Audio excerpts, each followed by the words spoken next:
in a world ravaged 3 months after the apocalypse. Over 50% of the global population succumbed to a viral outbreak, transforming into bloodthirsty zombies within a mere 3 days.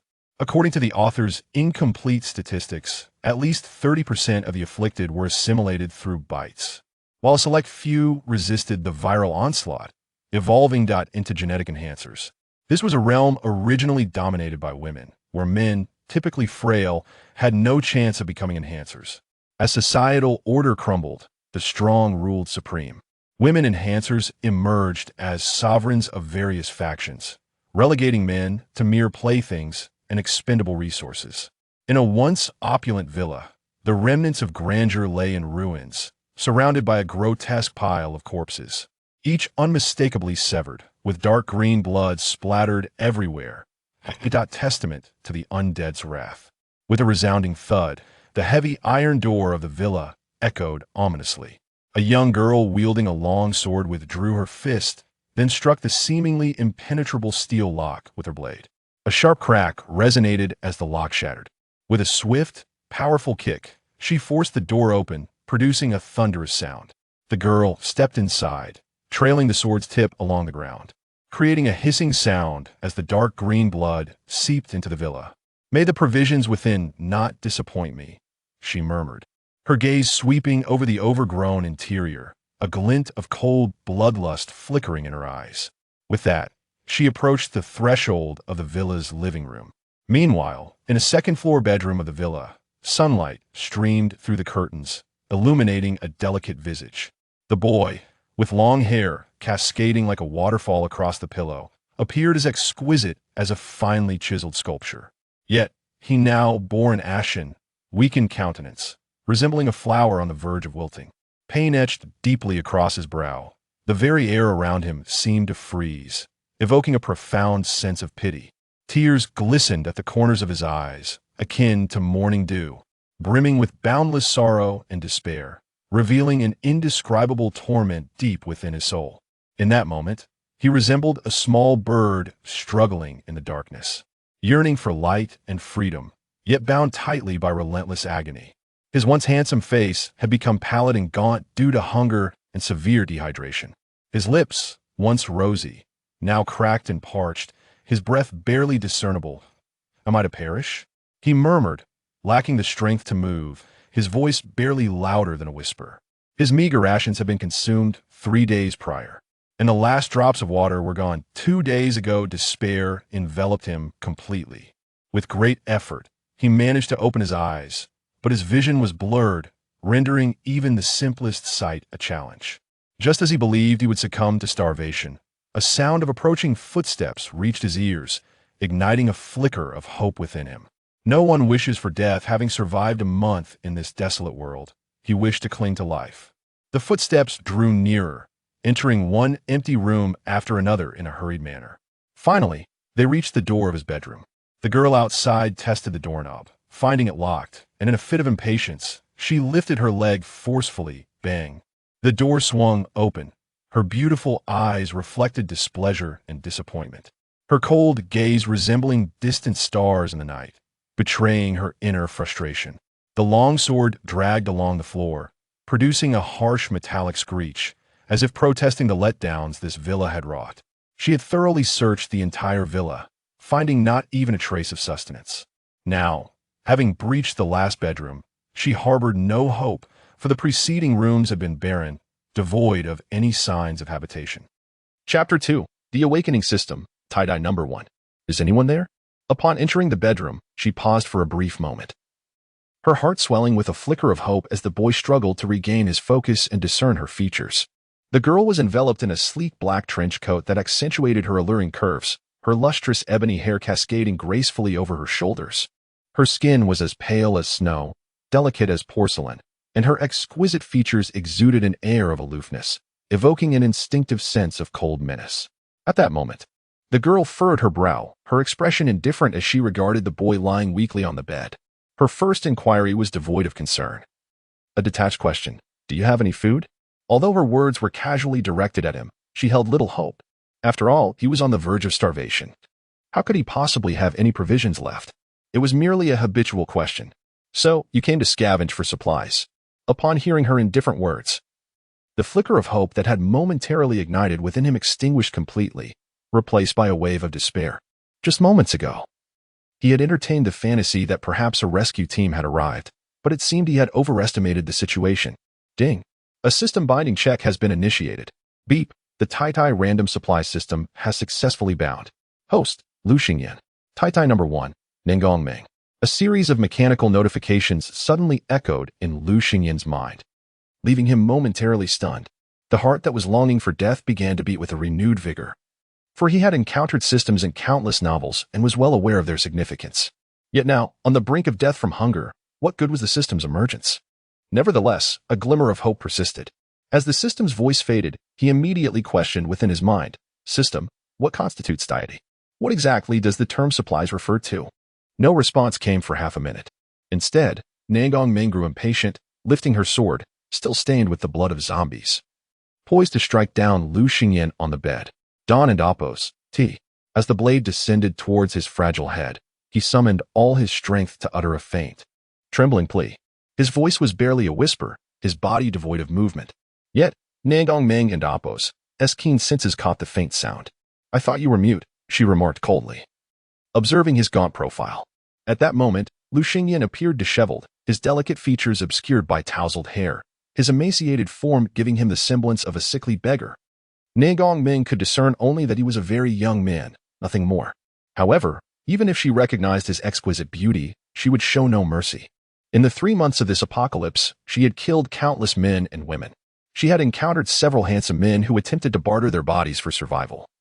But she had shown no compassion, eliminating them all without hesitation. Ningong Ming was resolute in her ambition to become the cold-blooded assassin of the apocalypse, the queen of killers. Die. In that moment of hesitation, her sword descended in an instant. "I have food." As death loomed near, the boy on the bed summoned every ounce of strength to proclaim this feeble statement, his deep, despairing eyes tightly shut. "Are you certain?"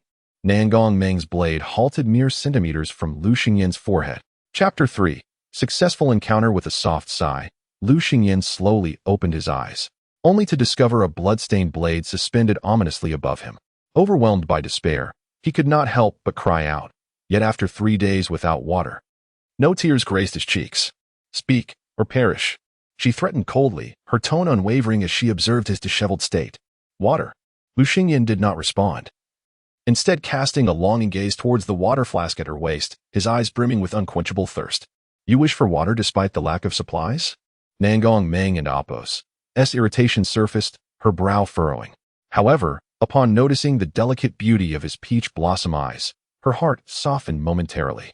Gradually, she retracted the sword hovering above him, discarding it carelessly to the ground. With a swift motion, the blade plunged into the floor, standing upright. Ningong Ming then produced her water flask, glancing at the half-full container with displeasure as she regarded the feeble man before her. "If you dare deceive me, I shall dismember you into 380 pieces and feed you to the zombies," she hissed, her words laced with venom. With that, she pinched his parched lips and began to administer the precious water drop by drop. The world had been in chaos for 3 months, the fabric of society unraveled, and humanity's existence grew ever more dire. A single flask of water was worth its weight in gold, should she discover that he had lied. Her threats were not empty words. Gulping, Lu Xingyan felt a wave of relief wash over him as his dry throat stirred. The once parched lips became slightly tinted with a delicate pink, appearing considerably more vibrant than before. Ding. Successful encounter. Reward, ham sausage 1. Cooling down, for 59. As Ningong Ming's delicate hand hovered near his lips, feeding him water, a familiar electronic sound resonated in Lu Xingyan's mind. Momentarily bewildered, he soon felt a surge of excitement. It seemed that the encounter referred to skin contact, and indeed, there was food available, albeit with a 5-minute cooldown. "Speak." After casually providing a few sips of water, Ningong Ming carefully stowed the flask away, unwilling to waste a drop of the precious liquid. Meanwhile, Lu Xingyan and Appos' frail hand, tangled in the disheveled sheets, moved with intention. A perfectly packaged Kunmeilang ham sausage appeared in his grasp, his pale, slender fingers trembling slightly. Ningong Ming noticed, her curiosity piqued as she glanced down. There. She beheld his fragile hand, so pale and delicate it seemed as if it might shatter with a mere touch, yet within his palm lay something concealed. Without a second thought, she seized his hand, and in the next moment, extracted the ham sausage. Indeed, her expression turned peculiar as she held it, perplexed by the incongruity of his near starvation yet refusal to consume it. Is there more? With that, she tucked the sausage into her pocket, her hand instinctively resting on the hilt of her sword, prepared to silence him should he utter a denial. There is. Lu Xingyan, glancing at the 3-minute cooldown displayed above her head, weakly replied. How much more? Where is it? Unperturbed by his plight, Nagong Ming's sole focus remained on extracting information about the supplies, intent on acquiring resources before departing. Chapter 4. Suffocation Water. Lu Xingyan once again cast a longing glance at her water bottle, his eyes ablaze with fervor, akin to a woman beholding a paragon of male beauty. After much hesitation, she reluctantly offered him a few more sips. Yet, his thirst remained unquenched, and he continued to plead. Water. Dawn and Appos. Tea push your luck. Nagong Ming exclaimed, her patience wearing thin as she could not help but utter a curse. However, considering that he might still possess some supplies, she endured and continued to feed him. Yet, with each sip, the water level in the bottle dwindled to half its original quantity. Speak, she demanded, her expression darkening as she capped the bottle, her voice laced with ire. Realizing that further entreaties for water would be met with dire consequences, Lu Xingyan chose silence. With the emergence of the system, hope had flickered back into his existence, and he was not prepared to meet his end.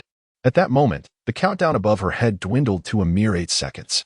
Seizing the fleeting opportunity, Lu Xingyan lifted his frail hand, reaching towards her closest skin, her long, slender thighs. His movements were painstakingly slow, and Nagong Ming, perceiving his intentions, erupted in fury. You seek death. Her delicate hand lunged for his neck, grasping it tightly. A muffled groan escaped him as pain surged through his body, his face turning an alarming shade of purple.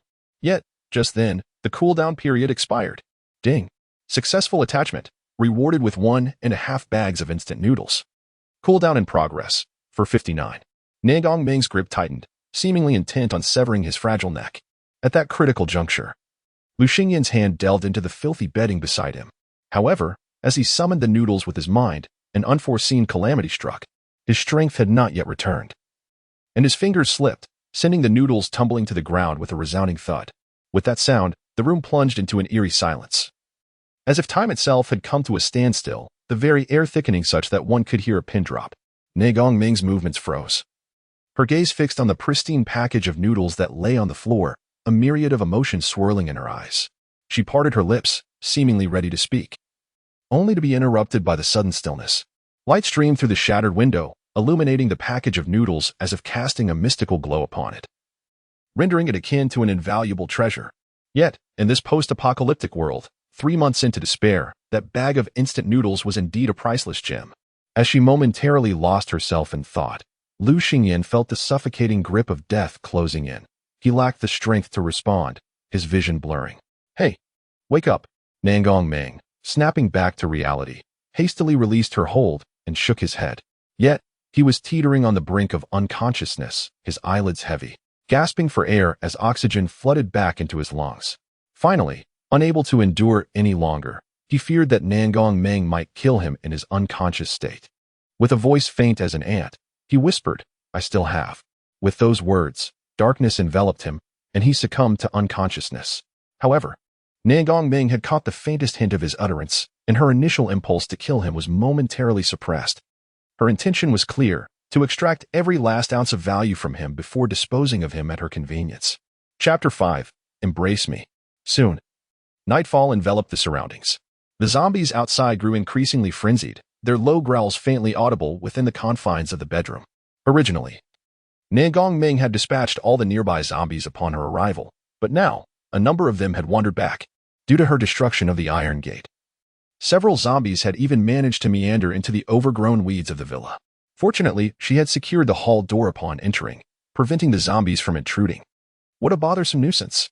Standing at the window, a beam of luminous moonlight illuminated her exquisite profile, accentuating its cold elegance. She furrowed her brow and turned to gaze at the unconscious Lu Xingyan lying on the bed, her eyes flickering with uncertainty as she contemplated how to handle him. Spending too much time on this matter would jeopardize her search for supplies, rendering the effort futile. Just then, a faint groan escaped from the bed. Nagong Ming immediately gathered her thoughts and hurried over. Has he awoken? She perched herself on the edge of the bed, observing his pale lips with a questioning gaze.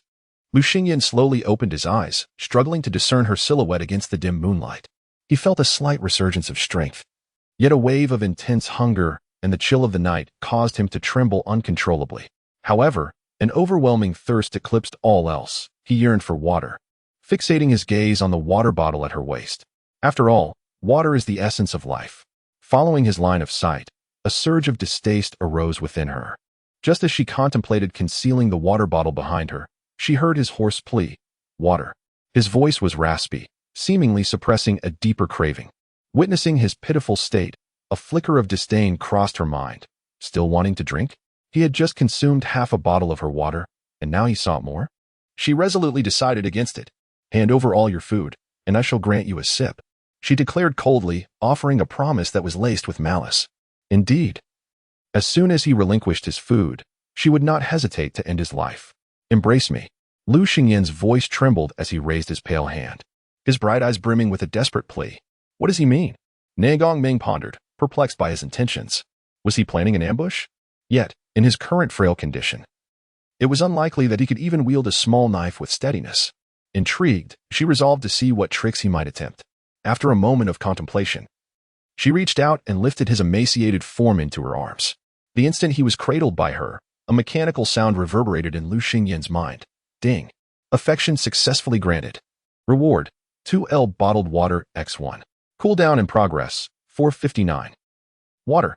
Upon hearing this, Lu Xingyan and Appo's eyes brightened, unable to suppress a soft gasp. However, Gongming, upon catching his utterance, darkened in expression and violently hurled his frail body back onto the bed. The bed frame creaked under the impact, and Lu Xingyan let out a muffled groan, the pain drawing tears to his eyes. Fortunately, his forehead met the pillow. Had he bled even a little, his fate would have been sealed. Gongming glared at him coldly. Silence. Her voice was like a bucket of ice-cold water, drenching him in a profound chill. Chapter 6. Is there any supplies? I shall grant you 10 seconds to reveal the whereabouts of food.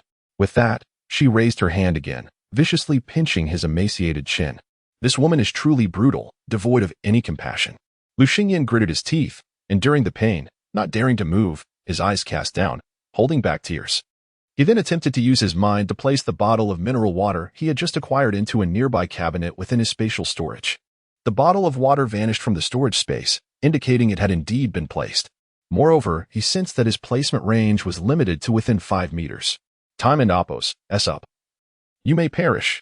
Seeing him remain silent for too long, Gongming assumed he was stalling and coldly unsheathed the sword from the ground, intending to kill him on the spot. There. Lu Xingyan immediately pointed at the cabinet, his delicate body trembling, his eyes filled with terror. Humph. Do you dare deceive me? Gongming was infuriated upon hearing this, raising her sword. During his unconsciousness, she had thoroughly searched the room and found no food whatsoever. Initially, she had hoped he might have concealed something in a hidden place, but now he claimed there was something in that cabinet? Was that not absurd? Truly. Faced with the sharp tip of the sword hovering before him, Lu Xingyan's tears once again streamed down his face as he bit down hard on his parched lips. You. Observing his fearful and aggrieved demeanor, she discerned he did not seem the type to utter falsehoods.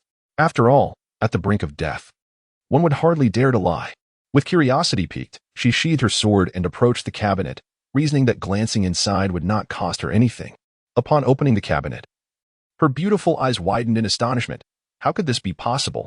She had distinctly checked this cabinet before, and it had been utterly empty. Yet now, to her disbelief, there lay a bottle of water, a 2-liter bottle no less. In this harsh world of apocalypse, the value of this water could even entice a wilderness team to assist one. Such was the preciousness of water.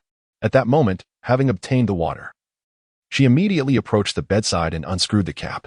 Open your mouth, she commanded coldly. Upon witnessing this, Lu Xingyan's face instantly reflected a look of longing as he parted his parched lips.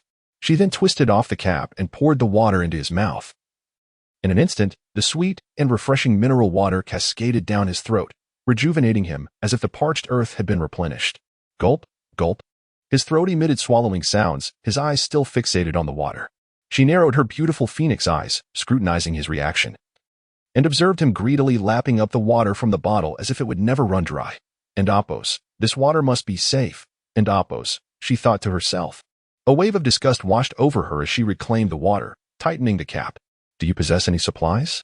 Lu Xingyan looked at the retrieved water with a hint of dissatisfaction in his eyes, yet dared not express it. After licking his lips, he responded, yes. He would not dare claim otherwise. He was certain that if he said he had none, his head would meet the sharp sword in the next moment. However, having just consumed at least 300 milliliters of water, he felt somewhat revitalized, the thirst diminishing significantly, while hunger began to take precedence. Where?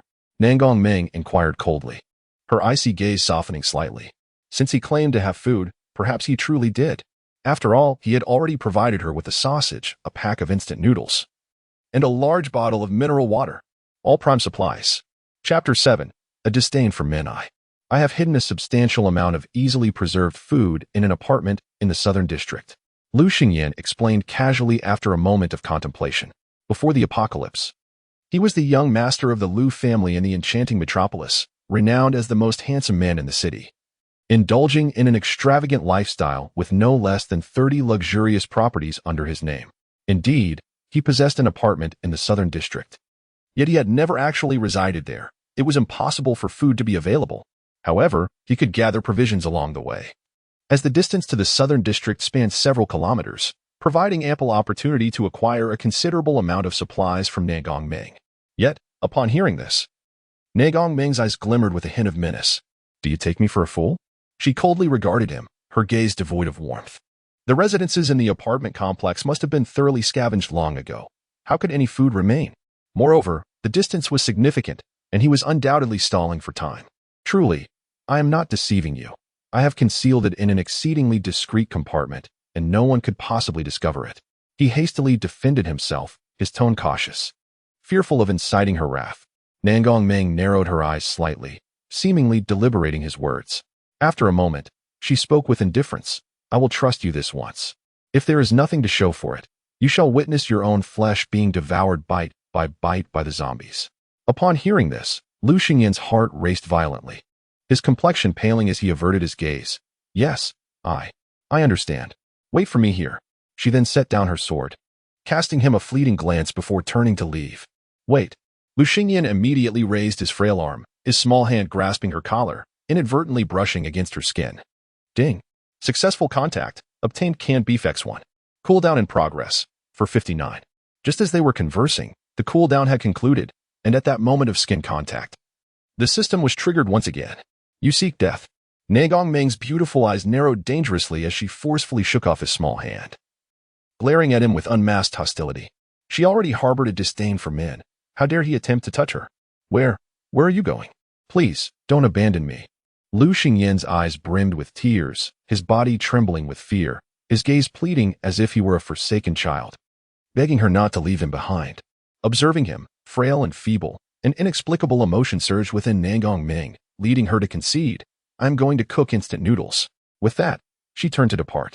Lu Xingyan was taken aback, his eyes moistening as a smile graced his face. As she stepped outside, he softly called out, My name is Lu Xingyan. Lu Xingyan. Upon hearing the name, Nangong Ming paused briefly at the door, glancing back to slowly utter 3 words. Nangong Ming. Thank you. Lu Xingyan murmured quietly, his gaunt face displaying a faint, reluctant smile. Yet, Nangong Ming had already stepped away, her mind drifting to memories from the world before the apocalypse. Lu Xingyan. A name that once drove the women of the metropolis to madness. He had once been a young master of elevated stature, basking in the opulence and splendor of the city. In those days, Lu Xingyan resembled a blossoming flower, irresistible in allure. His visage was strikingly handsome. Akin to a nobleman emerging from a painting, his skin as pristine as snow, a veritable work of art. Whenever he smiled, his peach blossom eyes seemed to harbor countless emotions, captivating and enchanting. Even amidst a crowd, his slender and elongated figure invariably drew all gazes, akin to a star radiating brilliance. Chapter 8.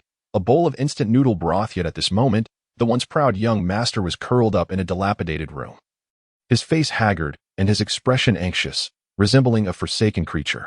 A surge of pity welled up within Nangong Ming as she faintly realized that this man's pride and confidence had been shattered by the brutality of the apocalypse. It was indeed remarkable that he had managed to survive until now. As she descended the stairs, she murmured to herself, in this cruel end of days, a man is also a commodity. However, Once a man is bought and sold, he is often discarded, his fate sealed. The mere fact that Lu Xingyan had remained unscathed was nothing short of astonishing. Were it any other woman present, even if Lu Xingyan had lost his pre-apocalyptic allure, he would still be considered handsome, and she would likely not hesitate to exploit him. But Nangong Meng, on the other hand, yearned solely for strength, aspiring to become a fearsome and cold-blooded killing machine. Soon, Nangong Meng utilized scrap paper as kindling to boil water and prepared instant noodles. As she returned to her room with a steaming bowl of noodles, the air was instantly filled with the rich aroma of braised beef noodles, with delicate broth shimmering with golden droplets of oil. Lu Xingyan gazed longingly, his expression betraying a sense of anticipation and desire, his throat moving as if to swallow the fragrant steam. His eyes, akin to those of a famished creature, were fixed intently upon the bowl in Nangong Meng and Appo's hands. In that moment, the surrounding environment seemed to blur, leaving only the radiant bowl of noodles aglow in his sight. Yet, upon noticing the hunger in his gaze, Nangong Meng cast a disdainful glance before nonchalantly seating herself to enjoy her meal. The sound of her slurping noodles resonated through the quiet room, starkly clear.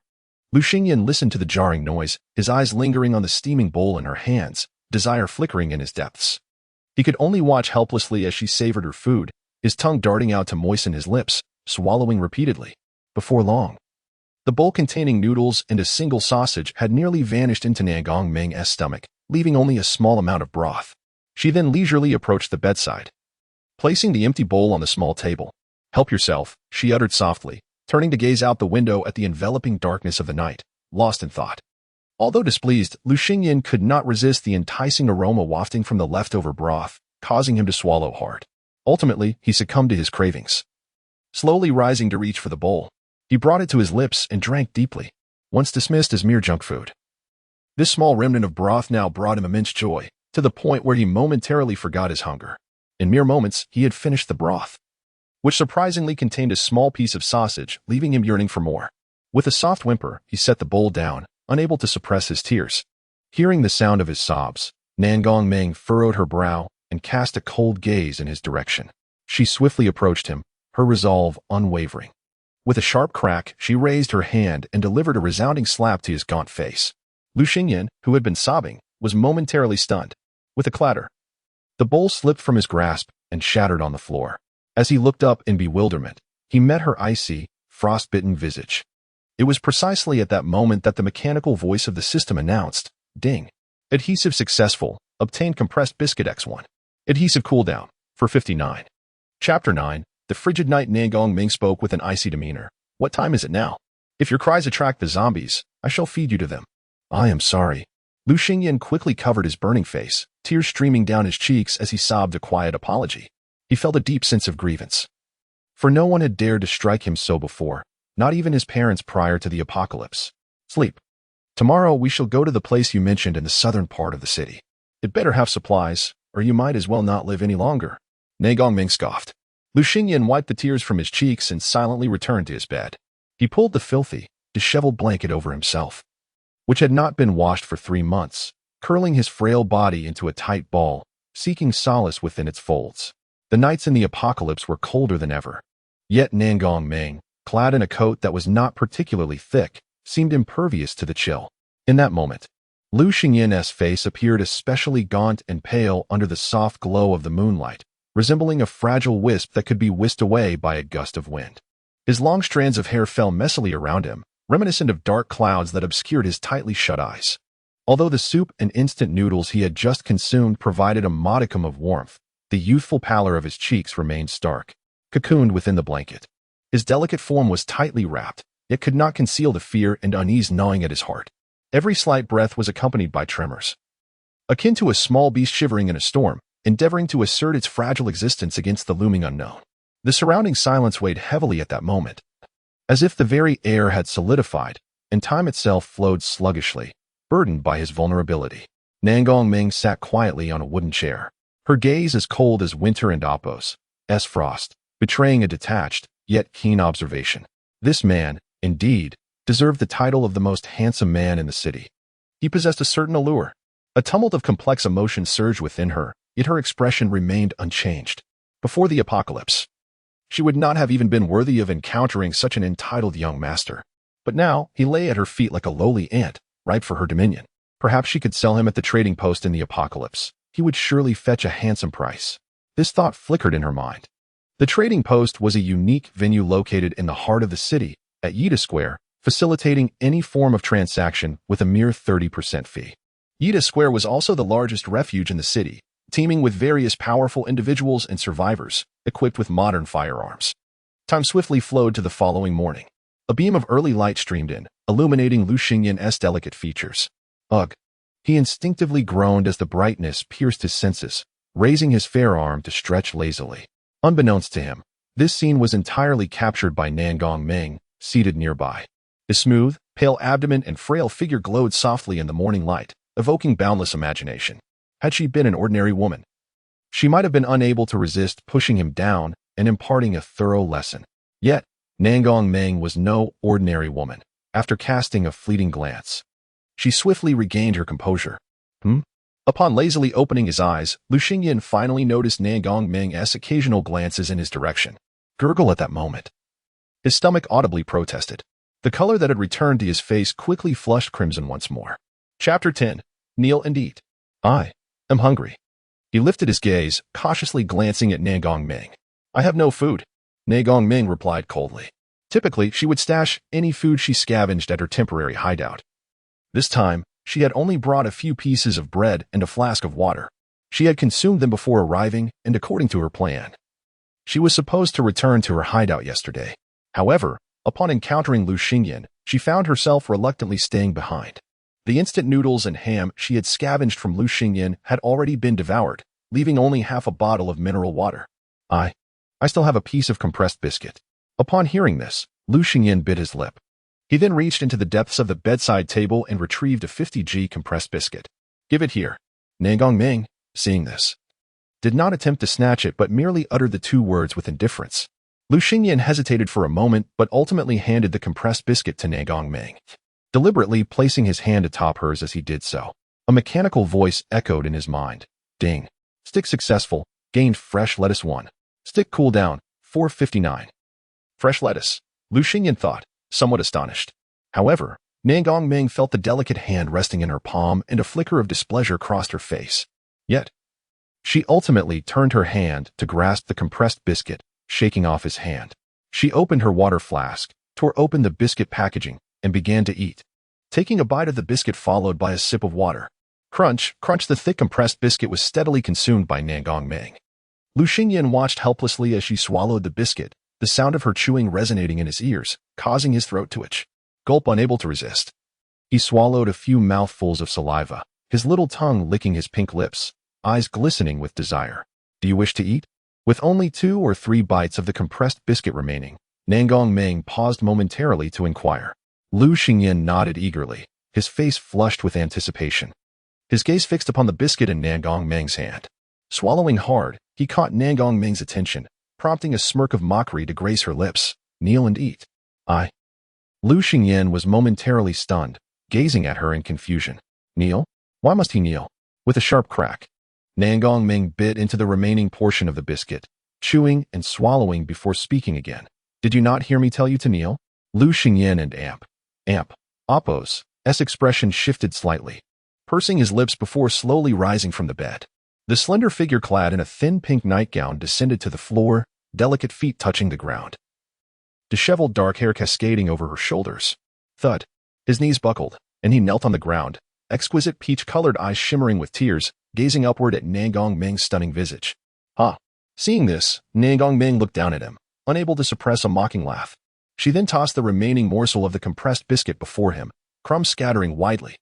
In that moment, Lu Xingyan felt utterly humiliated. It was the epitome of disgrace. In the past, when he had been that proud young master, he would often toss money onto the ground, compelling his women to bow and pick it up.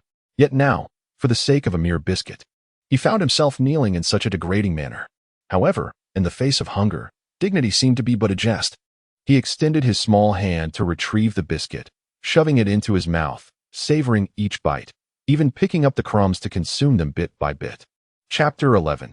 The troublemaker, his gaze was laden with an air of grievance, tears cascading down his delicate face, rendering him exceptionally pitiable. Even Nangong Meng, Upon witnessing his forlorn expression, could not help but feel a peculiar sensation arise within her, a primal impulse. Yet, in the blink of an eye, disdain and aversion flickered in her eyes. This man must be doing this on purpose, seeking to disturb my resolve. She inwardly scolded. Do not sulk as if you've lost your parents. I did not force you to kneel, she retorted coldly. Upon hearing her words, Lu Xingyan and Apos' expression softened slightly, and he stifled his tears, though he remained silent. Having just consumed a compressed biscuit, his throat felt parched, and once more his pitiful gaze fell upon the water bottle at Nan Gongming and Apos' waist. What a nuisance! Nan Gongming tossed the bottle to him, casting him a frosty glare. Lu Xingyan deftly caught the bottle with his slender fingers, unscrewed the cap, and tilted it back to drink.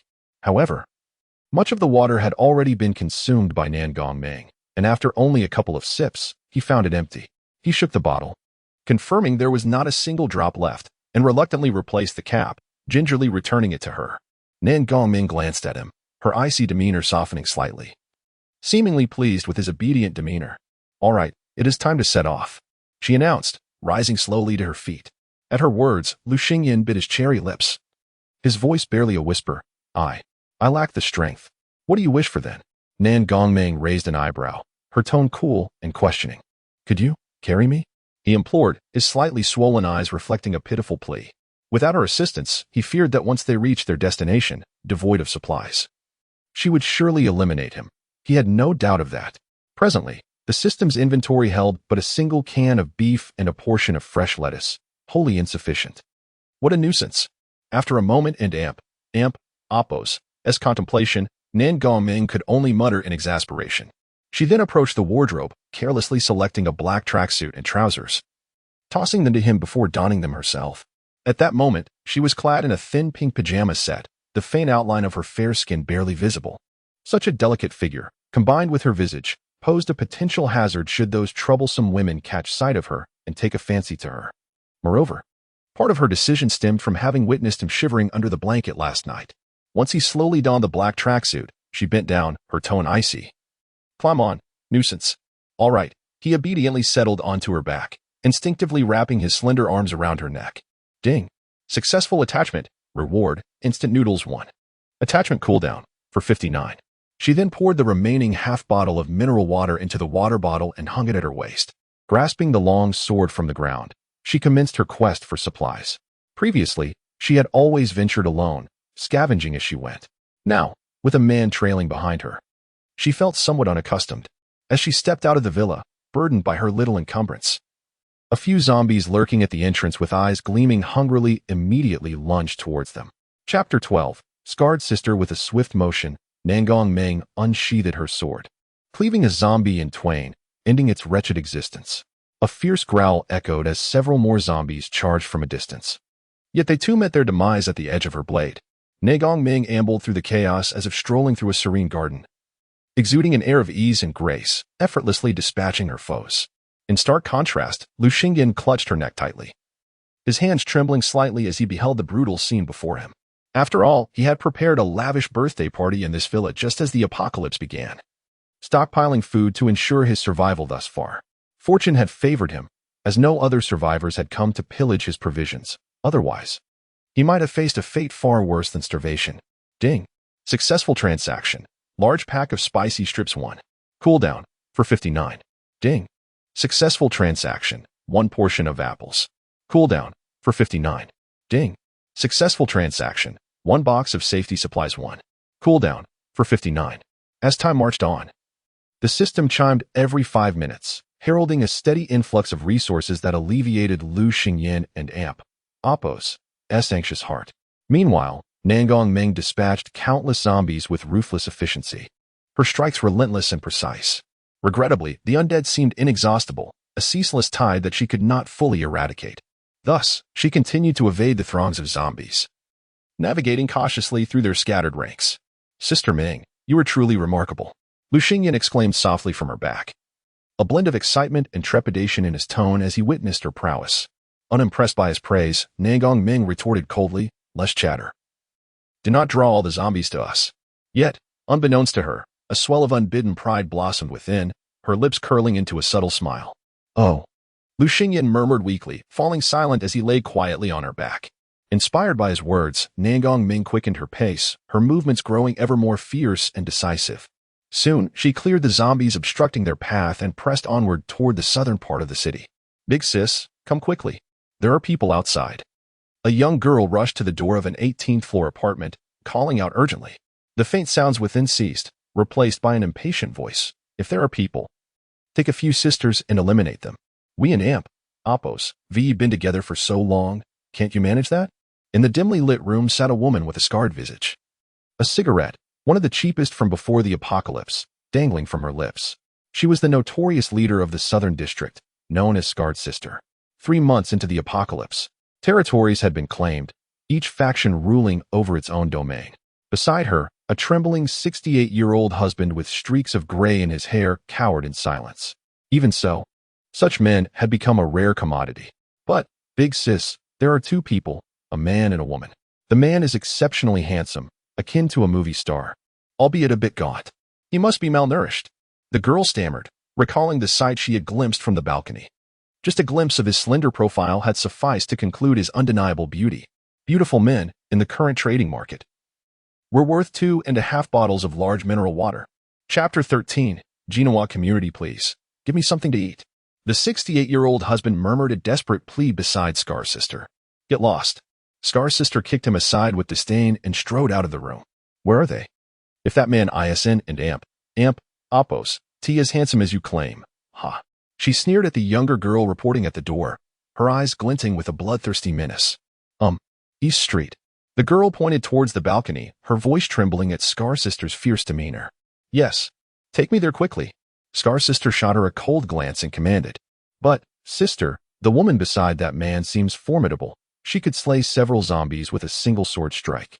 The girl hesitated for a moment, unable to suppress her concern, suggesting they should bring more people. At her words, Scar Sister snorted derisively, unleashing a punch that echoed with a resounding crash. Boom. A nearby wall was shattered, showcasing her immense strength. Before the apocalypse, she had been a thug in this neighborhood. After awakening her abilities in the aftermath, she had become a third-level evolved being, reigning as the dominator of the southern city. She is formidable?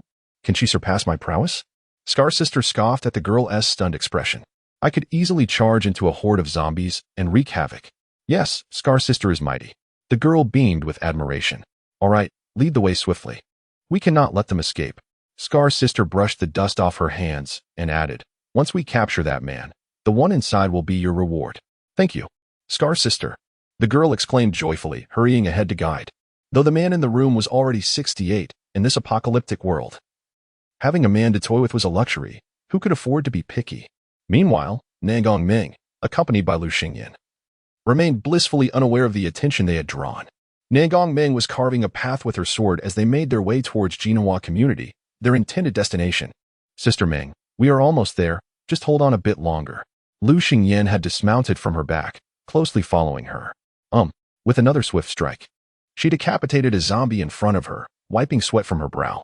Despite her formidable strength, the relentless sprint and continuous slaying of zombies had exhausted her, and her stomach was growling with hunger. If she didn't find the supplies he had mentioned, she would not hesitate to eliminate him. Noticing that the zombies ahead had yet to approach, Lu Xingyan quickly retrieved a towel from his pocket, diligently wiping the sweat from her face. Ding. Stickiness successful. Acquire dried duck leg 1. Cooldown, for 59. The system notification chimed, one he had grown accustomed to. Throughout their journey, he had amassed a considerable amount of supplies in the system space, more than sufficient to quell Nangong Ming and Oppos' murderous intent toward him. He was confident. Nangong Ming observed his delicate features as he earnestly wiped away her perspiration, reminiscent of the devoted husband she had once envisioned. Before the apocalypse, she had longed for such a man. But now, in this harsh new world, she was determined to grow stronger, viewing men merely as burdens. Thus, she harbored no fondness for them, only a lingering disdain, wishing for a swift resolution to their entanglements. Chapter 14. Encirclement Getaway. She sharply swatted his small hand aside, coldly uttering the words. With a swift motion, another zombie fell to the ground. They had now entered the central area of the southern city, and passing through East Street would lead them to Genoa Community. The zombies on the street appeared to have been previously cleared, with countless corpses piled near distant garbage bins. Only a few scattered zombies wandered about, presumably newcomers from other locations, yet to be eradicated. Indeed, a rare find. At this moment, Scarface Sister had led her team to a second-floor room at the end of East Street, peering through binoculars. Behind her stood 5 or 6 robust women, all strong and formidable. "Sister, let us go down to avoid any unforeseen complications," one of the younger women beside Scarface Sister said, her eyes gleaming. She licked her lips, fixated on the distant figure of Lu Xingyan. At that moment, Nangong Meng seemed to sense something, casually dispatching a zombie before glancing toward Scarface Sister and her group. Though her sight did not extend that far, she trusted her instincts. Is this the influence of this area? She pondered internally. Yet, she dismissed the power of a mere force in Southern City. However, Scarface Sister, upon noticing her gaze, was equally startled and met her eyes through the binoculars. Furrowing her brow, she cautioned, "Do not rush. That woman possesses some strength. Let her expend some energy before we proceed to summon everyone." The presence felt across several kilometers indicated that at least a level 4 evolver was nearby, prompting her to exercise caution and refrain from overconfidence. Despite her self-assuredness regarding her abilities, a single misstep could spell doom. "Sister, is it really necessary? There are only 2 of them." The younger woman expressed her confusion. "Enough chatter, just do as instructed." Scarface Sister glared at her coldly, her tone frigid. "Understood." Reluctantly, the younger women complied, aware that Scarface Sister held authority in Southern City, and they had no choice but to obey. Soon, Nangong Meng, wielding a long sword, led Lu Xingyan from the outskirts to the end of East Street, with Jinhua community just ahead. As they approached the end of East Street, preparing to turn into the adjacent Jinhua community, Nangong Meng suddenly halted, her delicate brows knitting together as she coldly declared, "Come out, stop hiding." As an evolver, she was attuned to the subtle shifts in her surroundings. Lu Xingyan, having barely survived, had evaded her perception. However, she now sensed several unfamiliar presences nearby. Indeed, she possesses considerable strength, able to detect our location merely through her instincts. A burly woman with a scarred face emerged from the shadows, followed by over 20 women armed with weapons. Scarface Sister was muscular and powerful, her eyes sharp like those of a hawk, exuding a fierce aura. On either side of her stood 2 equally tall women, both level 2 evolvers. Their gazes, however, remained fixated on the petite man behind Nangong Meng, their eyes glimmering with desire. The other women regarded Lu Xingyan with greedy and unfriendly expressions, their eyes lingering on his delicate, slender face and diminutive stature. Chapter 15. The collective assault amidst the chaos. A cacophony of footsteps echoed violently. Women wielding weapons began to converge behind the 2, evidently a premeditated encirclement orchestrated by the scarred sister. Gradually, the 2 were surrounded, with no escape in sight. The predatory gazes of 50 to 60 women bore down on Lu Xingyan's delicate figure, the sound of swallowed breaths filling the air. Dream, sister. What should we do?" Lu Xingyan hastily hid behind Nangong Meng, clutching her arm tightly, trembling with fear. Nangong Meng glanced at Lu Xingyan's reaction, a look of disdain crossing her face. However, she did not push Lu Xingyan away. After all, he was merely an ordinary man, and it was natural for him to be frightened in such a predicament. "What do you call yourselves, sisters?" Scarred Sister inquired, a hint of trepidation evident in her tone. She noted that Nangong Meng had not displayed any fear throughout, and just moments ago, before her subordinates had closed in, there had been a chance to break free. It seems she possesses a hidden card. Otherwise, she would not remain so foolishly stationary, allowing my people to encircle her. Scarred Sister mused inwardly. But what does that matter? I have gathered over 50 subordinates, many of whom are evolved beings. Even if she is a level 4 evolved being, I shall extinguish her and claim the beautiful man at her side. You are not worthy of knowing my name.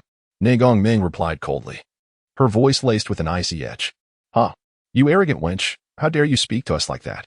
I'll chop you to pieces." A robust woman wielding an axe shouted, charging towards Nangong Meng.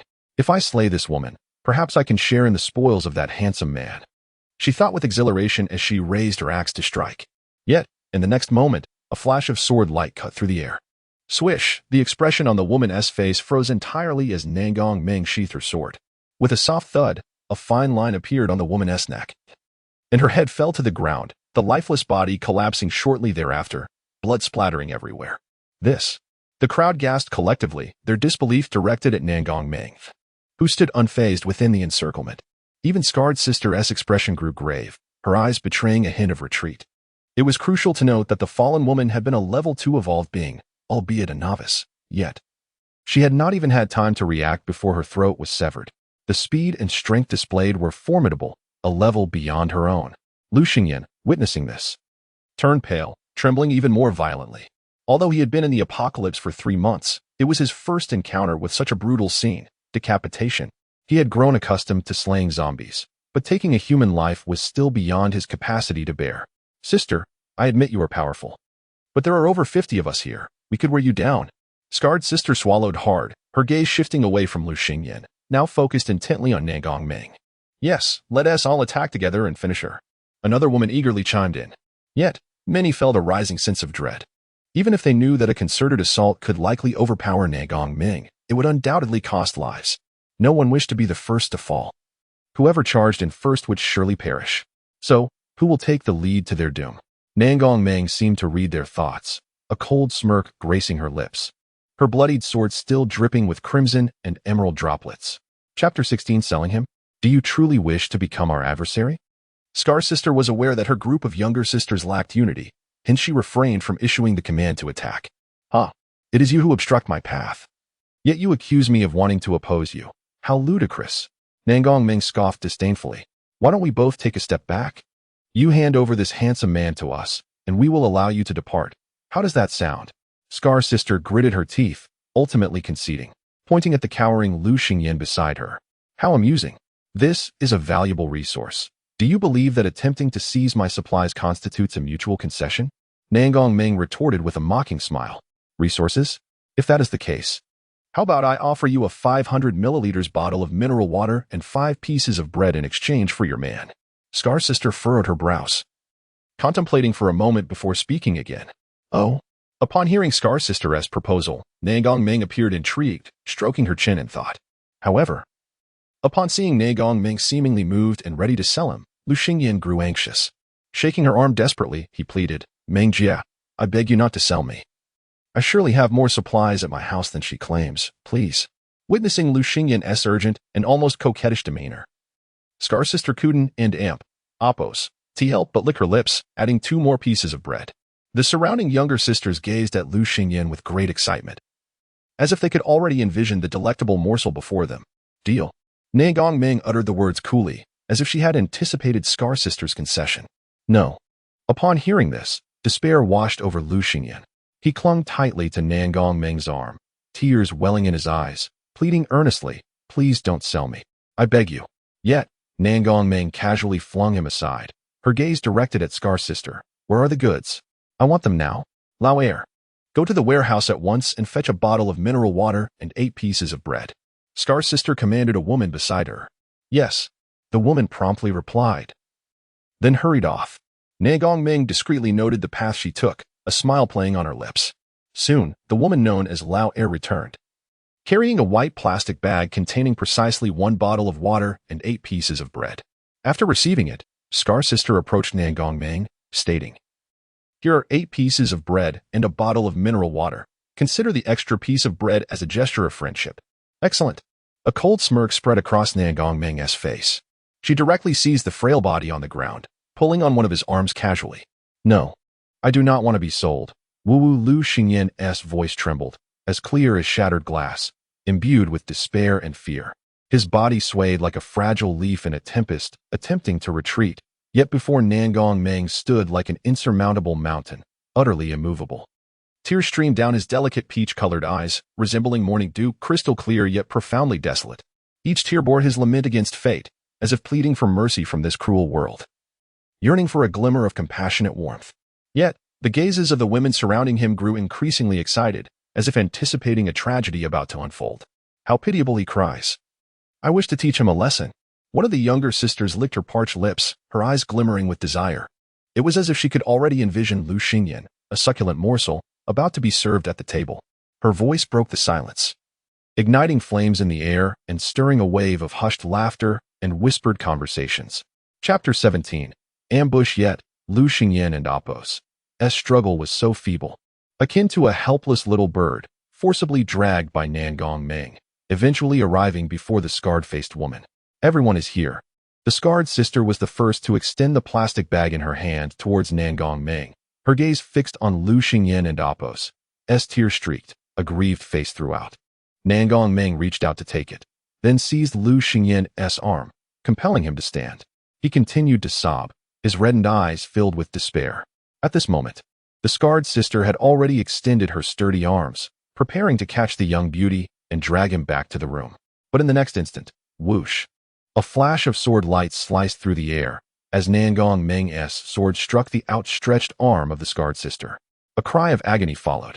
Fortunately, the scarred sister's arms were not severed, as a third-tier evolver and Appo's physical resilience was remarkably strong.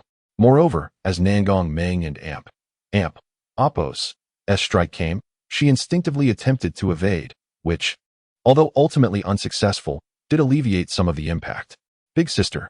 A group of young women gasped in shock, anxiously watching as the scarred sister retreated hastily. You dare to ambush me? The scarred sister, blood streaming from her trembling arm, glared at Nangong Meng with furious eyes. Then she shouted, "Everyone, charge. Whoever can kill her will be rewarded with a week of playtime. Sisters, let us unite. This beauty belongs to the capable."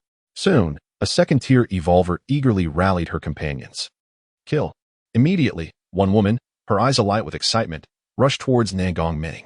With a leader in the fray, the others surged forward, their weapons glinting ominously. Fierce in their intent. Grab the supplies. Nangong Meng promptly handed the plastic bag containing water and bread, which she had just taken from the scarred sister, to Lu Xingyan. All right. Lu Xingyan, having wiped the tears from his eyes, stood up and solemnly accepted the plastic bag, cradling it in his arms. With a swift motion, the long sword swept down, and a head fell to the ground.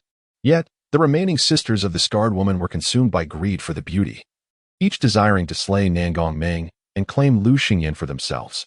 Thus, they charged fearlessly, undeterred by the sight of their comrades falling around them, growing ever more ferocious. Nangong Meng continued to wield her sword, but her movements gradually slowed, the signs of exhaustion creeping in. After all, she had just traversed dozens of kilometers while carrying Lu Xingyan and was utterly fatigued. The conversation with the scarred sister had merely served to buy her some time to regain her strength. Gasping for breath, Nangong Meng fought valiantly against the oncoming women, her breaths coming in ragged gasps. Hurry up, she can't hold on much longer. The scarred sister watched from the sidelines, her eyes glinting with malice. Her arm had been hastily bandaged by her nearby sisters, stopping the blood flow. As a third-tier evolver, her physical capabilities surpassed that of ordinary humans. As long as her arm remained intact, a month of rest would suffice for her recovery. Die for me. Hearing the big sister and Appo's command from behind, the group of women became even more invigorated, rushing forward with their blades drawn. Minutes slipped away, and soon the sounds of battle began to wane. Remarkably, only a few of the scarred sisters' companions remained, their fighting spirit diminished. Chapter 18. Take care, elder sister. In truth, Nangong Meng had already exhausted herself, relying solely on her willpower to endure. Her hands were covered in blood, but none of it was her own. Sister Meng, are you all right? Seeing the opposing group halt their assault, Lu Xingyan anxiously embraced the blood-soaked Nangong Meng from behind. He observed her black trench coat, now stained crimson, and his face was filled with concern. Nangong Meng did not respond, merely leaning against Lu Xingyan, gasping for breath. What manner of creature are you? Scar-faced sister gazed at the corpses of her subordinates scattered around, her face awash with horror. Elder sister, it seems she truly has no strength left. At that moment, Lao Er, standing beside Scar-faced sister, spoke up. Impulsively, he charged forward, intent on denying Nangong Meng any respite, declaring, "I shall deal with her." With a swift motion, the long sword sliced through her neck, freezing the expression of excitement on her face. The head fell away, landing on the ground.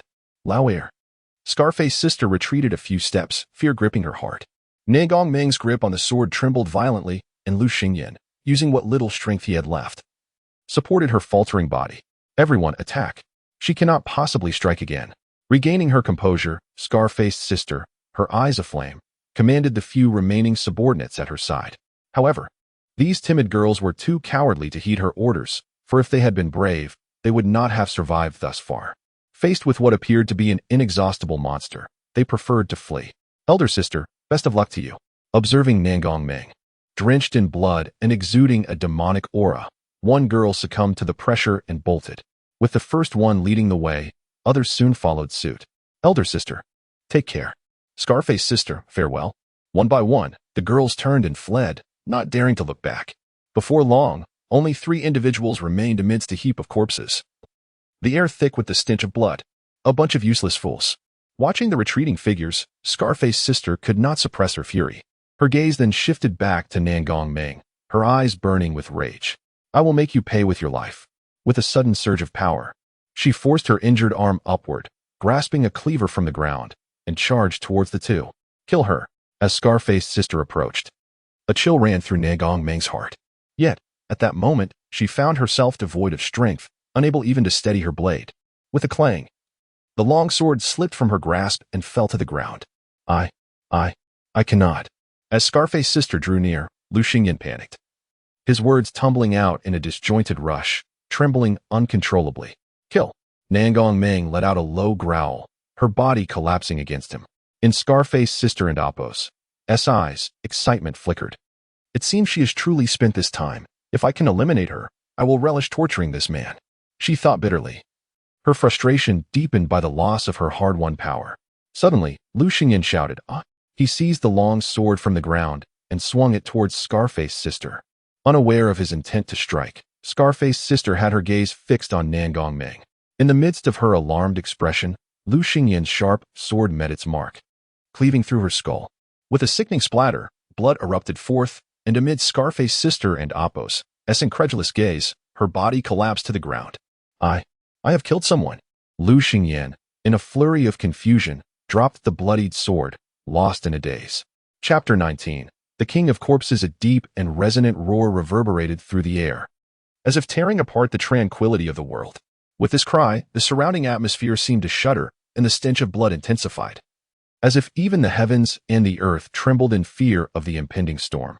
Not far away, countless indistinct and terrifying zombies were howling, their forms becoming increasingly discernible.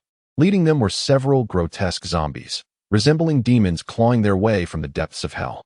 Their skin glowed with a sickly gray-green hue under the moonlight, their eyes flickering with a sinister red gleam, and viscous black liquid dripped from their corners, their visages grotesque and chilling.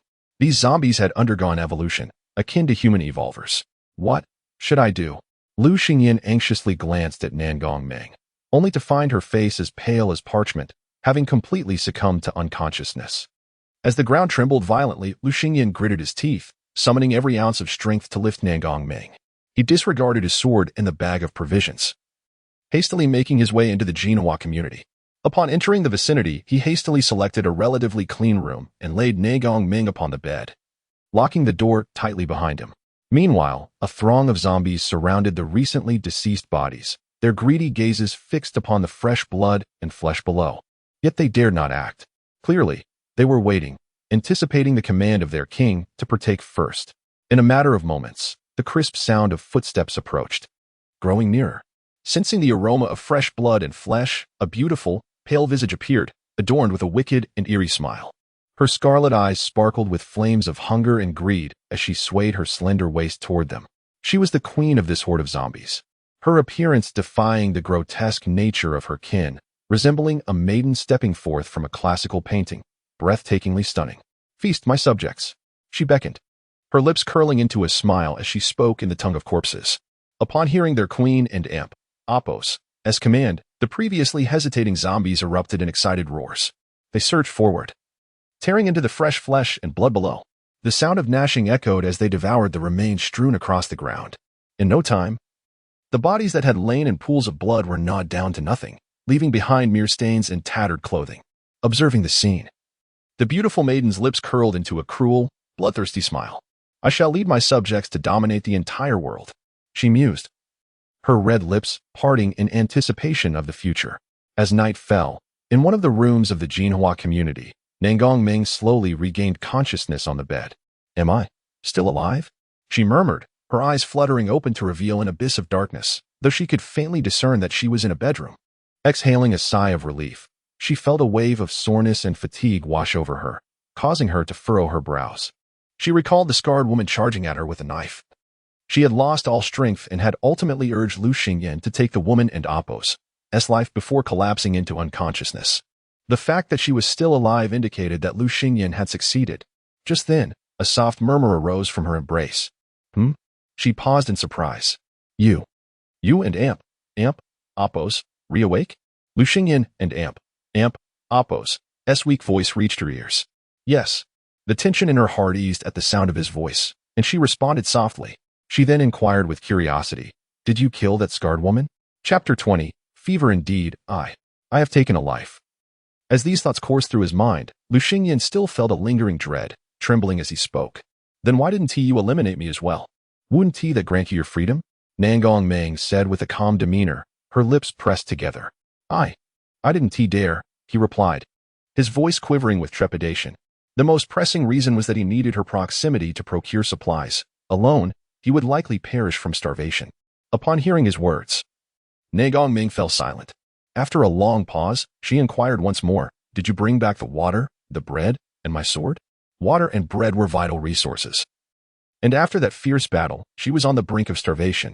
As for the sword, it was her most reliable weapon. Without it, her combat effectiveness would diminish significantly.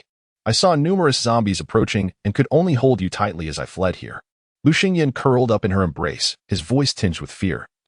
Acutely aware of the sword and Oppos' importance to Nangong Meng.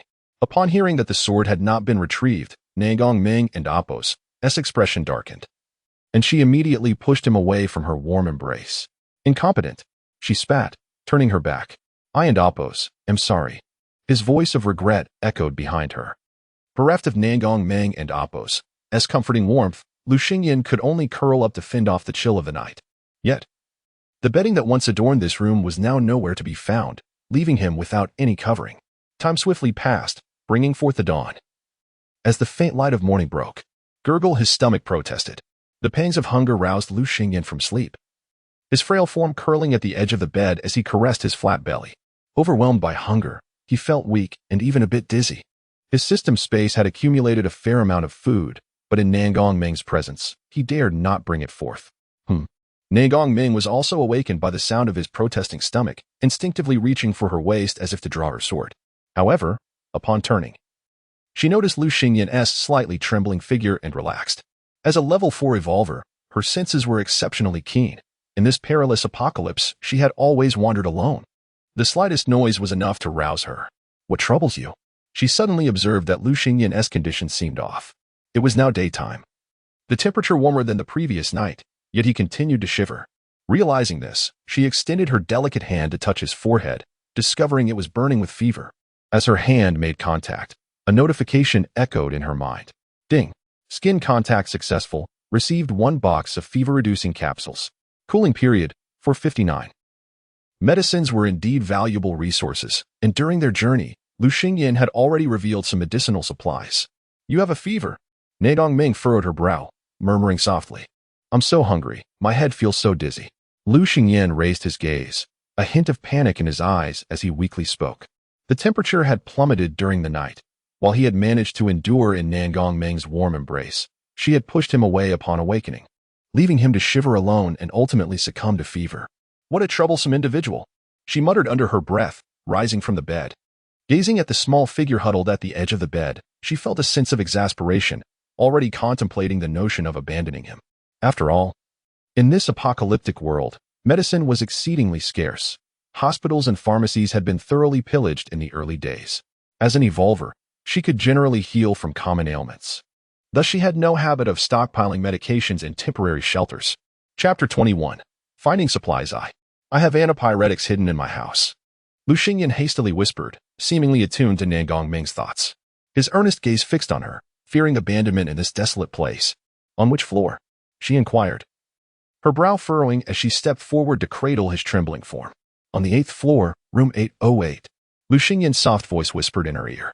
Nangong Meng shot him a disapproving glance, her tone icy as she retorted, If you dare to speak in that tone again, I shall cast you aside immediately.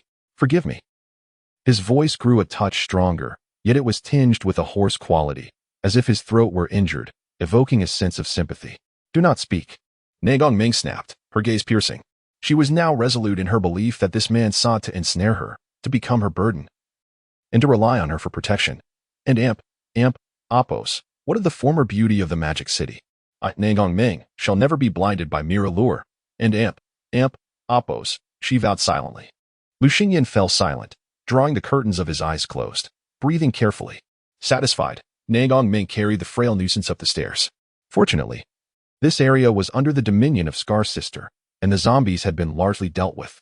Thus, their ascent was largely unimpeded, save for a few stray zombies that she dispatched effortlessly. Before long, they arrived at the 8th floor, though her expression soured. The doors of nearly every room had been breached, clearly having been ransacked, and zombie corpses lay strewn haphazardly in the hallway. Upon reaching the door of room 808, they found the lock pried open, the door ajar. It was evident that this place had been pillaged. If we do not find supplies, you should be aware of your fate, she warned Lu Xingyan, halting at the threshold. There will be. Lu Xingyan weakly replied, his eyes fluttering open. Humph. Nangong Ming scoffed, then led him into the room. Inside, chaos reigned. Items were scattered in disarray, and the bed was a testament to past ravages. Disgust flared within her as she set Lu Xingyan down, surveying the surroundings. My house. Lu Xingyan's anger simmered at witnessing his unoccupied abode in such disarray. However, it was a fleeting indignation. He slowly made his way to a corner, heavy-footed yet purposeful. Though he had never lived there, he had always enjoyed creating hidden compartments. There, in the corner, he lifted his delicate hand and pointed. Here. He turned back, biting his lip and revealing a faint smile, seeking acknowledgement from Nangong Ming. Do not smile, she admonished, displeased by his unblemished grin. In a few strides, she approached him, her fist raised toward the direction he indicated, and with a resounding crack, she smashed through a wooden board, unveiling a hidden compartment the size of a small suitcase.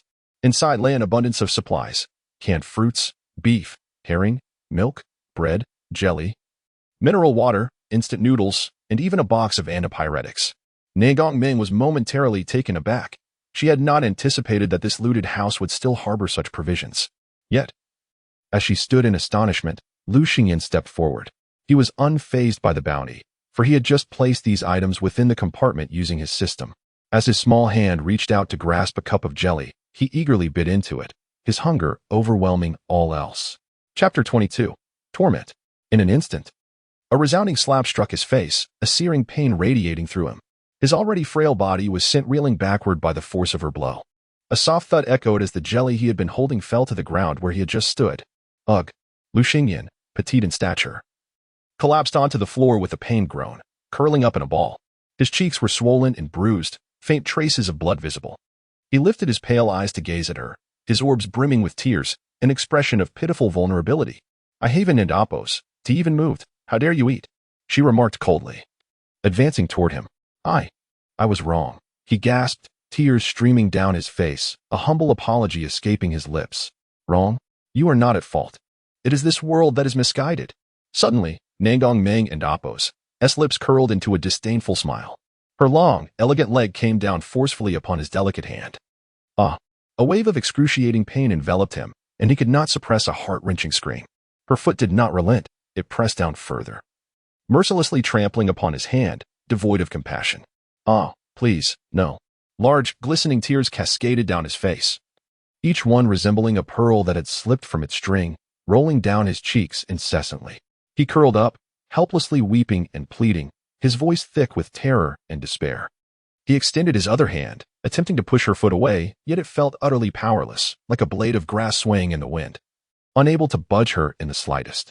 Nangong Ming watched him with keen interest as he writhed in agony, utterly disheveled. As time ticked away, his strength gradually waned. Yet he refused to surrender. However, reality proved to be ruthlessly unforgiving. His efforts ultimately dissolved into nothingness.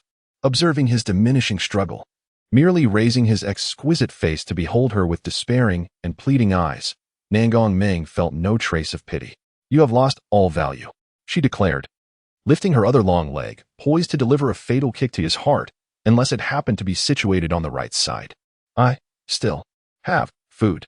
Seemingly sensing her murderous intent, Lu Xingyan snapped back from despair, softly uttering words that were almost inaudible. Yet, Nangong Ming heard him clearly. Her raised leg paused, a slight frown forming on her brow, uncertain whether to trust him, for he was on the brink of death and might be lying. She found herself slightly convinced by the prospect of acquiring such a bounty of food. Nevertheless, while he might escape the death penalty, the punishment for his life would be inescapable. She delivered a powerful kick, albeit a lateral one, striking his side. Another scream escaped him, though it was notably weaker than before. His body trembled slightly before falling still, breath shallow and irregular. Clearly, he had succumbed to unconsciousness from the pain. Humph. Such a nuisance. She scoffed, retracting her foot from his hand.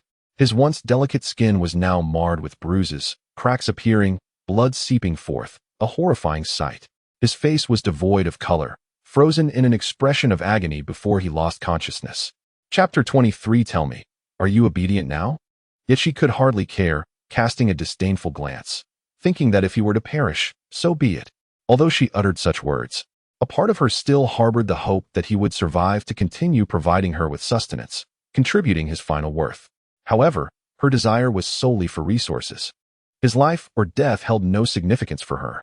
Having approached the concealed compartment, she seized a can of beef and began to indulge herself, savoring it alongside a carton of milk. Time passed into the afternoon. By then, Nangong had already satiated her hunger and stood by the balcony. A familiar sword planted at her feet. A cigarette dangled from her lips as she exhaled wisps of smoke, her gaze fixed on the outside world. Her expression tinged with gravity. Lu Xingyan, having just awoken from his stupor, immediately felt excruciating pain in his waist and right arm, unable to suppress a groan.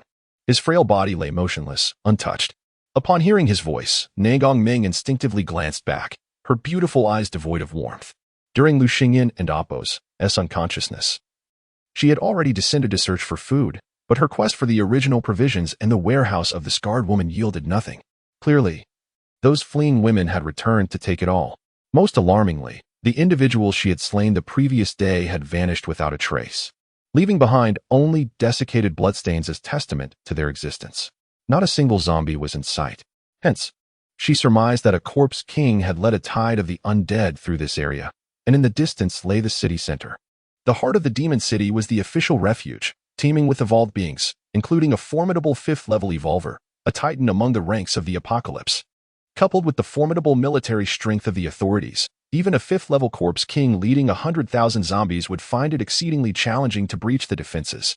I'm hungry. At that moment, Lu Xingyan weakly uttered, too fearful to lift his gaze toward Nangong. Observing this, she slowly approached and nonchalantly kicked the jelly that he had previously bitten through, sending it rolling across the ground, gathering dust, yet it ultimately came to rest before him. Witnessing this, Lu Xingyan hesitated, his mouth agape. He had thought that consuming the remnants of her instant noodle broth was already a humiliation, but this was even more degrading. How had he, a scion of a prominent family, fallen so low? Will you eat, or not? Nangong discarded her cigarette but exhaled a cloud of smoke. Looking down at him coldly. Could it be something else? He implored, casting a pitiful glance toward the table. There lay the food he had summoned and placed in the compartment, now partially consumed by Nangong, a quarter already devoured. Are you bargaining with me? She retorted icily. Without waiting for a response, she brought her foot down. Don and Appo's tea. Lu Xingyan shut his eyes in terror, his delicate form trembling. With a sharp crack, the pain did not descend upon him. Instead, the jelly before him was crushed beneath a pair of grimy sneakers, splattering everywhere, including his face. Immediately, Nangong and Appo's cold and humiliating words echoed in his ears. If you refuse to listen, then starve. Upon hearing her words, Lu Xingyan slowly opened his eyes, tears brimming in his gaze, biting his lip in silence. Tell me, are you obedient now? She crouched down, gripping his delicate chin, forcing him to meet her gaze as she interrogated him with relentless intensity. He nodded slightly, tears cascading down his cheeks, staining her fair fingers, causing her to frown and withdraw her hand. Chapter 24. Water and Dust Bang. His chin lost its support and crashed onto the ground. Followed by a pained shriek. His chin was scraped, blood oozing forth. Tears could no longer be restrained, streaming down his pale cheeks, eventually dripping onto the floor. She wrinkled her brow in disgust and took a step back. Stop within 3 seconds, or you shall forfeit today's food and water. Hiss upon hearing her words. Lu Xingyan, enduring the pain coursing through his body, sniffed delicately, suppressing his sobs. Hunger now outweighed all else.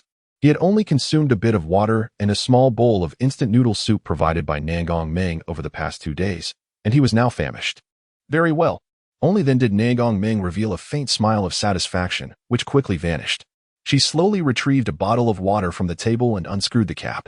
Observing this, Lu Xingyan, disregarding his pain, gazed longingly at the water in her hand, much like a kitten awaiting nourishment. However, Nagong Ming casually poured the water onto the filthy floor. The crisp sound of water splashing against the dirt stirred up a cloud of dust. Lu Xingyan stood frozen, bewildered by her actions. It was not until she resealed the bottle that a voice, cold and tinged with mockery, rang out. "This is your water for today. But it's so dirty." As he looked at the water mingling with the dust on the ground, a blush rose upon his delicate features, tears threatening to fall once more. "Are you certain you want to drink it?" Nagong Ming lifted her foot, poised to step into the water sullied by grime. I will drink," Lu Xingyan uttered hastily, eyeing her lifted foot with no doubt that she would place it down, prompting him to quickly call out. He extended his uninjured left hand, preparing to push the dirt aside before drinking. Yet, Nagong Ming halted him again. "No using your hands." Lu Xingyan pressed his lips together, lifting his gaze to her, his face a portrait of fear and trepidation. "Use your mouth," she commanded, looking down at his exquisite, pale visage, one side still swollen and red. Continuing in a cold, emotionless tone, she added, "Otherwise, you will be thrown off the 8th floor to feed the zombies." At her words, Lu Xingyan let out a helpless, despairing whimper. He then shut his eyes, leaning his face towards the ground, ultimately resembling a small puppy as he began to consume the mineral water mixed with dust, sip by sip. The dust and water were gradually swallowed, his throat growing increasingly parched, his stomach churning uncomfortably.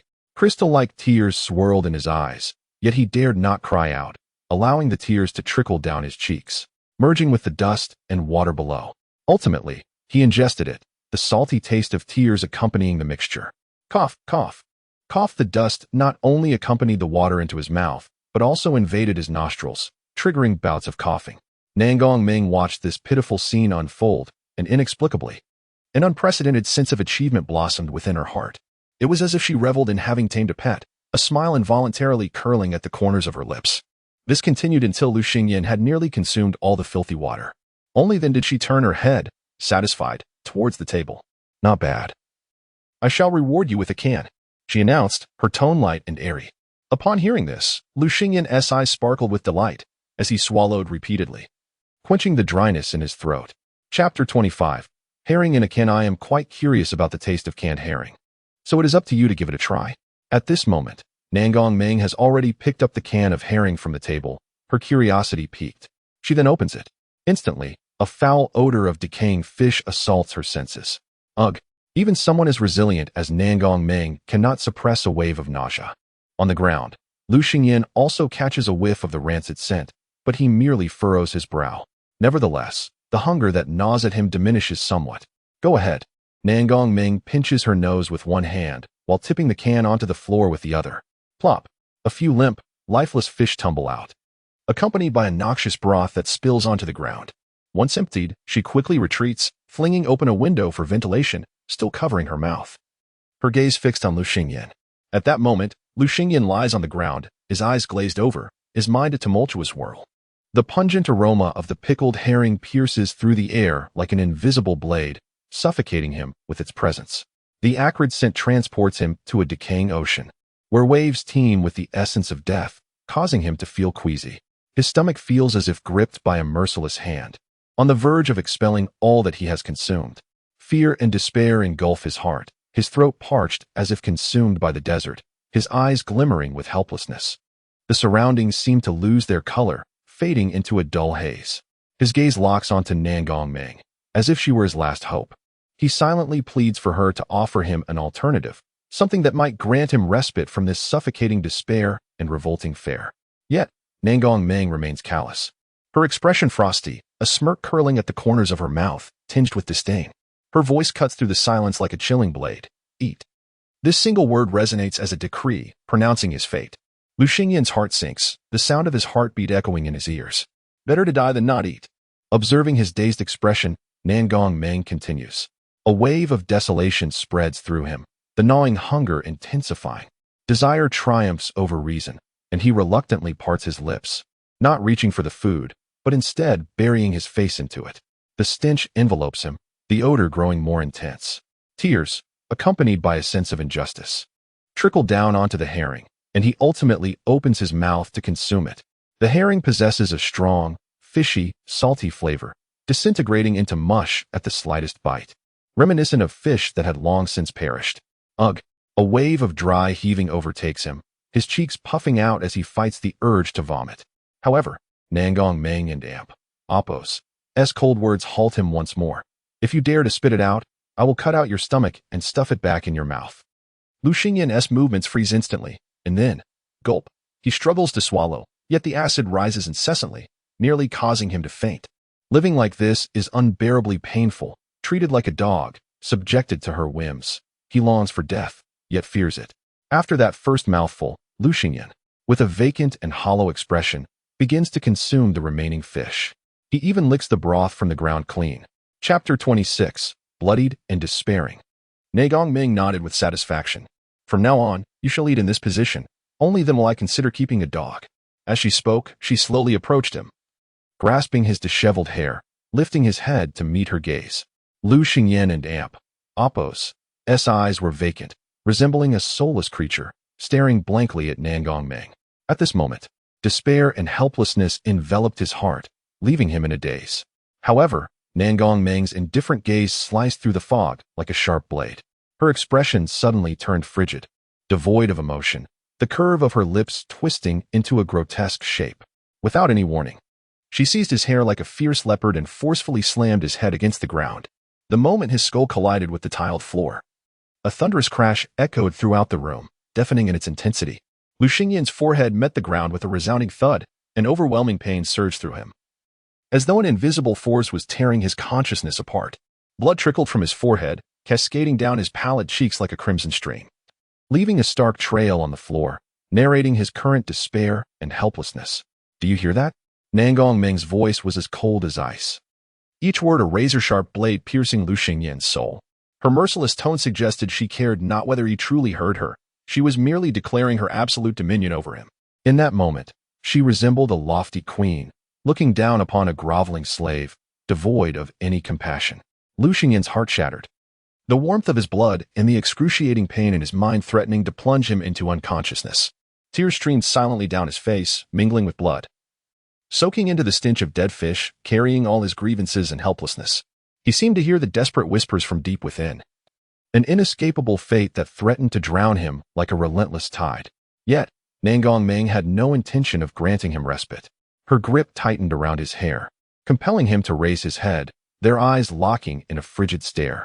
Her gaze, like an abyss in the night, held no emotion, seemingly awaiting the slightest reaction from him. Lu Xingyan's mind swirled in confusion, only able to register the system's final mechanical announcement. Ding. Application successful. Pain relief medication acquired. The cooldown for application, for 59. Subsequently, his consciousness plunged into darkness, and he fell into a deep oblivion, unknowing of his fate. What a nuisance. Observing him slip into unconsciousness, she muttered under her breath.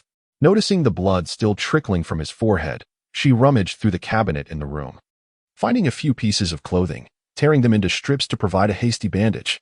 She also wrapped his blood-stained right hand. Simultaneously, she opened a box of antipyretics, hastily shoving 2 capsules into his mouth and offering him a small sip of water. Pinching his delicate nose, she ensured he would swallow instinctively. Having completed her tasks, she exited the room. When Lu Xingyan awoke once more, it was the following morning.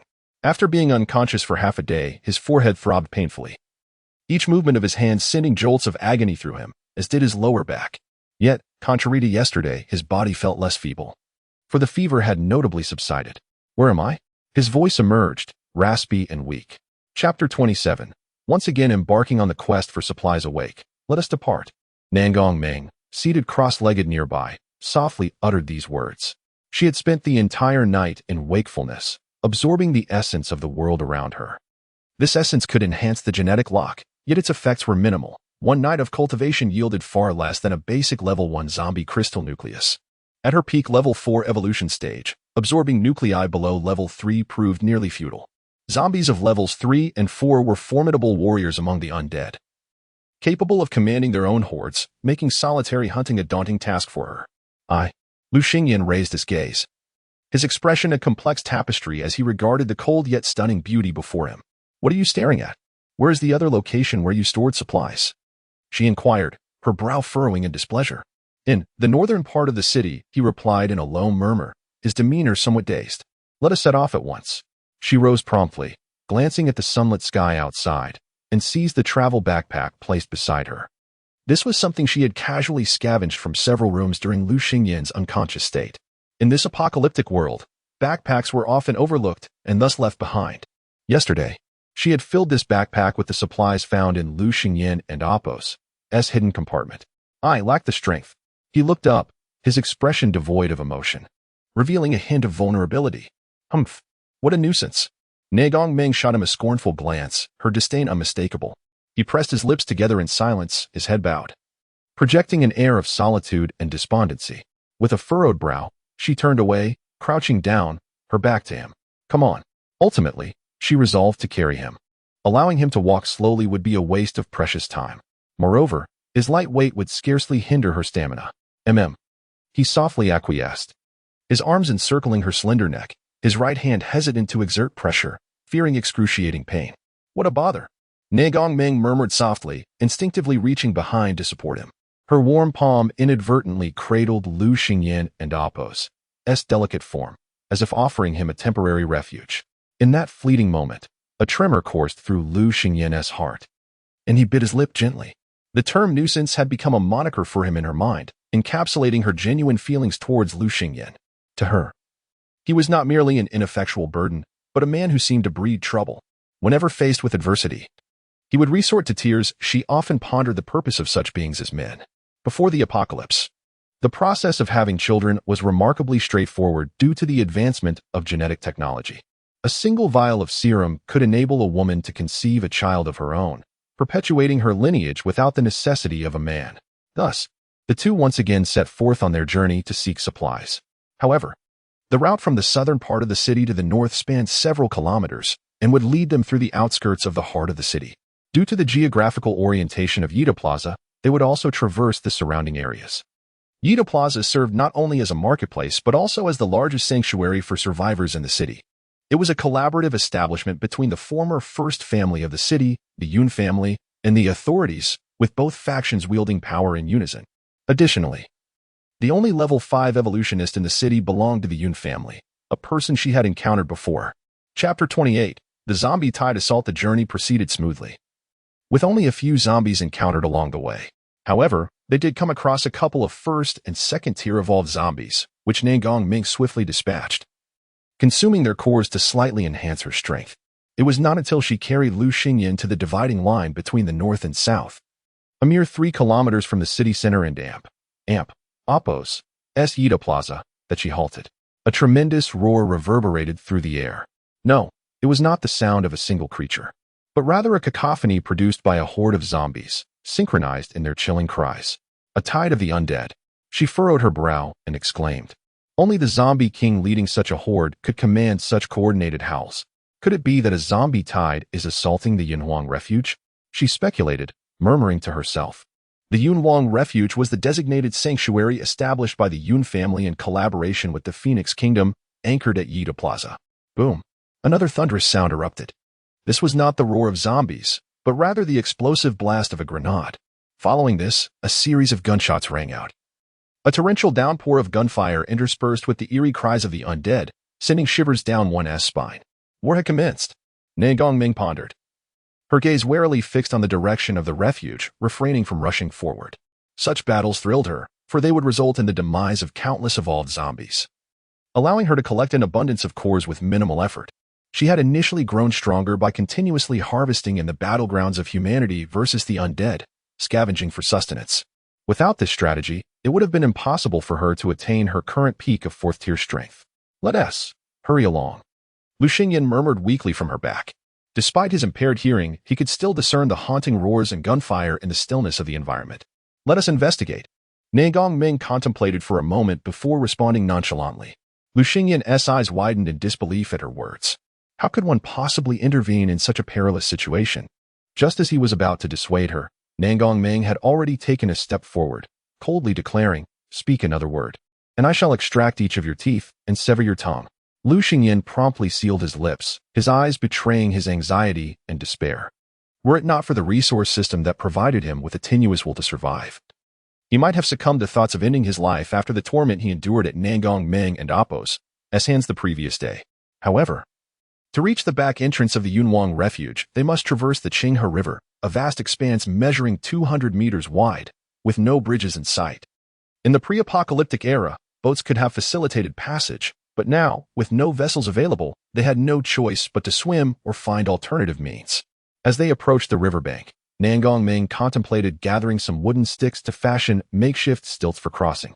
After all, although the Qinghe was 200 meters wide, its waters were relatively calm. Given her current physical condition, she could manage with just her feet. Swimming to the opposite bank would take only a few minutes. Yet with Lu Xingyan on her back and a bag of supplies strapped in front, entering the water was not an option. Stop! A woman's voice suddenly rang out. Almost immediately, a group of women wielding axes appeared, varying in height and build, all clad in identical black uniforms, clearly indicating they belonged to the same organization. Chapter 29. The Axe Gang. What do you intend to do? Nangongming halted her steps, her gaze sharp as a blade, coldly surveying the group of women before her. Yet, after just a fleeting moment of perception, a hint of disdain flickered in her beautiful eyes.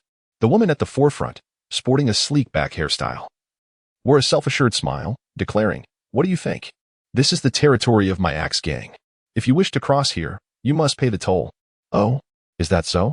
How much do you require?" Nangongming replied, a smirk playing on her lips, genuinely intrigued. She sensed the aura of this woman. She was a second-tier evolver, accompanied by several first-tier awakeners, while the remaining dozen or so were merely ordinary individuals.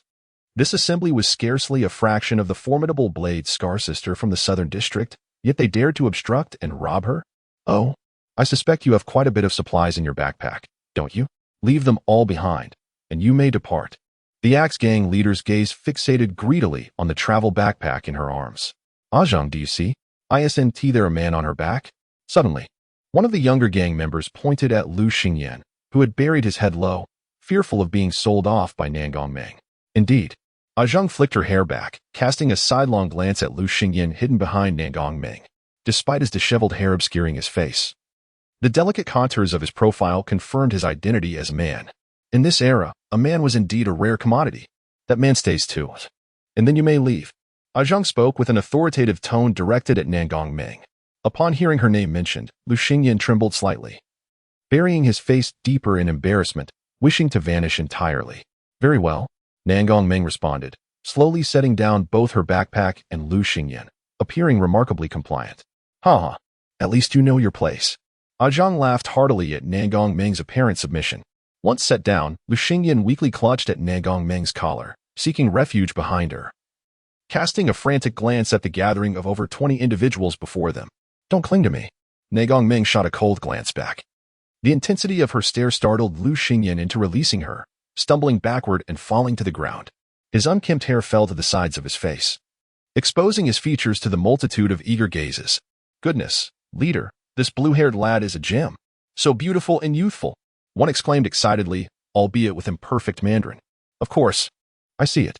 Ajang licked her lips, her throat swallowing in anticipation. It had been 2 months since she had encountered such a prime specimen. After all, men either transformed into zombies or were traded off by the powerful factions for their looks. "Quick, go fetch the supplies and the man." She commanded a nearby first-tier evolver girl without hesitation. While she held confidence in her abilities, she maintained an adequate level of vigilance. "Yes." The commanded girl promptly approached Nangongming, her focus unwaveringly fixed on Lu Xingyan, oblivious to the potential danger. Chapter 30. Complete suppression. As she approached, a slender jade finger suddenly clasped around her throat, lifting her effortlessly. The girl dangled in the air, desperately struggling, her hands flailing against the delicate grip that constricted her neck, but to no avail. With a sudden tightening of her fingers, Nangongming's grip became increasingly suffocating, causing the girl and Appo's face to flush and her eyes to fill with blood.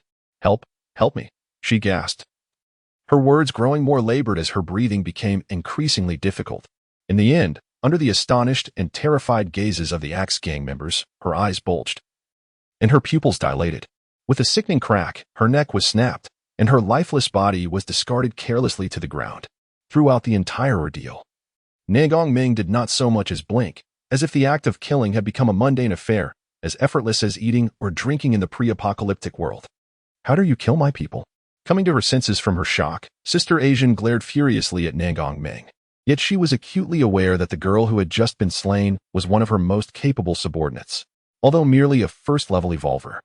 She had reached the pinnacle of her level, her physical prowess surpassing that of ordinary humans. Even standing still, Asian knew she could not have killed her with her bare hands. Yet, this woman before her had accomplished the feat. What kind of terrifying strength must she possess? You have killed her. What will you do now? Nagongming spoke coldly, her sword slowly lifting, pointing directly at Asian. How dare you be so arrogant? Even if you are a second-level evolver like me, you shall perish. Asian's eyes flashed with a fierce intensity. She had just entered the second level and merely speculated that Nagongming was at the pinnacle of the second level. Raising her arm, she commanded, all of you, attack. Kill her. Kill. A chorus of women clad in black, wielding axes, roared in unison as they charged toward Nagongming. Seeking death. Nagongming's eyes turned cold as she charged forward with her sword, pressing the attack rather than retreating. Swish, swish, swish, her sword danced through the crowd, each strike resulting in a lifeless body crumpling to the ground.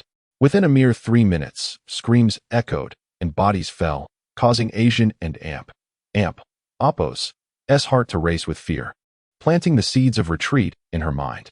With a final, decisive strike, Nagongming dispatched the last foe. You are a devil, Asian shouted in panic, witnessing her hard-earned axe gang being wiped out single-handedly, and she turned to flee.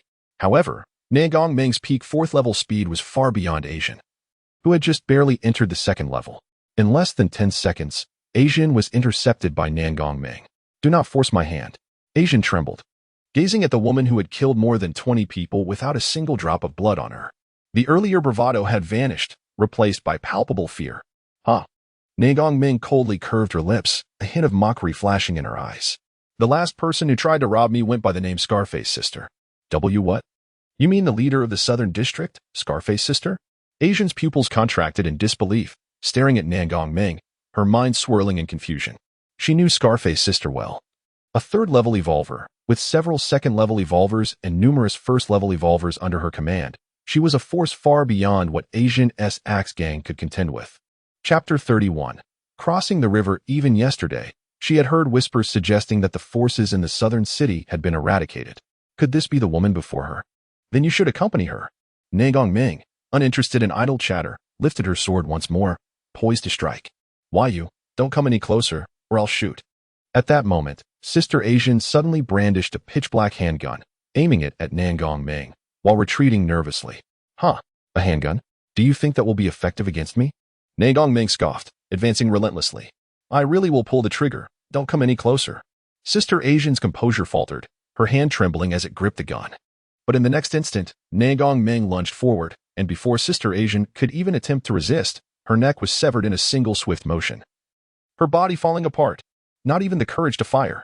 Nagongming remarked disdainfully as she stepped forward to retrieve the handgun. To her astonishment, it turned out to be a toy gun. Her expression shifted slightly, leaving her momentarily speechless. Once Nagongming resolved the situation, only a few minutes had elapsed. Upon returning, she found Lu Xingyan trembling with a backpack full of supplies, biting his lip and keeping his eyes shut. What a nuisance. You didn't run away? Nagongming asked, a hint of surprise in her tone. In truth, she hadn't needed to pursue him so far. But she was curious to see if Lu Xingyan would attempt to flee secretly, which prompted her to chase a considerable distance. She had assumed he would undoubtedly abandon her with the supplies, choosing instead to escape the torment and survive for a few days with food. I want to leave you. Upon hearing her voice, Lu Xingyan slowly opened his eyes and weakly gazed up at her. How intriguing. She smiled, her eyes glinting with mockery. It was truly unexpected. Let us go, let us cross the river. Quickly suppressing her smile, she hoisted him onto her back, repositioning the backpack in front of her, and casually found a few sturdy sticks to secure to her legs. Although the Qinghe River was wide, its bed was primarily rocky and not very deep, allowing them to traverse it on stilts. However, the river had become contaminated with the virus. The initial zombie infection had spread through the air, making the water safe to drink at first. But after a rainfall, the water source became tainted, and anyone who drank from it would soon transform into a zombie, leading to the current scarcity of potable water. Once Nagongming secured her stilts, she swiftly navigated through the river, encountering no unexpected obstacles along the way. After safely crossing, she carelessly discarded the sticks. Now that they had crossed the river, they were merely about 2 kilometers from the Yunwang refuge, and the sounds of gunfire grew increasingly pronounced, more intense than before. Clearly, the refuge was embroiled in a fierce battle against the horde of zombies. Meanwhile, atop the outer walls of the Yunwang refuge, the dying rays of dusk filtered through layers of ominous clouds, painting a surreal scene. Thousands of women armed with firearms stood resolutely on the walls, akin to eagles spreading their wings, as the tongues of gunfire erupted from their rifles. Their eyes sparkled with determination and defiance. In stark contrast, an unsettling sight loomed before them. A dark wave of zombies surged forth like a tide, their grotesque faces appearing even more sinister in the fading light. The lifeless eyes, devoid of humanity, silently roared at them, proclaiming the arrival of death. The atmosphere was taut, as if a string were drawn to its limit. Chapter 32. The Crisis of the Sanctuary. Captain, our magazines are running low. Perhaps we should consider a retreat? A woman clad in camouflage attire, her complexion pale and voice laced with anxiety, urgently suggested to the captain. Her fingers trembled slightly, unable to conceal the fear that gnawed at her, despite the dire circumstances surrounding them. The captain, tall and resolute, wore the marks of battle with dirt and blood staining her features. Her gaze, sharp as that of a hawk, scanned the advancing horde of zombies. And within her deep-set eyes flickered an unyielding conviction. No, we cannot retreat. As long as we stand, we must protect every soul within the sanctuary. Her voice resonated with a low, commanding timbre, filled with determination. Before her words could fully dissipate, a barrage of gunfire erupted from the walls. Flames flickered forth like serpents, bullets slicing through the air with a piercing shriek, striking the relentless zombies. Each pull of the trigger was a declaration of war on life, accompanied by the thunderous beat of their hearts and the fervor of combat. The team members exchanged weary glances, silently attuned to one another's resolve. They understood that behind them lay a fragile sanctuary, where innocent lives awaited their triumph. Yet, as time wore on, the tide of zombies swelled, an insatiable darkness consuming the light. The captain's expression grew increasingly grave. Despite her efforts to maintain composure, the glimmer of anxiety in her eyes betrayed her inner turmoil. She recognized that without a timely strategy, an abyss of despair awaited them. Maintain formation. Aching, throw down a few grenades, and then launch a small missile. The captain commanded, directing her voice towards a woman stationed atop a high platform. Understood. The woman replied promptly, her binoculars trained on the scene.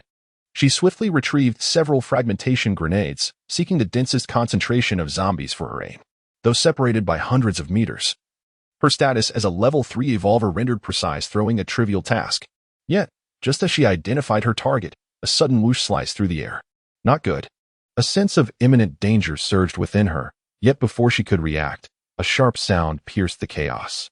With a sickening thud, a spear penetrated the concrete wall of the platform and impaled her chest, extinguishing her life in an instant. Aching. The captain's eyes widened in horror at the scene before her, feeling utterly powerless. She could only roar in a promise, rest assured. I shall take good care of your beloved. As she spoke, memories of the beautiful young man associated with Aching flooded her mind, causing her to swallow hard. As the spear claimed its victim, it inexplicably retraced its path. 1 kilometer away, amidst the horde, a slender jade hand deftly caught the spear. And a cruel smile graced her lips, revealing a thirst for blood. My subjects, fresh flesh is within our grasp. Tear them apart. Her exquisitely pale face radiated a ravenous expression as she uttered the words, her gaze fixed on the approaching horde. Roaring with renewed fervor, the zombies surged forward. Animated by their queen's encouragement, their pace synchronized and thunderous, like a relentless drumbeat shaking the earth. The formidable spectacle was enough to instill fear in the hearts of any onlooker. Despite the relentless onslaught, the fallen zombies piled up, creating a makeshift staircase against the walls.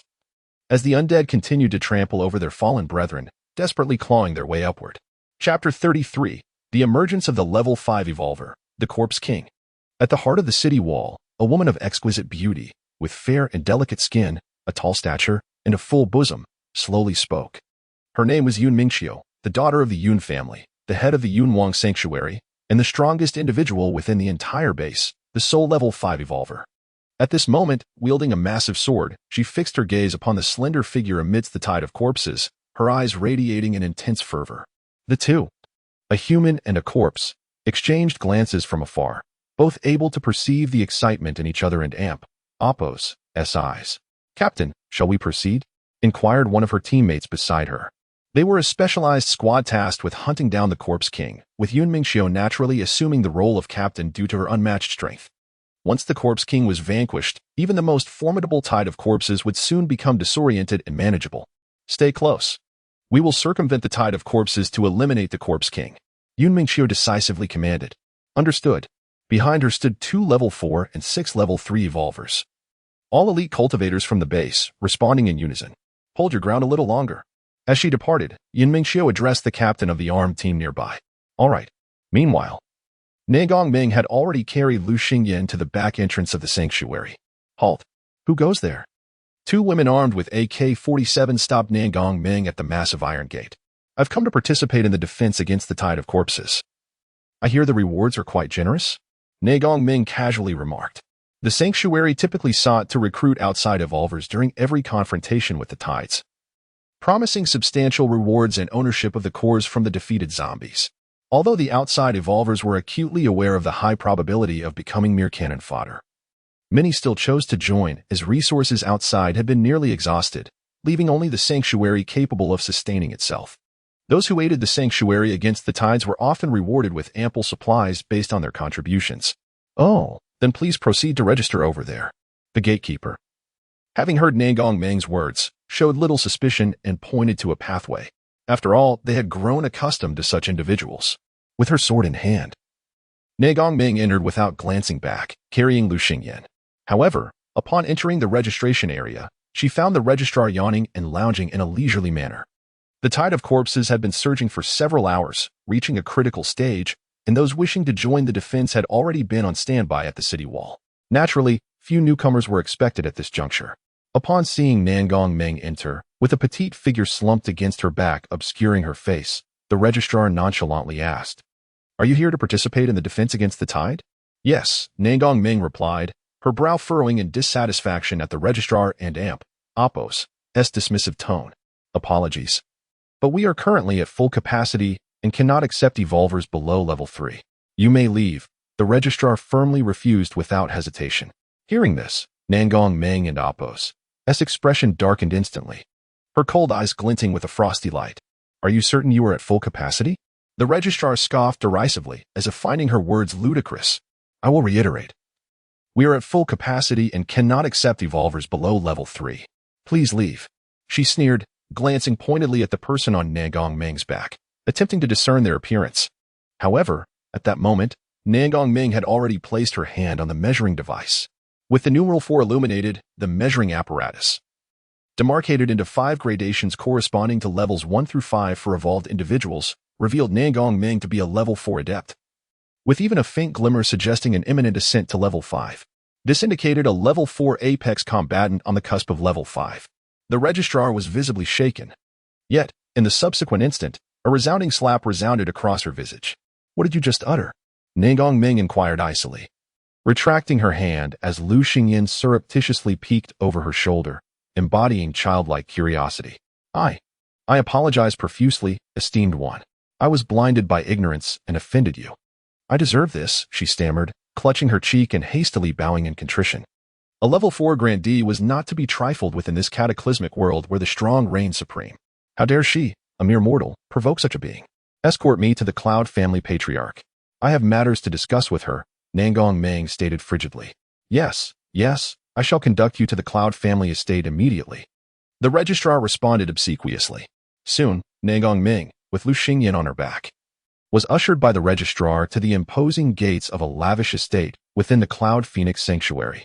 However, several robust women brandishing rifles collectively aimed their weapons at the approaching party. "Halt. State your purpose."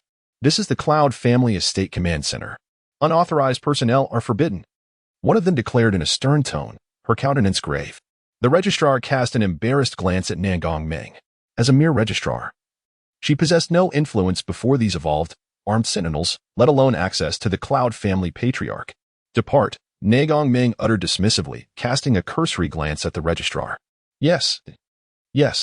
The registrar scurried away, not daring to tarry, lest she incur the wrath of this level 4 luminary. As the registrar's figure receded into the distance, Nangongming addressed the guards, relayed to the Cloud family patriarch that Nangongming has arrived to offer her assistance. The guards exchanged puzzled glances, their gazes fixed on her as if she were deranged.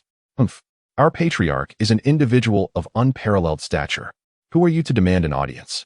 To offer assistance to the patriarch? A preposterous notion. Another female guard scoffed derisively, her demeanor exceedingly haughty. I advise you to depart forthwith, lest we be compelled to employ less amicable measures. The other guards added with sneering countenances. Yet, amidst their disdainful laughter, Nangong Ming's extended sword flashed, and before they could react, a sharp report reverberated in their ears, accompanied by a sensation of numbness in their weapon-wielding arms. Upon regaining their composure, they were aghast to discover that the barrels of their firearms had been precisely severed, now lying inert on the ground. The guards, their expressions transformed, stared at Nangong Ming in disbelief. Such velocity was reminiscent of but one individual, their own young lady, Yun Mingxiu, the base's most formidable combatant and the sole level 5 gene adept. Quick, what are you waiting for? Apprise the patriarch. A burly woman with prominent jowls exhorted her companion in a trembling voice. Yes, yes. The woman addressed promptly discarded her weapon and raced towards the interior. Esteemed one, please await a moment. The lead guard entreated, her voice tremulous, her face etched with mounting awe. She was taut with tension, yearning to shrink into insignificance, lest she provoke Nangong Ming's displeasure. In this era of devastation, the principle of might makes right was deeply ingrained. She understood that this powerhouse, whose strength rivaled even a level 5, was absolutely not to be trifled with. Chapter 35, the head of the Yun family at this moment. The atmosphere surrounding them seemed to grow heavy, as if time itself had come to a standstill in the presence of Nangong Ming. Her elongated figure cast a long shadow under the sunlight, resembling an inviolable mountain, rendering any thoughts of approach diminutive and futile. The sword at her waist swayed gently, emitting subtle sounds with each breath, as if to remind those around her of the peril she represented. Nangong Ming slightly tilted her head, casting a cold glance at the guards still brandishing their firearms, her gaze as piercing and merciless as the winter wind. Had this been outside, the recent derisive remarks would have already resulted in her lethal retaliation. However, she understood that the Yun Wang Sanctuary was a collaborative organization between the authorities and the Yun family, making it inappropriate to resort to violence here. She uttered coldly, her tone laced with an invisible pressure. The guards shuddered internally, quickly bowing their heads in compliance, acutely aware that opposing such formidable power was akin to challenging a mountain with an egg. At this moment, Nangong Ming and Appo's indifference and strength made them feel suffocated. Yet, her attention was not on the guards' reverence. Her objective was clear. The pressing concern was to deposit the encumbering Lu Xingyan here, thus enabling her to proceed to the front line, pursuing the higher-level zombies to collect crystal cores and fulfill her ambition of advancing to level 5. Her gaze began to penetrate the iron gates of the estate, her thoughts swirling as she calculated her next steps. Soon, the guard who had gone to report hurried back, accompanied by a kindly middle-aged woman. The woman, clad in simple attire with her hair styled in a bun, though somewhat plump, still bore traces of her former elegance, her brows revealing an air of authority. This was the person Nangong Ming sought, Yun Lan, the head of the Yun family and one of the leaders of the Yun Huang base. Upon seeing Yun Lan emerge, the surrounding guards immediately bowed in respect. We pay our respects to the head of the family. Their synchronized voices were moving. It appears that Miss Nangong has arrived. I have also heard about the recent altercation with my subordinates. I hope you do not take it to heart. Yun Lan navigated past the guards, her gaze warm as she addressed Nangong Ming. Head of the Yun family, I prefer to avoid unnecessary pleasantries. I am here to assist the Yun Wang Sanctuary in fending off the zombie tide. Nangong Ming stated straightforwardly, revealing her purpose. Following Yun Lan and Appo's nod of acknowledgement, she added, Of course, my primary aim is to slay more advanced zombies to obtain crystal cores. Having your assistance is indeed a fortuitous circumstance. A smile graced Yun Lan and Appo's face. At this moment, she had been informed of the dire situation at the front line. The city walls were on the verge of collapse, and the soldiers were running low on ammunition. This urgency was compounded by her daughter, Yun Mingxiu, leading a team to eliminate the zombie king, yet after half an hour, they had not succeeded, leaving her in a state of anxiety. Upon hearing the report of Nangong Ming's arrival, she had come out to greet her personally. At this moment, Mingxiu is engaged in combating the zombie king, yet has not secured a victory. I fear there may be unforeseen complications, she continued, concern evident in her eyes as she looked at Nangong Ming. Then, a smile began to form on her face. With Miss Nangong's assistance, I believe we can defeat the zombie king. Head of the Yun family, I cannot guarantee success against the zombie king. However, I have no qualms about eliminating some level 3 or even level 4 evolved zombies. Nagong Ming gently shook her head, refraining from overcommitting. After all, the zombie king that could elude Yun Mingxiu, a level 5 evolver, was likely at least a level 5 entity, possibly possessing special abilities. In the wake of the apocalypse, humanity's struggle against zombies had not only given rise to genetically evolved beings, but also awakened a portion of individuals with extraordinary powers, abilities beyond the ordinary. Chapter 36, Recognition. Ah, how presumptuous of me. Upon hearing the implicit refusal in Nagong Meng and Apos' words, Yunlan did not exhibit any displeasure. After all, it is human nature. Nagong Meng and Apos' intention in coming here was merely to seek some benefit. Conversely, her aim was to utilize Nagong Meng to fend off the tide of corpses and minimize casualties. It was a mutualistic arrangement, merely a matter of employment. There was no need for any life-threatening endeavors. However, I do have someone and some supplies that require the esteemed head of the Yun family to safeguard for me. At this moment, Nagong Meng had placed Lu Xingyin and the backpack at her feet. Only now did Lu Xingyin dare to timidly lift his gaze towards the individual before him. Instantly, a wave of memories from the pre-apocalyptic era surged forth. "Aunt Yun," Lu Xingyin called out with a trembling voice. Who might you be?" Yunlan gazed at the disheveled and fragile man before her, perplexed. It was not until Lu Xingyan raised his small hand to reveal his exquisite face and tear-filled eyes that recognition dawned upon Yunlan. "You are Xiaoyan?" Yunlan exclaimed in astonishment, staring at Lu Xingyan and Apos' familiar visage. "Yes, it is I." Tears streamed down Lu Xingyan and Apos' face as he nodded, his delicate form trembling. "I never anticipated that you were still alive, Xiaoyan." Yunlan immediately stepped forward and enveloped Lu Xingyan in her embrace. Her gaze fell upon the hastily bandaged wound on his forehead and his unsteady gait, filling her with immense sorrow. Before the apocalypse, the Yun and Lu families were both among the elite families of the Magic City, maintaining a close relationship, even discussing the prospect of a union. However, the apocalypse struck unexpectedly, and it was rumored that the Lu family estate was breached within a matter of days, with all its inhabitants succumbing to the undead.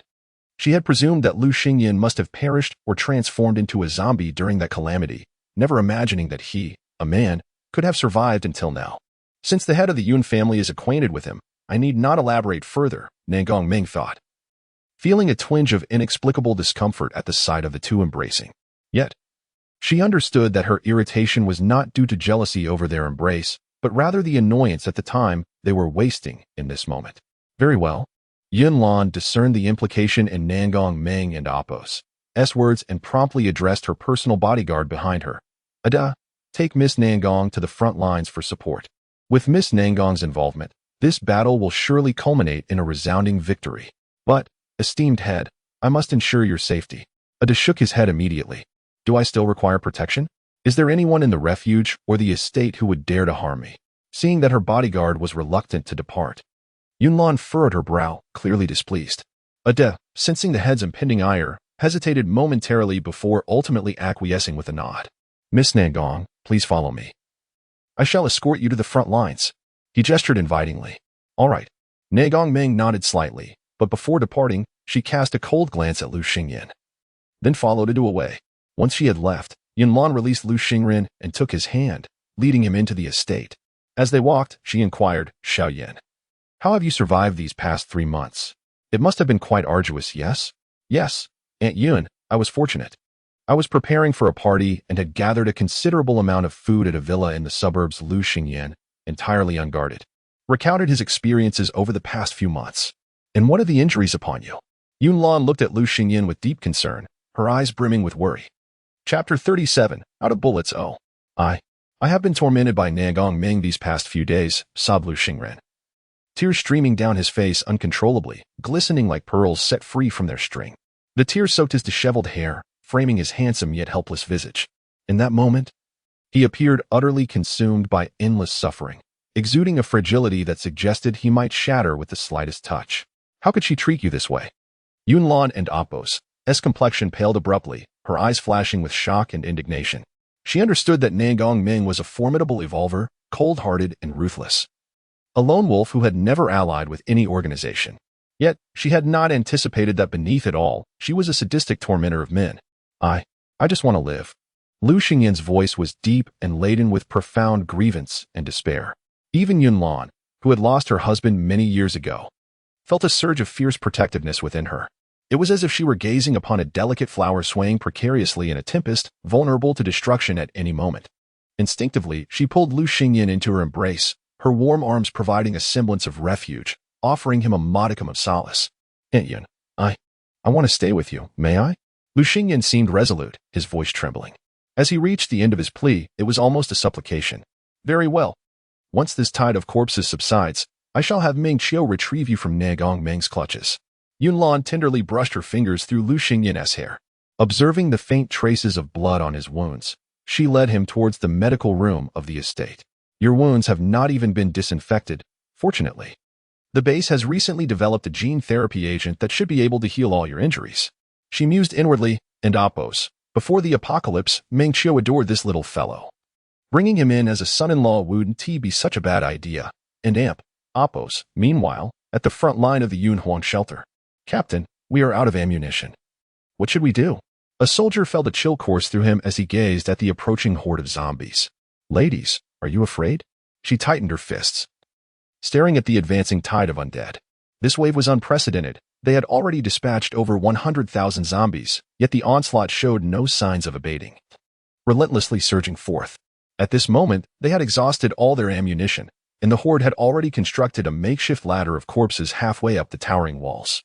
If they ceased their assault, the zombies would undoubtedly breach the walls within 2.5 minutes. "Fear not," the crowd shouted in unison. If the walls fell to the zombies, their shelter would be utterly lost, and their families and friends were all within. They could not falter. "Zhongli, go inform the group of external evolver reinforcements." The captain immediately pointed to a woman, exclaiming, "Have them position themselves at the edge of the wall to fend off the incoming zombies. They must not be allowed entrance." "Yes." Zhongli complied without hesitation, racing towards the rear of the wall. "Those without bullets, arm yourselves with knives." The captain leaned forward to peer down at the snarling, grotesque faces below. They resembled an endless swarm of insects, a sight that was enough to instill fear. "What a pity, Ching. I fear I will not have the chance to care for your little darling." She sighed inwardly, feeling a tinge of disappointment. Chapter 38. The delusional attempt to slay the king, overestimating one's strength. Yet, on a street once occupied by the corpse king, several women clad in combat attire stood. Their figures stained with green blood and breathing heavily. Each wielded a sword or dagger, their faces etched with concern. At the forefront was a strikingly beautiful woman, brandishing a broadsword. Despite her disheveled appearance, she exuded an aura of valor. She was Yun Mingqiu, the strongest of the Yun Phoenix Sanctuary and the leader of this expedition to hunt the corpse king. The confidence she had arrived with had dissipated, replaced by a grave expression. "Captain, the number of zombies is increasing exponentially. Should we consider retreating from this mission?" One of her teammates, having cleaved through a line of zombies, retreated beside her, anxiety evident in her voice. Surrounding them, a relentless tide of the undead surged, creating an oppressive atmosphere that was nearly suffocating. Yun Mingqiu, with gritted teeth, declared, "We must eliminate the corpse king. Otherwise, our sanctuary will surely fall." Her words were resolute and decisive, her gaze sharp and penetrating, radiating an intense aura of ferocity. "But Captain, our numbers are dwindling, and our strength is nearly exhausted. Perhaps we should withdraw?" Another team member, equally troubled, implored. Before she could finish her sentence, Yun Mingqiu swiftly spun her wrist, pressing a dagger against the woman's throat. The teammate and Oppos' eyes widened in shock, her pupils dilating in terror. "Silence. When have I ever required your input?" Yun Mingqiu's voice dripped with menace. "Should you dare to speak again, I will treat you as a deserter, and I can execute you on the spot." In that moment, Yun Mingqiu was consumed by rage, her strength nearly depleted, yet she refused to relent. "Yes." The teammate bit her lip, casting her gaze downward in defeat, and resumed her relentless assault against the unending swarm of zombies. However, not far from them, atop a towering building, a slender figure loomed. Dressed in a deep red gown adorned with a phoenix motif, her silky black hair cascaded elegantly over her shoulders. Her features were exquisite and alluring, with enchanting eyes shimmering with a captivating allure, reminiscent of a bewitching enchantress. A subtle smile graced her lips, a glimmer of amusement flickering in her bright eyes. To think they would dare to slay the king, such audacity. She murmured disdainfully, casting a condescending glance at Yun Mingqiu and her team. "Go forth, my subjects," she commanded silently to her loyal undead minions within her mind. A roar, distinct from the previous ones, reverberated through the street. The encircled Yun Mingqiu and her team felt a chill run down their spines, sensing an overwhelming pressure. This was undoubtedly not the voice of the Corpse King. Although the sound bore a weighty intensity, Yun Mingqiu, a level 5 evolved being, was certain it did not belong to the Corpse King. As the pressure mounted, the source of their dread finally emerged. It was a group of pitch-black zombies, their forms resembling small mountains with eyes glowing a menacing crimson. So many level 4 evolved zombies. Yun Mingqiu's brow furrowed deeply, sensing the formidable power of these creatures. The distinction between level 4 and level 5 evolution was profound. Levels 1 to 4 primarily enhanced physical attributes and sensory capabilities, while level 5 evolved beings could manipulate genetic source power, possessing heightened perception and even the ability to briefly utilize this power for flight. Chapter 39. Surrounded. What a terrifying sight. Level 4 evolved zombies. The remaining living members of the team gazed in horror at the towering, pitch-black figures of the zombies, a chill spreading through their hearts. Only one thought lingered in their minds. We are doomed. After all, most of them were merely level 3 evolved beings, with only 2 at level 4, and their stamina was severely depleted. While they might have held their ground against lower-level zombies, the emergence of several level 4s left them feeling utterly hopeless. Captain, we must break through. We cannot fight any longer. One of the team members suggested, her voice trembling. Agreed. Yun Mingqiu responded with surprising swiftness. Although her bloodlust had surged, the situation was dire enough that survival had become the primary concern, rendering thoughts of slaying the zombie king irrelevant. At that moment, the level 4 evolved zombies charged towards them with ferocity. They roared, unleashing a torrent of corrosive liquid from their mouths. The ground trembled beneath their massive feet, sending plumes of dust into the air. Clear a path behind us, Yun Mingqiu commanded, her expression calm and unflustered despite the oncoming threat. She then wielded her blood-stained broadsword, imbued with a vibrant glow, and aimed a powerful strike at the approaching level 4s. In an instant, the broadsword collided with the arm of one of the towering zombies. However, contrary to her expectations, the blade did not sever the limb. Instead, it was met with tremendous resistance, producing a dull thud as the sharp edge sank deep into the massive flesh, striking against the hardened bone with a reverberating sound, as if the weapon mocked its own impotence. Immediately, Yun Mingqiu felt a jarring recoil travel through the hilt, nearly numbing her hand. A flicker of astonishment crossed her face, but there was no time for contemplation. She exerted all her strength to withdraw the sword, and with a surge of blood, the level 4 zombie was forced back a few steps. Its colossal form stumbled and fell, crushing several lower-level zombies beneath it, the mingled scent of blood and decay rising to nauseating heights. Yet, just as she regained her footing, a greater peril loomed closer. The other level 4 zombies, akin to ferocious beasts, displayed astonishing speed as they closed in on her. Their fists, the size of truck tires, hurtled towards her with the force of a tempest, capable of pulverizing walls.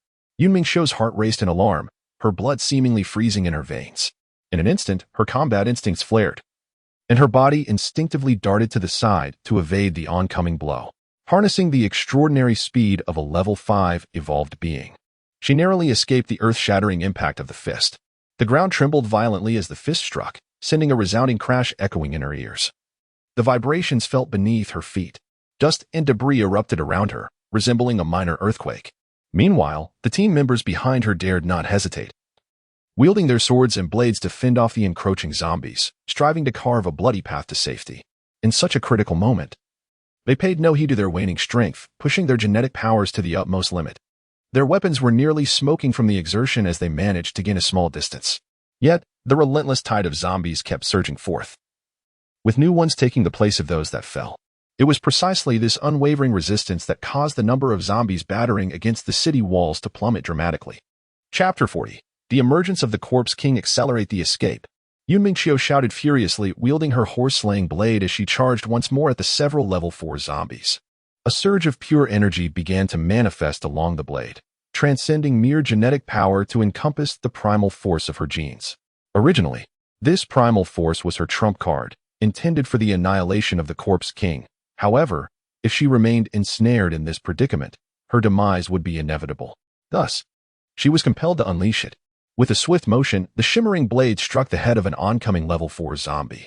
The blade pierced through its defenses without hesitation, severing its head in an instant. She deftly extracted a pale blue crystal core from the defeated zombie and casually stowed it away. The massive carcass collapsed with a thunderous crash, crushing numerous lower-level zombies in its wake, and dark green blood splattered around her. Yet, her face paled considerably, clearly indicating the immense toll of employing the primal force. Roars erupted from the remaining level 4 zombies, their eyes ablaze with fury and wrath. These evolved zombies had begun to exhibit a flicker of intelligence. Witnessing the death of their comrade only intensified their rage. Yun Mingqiu, her expression grave, tightened her grip on the horse-slaying blade and glanced backward, finding solace in the sight of her team having carved a bloody path to safety. Narrowing her beautiful eyes, she turned her attention back to the few level 4 zombies before her, once again channeling her primal energy. She knew she had to eliminate these creatures before her energy was fully expended. Just then, a thunderous roar echoed through the air. Damn it! How dare you slay my most loyal subjects? At the sound of this roar, the previously agitated level 4 zombies froze, their iron-like fists suspended mid-air. Their ferocity replaced by an overwhelming aura of authority. Countless lower-level zombies, swayed by this newfound power, slightly bowed, as if in deference to their king.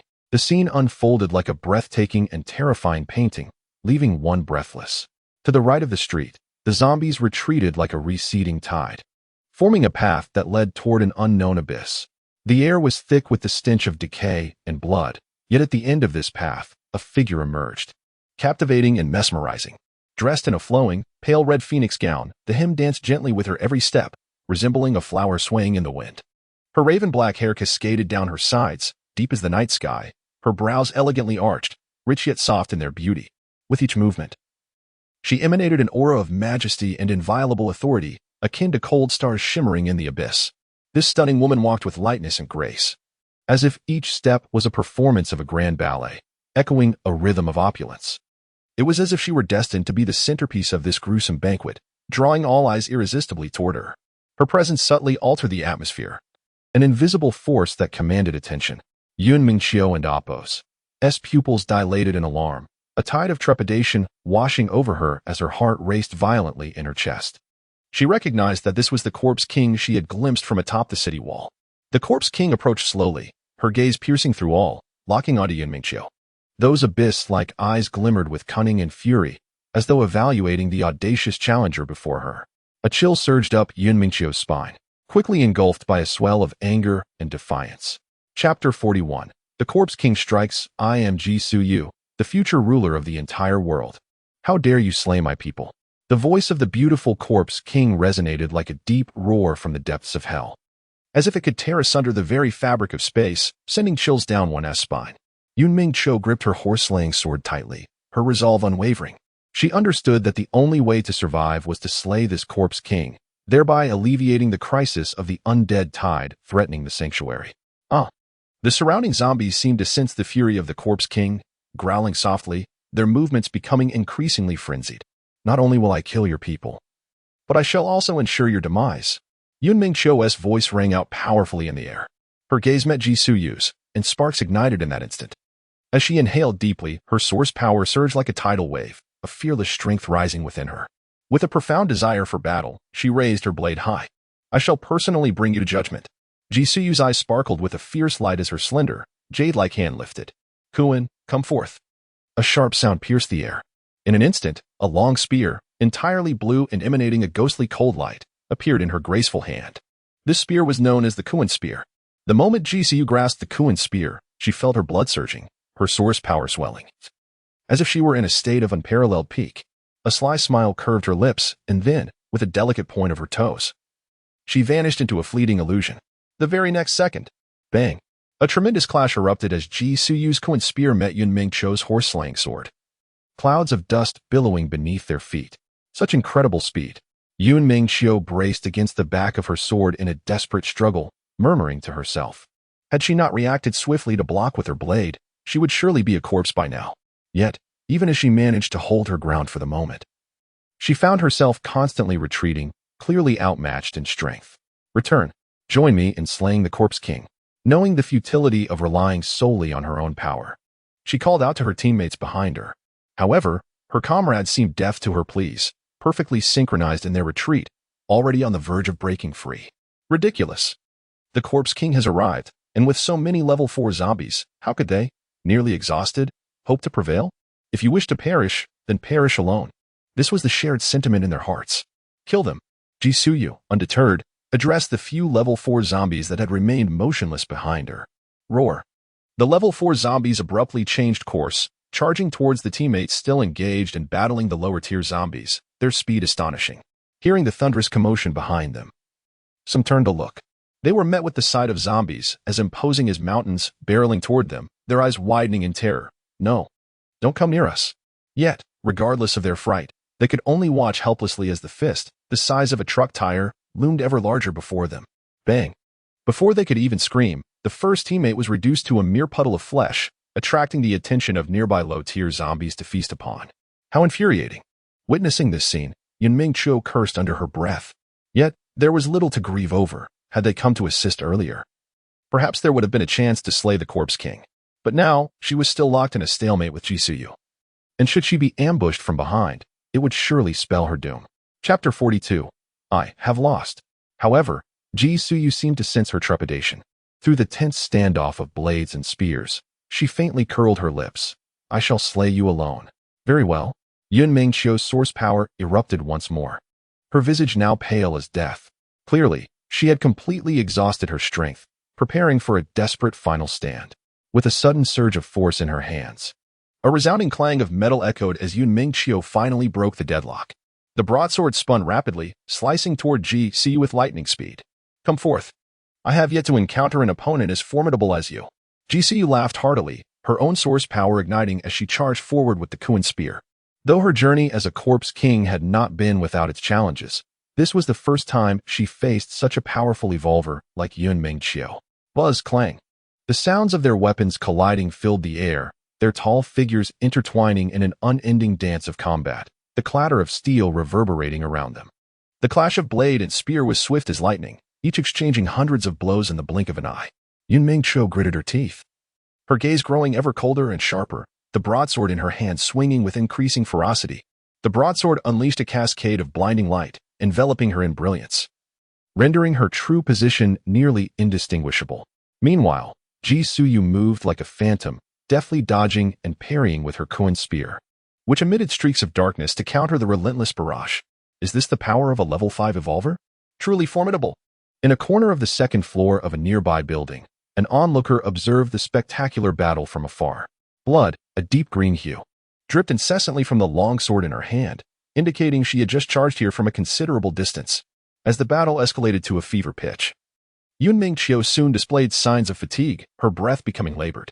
Yet Jisuyu, with merely a slight pant, surged forward once more.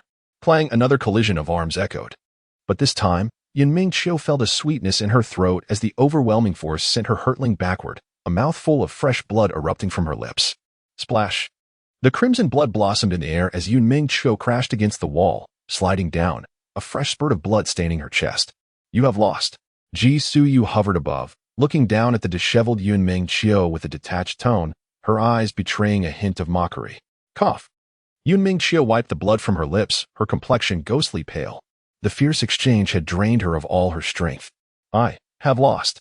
Kneeling on the ground, despair filled her eyes. She never anticipated that the Corpse King would be even stronger than she had anticipated. Xingyan, I have come to join you. The image of the boy who haunted her dreams surfaced in her mind. A trace of sorrow and relief crossed her face as she slowly closed her eyes. Oh, Lu Xingyan? Jisuyu, about to strike, paused at her words, intrigued.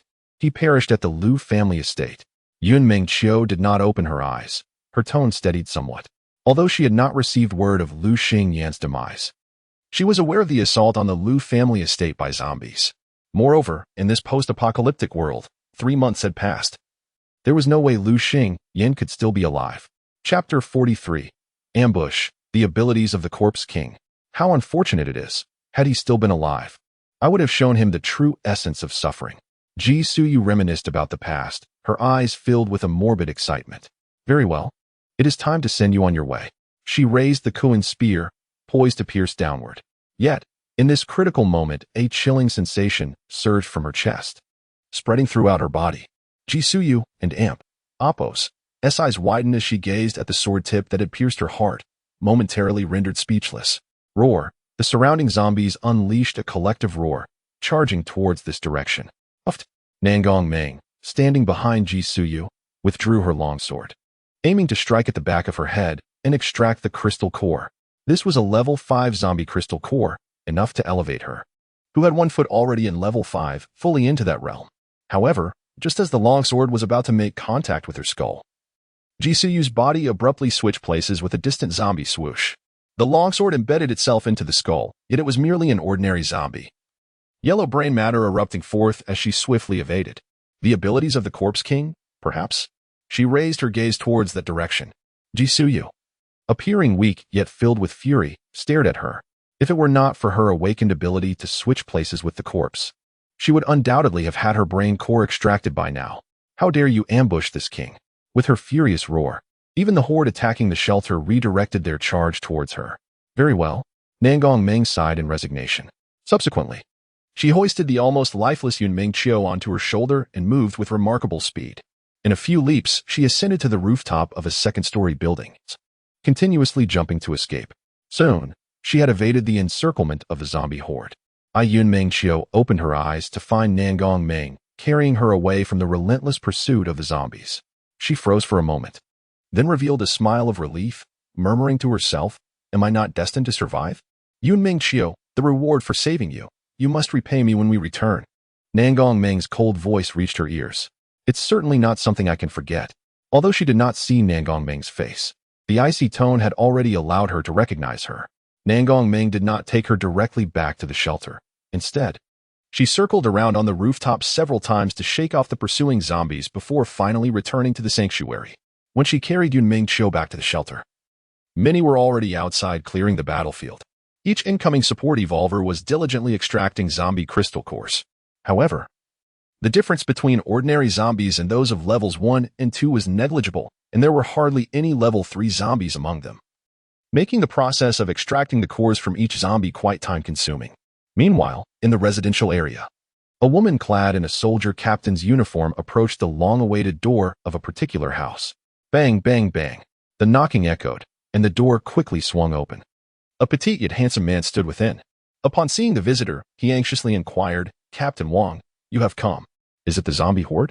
What about my wife? Jibu, could you allow me to enter for a sip of water?" Captain Wang did not respond, instead stepping into the house. Jibu did not impede her after she entered. He closed the door, poured a cup of tea, and continued to press, "Captain Wang, my wife has been hurt, has she?" This was the only thought that crossed his mind, for he knew that his wife was a high-platform observer and a bombarder. It was inconceivable for zombies to reach the high platform. Chapter 44, Crowdfunding Title, Waiting Online. Although we managed to repel the zombie tide through our efforts, it is with great sorrow that I must inform you, your mistress, Qing, has sacrificed herself. Captain Wang remained silent for a moment before speaking. "What did you say?" Zhu Bo's hand, which had been holding the teapot, trembled, nearly causing it to crash to the ground. "I am deeply sorry. Please accept my condolences."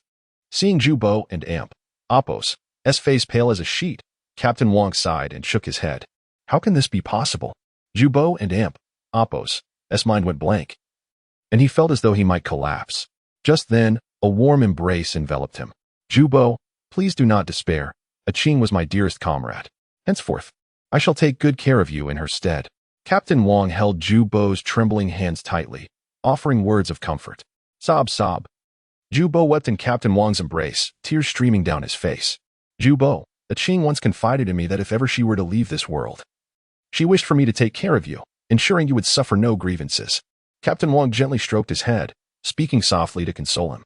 "Is that truly so?" Zhu Bo raised his swollen, red eyes, choking back tears as he inquired. "Indeed, I swear it," Captain Wang solemnly promised, a faint smile playing at the corners of his lips. "In this apocalyptic era, who still believes in oaths?" "Thank you, Captain Wang." Upon hearing his affirmation, Zhu Bo finally ceased his sobbing. "Still calling me Captain Wang." Unbeknownst to him, Captain Wang had already carried him to the bedside, playfully setting him down. "Wife, mistress." After a moment's hesitation, Zhu Bo finally managed to utter shyly, "Mistress, thank you." He silently expressed gratitude in his heart. Without his mistress, this frail man needed a support, and to his surprise, his mistress had already made arrangements. However, atop the high walls of the shelter, a woman's corpse, adorned with a light green hat, began to solidify gradually. Should someone with awakened abilities be present, they would certainly discern this as a sign of awakening powers. Yet, the resurrection of the deceased is a rarity in this world. Meanwhile, Nangong Ming carried Yun Mingqiu back to the Yun family estate within the shelter. Though exhausted, Yun Mingqiu remained conscious, effortlessly navigating their path. In the estate's grand hall, "Take your time eating, Xiaoyan. If there's not enough, I shall send someone to make more." Yunlan chuckled as she observed Lu Xingyan munching with food remnants scattered across his mouth. "Aunt Yun, this is so delicious." Lu Xingyan clutched a peeled sweet potato in his small, fair hands, stuffing his mouth full. His two tiny fangs nibbled incessantly, presenting an utterly delightful sight. He was utterly famished, having gone 3 days with barely a proper meal while following Nangong Ming. They had only provided him with some dusty water and leftover instant noodle broth, along with the foul stench of canned herring. At this moment, being able to savor fresh sweet potatoes was simply heavenly. "Haha, slow down, Xiaoyan." Watching him devour his food, Yunlan could hardly contain her laughter, her affection evident. "The chicks are still in the rearing stage. In the future, our daily meals will consist of sweet potatoes, so please do not complain, Xiaoyan. Just being able to eat my fill in this apocalypse brings me immense satisfaction. Thank you, Aunt Yun." Lu Xingyan lifted his beautiful, grape-like dark eyes to her, speaking sweetly. Once seen as a lofty young master, the harshness of the apocalypse had transformed him. Now, all he desired was to have enough to eat each day and survive. Chapter 45. Tight number 2. Yun Mingqiu. As for Nangong Ming, despite the possibility of acquiring resources by being close to her, after enduring several days of mistreatment, he no longer harbored any desire to remain by her side. At least in the shelter, he could enjoy a full meal, and with Aunt Yun looking after him, it should be fine, right? With this thought, Lu Xingyan swallowed the food in his mouth, his throat bobbing as he shyly spoke. I wish to acknowledge Aunt Yun as my godmother. May I?" He set down the sweet potato in his hand and gazed expectantly at Yunlan beside him. "No." Yunlan immediately rejected him without a moment's hesitation. "Yun, Aunt Yun, why is that?" he asked, his head drooping as he spoke dejectedly. His pair of obsidian-like bright eyes dimmed, rendering a heart-wrenching sight. "Foolish child. In truth, I would prefer to have you as my son-in-law," Yunlan explained gently, affection swelling in her heart. Although her impression of Lu Xingyan was quite favorable, and his seemingly fragile demeanor was indeed endearing, had she been 30 years younger, she would have undoubtedly been unable to contain her feelings. "Ah, son-in-law?" Lu Xingyan blinked in confusion upon hearing her words. Yet a corresponding memory surged forth in his mind. Yun Mingqiu? Indeed, Mingqiu was currently the strongest evolver in our shelter. Her prowess having reached level 5, and she was still thinking of you, never having sought a man. Moreover, with the zombie tide receding, Mingqiu should be returning soon. Yunlan patiently elucidated, causing a complex mix of emotions to stir within him. Just then, the respectful voice of a guard rang from outside. "Miss, we welcome your triumphant return." Following this, there was a loud thud as the hall doors swung open, only to be swiftly shut again. 2 figures entered. Naturally, Nangong Ming and Yun Mingqiu perched upon her shoulder. "Head of the Yun family, for saving Miss Yun, I require 3 level 4 crystal cores, 10 level 3 crystal cores, and a box of biscuits along with half a box of water." Upon entering, Nangong Ming stated her demands directly, without a hint of hesitation. "Isn't that a bit excessive?"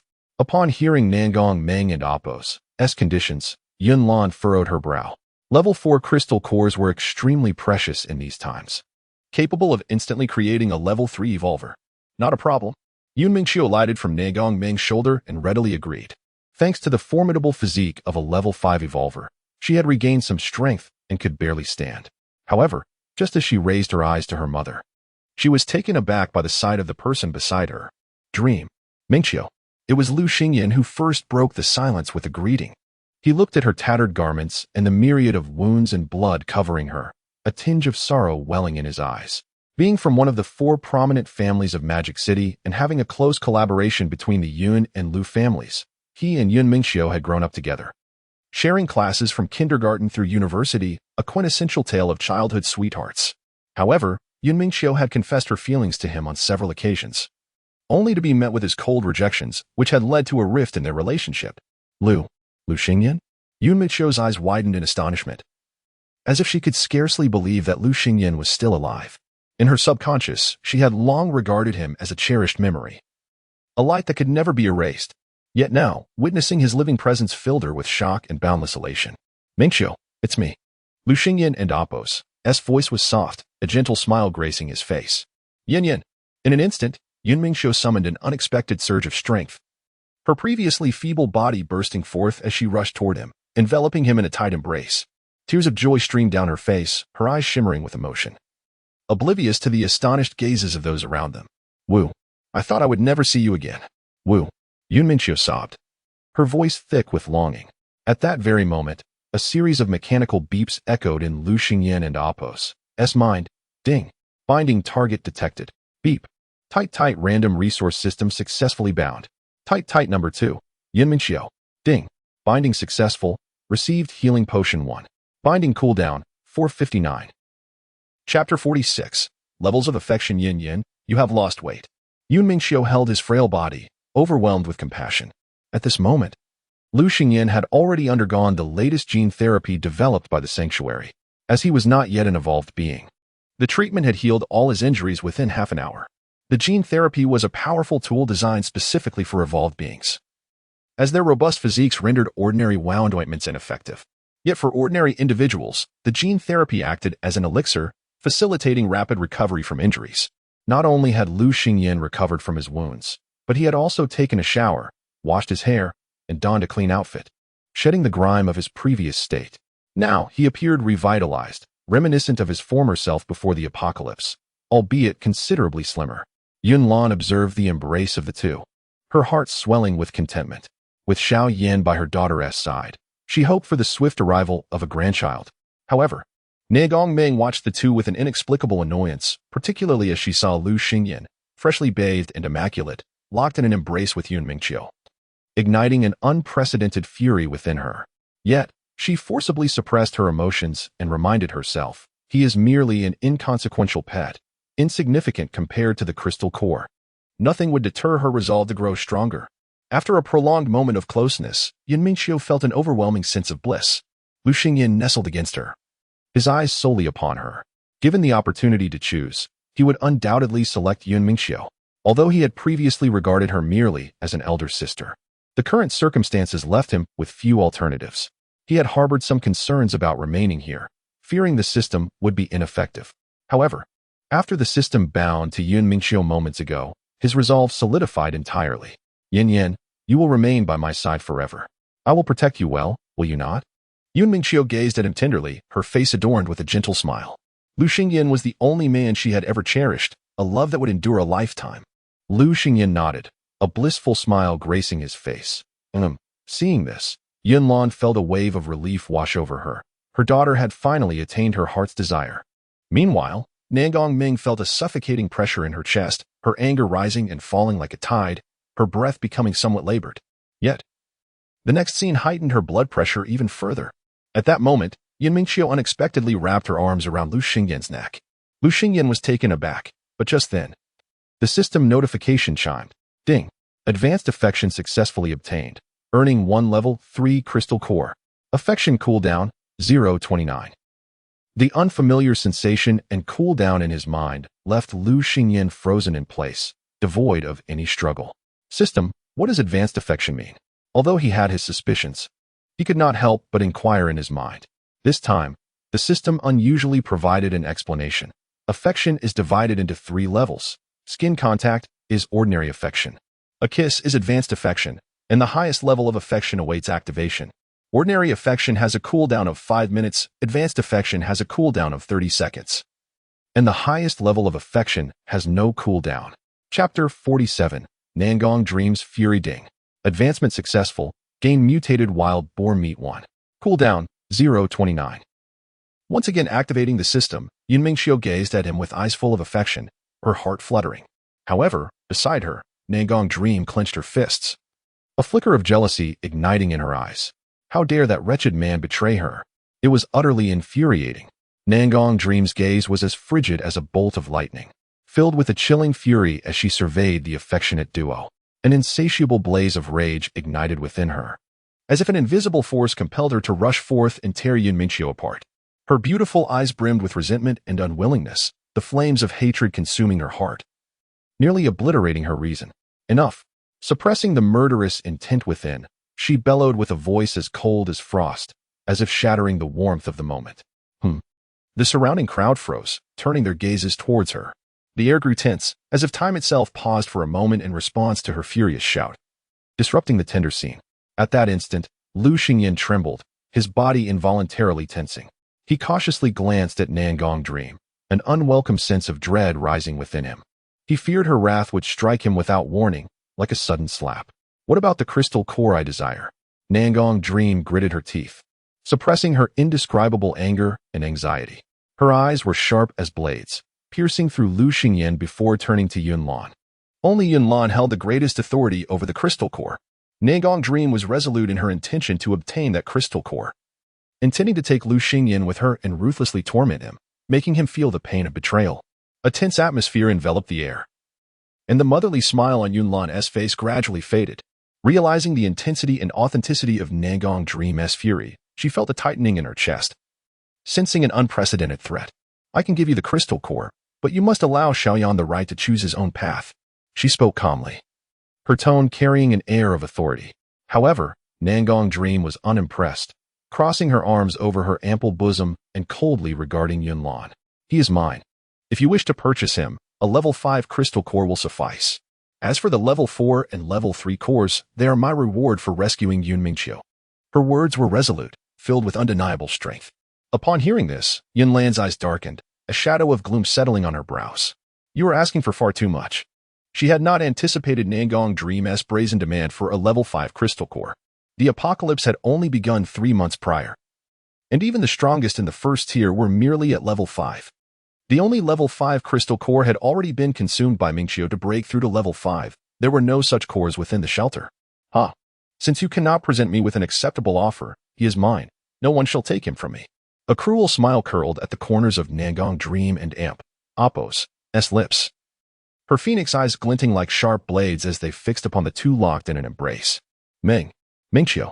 Seeing the icy glare from Nangong Dream, Lu Xingyan shrank in fear within Yun Mingqiu and Appo's warm embrace, trembling and too afraid to lift his gaze.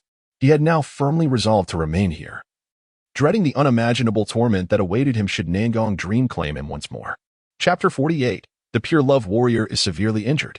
Yun Mingqiu gently patted Lu Xingyan and Appo's back, offering him solace.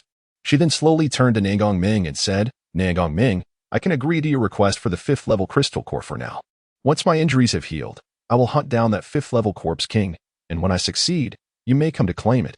Upon hearing this, Nangong Ming's expression grew increasingly cold. Then this troublesome matter shall wait until you deliver the 5th level crystal core to me, after which I shall grant you what you desire. As she spoke, she stepped forward, attempting to grasp Lu Xingyan and Appo's arm. However, Yun Mingqiu resolutely pulled him behind her, standing firm against Nangong Ming. Then I shall add another 5th level crystal core. I will deliver it to you within 3 months, but Lu Xingyan must remain with me. Nonsense. 3 months? By then, I might have already broken through to the 6th level. What need would I have for a 5th level crystal core? Nangong Ming scoffed, clearly unimpressed by Yun Mingqiu's promise. She then raised her sword, her gaze sharp as she continued, I will count to 3. If you do not obediently hand him over, you may find yourself dead here. Nangong Ming, if you dare to harm my daughter, I will mobilize the entire base to annihilate you. Yunlan, seeing Nangong Ming draw her sword, rushed forward, her eyes blazing with fury. Yet, Nangong Ming's voice sliced through the air like a chilling blade. 3, 2. Her eyes glinted with ruthless determination, as if she could already foresee her victory. In that moment, time seemed to freeze within her countdown, the air around them growing thin and suffocating. You shall not take Yin Yan. Suddenly, Yun Mingqiu and Appo's voice erupted with fierce resolve. A fearless fire ignited within her, compelling her to summon the long-exhausted source power within her body. A peculiar energy coalesced in her right fist, and she swung it fiercely towards Nangong Ming, the force of the blow whistling through the air like thunder. However, Nangong Ming merely smiled disdainfully, her eyes reflecting a hint of scorn. A spent force dares to strike at me. She had already discerned Yun Mingqiu's intent. Gripping her sword with the other hand, its blade gleamed ominously in the sunlight, like a harbinger of death. With a delicate flick, it moved like a breeze skimming across the water, accompanied by an intangible pressure. Half a step into the 5th level. She could manipulate a fragment of source power, and at that moment, she summoned all of it. The sword struck forth as if time itself had halted. And a violent whirlwind swirled through the air, the potent sword energy surging towards Yun Mingqiu. The collision of fist and sword emitted a deafening roar, reverberating through the estate as if it were quaking under the impact. The intertwining energies resembled stars colliding, erupting into dazzling brilliance. The surrounding space seemed to tear apart, dust swirling as the clash of powers left onlookers in awe. With a sickening sound, Yun Mingqiu, already at the end of her strength, was propelled backward, blood erupting from her mouth. The force of her body crashing into the wall left her utterly weakened, teetering on the brink of consciousness. The pure love warrior lay gravely injured on the ground, and the one causing the suffering remains Nangong Ming. Lu Xingyan stood in shock, staring at Yun Mingqiu, who was embedded in the wall. He stumbled to the ground, trembling in distress. Chapter 49. Administering the drug yet. Yunlan let out a furious roar. Come here. What has happened, master? A group of anxious bodyguards burst through the door, their voices filled with urgency. Kill her at all costs. Yunlan's wrathful gaze bore into Nangong Ming, her trembling finger raised in command. Die. Upon hearing the order, a third-level evolved bodyguard immediately charged at Nangong Ming, his massive fist brimming with raw power aimed directly at her. Unfazed, Nangong Ming stood her ground, calmly observing the approaching bodyguard, a hint of mockery flashing in her eyes. Just as the fist was about to descend upon her head, she swung her sword with fierce precision.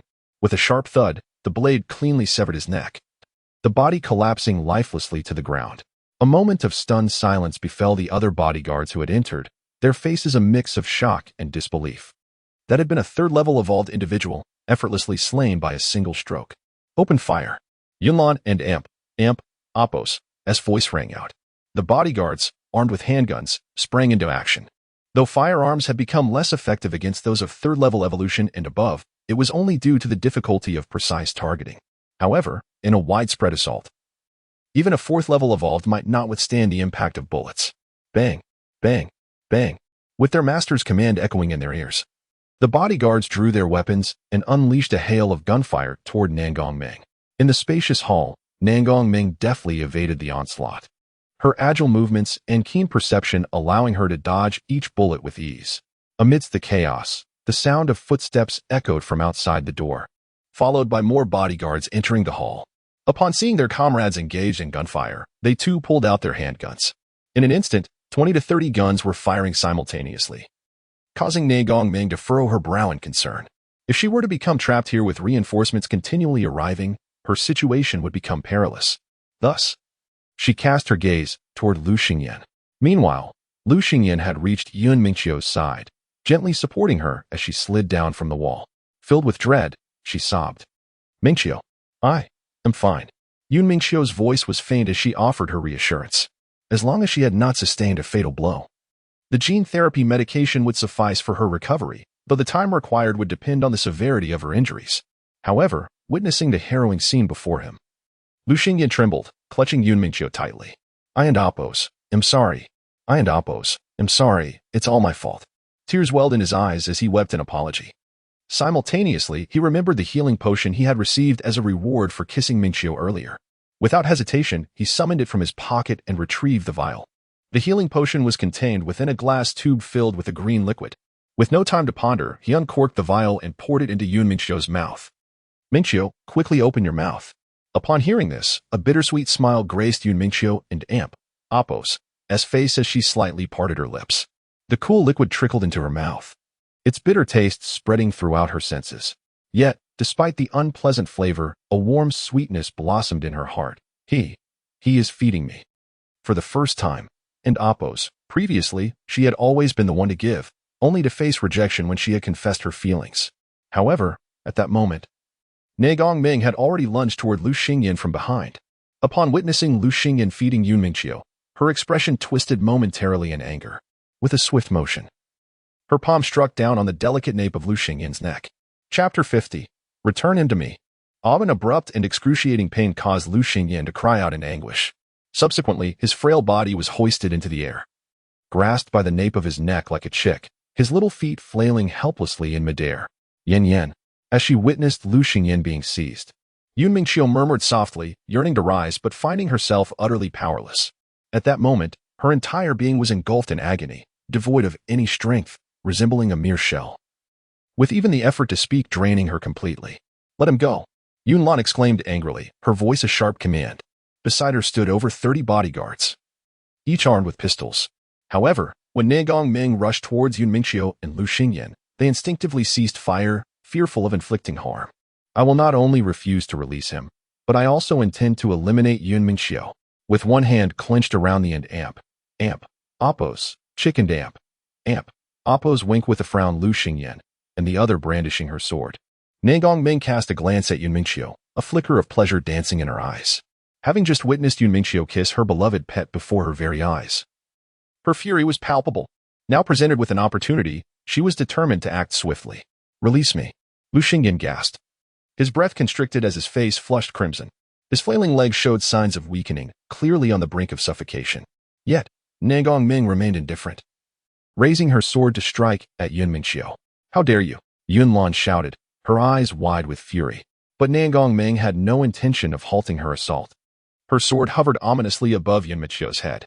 In that critical moment, a cry escaped Yun Mingxiu's lips, followed by a sudden surge of internal power, propelling her body to roll aside swiftly. The sword plunged forcefully into the floor, emitting a sharp sound. Ne Gongming paused, momentarily taken aback. Yet, Yun Mingxiu managed to rise, her body swaying precariously as if on the edge of collapse. However, her eyes burned red, resembling a ferocious beast, glaring fiercely at Ne Gongming. "Return him to me." Each word dripped with venom as she ground her teeth, her body trembling with the weight of her immense stress and fury. The healing potion Lu Xingyan had administered was beginning to take effect, albeit only slightly. She appeared fierce. Yet she was merely forcing herself to expend her remaining strength. Her ability to stand was solely due to her indomitable will. Were it not for Yan Yan and Ne Gongming and Oppos' grasp, she would have long succumbed to exhaustion, truly unable to endure any longer. I refuse to do so." Ne Gongming scoffed, her voice dripping with disdain as she withdrew her sword, once more aiming it at Yun Mingxiu. Yet, in the next heartbeat, her pupils constricted, and she swiftly darted aside.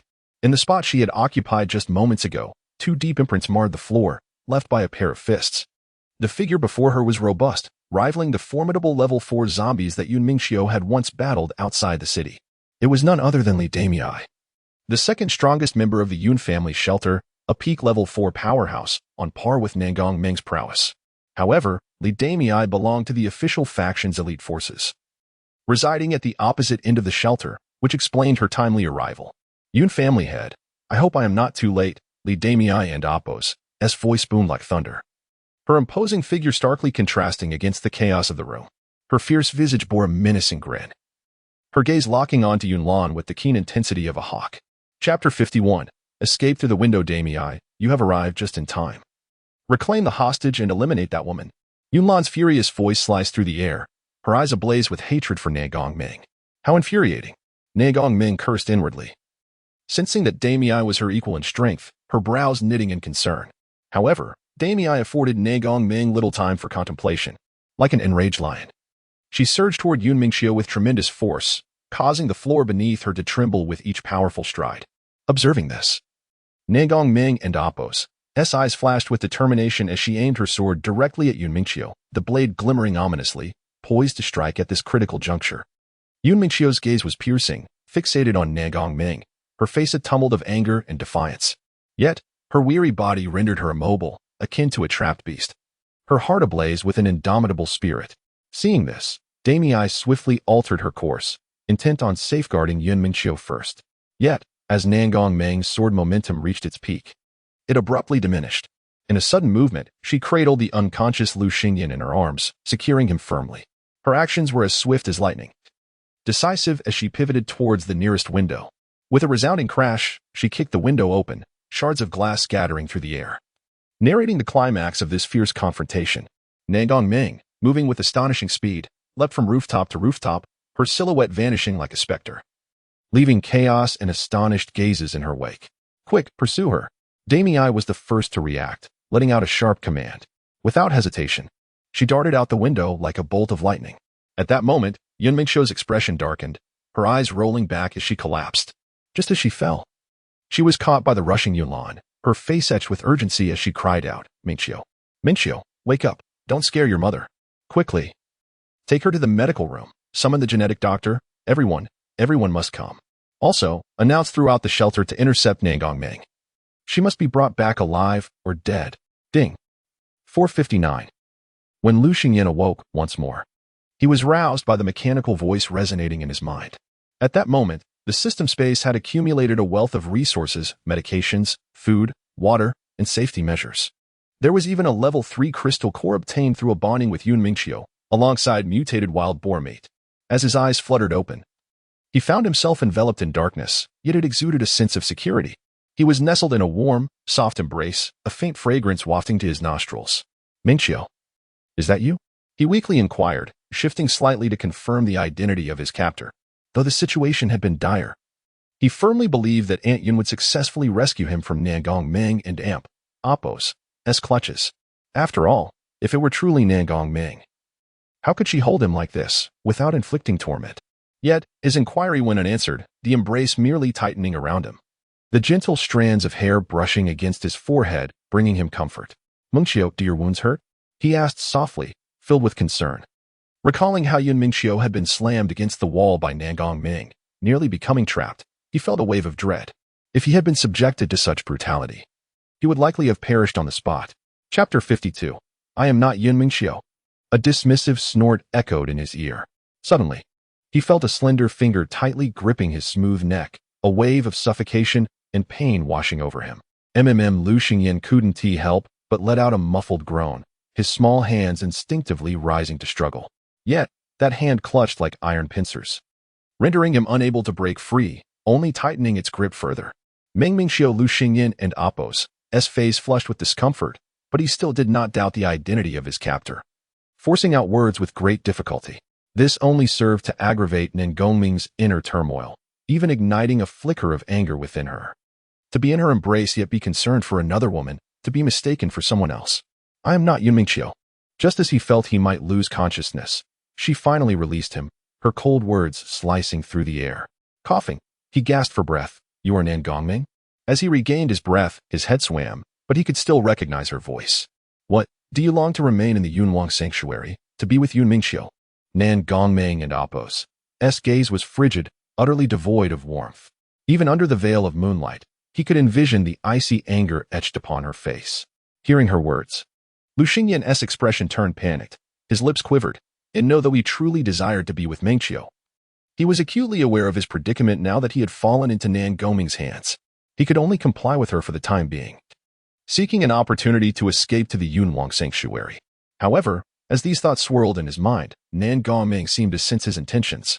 Her voice, cold and cruel, pierced through again. If you entertain any thoughts of escape, I will shatter your legs, forcing you to witness the zombies devour your flesh.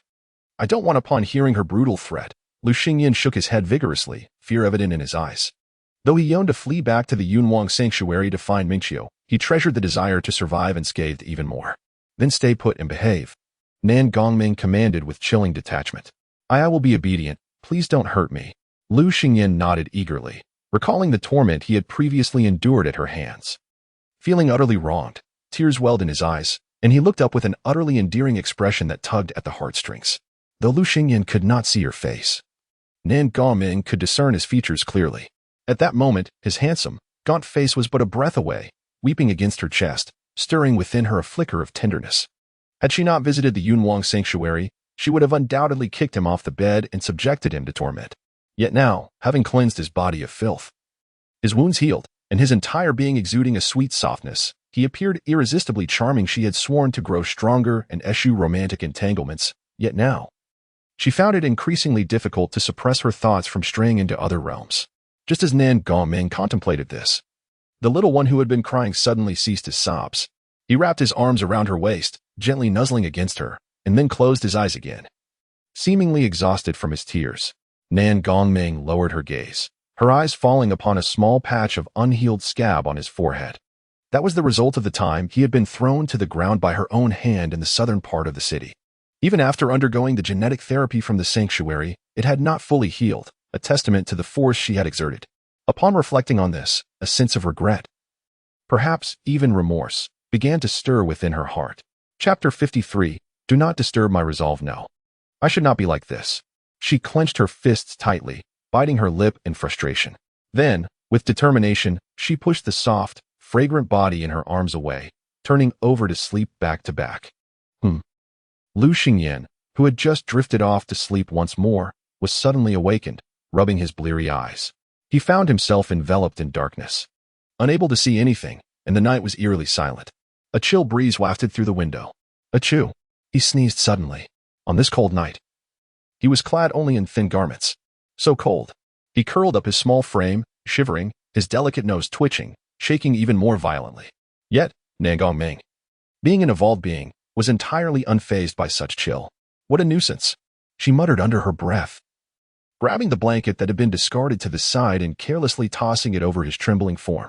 Upon feeling the plush warmth of the blanket, Lu Xingyan instinctively clutched it tightly, burying himself within, the cold gradually dissipating. Thus, he finally fell into a peaceful slumber. However, Nangong found herself restless throughout the night, pondering a singular question: how should I regard him? As a resource? A pet? Or perhaps as a companion for the future? She was undeniably lonely, having grown accustomed to solitude, yet now she felt a lingering dissatisfaction with her loneliness. So how should she treat him? This question occupied her thoughts all night until the first light of dawn broke, and she came to a resolution. Do not disturb my resolve. I, Nangong, am destined to ascend and should not be hindered by a man. As morning arrived, Lu Xingyan woke early, rubbing the sleep from his eyes. He surveyed his surroundings and realized he was in a hotel room. Creak.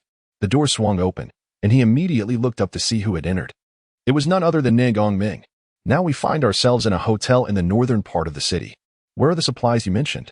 Her long, elegant legs strode closer to the bed, her expression as cold as ever, though her exquisite cheeks bore a hint of fatigue. She had spent the early hours searching the hotel but found no food or signs of life, only encountering numerous zombies lurking in various rooms. The provisions she had brought from the southern part of the city were still in her travel bag, which she had left behind at the Yunwang Sanctuary. Unable to take it at the time, she had only taken her longsword and Lu Xingyan, and her water flask had been emptied during their frantic escape yesterday. Now, she found herself both hungry and thirsty.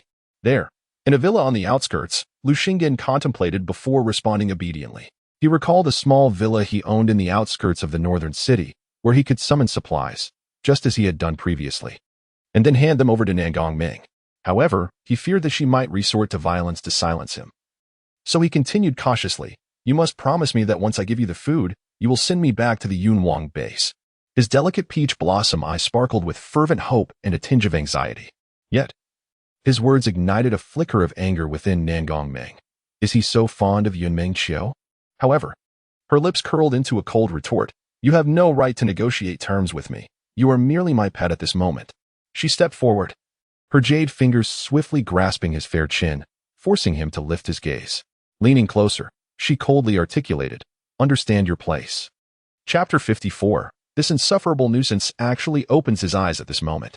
Lu Xingyan was momentarily taken aback, feeling a sharp pain as his soft flesh was pinched, his eyes slightly reddening in acknowledgement.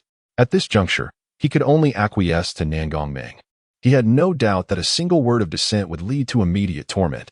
She had become his psychological shadow, instilling genuine fear within him. Humph. It and amp. Oppos. It's good that you understand. Nangong snorted coldly, her face a mask of ice and ruthlessness, akin to the biting winds of winter. After uttering her words, she forcefully released her grip on Lu Xingyan's chin, as if discarding refuse. A soft whimper escaped Lu Xingyan, his delicate form trembling slightly on the bed. He bit his tender lip, suppressing the discomfort that surged within him. His fair, petite hand instinctively caressed his burning chin, the sting akin to flames searing his skin. A stark reminder of Nangong and Appo's recent harshness. The areas her fingers had touched were already flushed, as though her slender yet forceful digits had left their mark, and his small face displayed an expression of grievance. Yet, as Nangong gazed at him, her countenance remained as frigid as frost, although a fleeting, inexplicable emotion flickered within her heart. However, after a night of sleepless self-reflection, her heart had turned as unyielding as iron, sealed off and resolute. She suppressed that ephemeral feeling deep within, fixing her gaze on Lu Xingyan, her eyes glimmering with an inscrutable light. Suddenly, she thrust her hand out, forcefully pinning him to the bed, gripping his fair and handsome visage. "Do not ever display such an expression in my presence again," she commanded, her voice firm and irrefutable. as though issuing a decree. Her hand clutched his face tightly, akin to a vice, rendering him helpless in his anguish. At last, unable to contain himself, tears cascaded down his cherubic face, glistening like pearls. Yet, he dared not utter a sound, fearful of inciting her wrath. His timidity and trepidation inexplicably irked Gongming. Yet, witnessing his petite form curled up on the bed, his soft little hands futilely tugging at her palm, a surge of frustration welled within her. She inhaled sharply, releasing a breath of exasperation. Rising to a vantage point, she observed his face, flushed and nearly unable to open his eyes from the force of her earlier grip. A slight frown creased her brow as memories of his happiness with Yunmingxiu flooded her mind. He too had closed his eyes, lips pressed together, his fragile appearance rendering him even more enticing. Gongming silently chastised herself, yet her body moved closer to the bed, her face drawing near to his, her breath quickening. Just as her face was about to touch his, Lu Xingyan's bright, watery eyes suddenly fluttered open, locking onto hers. What do you want? His voice trembled with fear and confusion, staring at the beautiful face that loomed so close yet filled him with dread. In that moment, the unrestrained longing that had previously surged within Gongming evaporated, replaced by a palpable sense of panic. The moment of potential intimacy was abruptly shattered. This insufferable nuisance. How dare he awaken at such a time? She seethed internally. However, her expression quickly masked her emotions. She straightened her posture, turning her head away as if muttering to herself, I thought I had suffocated you. Apparently not. Lu Xingyan exhaled softly, a sigh of relief escaping his lips. He had feared she intended to kiss him. Chapter 55. Yinsen Villa, come on, hurry up and go to your suburban villa where you store supplies. Gongming said slowly, attempting to alleviate the somewhat awkward atmosphere. What should have been a cold tone now carried a hint of relief from recent trials. Upon hearing her words, Lu Xingyan immediately sat up, rubbing his slightly painful face. It's in the Yunsen Villa community in the suburbs, he replied timidly, enduring the discomfort. Gongming straightened up and shot him a glance. Hurry up, you nuisance. Yet he did not rise, instead cautiously asking, could you carry me? It's a bit far, and I'll walk slowly. His gaze fell, unable to meet hers. When several moments passed without a response, he weakly added, actually, I can walk on my own. Get on. At that moment, Gongming squatted down, turning her back to him, her voice devoid of emotion. Thank you. Lu Xingyan hurriedly climbed onto her sturdy back, his small frame pressing closely against her, inhaling her unique fragrance, causing his heart to race slightly. Though Gongming often mistreated him, her physique was admirable, and she was undeniably beautiful. If only she could be a bit kinder to me. A fleeting, unrealistic fantasy flickered in his mind. However, should an opportunity to leave her arise, he would not hesitate. Let's go. Unaware of his thoughts, Gongming carried him to the window, casually swinging her sword. With a resounding crash, the glass shattered, a cool breeze wafting through. Are we really going to jump from here? Lu Xingyan gazed down, struck dumb by the sight, feeling dizzy at the thought. After all, this was the 18th floor. Jumping from here would leave him battered and bruised. Why are you babbling so much? Gongming shot him an annoyed glance. She then focused on a 13-story building across from them, leaping without hesitation. Lu Xingyan clung tightly to her slender neck, his sharp scream ringing in her ears. In midair, Gongming's expression momentarily froze in shock, yet she quickly regained her composure. To her, men were merely pets, resources to be utilized. Ding. Successful connection. Gained instant noodles 2. Connection cooldown, 459. Ding. Successful connection. Gained compressed biscuits 2. Connection cooldown, 459. Soon, Gongming followed the direction indicated by Lu Xingyan, arriving near Urshian Bridge. With her sword slicing through the air like lightning, it left sharp trajectories in its wake. The surrounding zombies had no chance of resistance, falling one after another beneath her blade. The low growls of the zombies intertwined with their dying cries, merging with the sound of her sword cutting through the air, creating a breathtaking symphony. Her steps were swift and steady, her legs strong and powerful, as if she were forging a path of hope in this desolate city. Sunlight broke through the clouds, casting a golden hue upon her figure. Although most of the zombies she encountered were of ordinary level or low tier, being level 1 or 2, she had been pushing her limits as a peak level 4 evolver, surviving on merely a jug of water for nearly 2 days. The exhaustion was palpable, her chest rising and falling as her breath came in labored gasps, echoing through the quiet, overgrown surroundings. Chapter 56. Arrival. Are you all right? Lu Xingyan closely followed behind her, He had dismounted from her back some time ago and walked 2 or 3 kilometers, feeling the fatigue in his legs. "I'm fine," she replied casually. Observing the villa community above, she quickened her pace, sprinting toward it. Finally, they arrived at the entrance of the Yunshan villa community, where the sun blazed overhead. Its fiery rays piercing so intensely that it was difficult to keep one's eyes open. She halted, turning to gaze at the desolate scene below. And a faint sense of tranquility washed over Nangong Ming. The apocalypse, for her, was an opportunity. Decay symbolized rebirth. The flora in the mountains had largely succumbed to the virus, and consuming them would swiftly lead to becoming bloodthirsty zombies. Furthermore, recent research findings from the official shelter in Kyoto indicated that the source virus responsible for transforming humans into zombies was a genetic virus. The genes of those infected would be rapidly eroded by the virus, ultimately leading to the consumption of their consciousness and their transformation into zombies. Yet, those who retained their will and harnessed that genetic power became genetic evolvers. Once one became a genetic evolver, they would no longer be susceptible to infection by zombies of a lower level. Huffing and puffing, Lu Xingyan climbed up alongside Nangong Ming, exhausted and collapsing onto the muddy ground. They had taken a shortcut through the back mountain path of the villa community. Otherwise, it would have taken them an additional hour or 2 along the main road. "Hurry up and get up, stop dawdling," Nangong Ming urged, disregarding his discomfort. I really can't go on." Lu Xingyan sat on the ground, his body trembling slightly, his head spinning, struggling to speak. After walking under such a scorching sun for over 2 kilometers, he was on the verge of collapse, even showing signs of heat stroke. "Trouble," Nangong Ming couldn't help but mutter, then stepped forward to lift him into her arms. Both of them were drenched in sweat, their sticky clothing clinging to their bodies, the temperature rising, creating an almost intimate atmosphere. "Let me go. I can walk on my own." Lu Xingyan immediately struggled to free himself from her embrace. Slap. A crisp slap echoed, and Nangong Ming's expression darkened. "Don't waste my time." Her patience had worn thin. She was both hungry and thirsty and could no longer tolerate the situation. However, the slap rendered the poor fellow in her arms silent. "Huh?" She furrowed her brow, setting him down to check on him. To her astonishment, he had already fainted. In that instant, a wave of regret washed over Nangong Ming. She was unsure whether it was due to regretting having struck him or regretting not having obtained supplies before knocking him out. Damn it, she cursed inwardly, yet felt utterly helpless. Without his guidance, she had no idea which villa belonged to him. As she stepped forward, she found the rear gate of the community ajar, bearing clear signs of forced entry, evidently man-made. It was likely that during the early days of the apocalypse, someone had broken in to scavenge supplies from the villa district. What if the supplies he had hidden were taken? She realized a serious problem. However, at this point, all she could do was gamble that his supplies remained untouched.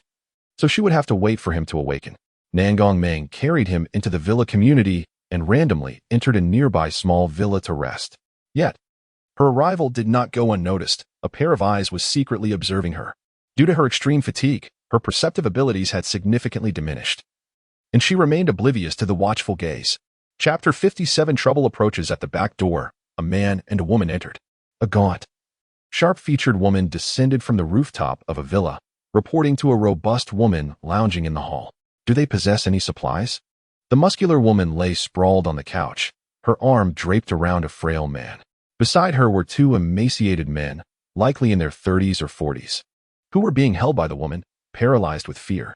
It appeared they had no supplies. The woman carried only a sword, with the man slung over her shoulder. The gaunt woman drew closer and replied honestly, "Are they tender?" The robust woman furrowed her brow, inquiring again. "I couldn't and amp oppos, tc." The man and amp oppos face clearly. "But he certainly appears quite tender." "Oh, then send a few sisters to bring them back. Once the man has had his fill, the woman can be cooked," the muscular woman commanded greedily, licking her lips. Upon hearing her words, the 2 emaciated men beside her trembled uncontrollably. In this post-apocalyptic world, where cannibalism had begun 3 months prior, they would have been devoured long ago had they not served the woman well. After a few moments of rest, Nangong Ming suddenly sensed footsteps drawing near, accompanied by voices. "This is the place. I saw her carry the man inside.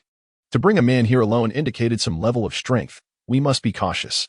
Seeking death, Nangong Ming pressed her ear against the door, her eyes flashing with cold light upon hearing the approaching voices.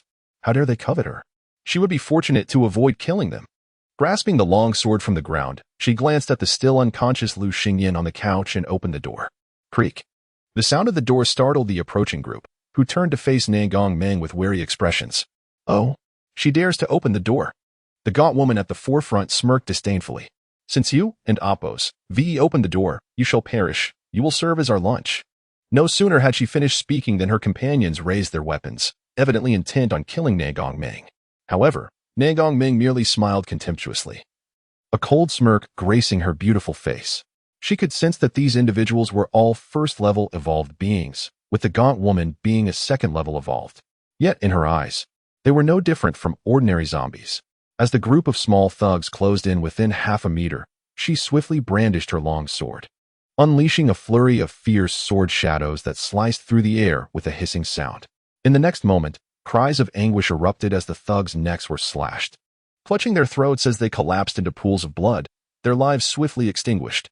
In an instant, only the gaunt woman remained, appearing desolate in the aftermath. How could you? You, she stammered, pointing shakily at Nangong Meng, her words becoming incoherent. Do you wish to act on your own, or shall I assist you? Nangong Meng's icy voice resonated, her lovely visage shrouded in a frost-like demeanor, as if she hailed from the depths of hell. The gaunt woman stood frozen, a wave of terror flooding her heart. Chapter 58. Great trouble has befallen us. The frail woman exclaimed in terror as she stumbled back 2 steps, then turned and fled.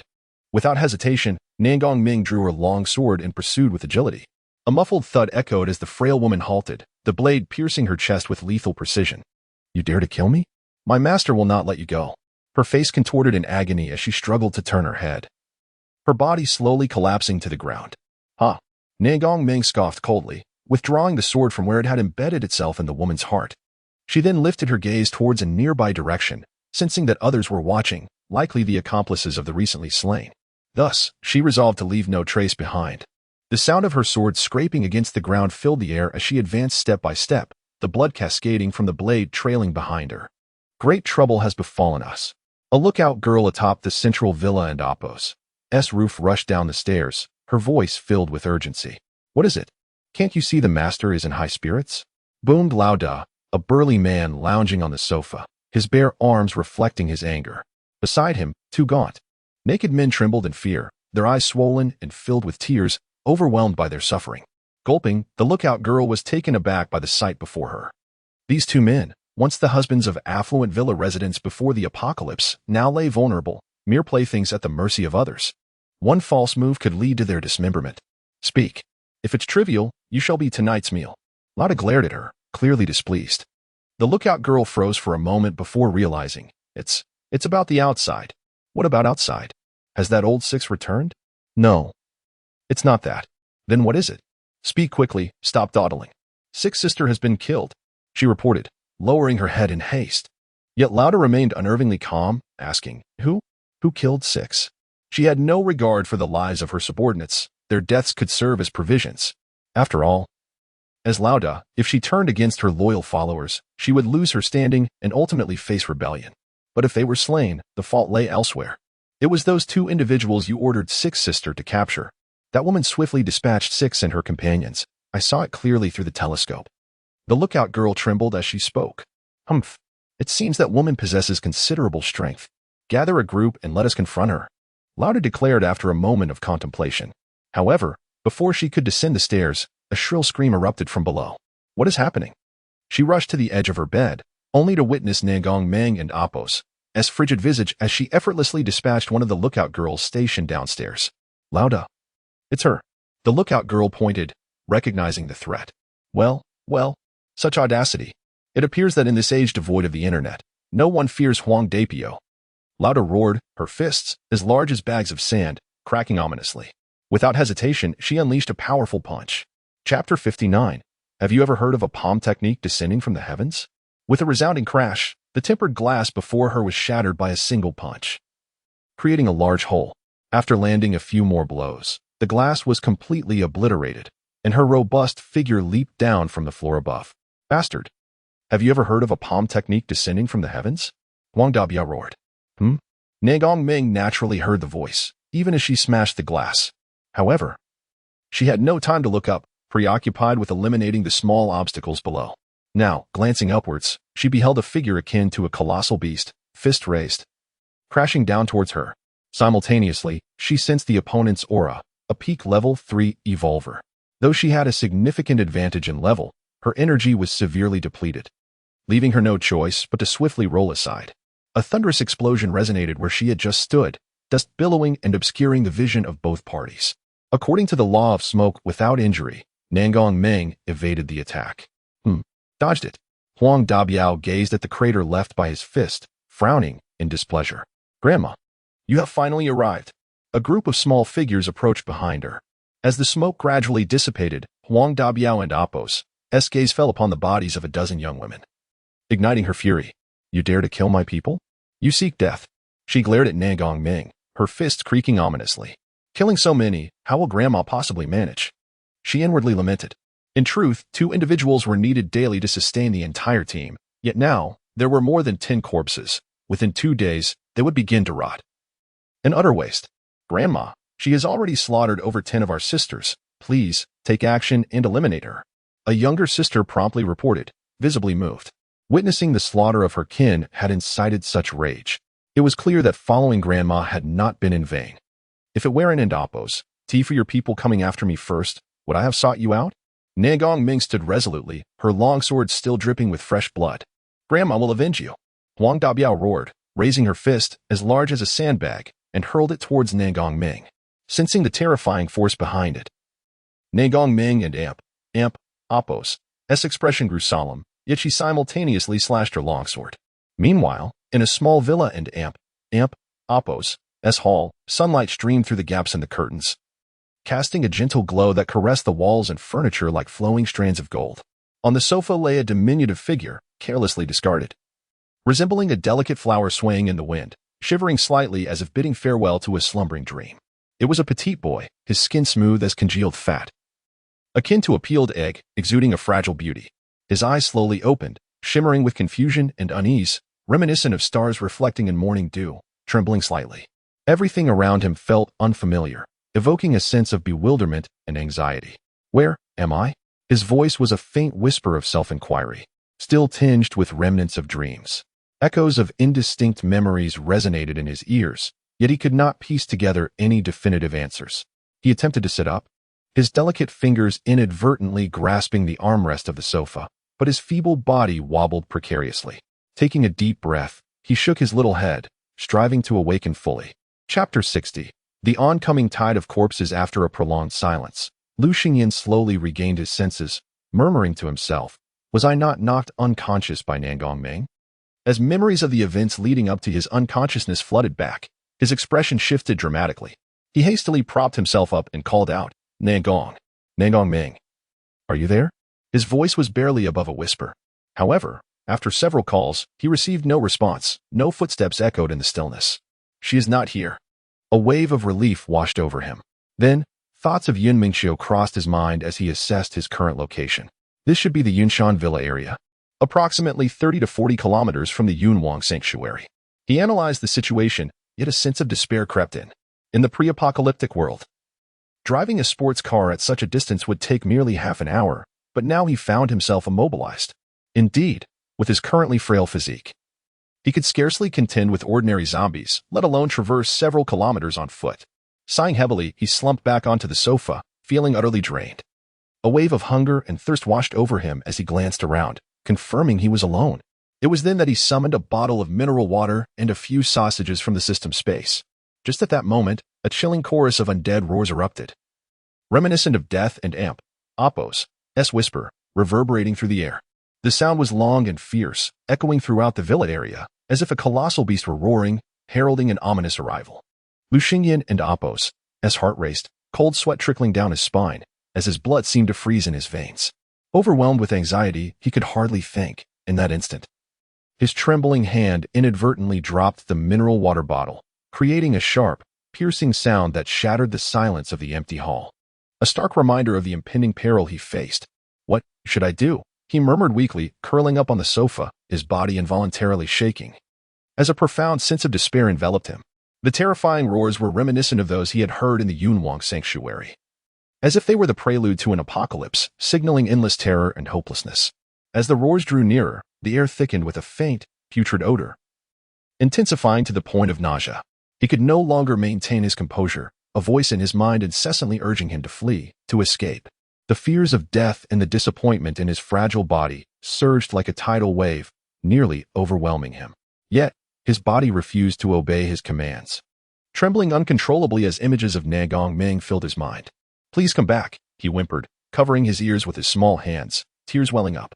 Meanwhile, in the grand villa at the center of the Yunshan villa community, Nagong Ming and Huang Dabiao, who had been engaged in a fierce battle, abruptly paused upon hearing the monstrous roars. "What is happening?" Huang Dabiao inquired, his brow furrowed. However, Nagong Ming's nostrils flared as she detected a foul stench approaching, and her expression turned grave. "A horde of corpses is coming." "What? A horde of corpses?" gasped some of the younger women behind Huang Dabiao. It was understood that a horde of corpses signified death. Wherever a horde passed, it brought devastation, claiming the lives of all in its wake. Chapter 61. Ji Suyu's arrival on the rooftop. The observer immediately retrieved a telescope to glimpse into the distance, only to have his expression shift dramatically. "Elder, this is bad. There's a horde of corpses approaching, and they are densely packed. Zombies." The lookout girl's voice trembled as she called out from above. "A horde of corpses." Huang Dabiao's pupils contracted sharply, and he hastily withdrew his fist, abandoning the fight. After the recent skirmish, she realized she could not contend with Nagong Ming, and it was wiser to flee.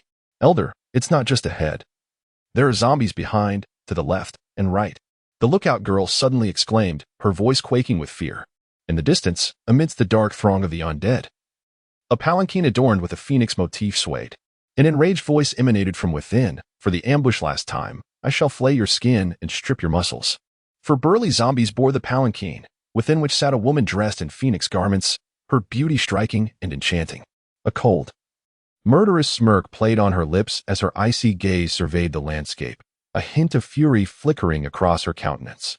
Surrounding the palanquin were countless zombies, their swollen, putrid eyes filled with savagery and bloodlust, roaring madly as if forming a protective guard. Soon, hundreds of thousands of the undead encircled the Yunshan villa community, a sight that was overwhelmingly dark and foreboding. They awaited the king and Appo's command, and once given the order to attack, they would charge fearlessly, devouring every human within the villa and Appo's confines. "Subjects, slaughter them all, leave not a single one alive." Ji Suyu emerged from the phoenix palanquin, her demeanor exuding elegance and regality, akin to an empress surveying her dominion with formidable authority. Upon finishing her proclamation, the undead surged into a frenzy, howling wildly before they swept towards the Yunshan villa community like a swarm of locusts. Meanwhile, Ji Suyu nonchalantly returned to her palanquin, carried by the four towering zombies. Trailing behind the horde, she gently pressed her hand against her heart, where the wound from her previous ambush by Nagong Ming had once been. Though healed, the pain lingered. "Nagong Ming, I have sensed your presence."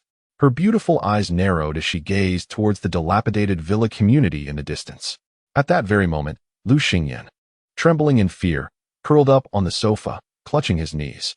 A discarded bottle of mineral water and a packet of ham were strewn beneath the couch. Suddenly, the sound of a door creaking open pierced the air, accompanied by hurried footsteps. He flinched, his body shaking even more as he tightly shut his eyes, whispering, "Don't eat me, don't eat me."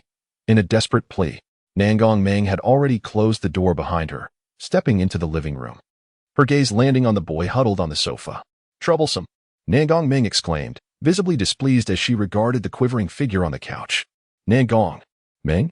Hearing the familiar voice, Lu Xingyan slowly opened his tear-streaked, beautiful eyes, as he beheld Nagong Ming's indifferent yet exquisite face. An inexplicable sense of reassurance blossomed within him. As she approached, he instinctively lifted his frail arm to wrap around her slender waist, his voice trembling, "I'm so scared." Despite her constant torment, he found solace in her presence. With Nagong Ming nearby, he felt he was at least safe from death. Chapter 62. Troublemaker truly lives up to the name. "You." Nagong Ming was momentarily taken aback by his words. She quickly regained her composure and forcefully pushed him away, disdainfully brushing off the dust from her clothes, filthy. Although the dust was originally from her own body due to the scuffle. Bang! Lu Xingyan was abruptly shoved, his upper body crashing against the back of the sofa. The sofa was not cushioned but rather made of a semi-rigid material. "Ouch!" He let out a startled cry of pain. Immediately clutching the back of his head, looking at her with a grievance-laden expression, a tear sliding down from his reddened eyes. Na Gongming paused for a moment, her heart softening at his pitiful appearance, an unusual feeling rising within her. And Appos, such a beautiful little man. I wonder how long he would cry with just one punch. And Appos. Woo-woo. Lu Xingyan sobbed while holding his head, his voice choked with emotion, full of grievance. Na Gongming, can't you treat me a little better? Ha! A mere pet dares to negotiate with me? Upon hearing his plaintive complaints, Na Gongming scoffed, her tone dripping with sarcasm. She couldn't and Appos. TB bothered to consider Lu Xingyan and Appos' whines.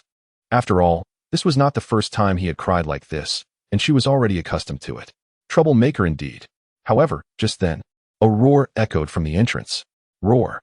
Instantly, several zombies began pounding at the door, the sound of it reverberating violently. How infuriating. The zombie tide has arrived so swiftly. Hearing the noise at the door, Na Gongming couldn't help but frown. She shot another glare at the still crying Lu Xingyan, blaming him for the trouble. The entire neighborhood was likely overrun with zombies by now, if it weren't and Appos, for the need to return for him. She could have easily found a weak point in the horde to break through. Nonetheless, she had one final card to play, but it would only ensure her own survival. If push came to shove, she would undoubtedly abandon him. With no time to ponder further, she swiftly lifted Lu Xingyan and Appos' lightweight body with one hand and ascended the stairs. The small villa they occupied was 2 stories high, with access to the rooftop from the hallway.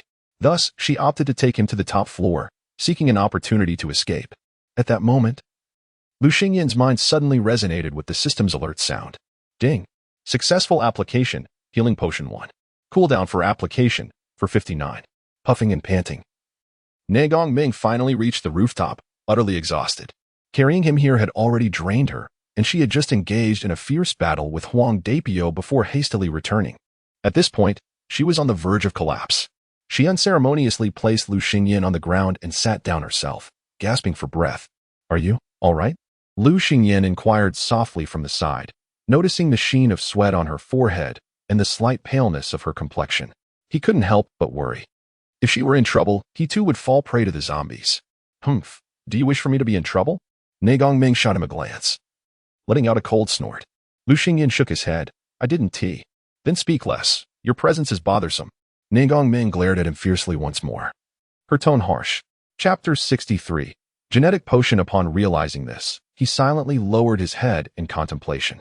After a few moments of hesitation, he suddenly spoke up, his voice tinged with caution. I stole a vial of healing potion from the shelter. Do you want it? Na Gongming was momentarily taken aback, her gaze fixated on him.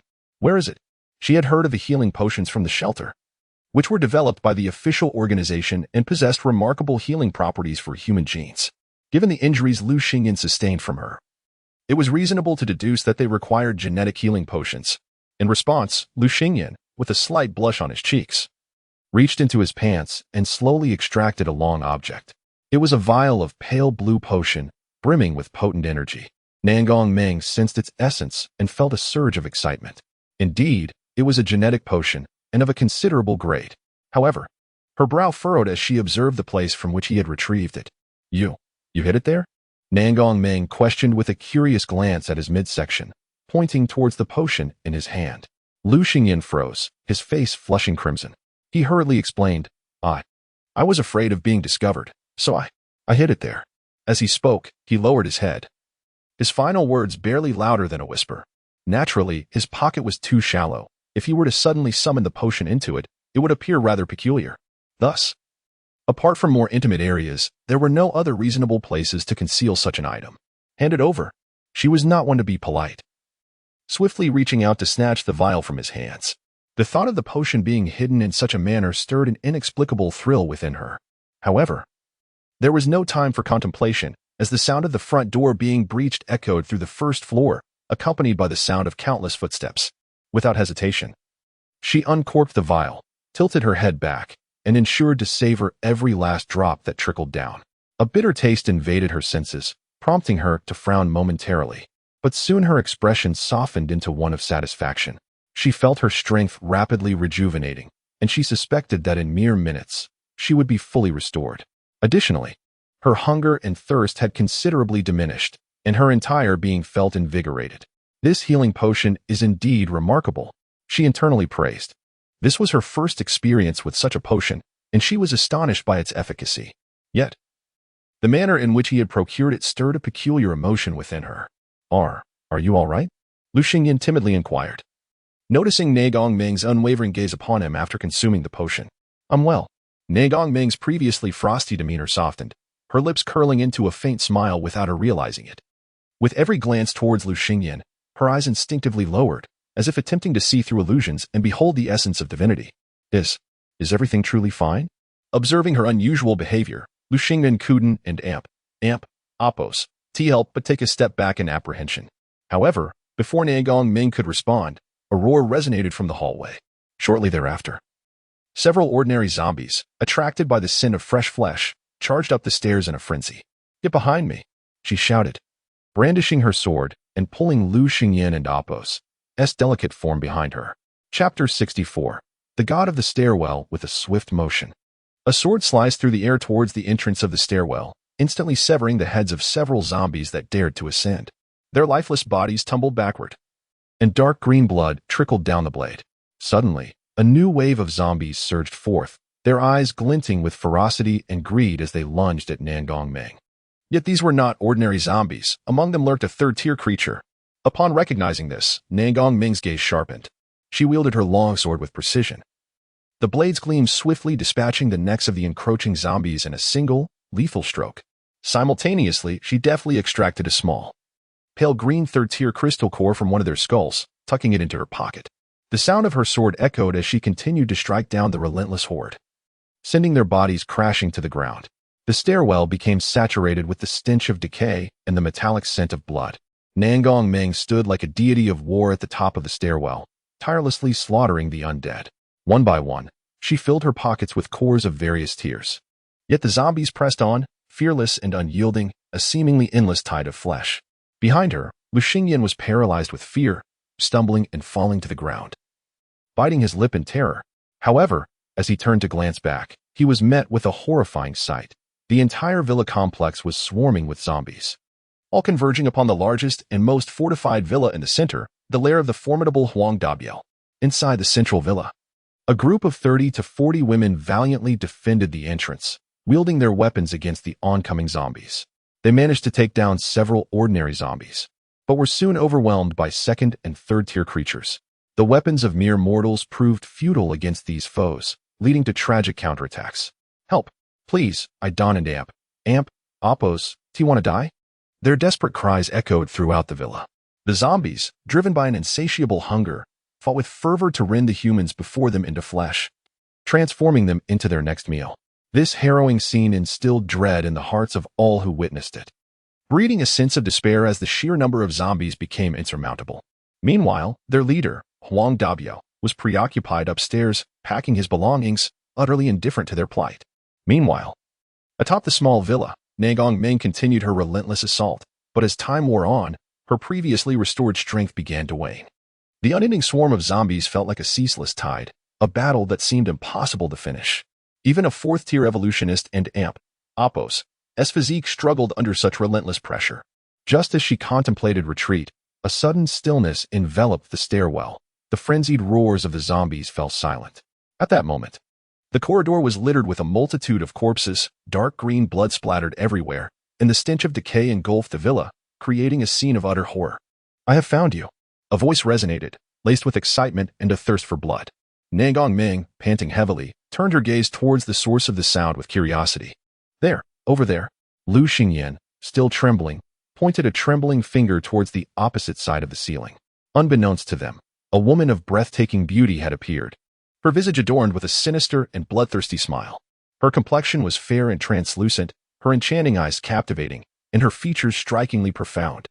An overwhelming aura of dominance emanated from her, shimmering with threads of crimson light. Remarkably, she hovered in the air, defying gravity, having ascended silently from below. Chapter 65. The crime of ambushing this king must be punished. Ne Gongming, do you still remember the last time you ambushed me? GCU raised her exquisitely beautiful face, exuding an air of superiority. Her slender, enchanting eyes fixed upon Ne Gongming, while her luscious red lips curled into a smirk, hinting at both amusement and disdain. Draped in a crimson phoenix gown that accentuated her tall, elegant figure, a glimpse of her porcelain neck was subtly revealed, embodying a captivating allure. This ancient attire, symbolic of imperial authority, rendered her presence even more majestic and haughty, akin to a sovereign ruling over the realm. "It is you." Upon hearing Jisoo and Appo's words, Nangongming abruptly turned, her pupils constricting in shock. How could this Bone King have suddenly appeared here? Could it be? After my injuries healed, I relentlessly pursued your scent, solely to capture you and avenge the previous ambush. Jisoo's eyes narrowed, a crimson glint flickering within. So that is the case. Upon hearing her explanation, Nangongming momentarily grasped the situation, only to furrow her brow tightly. The success of the last ambush was merely a stroke of luck. If she were to confront this fifth-level Bone King, she held no confidence in her ability to prevail. She could not even defeat Yun Mengqiu in her prime, let alone this Bone King who had vanquished Yun Mengqiu. If given another chance, she would undoubtedly refrain from rescuing Yun Mengqiu, thus provoking this Bone King into pursuit. Yet, it was too late for regrets. The Bone King now stood before her. Just then, Jisoo suddenly noticed the frail, cowering figure behind Nangongming. In an instant, that silhouette converged with a memory in her mind. "Lu Xingyan?" She spoke, her voice quivering with excitement, a radiant smile illuminating her exquisite face. Do you know me?" Lu Xingyan, hiding behind Nangongming, peeked out with curiosity, perplexed. No matter how hard he racked his memory, he could not recall knowing such a stunning woman. Ha. Upon hearing Lu Xingyan and Appo's admission, Jisoo could not help but burst into laughter, a hint of madness evident in her mirth. She then landed gracefully upon the rooftop, advancing towards the two. "Bone King, since you are acquainted, how about I offer him to you in exchange for my freedom?" Nangongming, sensing an opportunity, quickly devised a simple plan and spoke hastily, pulling Lu Xingyan forward. Meanwhile, Lu Xingyan, utterly bewildered, reacted to Nangongming and Appo's address of the woman as Bone King. Does that not imply she is a zombie and Appo's ruler, merely a more aesthetically pleasing version of a zombie? "No. Sister Ming, please. I do not wish to be eaten." He turned back, struggling as he pleaded. In his mind, all zombies were the same. All capable of consuming flesh. He did not want to become their meal. "Eat you? No. I will torment you slowly, just as you and that group treated me." Jisoo and Appo's tall, proud figure continued to approach, her eyes gleaming with mockery. "So, does this mean you agree?" Nangongming, hearing her words, narrowed her phoenix-like eyes. "Huh. The crime of ambushing this king must be punished." Jisoo scoffed coldly, then raised her delicate hand, summoning her weapon. With a whoosh, a piercing sound echoed through the air. A long spear, entirely blue and emanating a chilling glow, materialized in her slender hand. This was none other than her weapon, the Kuan spear. Without hesitation, she thrust it towards Nangongming. Chapter 66. The enigmatic Jisoo. How infuriating. Nangongming cursed under her breath, then raised her longsword, discarding Lu Xingyan aside as she advanced, striking fiercely. The clash of the Kuan spear and the longsword erupted in brilliant sparks. However, with that single blow, as Nangongming withdrew her sword, an intense pain surged through her chest, causing her to stifle a groan. With a cough, blood spewed forth, and she staggered back a few steps, nearly collapsing. Already drained of strength, she found it impossible to withstand a direct confrontation with the peak state of the Corpse King. Blood trickled from the corner of her mouth, staining the ground beneath her. "Sister Ming," Lu Xingyan exclaimed, panic rising, desperate to assist her. Yet, just as he moved, a chilling grip encircled his throat. A slender, jade-like hand seized him, lifting his frail form effortlessly. "Focus. The binding target has been confirmed, the queen of the zombie clan. Beep. The random resource system has been successfully bound. Jisoo. Ding. Binding successful. Acquiring a level 4 crystal core 1. Binding cooldown for 59. The system notification echoed in his mind, leaving him no time to contemplate. "Ugh. Let go of me." Lu Xingyan struggled to voice his plea. His hands frantically beat against the delicate arm, but it was utterly futile. Trapped in an unyielding grip. In the next moment, words failed him entirely. Jisoo's alluring lips parted, and she captured him in a domineering kiss, her fingers tightening as if to crush his throat. "Ugh. Gurgle. Cough. Lu Xingyan struggled to open his mouth, attempting to push her away. Yet, the more he resisted, the more forceful she became. It was only when she sensed his breath fading to a whisper that she finally released him. A faint bite mark marred his lips, a trickle of blood oozing forth.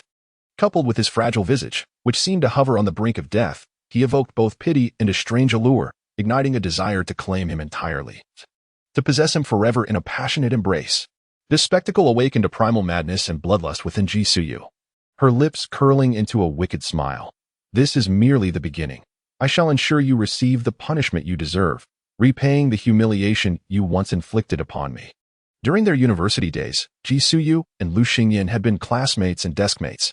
He was the vivacious, cheerful boy who often brought her snacks and treated her with exceptional kindness. Naturally, she began to harbor feelings for him. Yet her self-esteem plummeted due to her weight of 180 pounds, rendering her too timid to confess her affections. He was the school's recognized heartthrob, charming and petite, adored by nearly every girl as their dream lover. However, one fateful night at a gathering, intoxicated, Lu Xingyan became the object of her bold intentions to confess. As she lingered outside the private room, she overheard a conversation between him and his affluent friends that left her utterly stunned. For her, GC was merely a joke, a bit among them. Chapter 67, The Form of Nihility.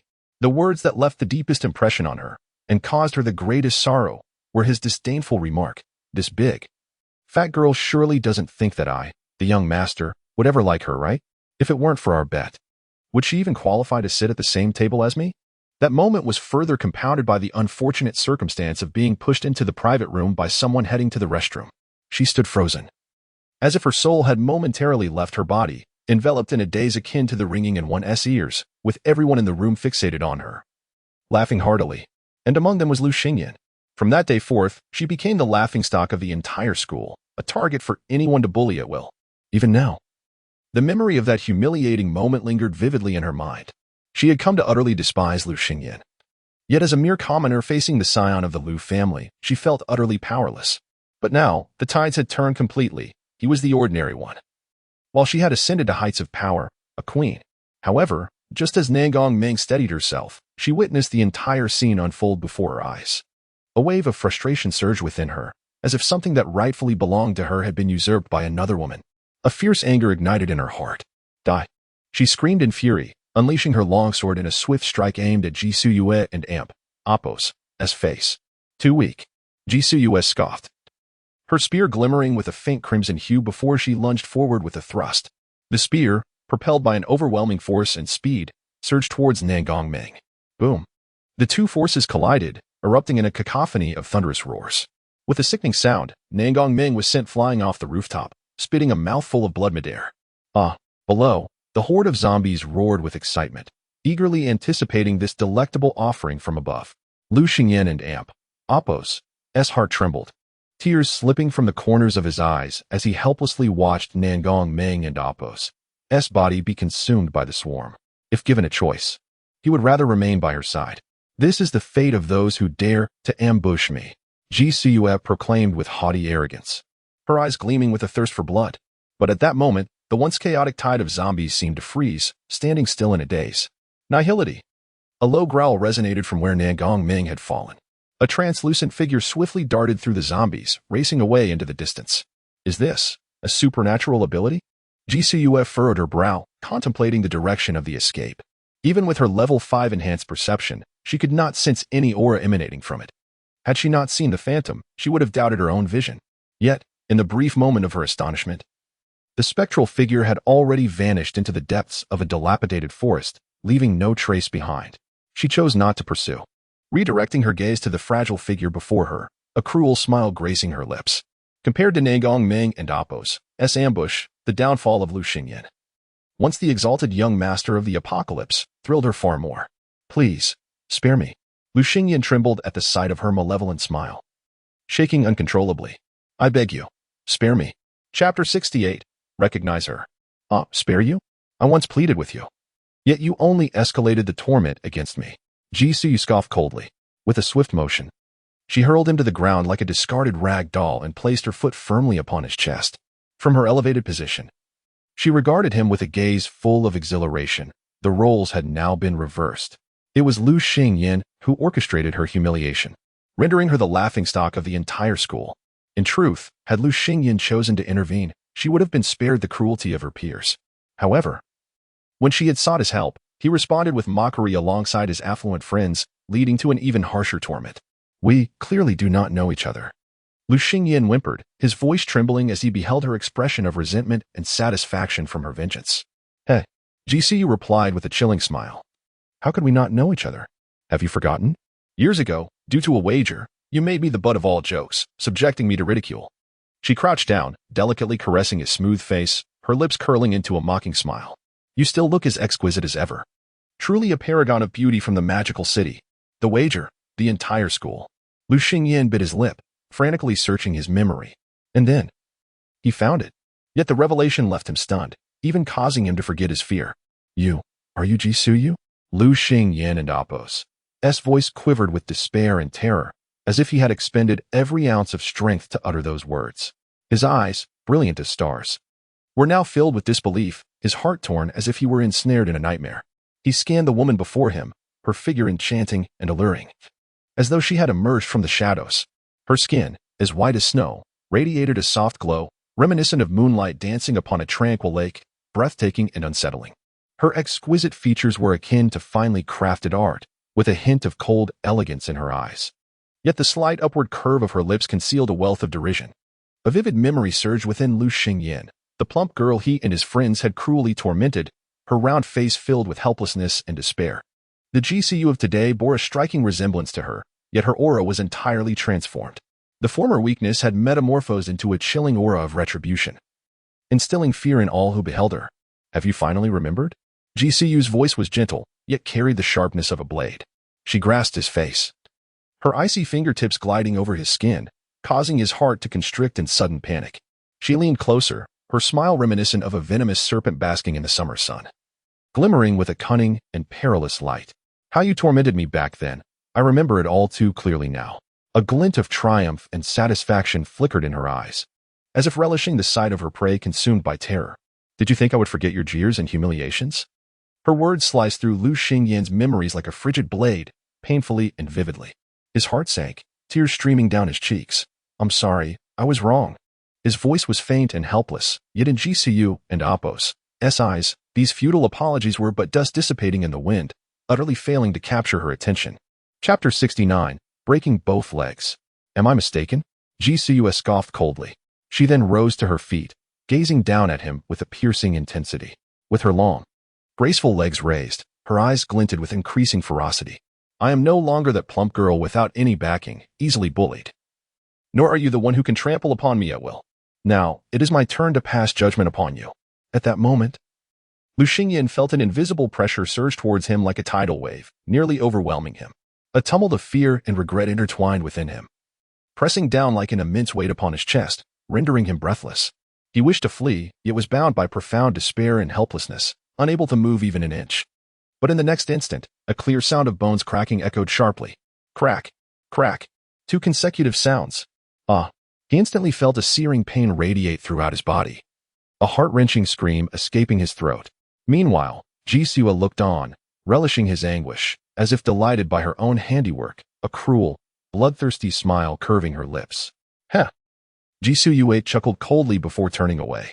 Woo, woo. Lu Xingyan wept in agony, tears streaming down like a dam bursting, his body convulsing in pain. At that moment, his legs had been brutally crushed. The bones were nearly shattered, leaving only flesh and blood connected, rendering him utterly numb to his limbs. Now, can you feel the torment I once endured? Jisue and Appo's voice echoed in his ears, laced with endless coldness and mockery. She withdrew her foot and looked down at him, like a sovereign surveying a wretched servant. Then she slowly turned, her gaze falling upon the densely packed legion of zombies in the vicinity, her smile growing ever brighter.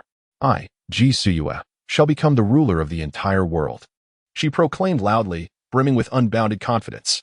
Suddenly, she whirled around to face Lu Xingyan, whose handsome features were marred by pain and tears. I want you to witness it with your own eyes. She intended to torment him daily until she ascended to the pinnacle of the world, proclaiming to all, those who dared to bully the queen would endure endless suffering for a lifetime. Roar, as if sensing her emotions, the legion of zombies let out a thunderous howl, their voices shaking the heavens. Yet, Lu Xingyan succumbed to the excruciating pain and fell into unconsciousness. Subjects, return to the palace. Jisue gathered the unconscious youth in her arms, cradling him tightly, her lips curling into a smile as she spoke in the language of the dead. Roar, hundreds of thousands of zombies marched back, their presence formidable. She soon nestled his fragile form back into the Phoenix sedan, still drawn by the four sturdy fourth-level zombies, heading in the direction they had come from. On the outskirts of the Demon City, at a vacation resort, lay the origin of her power. Surrounded by numerous mutated creatures that could rapidly enhance one's strength. I will ensure that you become my cherished pet. Within the sedan, Ji Suyue and Appo's beautiful eyes glimmered with a sickly affection. Her breath fell upon his neck, greedily inhaling his unique scent. She planned to return and nurture him for a time, training Lu Xingyan thoroughly. And with his legs broken, escape was no longer an option, was it? Because, despite the relentless torment he had inflicted upon her, her hatred for him coexisted with a lingering love. His figure had never been erased from her heart, and it was precisely this indelible love-hate that bound her to him. Chapter 70. Awaiting the title as she succumbed to the infectious gene virus, she underwent a transformation, becoming a being capable of controlling a radius of 10 miles filled with zombies. With her evolution, she nearly absorbed half of the zombie tide in the Magic City, resulting in the current scale of hundreds of thousands. Presently, there is even a subtle trend towards reaching 1 million, albeit most of them are merely ordinary zombies. Just as the formidable horde of the undead departed, within the woods adjacent to Yunshan community, Nan Gongming exhaled a long breath, expelling the stagnant air from her lungs. Feeling an almost complete depletion of her powers, the void form, her innate ability, had awakened alongside her genetic mutation during the awakening period. This was her ultimate trump card. Even more formidable than Ji Suyue and Appo's ability to swap positions with the undead.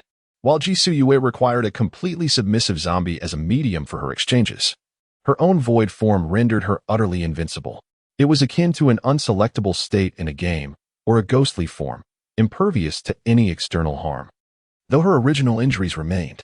Moreover, the consumption of the void form was tremendously taxing, and she now felt an overwhelming emptiness within her. The sensations of hunger, weakness, and thirst reached their zenith, leaving her in a state of anxiety and despondency. Should her current state fail to be replenished, she would be unable to return to her stash of supplies and would face inevitable demise. At that moment, a rustling of footsteps echoed nearby. Could it be more zombies in pursuit? This was her initial thought. Despite her unprecedented frailty, she assumed a defensive posture, her eyes alertly scanning for the source of the sound. Having lost her long sword atop the villa, she could only retrieve 2 small daggers from her shoes. Grasping them tightly, suddenly, a tall and robust figure came rushing toward her, panting heavily while occasionally glancing over their shoulder. Cursing under their breath, they exclaimed, "Damn it! Which fool attracted so many zombies?" The figure bore a large backpack, their attire tattered, with several minor wounds from zombie scratches. Dark green blood stained their fists, a sight that was somewhat alarming.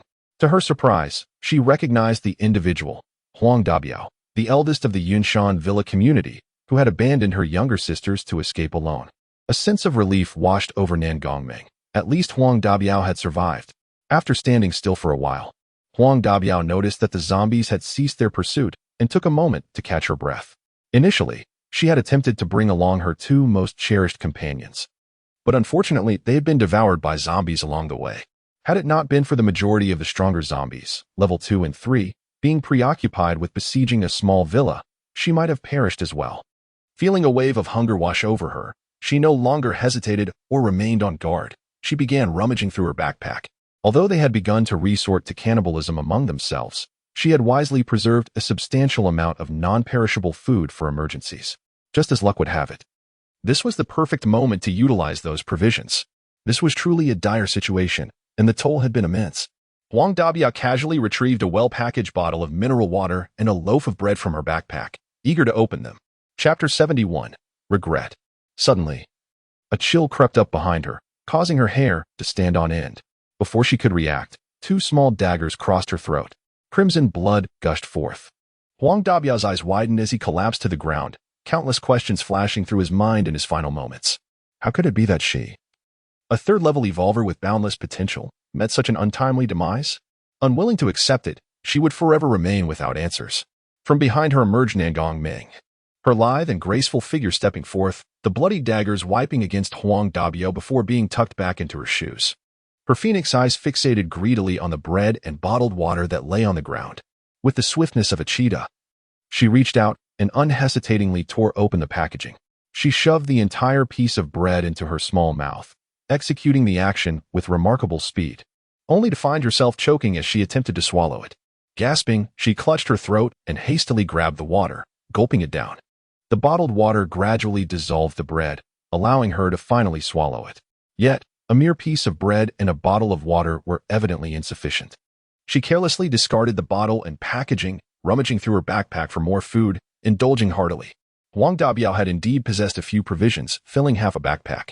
However, there were also many opened bottles of contraceptives, clearly a precaution against unwanted pregnancies in this apocalyptic world. Once she had satisfied her hunger and thirst, her gaze returned to the distant Yunshan Villa complex. The image of that fragile figure surfaced in her mind, and her hand instinctively reached aside, muttering to herself, "Troublesome." In the next moment, a wave of disorientation washed over her, followed by a self-deprecating smile. Why am I thinking of him? He must have been devoured by that corpse king by now. Despite her words, she could not help but recall the moment when Lu Xingyan was lifted by Ji Suyue by his throat, the intense despair and fear in his swollen, tear-filled eyes, and the pitiable, pleading gaze he cast upon her. Until his small face turned purple from asphyxiation, his petite body ceased its struggles, his long, dark hair cascading chaotically, as if devoid of life. That heart-wrenching sight was etched deeply in her memory. If only I had treated him better, perhaps, she murmured, only to again let out a self-mocking laugh. He is merely a man, just a fleeting figure on my legendary journey. She tilted her head back, revealing a proud smile, albeit one that felt somewhat forced. Afterward, Nangong Ming closed her eyes, yet unconsciously began to reminisce about every moment spent with Lu Xingyan. From their initial encounter when he was barely clinging to life, to their struggles together in the southern city, the conflicts at the Yunwang Sanctuary, and the current onslaught of corpses at the Yunshan Villa in the northern city. Her once lonely heart seemed to quiver imperceptibly, a tear sliding down her cheek unbeknownst to her. Though reluctant to admit it, these days spent with the troublesome figure had fostered within her a sense of reliance and love. Her heart had been solitary. Before meeting him, she had been taciturn, maintaining a cold demeanor throughout. Yet, upon encountering Lu Xingyan, she often found herself smiling while teasing and tormenting him. Chapter 72. The Tiger King's Obstruction. Troublesome spirit, if you are still alive, I shall undoubtedly rescue you. A new determination blossomed within her heart. Once, her sole ambition was to grow stronger, but now there was another soul to cherish. With that thought, she resolutely turned her back on the increasingly cold and stiff body of Huang Dabiao, departing with unwavering resolve. Only her solitary silhouette remained, steeped in desolation. As GCU led the relentless horde of zombies back to the palace, none dared to show their faces in her wake, for to reveal oneself would mean instant demise. Even as they passed near the Yunwang Sanctuary, the sentinels promptly reported to headquarters, triggering an emergency alert throughout the entire refuge. Only when the tide of corpses receded did the inhabitants exhale in relief, haunted by the close call. Their sanctuary and Appo's battle goddess, the sole 5th-level evolver, Yunming Qiu, was still recuperating from her injuries. As the sun began its descent, the horde reached the outskirts of the demon city. A 4th-level zombie, leading the charge, let out a deafening roar directed toward the resort's vicinity. For within the dense woods lurked a menacing presence. As the leading zombie halted, the throng behind it skidded to a stop, their crimson eyes fixated upon the forest ahead. A resounding roar echoed through the mountains. A massive tiger emerged at the forest and Appo's edge. Its ferocious green eyes locked onto the zombies, poised for an imminent attack. Beside this formidable beast stood several slightly smaller male tigers, forming a protective phalanx. In the hierarchy of the jungle, the law of the survival of the fittest prevailed. After months of conflict, a sovereign beast had claimed dominion over this region, and it was the very tiger before them. 2 tigers cannot share a mountain unless one is female. A 5th-level tiger king. Within her palanquin, Ji Suyu, who had been resting her eyes, suddenly opened her luminous gaze, her lips whispering softly. She could distinctly sense the monstrous tiger nearby, its size rivaling that of an elephant from the pre-apocalyptic era, and its power was on par with her own. During her previous passage through this territory, such a formidable creature had yet to emerge, yet upon her return, she encountered it unexpectedly. However, the colossal Tiger King, upon sensing her formidable presence, acknowledged her extraordinary strength in an instant. A flicker of instinctual wariness glimmered in its eyes. For to ascend to the rank of a 5th-level beast king and dominate a territory, one must possess considerable intelligence. Begone! I am merely passing through. Should you dare obstruct me, I shall lead my million subjects to obliterate this forest. Ji Suyu, wishing to forego further discourse, lifted the palanquin and Apos' curtain and bellowed in the language of the undead. In essence, the mutated beast clan was vastly different from the zombie horde. While humans transformed into zombies due to a complete degradation of intellect, knowing only bloodlust and slaughter, beasts benefited from enhanced brain cells and various functions. Hence, while mutated beasts could comprehend the language of the undead, understanding it required a certain level of intelligence. She believed that this Tiger King possessed remarkable wisdom, otherwise it would have attacked the moment she trespassed upon its territory. Indeed, as her words resonated, the Tiger King fell into a momentary contemplation before gradually turning away. Its claws swaying, swiftly vanishing from sight, followed closely by the accompanying male tigers. Chapter 73, A Warm Welcome for Our King's Return. Come. Jisuyu once again addressed the leading zombie using the language of the dead. A roar erupted from the leading zombie, echoing a triumphant cheer. And it charged forward once more, with the horde of undead trailing closely behind. This time, they navigated smoothly through the Tiger King and Apos' forested realm, and soon enough, they could discern several ordinary zombies and first-tier zombies lurking on the periphery. During her expedition, she had left behind 100,000 zombies to guard this domain, among which was a formidable fourth-tier peak-evolved zombie. The territory she occupied lay amidst several major forests, in what was once the most vibrant resort in the Demon City. This locale boasted breathtaking scenery and an abundance of source power. Moreover, she had deliberately refrained from allowing the zombies to ravage the natural beauty that remained. In this once thriving resort, multi-story hotels stood like majestic sculptures, quietly enduring the passage of time. Though the exterior walls bore the scars of erosion, hints of their former glory still lingered, whispering tales of past splendor and liveliness. At the heart of this hotel stood an imposing super-luxurious villa, reminiscent of regal grandeur. Its modern design featured expansive floor-to-ceiling windows that reflected the surrounding verdant trees, merging seamlessly with nature. Even amidst the desolation of this apocalyptic world, everything here radiated a sense of vitality. In the villa's backyard, a grand outdoor swimming pool lay still, while the chairs at its edge were cloaked in the dust of time. Further in, the garden lawn appeared as if enchanted, blooming vibrantly despite the desolation that enveloped the surroundings. Though night had fallen, the villa shone brightly. Numerous solar panels adorned the highest tier of the villa, ensuring that even in darkness, it remained resplendent, akin to daylight. This was once Jisuyu and Apos' residence, and now it had become the abode shared by Jisuyu and Lu Xingyan. As the sedan chair settled gracefully at the entrance of the magnificent villa, Jisuyu cast her gaze downwards. The delicate figure in her arms breathed evenly, clearly still in slumber. "Welcome back, my king." At that moment, a voluptuous woman approached slowly, kneeling respectfully upon reaching Jisuyu. "It seems you are nearing the fifth realm." Jisuyu's eyes lowered slightly as she regarded the newcomer, sensing her aura and smiling with satisfaction. This was indeed the fourth-tier peak zombie she had assigned to guard their home. The gruesome wounds that once marred her form had nearly vanished, indicating her imminent evolution. Dismissed. After Jisuyu carefully cradled Lu Xingyan's delicate body from the sedan chair, she waved her hand to signal the departure of the four zombies who had carried the sedan. The guardian zombie cast a furtive glance at the fragile figure in Jisuyu and Apos' arms before following suit and retreating. Soon, Jisuyu led Lu Xingyan into the villa, arriving at the lavish main living room, where she gently placed the delicate body upon the sofa. However, at that moment, the unconscious figure suddenly opened her eyes. Those orbs were a deep, luminous black, imbued with profound depth. "You and Apos' awakened?" Jisuyu tenderly caressed the delicate face, her voice low and laced with a hint of mischief. Chapter 74, Memories Where Am I? Lu Xingyan's voice was frail and tremulous, as if he had just emerged from an abyss of darkness. His tone was akin to a gentle breeze caressing the desolate wilderness, fragile and helpless. The scene before him gradually sharpened into focus, revealing a breathtaking visage, akin to petals illuminated by moonlight, exuding an astonishing beauty laced with an air of wickedness. Those bright crimson eyes shimmered like stars in the night sky, radiating a disquieting brilliance. He was momentarily stunned, a singular word surfacing in his mind: Corpse King. You were the Corpse King." Lu Xingyan's voice suddenly escalated. A tide of fear surged within him, pressing relentlessly into the depths of his heart. His body instinctively recoiled, yearning to escape the suffocating atmosphere. However, as he strained to prop himself up, a searing pain coursed through his legs like electricity. He gritted his teeth against the discomfort and glanced down. only to find his delicate calves drenched in blood. Hiss. He inhaled sharply, his entire body freezing in place. Suddenly, he recalled that just before losing consciousness, it was she who had crushed his legs, causing him to faint from the agony. Moreover, she was Jisuyue. Does it hurt?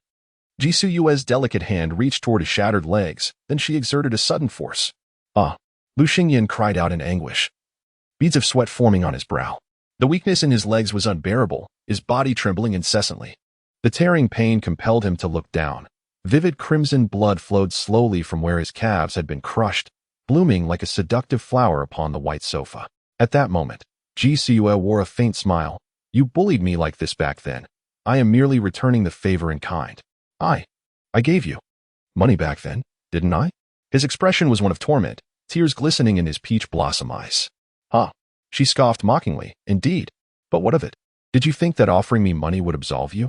Her gaze hardened, a cruel, icy smile curling her lips. No, I shall never forgive you.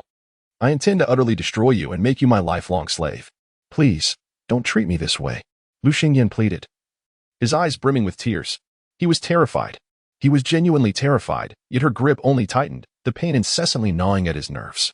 Amidst the agony, Lu Xingyan and Appo's thoughts drifted back to those bygone days. In a haze, it felt as if time had reversed, transporting him back to the summer gathering before the school year commenced. In an opulent club, the air was thick with the scent of alcohol and the sounds of laughter. As the heir of the Lu family, one of the 4 prominent families in the magical city, he was reveling with friends, flaunting his luxury car. The details of their bets became increasingly blurred amidst the cacophony. Lu Xiao, I hear your class has a top scorer this year, though I must say, they've grown a bit plump. How about we make a wager? If you can get that top scorer to confess to you within 6 months, I and Appo's LL hand over my 2 911s to you. What do you say? But if you fail, you must give me your prized poison. Deal? Chapter 75. Is it painful? This is just the beginning. At that time, he was brimming with confidence, filled with a sense of superiority, unable to withstand his friends and Appo's provocations, and thus he accepted the wager. Consequently, he leveraged his connections to become desk mates with Jisuyue, gradually drawing closer and consistently attempting to win her favor. Initially, his motivations were rooted in the bet with his affluent friends. However, as he got to know her better, he investigated her background and discovered that Jisuyue was an academic prodigy, ranking among the top 3 in her studies, attending Magic City University solely for the scholarship. This scholarship was entirely dedicated to her gravely ill mother, and she even took on part-time jobs on weekends. During a gathering, he planned to reveal the wager to her after the event. Unexpectedly, Jisuyue was pushed into the private room, her bright eyes reflecting profound disappointment and anger, as if her pride and dignity had been trampled upon at that moment. Instantly, his half-drunken consciousness became clear, realizing she had overheard his words spoken out of vanity. From that point onward, their relationship became intricate. His wealthy friends spread the word, and he did not intervene. Each time they met, he continued to confront her with insults and mockery, carelessly tossing her some money as if it were a form of compensation, allowing her to cover her mother and Appo's medical expenses. Yet, he did not see this as a favor, for to him, that money was trivial, and as the perpetrator, it was merely a form of restitution. Little did he expect that Jisuyue would harbor such resentment and seek revenge against him even now. A wave of agonizing pain surged through his other leg, pulling him back from his distant thoughts. Jisuyue gazed at his tormented face, her expression a blend of cruelty and satisfaction. The thrill of successful retribution surged within her, bringing her joy. Lu Xingyan, this is what you owe me. I will slowly torment you, making your life a living hell. Ha.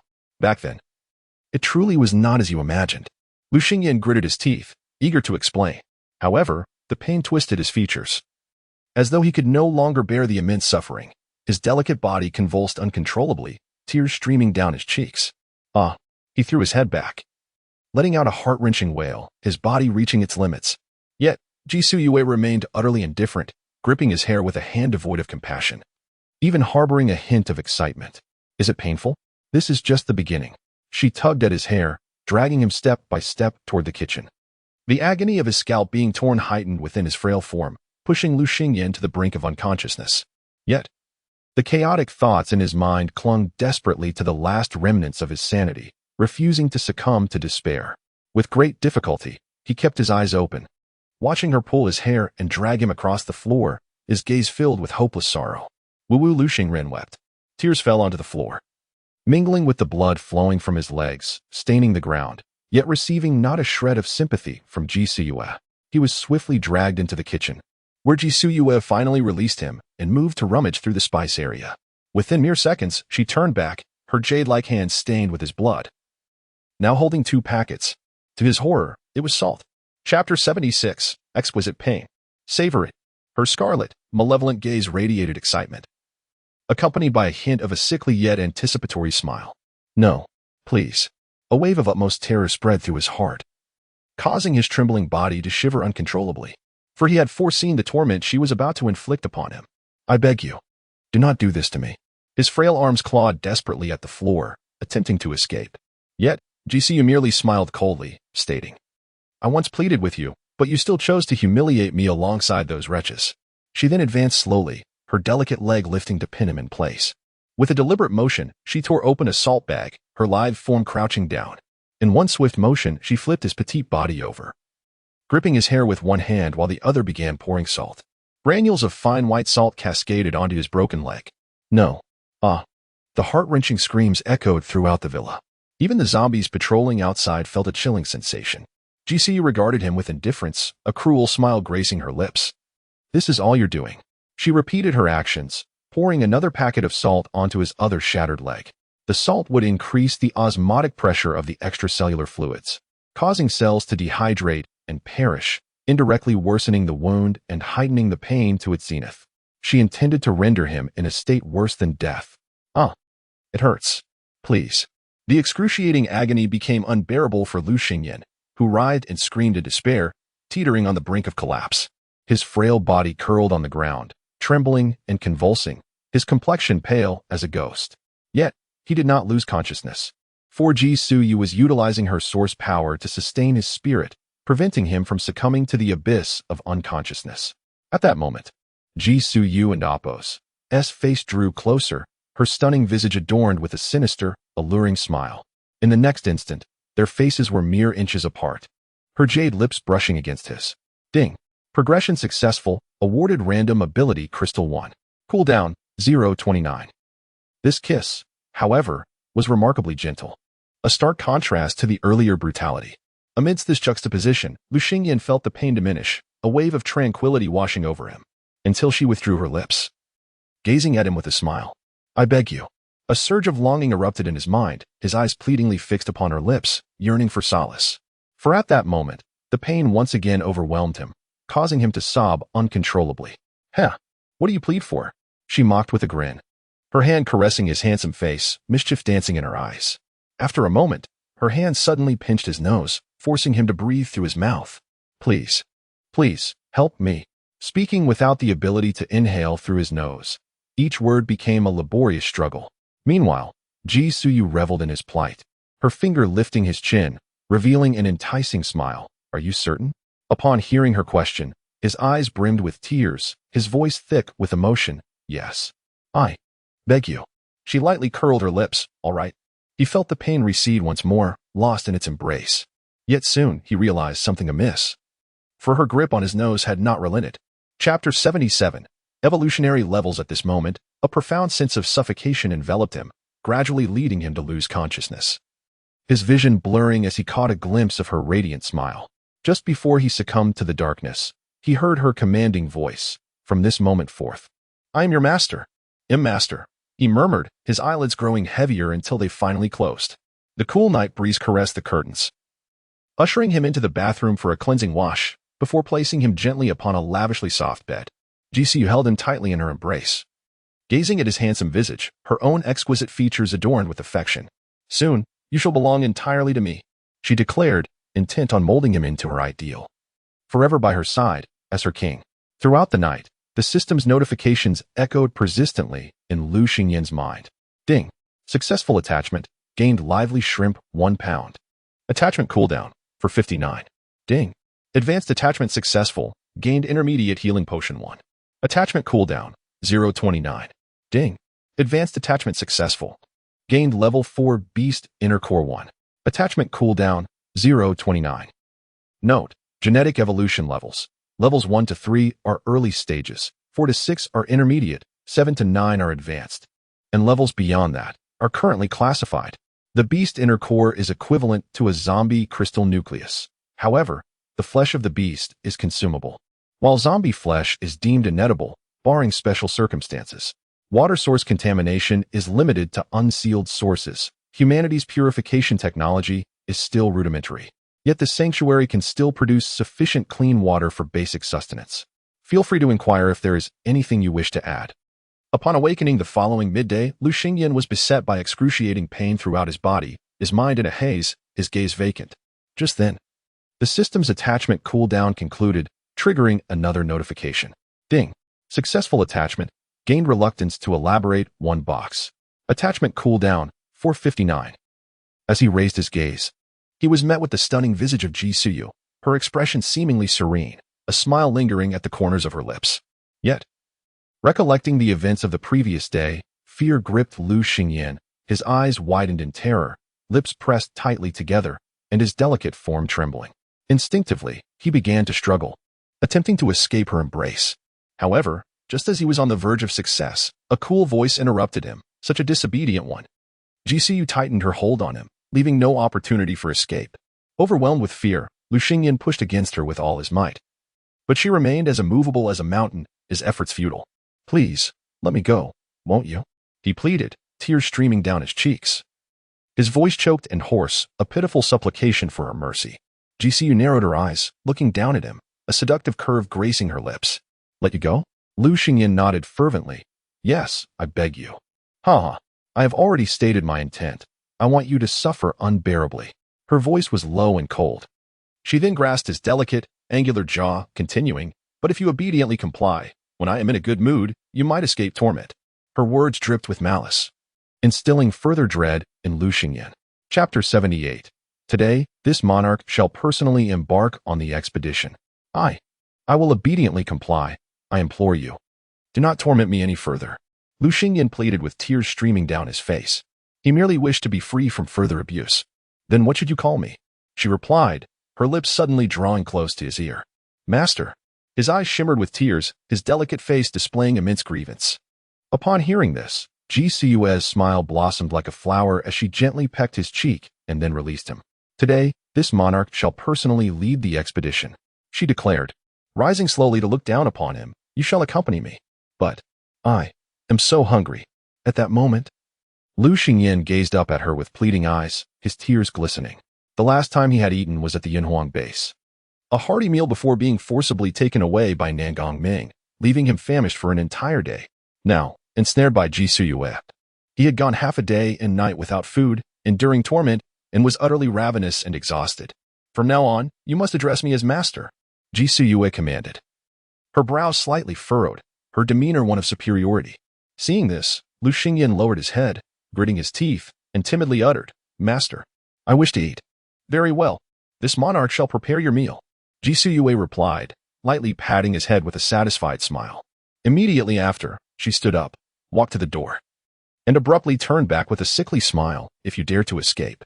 As she departed, her sinister laughter sent a shiver through his delicate frame. Lu Xingyan bit his lip, whispering to himself, "I dare not." He slowly lowered his gaze, feeling his legs tremble uncontrollably, recalling the events of the previous day. He was truly frightened. Ji Suyue was nothing short of a demon, a pervert. She was even more ruthless than Nangong Ming.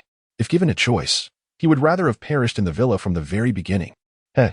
Stepping out of the room, Ji Suyue curled her lips into a smile, her long, graceful legs descending the stairs at a measured pace. His murmured words were crystal clear to her, a level 5 corpse king, as if whispered directly into her ear. However, despite her status, she had never consumed human flesh, primarily due to her lingering reservations. Thus, in times of hunger, she would resort to consuming zombie cores or the essence and flesh of exotic beasts. Having evolved into a level 5 corpse king, she was no longer plagued by hunger, as she merely needed to absorb the thin source energy in the air to sustain her life signs. Moreover, her choice to reside in this vacation villa stemmed from the fact that, although the source energy here was sparse, it was several times more potent than in other locations. Hence, she speculated that this was undoubtedly a place of fortune, though the reasons eluded her.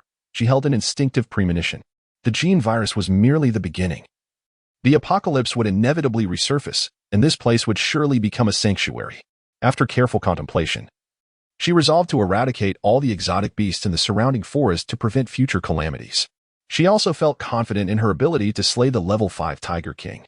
However, she did not intend to confront the Tiger King first. After all, one must choose the softest fruit to squeeze. She planned to commence today by swiftly dealing with the weaker beast kings to prevent them from uniting, which would pose a significant problem. Chapter 79. Once you are fattened, I shall devour you. By the time GCU returned, she held a ceramic bowl in her slender jade hands, from which steam wafted into the air. She had prepared a bowl of instant noodles, specifically a luxurious seafood flavor that was quite expensive before the apocalypse. The noodles were infused with an assortment of sun-dried seafood. And after a brief simmer, a rich aroma enveloped the space, devoid of technology yet bursting with nutritional value, deliciousness, and healthiness. However, as she approached, her expression remained impassive, even condescendingly holding the bowl at a distance. After all, she was now a level 5 corpse king, though she possessed a human physique. Her appetite diverged from that of ordinary humans, being solely interested in fresh blood and flesh. Yet, as Ji Suyu drew near, Lu Xingyan, who was struggling to sit up, felt his delicate nose twitch. The enticing aroma of the steaming noodles wafted towards him, prompting him to swallow hard. His already ravenous stomach issued a warning, urging him to eat. Despite his overwhelming desire, he did not reach out eagerly. Instead, he gazed longingly at Ji Suyu, moistening his parched lips.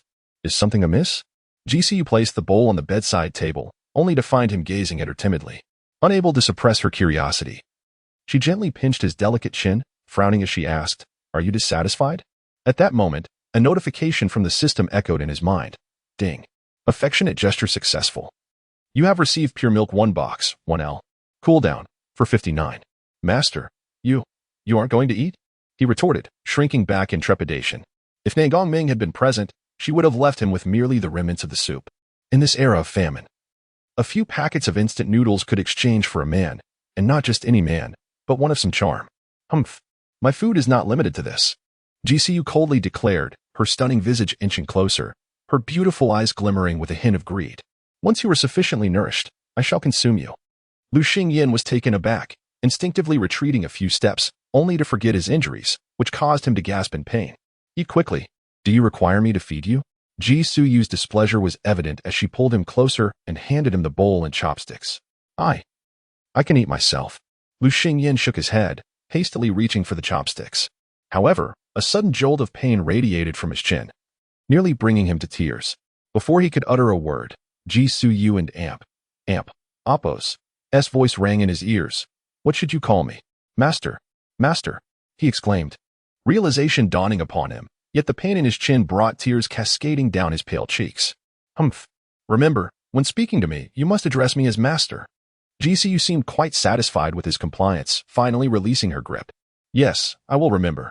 Thank you, master, he replied, biting his lip, his tone pitiful. That is more like it. GCU affectionately tousled his soft hair, languidly saying, I will hold the bowl for you. Now eat. Lu Xingyan nodded fervently, picking up the chopsticks to begin devouring the noodles and seafood. With a hefty mouthful, he did not even pause to let it cool. Thus, the consequence was, Chapter 80, his extraordinary ability? The noodles scalded his little mouth, causing him to exhale sharply, while his pair of glistening eyes widened in an expression of accusation. GCU Kuden and Appo's helped but chuckle, a peculiar feeling welling up within her. However, as time passed, the bowl of noodles was swiftly devoured. He even licked the bottom clean, leaving not a morsel of food behind. Indeed, observing him, reminiscent of a small kitten, diligently licking the bowl brought her immense satisfaction, prompting her to offer him a compliment. Yet, the broth in a single bowl was not substantial. After enduring Ji Suyu's torment for 2 consecutive days, he was still parched. After hesitating in her embrace for 2.5 minutes, he ultimately made a decision that defied ancestral expectations. Master, if you are not going to eat the noodles, would you like to drink? My extraordinary ability has produced something new. He timidly inquired. What a drink? GC was taken aback, gazing at him in confusion. I have mineral water and pure milk, he replied quietly. Inside the system space, a box of 1L milk had just materialized alongside numerous bottles of mineral water, but no other beverages had appeared. Mineral water and pure milk? With a hint of anticipation, she realized she hadn't seen him bring anything along. Deep within her heart, she harbored a concealed affection for him, naturally wishing to have him entirely as her own. However, if she forced him, he would transform into a mindless zombie, losing his self-awareness. Otherwise, bringing him back would not have been mere torment. What she craved was revenge through torment, to transform him into her obedient pet, rather than merely adding another zombie under her command. All right. Lu Xingyin nodded weakly. Yet, in the next moment, her previously distracted expression froze. For at that moment, Lu Xingyin raised his little hand. A box of Enyo brand 1L pure milk appeared effortlessly in his palm. Is this truly 1L of milk? Ji Suyu's brows furrowed. Her voice taking on a mechanical tone, her face revealing a rare moment of embarrassment. No, that's not the point. What is this ability of yours? She immediately raised her hand, gripping his neck. This is my extraordinary ability, Lu Xingyin stammered. The pure milk slipping from his grasp and falling to the edge of the bed. He felt his breath becoming increasingly labored, his small face flushed crimson, gradually turning a shade of blue. Master, cough. I beg you, let go of me, cough. Lu Xingyin gasped for air, weakly pleading. Ji Suyu, witnessing his face grow increasingly asphyxiated, felt her fingers tremble. Releasing her grip, she quickly inquired, what is this extraordinary ability of yours?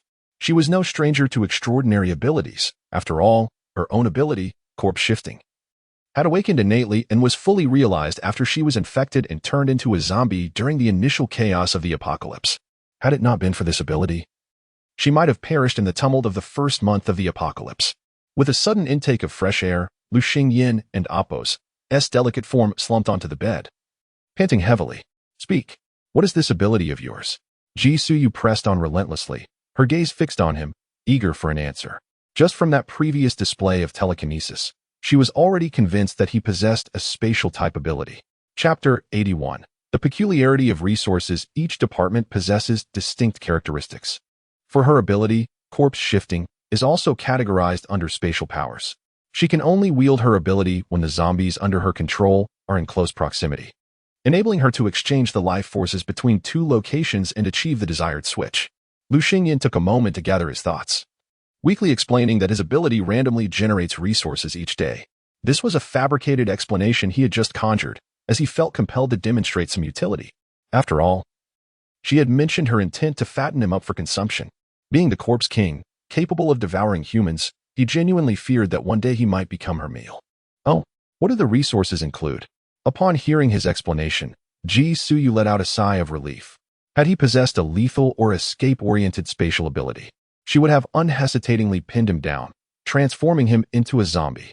Although that would strip away the thrill of vengeance and the pleasure of training, at least he would remain under her control. I am uncertain what the resources entail. Fresh food, medicine, and crystal cores have all appeared before Lu Xingyin shook his head, feigning ignorance. However, he truly did not know the specifics of the resources, as many items had emerged, and the system had never elucidated their nature. It seemed that each time a new individual was bound, the resources generated would be of a higher grade and include new varieties. Ding. The attachment was successful, acquiring not much to say one. Cooldown in progress, for 59. At that moment, the system's notification chimed once more, indicating that the cooldown period had concluded. While Ji Suyu's delicate hand remained firmly gripping his chin. And what about those items of yours? Can you bring them forth?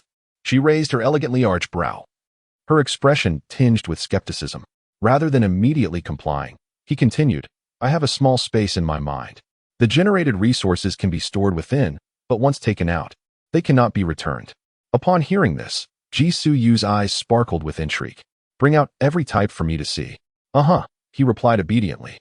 Summoning an array of items, level 3 crystal cores, beast innerdan, beast meat, hairy crabs, instant noodles, compressed biscuits, apples, purified water, painkillers, spicy strips, fresh lettuce, canned beef, and a box of mooncakes. Happy Mid-Autumn Festival to all, especially to the lovely ladies. These items clattered onto the ground, a collection that was neither scant nor excessive, with the hefty hairy crab still struggling against the thick red rope binding it. However, he refrained from revealing certain items, notably the level 4 crystal cores and 2 boxes of safety supplies. Is this all? Such a bounty? Upon witnessing the assortment before her, Ji Suyu expressed her astonishment, not anticipating that he possessed such a wealth of items. Yet, noticing the absence of what she truly sought, her expression dimmed slightly. Master, do you not like them? Lu Xingyan blinked his beautiful eyes, asking timidly, "Is there nothing else?" She persisted, narrowing her eyes, her gaze fixed intently on him.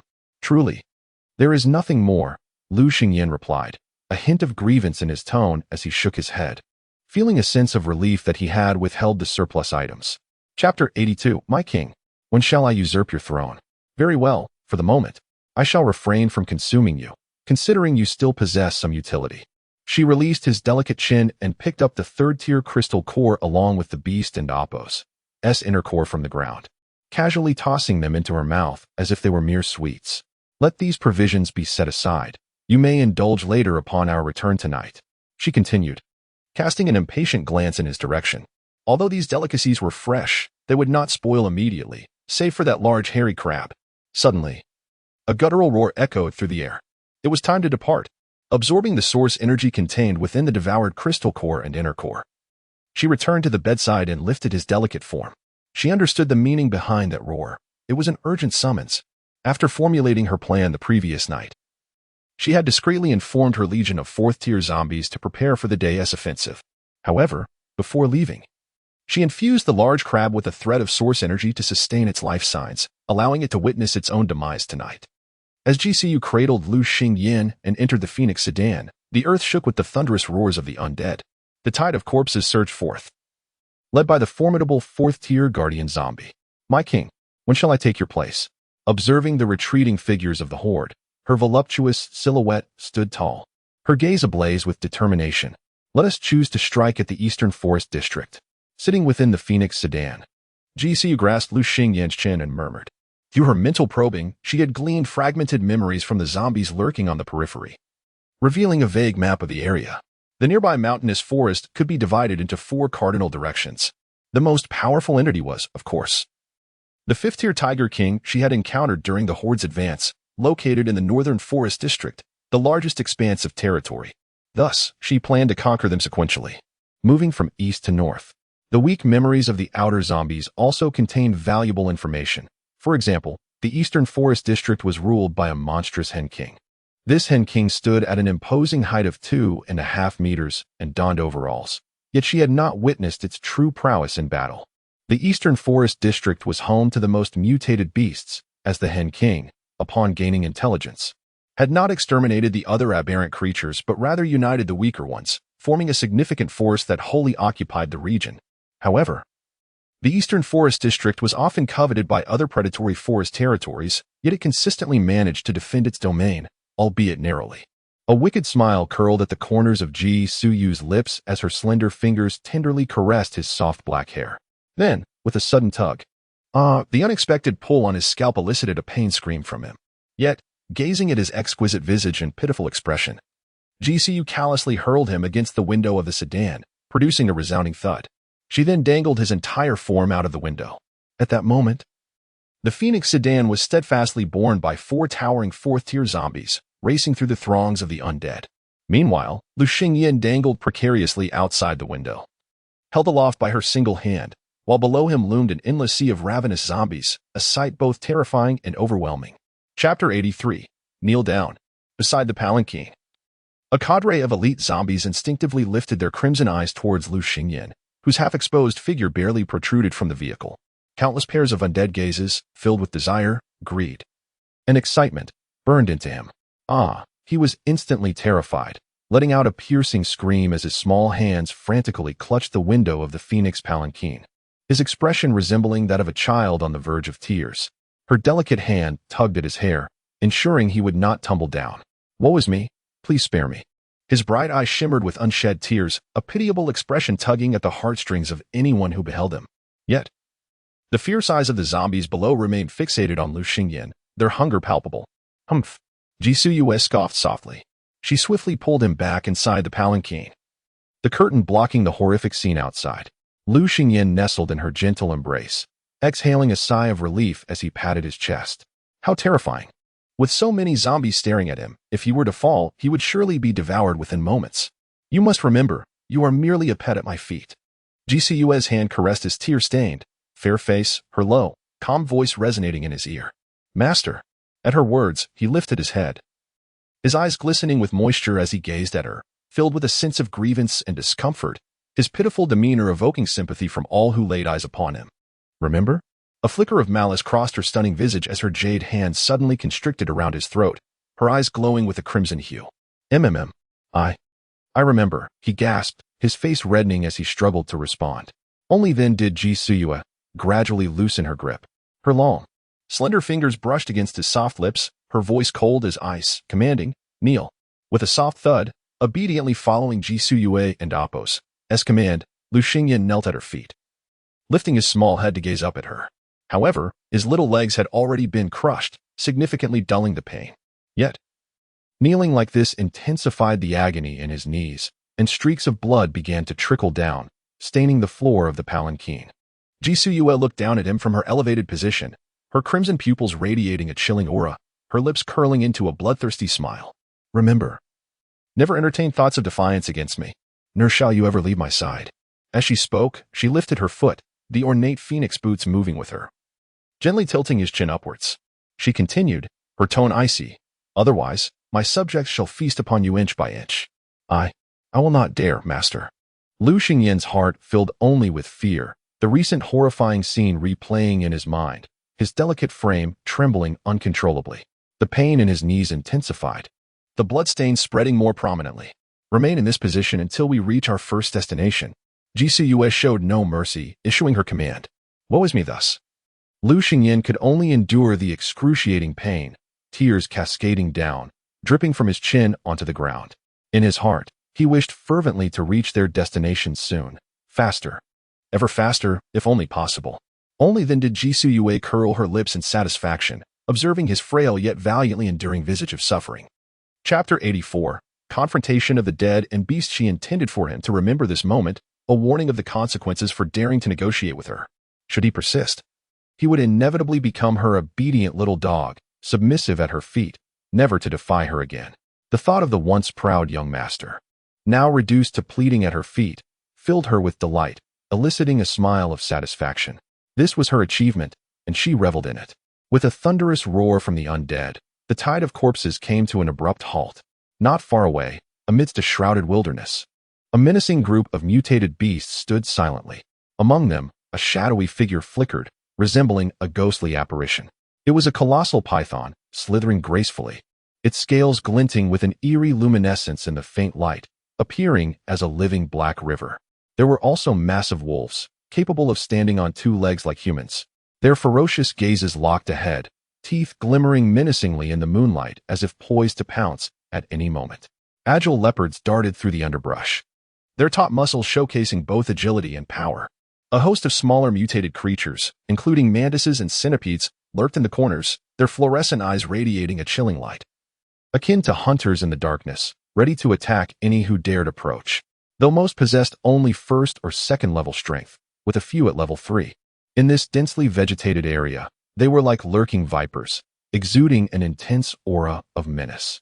At the forefront of these beasts, several level 4 mutants stood out, their presence commanding despite being weaker than the level 4 zombies that bore Ji Suyue's sedan.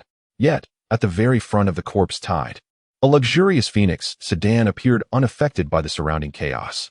All right, we have arrived, Ji Suyu said calmly as she pinched Lu Xingyan's small face. Lu Xingyan gasped for breath, his body drenched in cold sweat, trembling uncontrollably, yet finally free from kneeling. As Ji Suyu's words fell, he stumbled forward. Be careful. Ji Suyu raised an eyebrow, steadying him with her foot.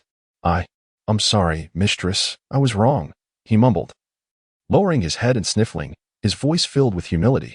Very well, I forgive you, Ji Suyu smiled, her lips curling upwards with satisfaction at his obedient and meek demeanor. At that moment, the leading upright panda let out a low growl, as if warning the approaching tide of the dead. The eyes of the mutated beasts turned in unison towards the corpse tide, their hostile glares as piercing as winter as frost.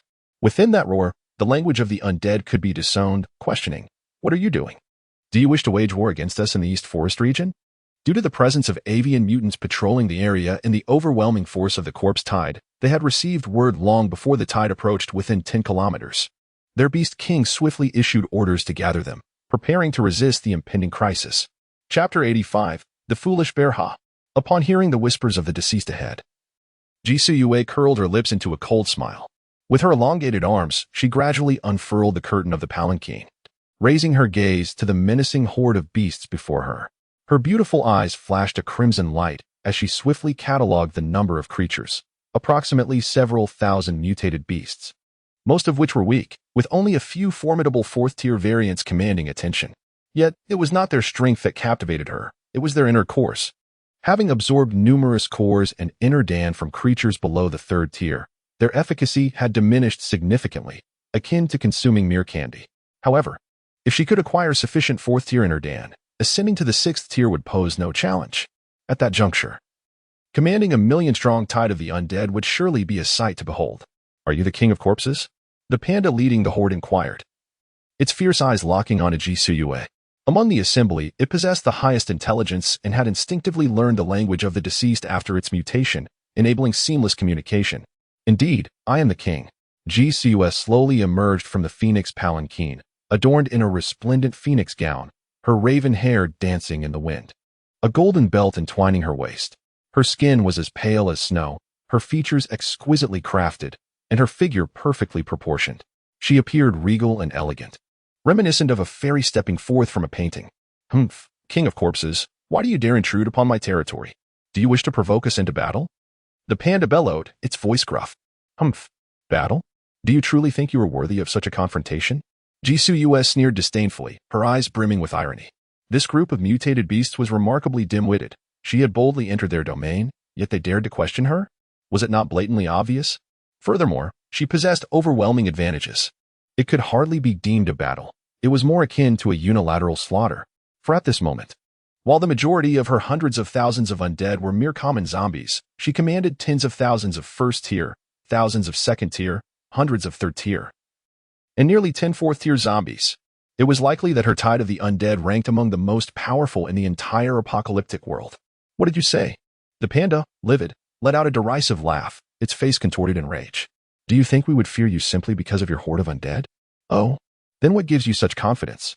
Upon hearing the panda's declaration, Jisuyue's interest was piqued. "Our beast king of the East Forest is a rooster, endowed with fiery abilities. Regardless of how many zombies you possess, they will be reduced to ashes." The panda raised its head proudly, exuding arrogance. However, in a concealed part of the forest, a 2.5-meter-tall rooster observed the standoff. Upon hearing the panda reveal its trump card, it was infuriated, its feet tightening, its comb swaying, and it clucked furiously. This foolish bear. Meanwhile, atop the phoenix palanquin amidst the tide of the undead, Jisuyue stood with an air of dignity. After hearing the panda's words, she couldn't help but let out a cold laugh. "Ah, how impressive. Fire abilities are indeed troublesome and a formidable weapon against the undead. Yet now that I am aware of your capabilities, it will suffice to slay you the moment you reveal your claws. Humph. Now that you understand the might of our king, you should know how to choose wisely. Yes?" The panda proclaimed, its chest puffed out, exuding an air of assured victory. Chapter 86. Citizens, the feast has commenced. Choices? I am well aware. Jisuyue, with a teasing glint in her eyes, nodded slightly and raised her elegant arm. "Ah, the Corpse King is nothing extraordinary." The panda, witnessing this, mistakenly assumed Jisuyue was preparing to withdraw her forces and mockingly laughed. However, in the next instant, it heard a commanding voice. "Kuan, come forth." Immediately, its smile froze, for a sharp, icy spear had been thrust upon it unawares. In a mere 2.5 seconds, it pierced through its heart with a swift motion. Following that, a fourth-level golden beast core was extracted and devoured by her on the spot. Indeed, quite delectable. Jisuyue, brandishing the spear, licked the fresh crimson stain at the corner of her mouth, revealing a charmingly sinister smile. As her words resonated, the massive corpse of the mutated panda fell to the ground amidst the gazes of all. Instantly, a heavy scent of blood permeated the air, affecting the nearby fourth-level mutated beasts.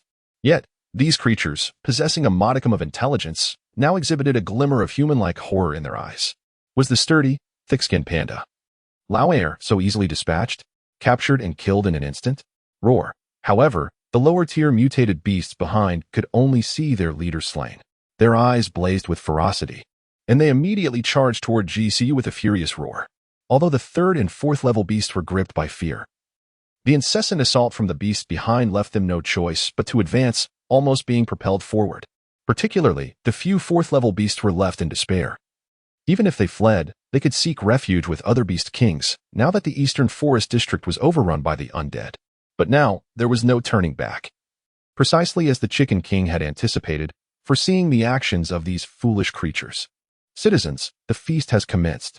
Ji Suyu's figure rapidly retreated in midair, her jade hand waving. Roar, the already restless horde of corpses, now at their king's command, surged forward like ravenous wolves, madly charging at the mutated beasts. Bang, bang, bang. The sounds of the collision between the horde and the mutated beasts echoed relentlessly. Ugh! The screams and wails reverberated through the skies, sending chills down one's spine. The horde, fierce as wolves and tigers, pounced upon the mutated beasts, devouring them with ferocity. Although the mutated beasts were significantly larger in size and physique compared to the zombies, several formidable fourth-level zombies led the charge, even those carrying the palanquin rushed forward. Meanwhile, the three fourth-level mutated beasts on the opposite side sought every means to evade battle, only targeting lower-level zombies and searching for an opportunity to flee. Given the vast disparity in numbers and strength, this battle between the beast horde and the zombie tide was an overwhelming massacre. The beasts had little chance to retaliate, and within moments, thousands had succumbed. Behind the horde, atop the phoenix palanquin, GCU stood like a peerless monarch, gazing down upon the world with an air of supremacy. Her eyes sparkled with flecks of source energy, sensing the tumult beyond mere combat. She was searching for the Beast King, that fabled Chicken King. Chapter 87. The emergence of the Rooster King within the palanquin beneath her. Upon hearing the terrifying roars that reverberated through the air, Lu Xingyan found her initial fear dissipating. With a delicate hand, she gently lifted the curtain, stealing a glance at the distant battlefield. Yet, just a fleeting glimpse sent a shiver through her heart, accompanied by an overwhelming urge to retch, causing her petite frame to tremble. How horrifying! The gruesome scenes unfolding outside were far too brutal. Even having witnessed the terrifying spectacle of the zombie tide in the residential district, Lu Xingyan still felt a chill run down her spine. However, as she observed the mutated beasts being swiftly devoured amidst their anguished cries, a strange sense of exhilaration began to stir within her. For these zombies were the subjects of her master, and she, as a mere servant, belonged to the same faction. Witnessing her side mercilessly annihilate the opposition indeed filled her with excitement and joy. Furthermore, the title she used to refer to Ji Siyue had transformed, even in her heart. She now called her master without a hint of dissonance. I am the master's servant, she murmured to herself, fully embracing this identity. Lu Xingyan even extended her little head out from behind the curtain, gazing up at Ji Siyue, who stood above, surveying the surroundings. Her eyes shimmered with admiration and dependence. My master is truly formidable, she thought quietly to herself. Yet the battle between the zombie tide and the mutated beasts raged on. Or rather, the massacre continued unabated. The few fourth-level beasts had broken free from the encirclement of the low-level zombies, dashing towards the nearby forest without a backward glance. How infuriating! The ungrateful beasts! Concealed in the shadows, the Rooster King witnessed their opportunistic escape and could not help but cackle angrily. At that moment, seeing the beast horde suffer near annihilation, the remaining creature's morale began to falter, and a hint of retreat emerged. The detestable zombie king, its beady eyes fixated on the exquisite figure atop the palanquin. Then, suddenly, flames began to erupt from the Rooster King's feathers. Layers of fire surged from the tips of its plumage, enveloping its entire form in a colossal fireball. With a piercing cry, the Rooster King soared into the air, its 2.5-meter stature leaping skyward before diving into the fray of the zombie tide and the beasts. In the next instant, a thunderous explosion erupted. The entire forest was engulfed in chaos, dust swirling through the air. A mournful wail emanated from the zombies as they were consumed by the searing flames, reduced to ashes within 10 seconds, leaving only a first-level crystal core behind. This was not an isolated incident. Any low-level zombies within that range faced the same fiery demise. As the Rooster King made its appearance, the previously retreating mutated beasts found their fighting spirit rekindled. Children, let us slay them all. The Rooster King blazed with flames, radiating brilliance akin to a phoenix, its gaze locked onto Ji Siyue above. Could she no longer contain herself? Ji Siyue furrowed her brow slightly, her voice resonating like deep thunder, imbued with an imperceptible sense of oppression. Her eyes, sharp as a hawk and amp, Appos, penetrated the battlefield shrouded in smoke and dust, honing in on the blazing figure of the Rooster King. In that moment, the spear in her grasp glimmered with a cold brilliance, reminiscent of the morning star, aimed towards the chaotic zombie tide. Chapter 88. The Battle of the Twin Kings. My subjects, your flames are yet to be extinguished. With a graceful sweep of her jade-like hand, it resembled a bolt of lightning cleaving through the void, as crimson energy surged forth, coalescing instantaneously into a formidable force in the air. This power cascaded like a raging tide, swiftly depleting the surrounding air of its essence, leaving the flames devoid of oxygen. In that fleeting moment, the undead, who had been writhing in agony amidst the flames, found their fires abruptly snuffed out. Nevertheless, the atmosphere of the battlefield grew increasingly suffused with the pungent scent of blood, a dissonance of charred remains and decay permeating the air.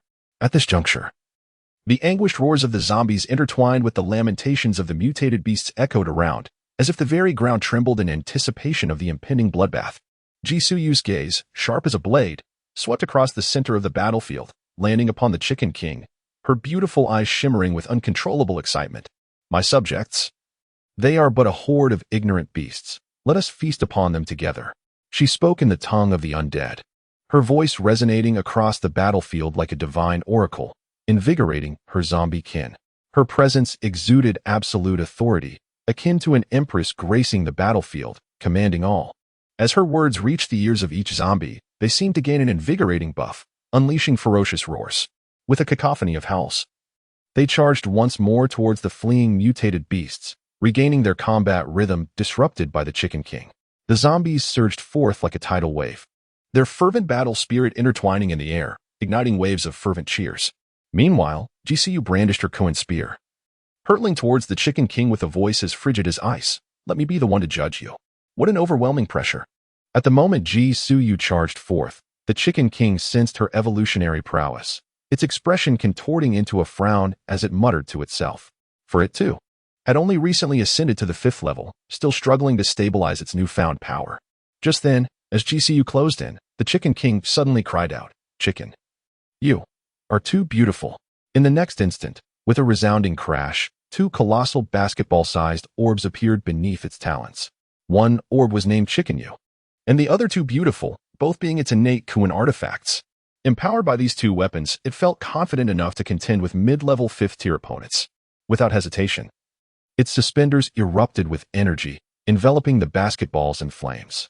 It hurled them directly at the oncoming Jisuyu. Bayou Fireball?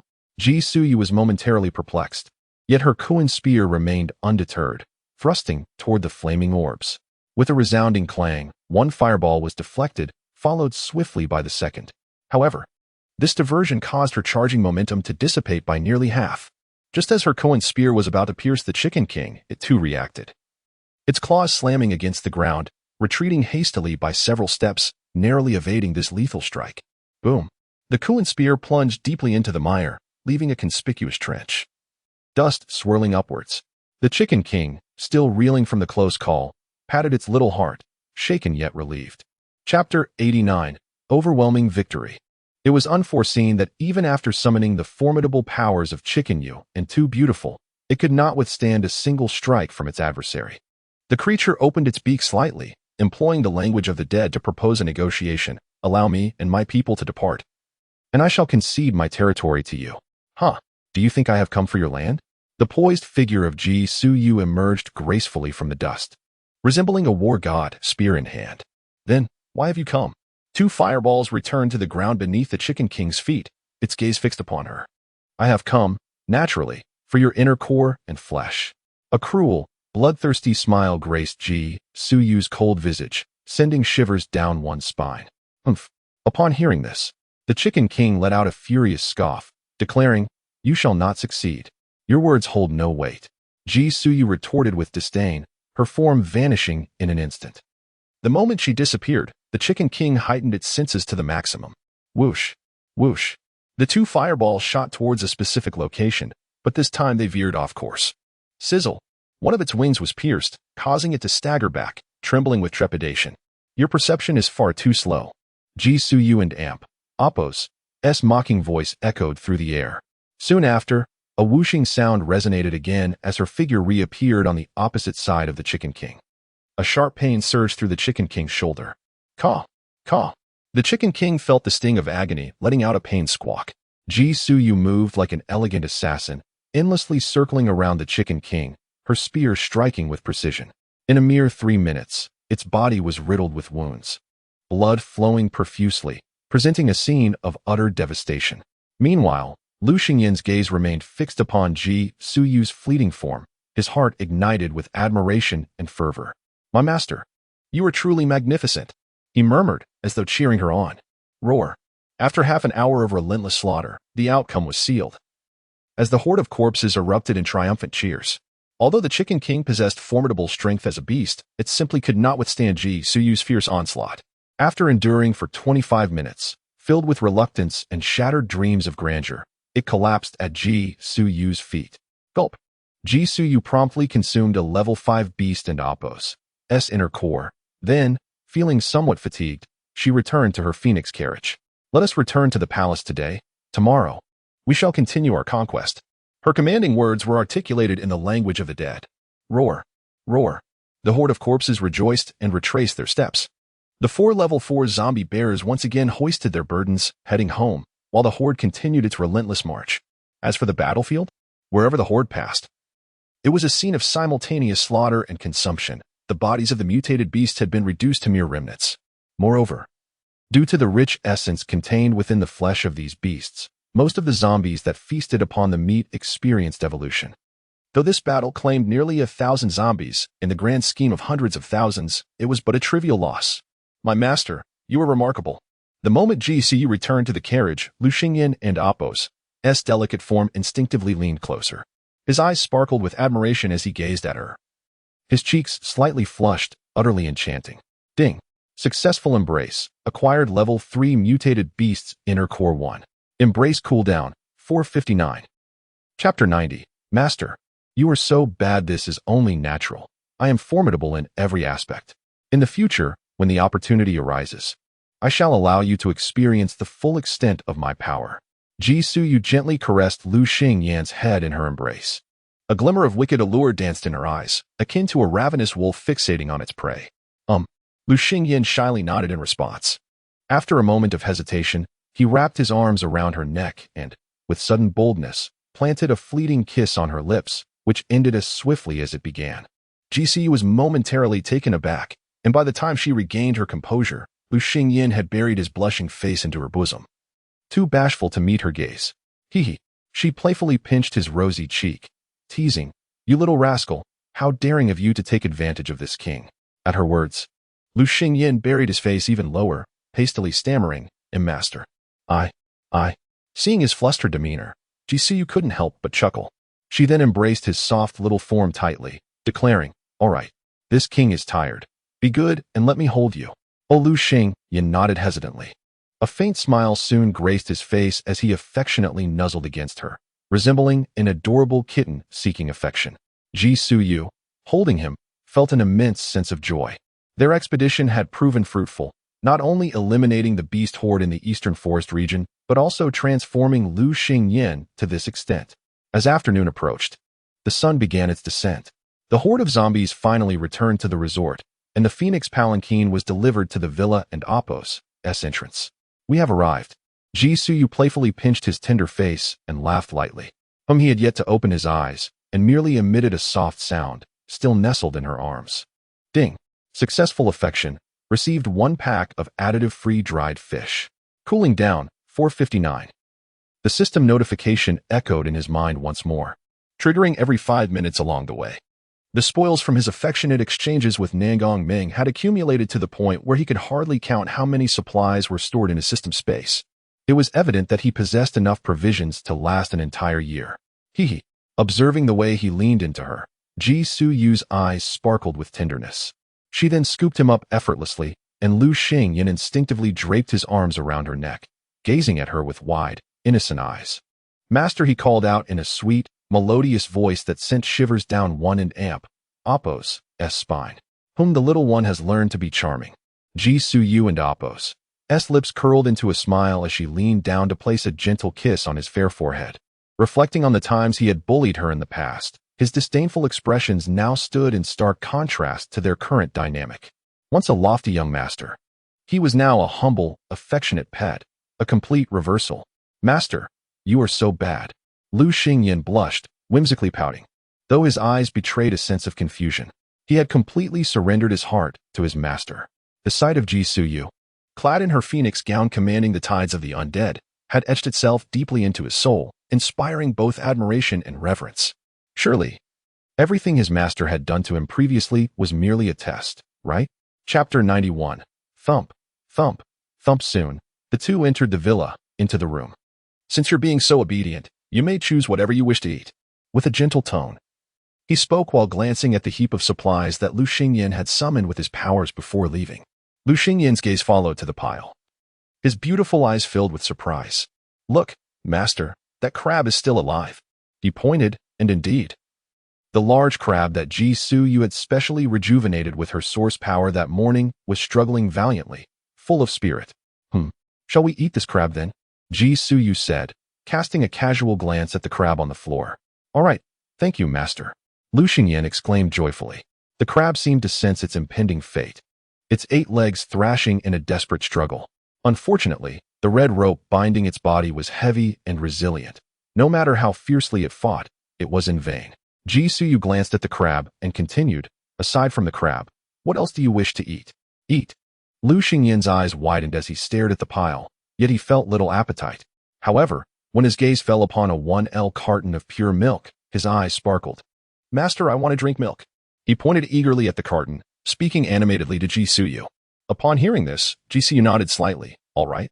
After all, she was not consuming human food at the moment, and with his ability to procure supplies, she had no fear of him starving. However, just as Ji Suyu reached for the carton of milk, Lu Xingyan and Appo's voice chimed in. Master, didn't you say you also like drinking milk? Shall we each have half? Ji Suyu felt a sudden awkwardness, remembering the embarrassing misunderstanding from that morning. She furrowed her brow and glanced at Lu Xingyan. The little one looked up at her with eager anticipation, seemingly fixated on this matter. I don't like this. It lacks nutrition. She shook her head in refusal.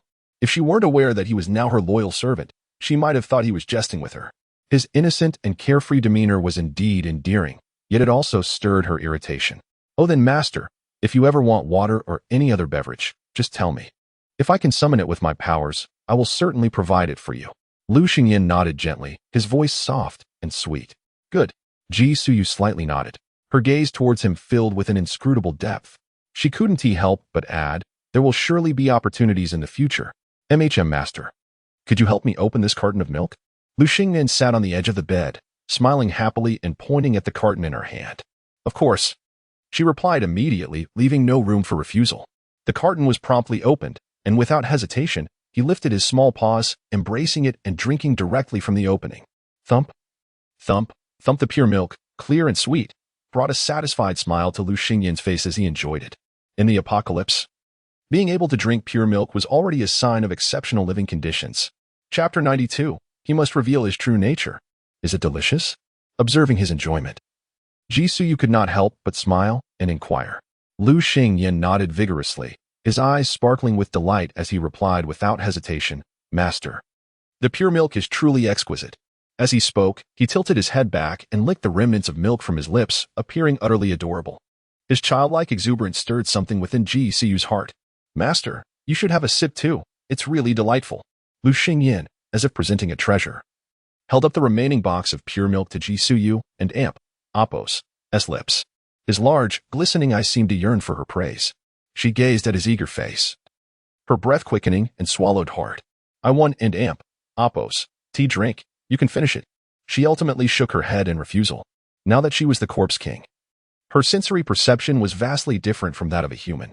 The fragrant aroma of the pure milk made her feel somewhat uncomfortable. I'll go steam this big hairy crab. She stood up, not giving Lu Xingyan a chance to speak further. Swiftly, she grasped the struggling crab beside her and exited the bedroom in a flash. Master, he whispered softly, watching her rapidly disappearing figure. Finally, after fleeing to the lavish family kitchen on the first floor, Ji Suyu let out a long sigh of relief. This little creature was becoming increasingly adept at winning her affection. At this rate, she had no justification to continue tormenting him. She had initially thought it would take a considerable amount of time to successfully train him, yet in just over a day, she had already achieved it. She felt quite troubled, for she desired both a reason to torment him and for him to obediently comply. She was unsure why she felt this way. but perhaps it was because she both detested and adored him. This stark contradiction left her in a state of confusion as she tugged at her hair. No. What if his submissive demeanor is merely an act? Wood and Oppos, see that mean I've fallen into his trap? Suddenly, she began to analyze the situation with a cool head. If Lu Xingyin was merely performing to avoid suffering, waiting for her to drop her guard, then he was like a ticking time bomb, ready to explode at any moment. I cannot indulge him any longer. Resolving herself, she decided to continue her torment. She must compel him to unveil his true nature. Soon enough, Ji Suyu returned to the bedroom, carrying a porcelain plate adorned with a vibrant, freshly steamed hairy crab. Lu Xingyin had been eagerly awaiting her return, and upon seeing her, he exclaimed, "Master, you're finally back. I missed you so much." His bright eyes reflected a mix of anticipation and affection as he gazed at her. If it weren't for his limited mobility, he would have surely leaped from the bed to snuggle in her embrace. As Ji Suyu approached with the crab, her emotions were complex as she regarded him. Did he truly miss her after just over 10 minutes apart? However, Lu Xingyin, undeterred, opened his slender arms and wrapped them around her waist, his face beaming with satisfaction. Ding! Successful embrace, rewarded with an upgraded bottle of Sangu Divine Oil 1. Cooling down, 459. Chapter 93. The generous gift crab. She placed the plate on the adjacent table and, after a prolonged silence, coldly commanded, "Let go." However, Lu Xingyin remained oblivious, squinting slightly as he clung tightly to her. As her gaze grew increasingly frigid, she lowered her eyes to the small arms wrapped around her waist. "Release me," she snapped, then forcefully pried his arm away, tossing him onto the bed. His delicate form bounced on the luxurious, soft bed, yet his handsome face was filled with disbelief. "Master." He slowly lifted his reddened eyes, calling out in a voice soft and pitiful, "From now on, without my permission, you are not allowed to approach me." Her tone was resolute, her demeanor devoid of warmth, as though she had transformed into a different person entirely.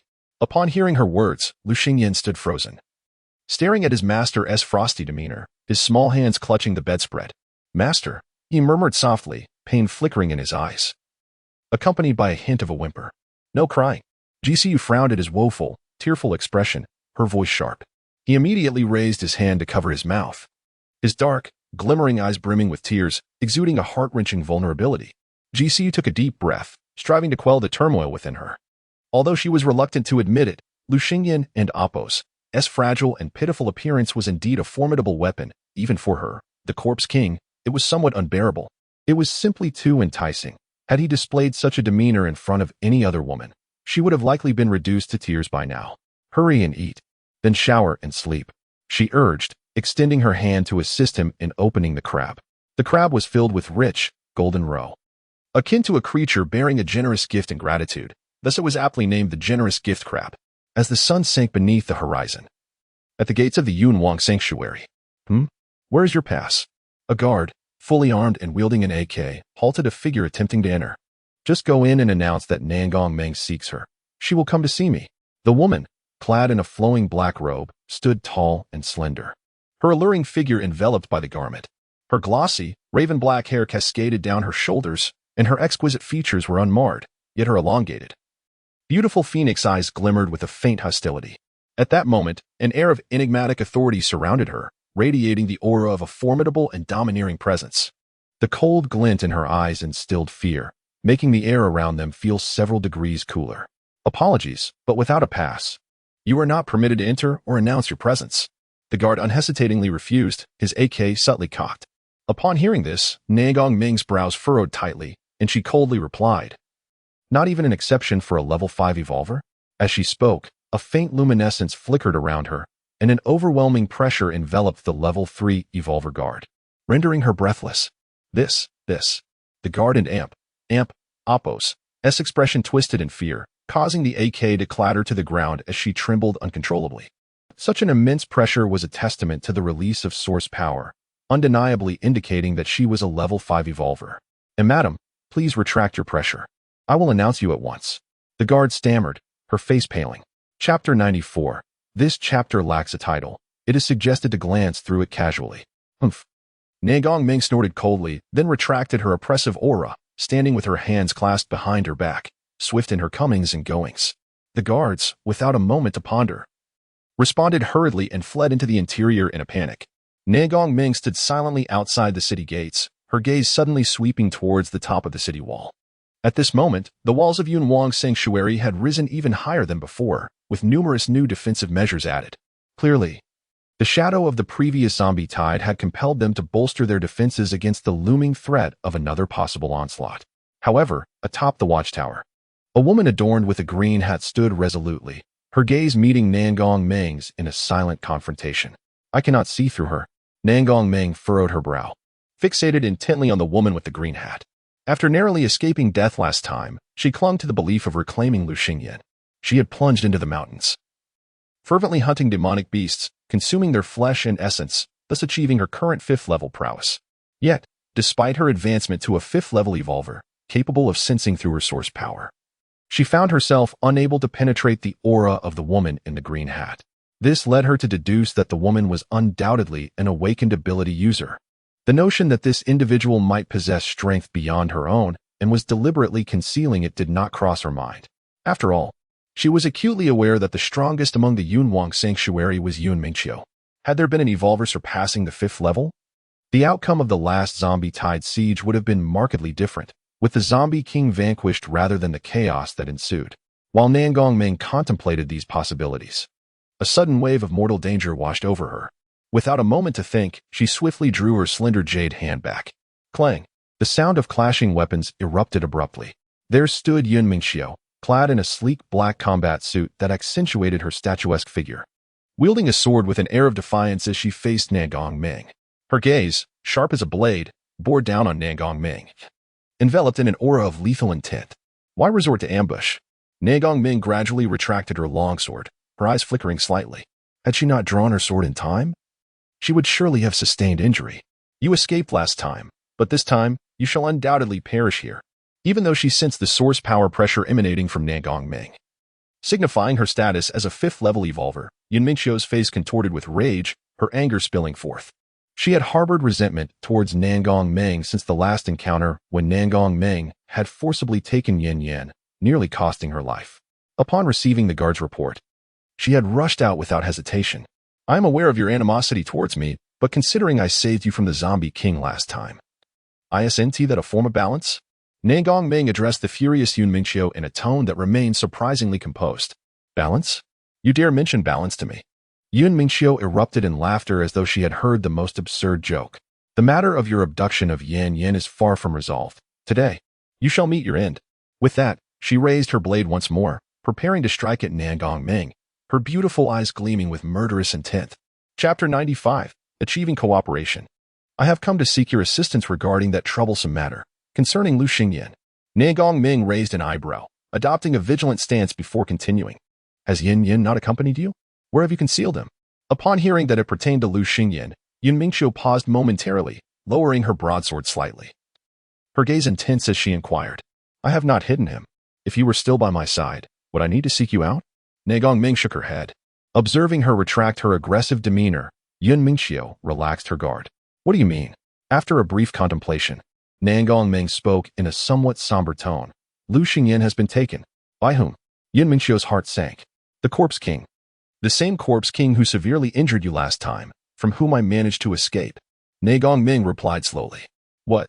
Yun Mingqiu's eyes widened in disbelief. She stared at Nangong Ming, her voice sharp with concern. If Yan Yin has been captured by her, does that not mean he is in danger of being devoured?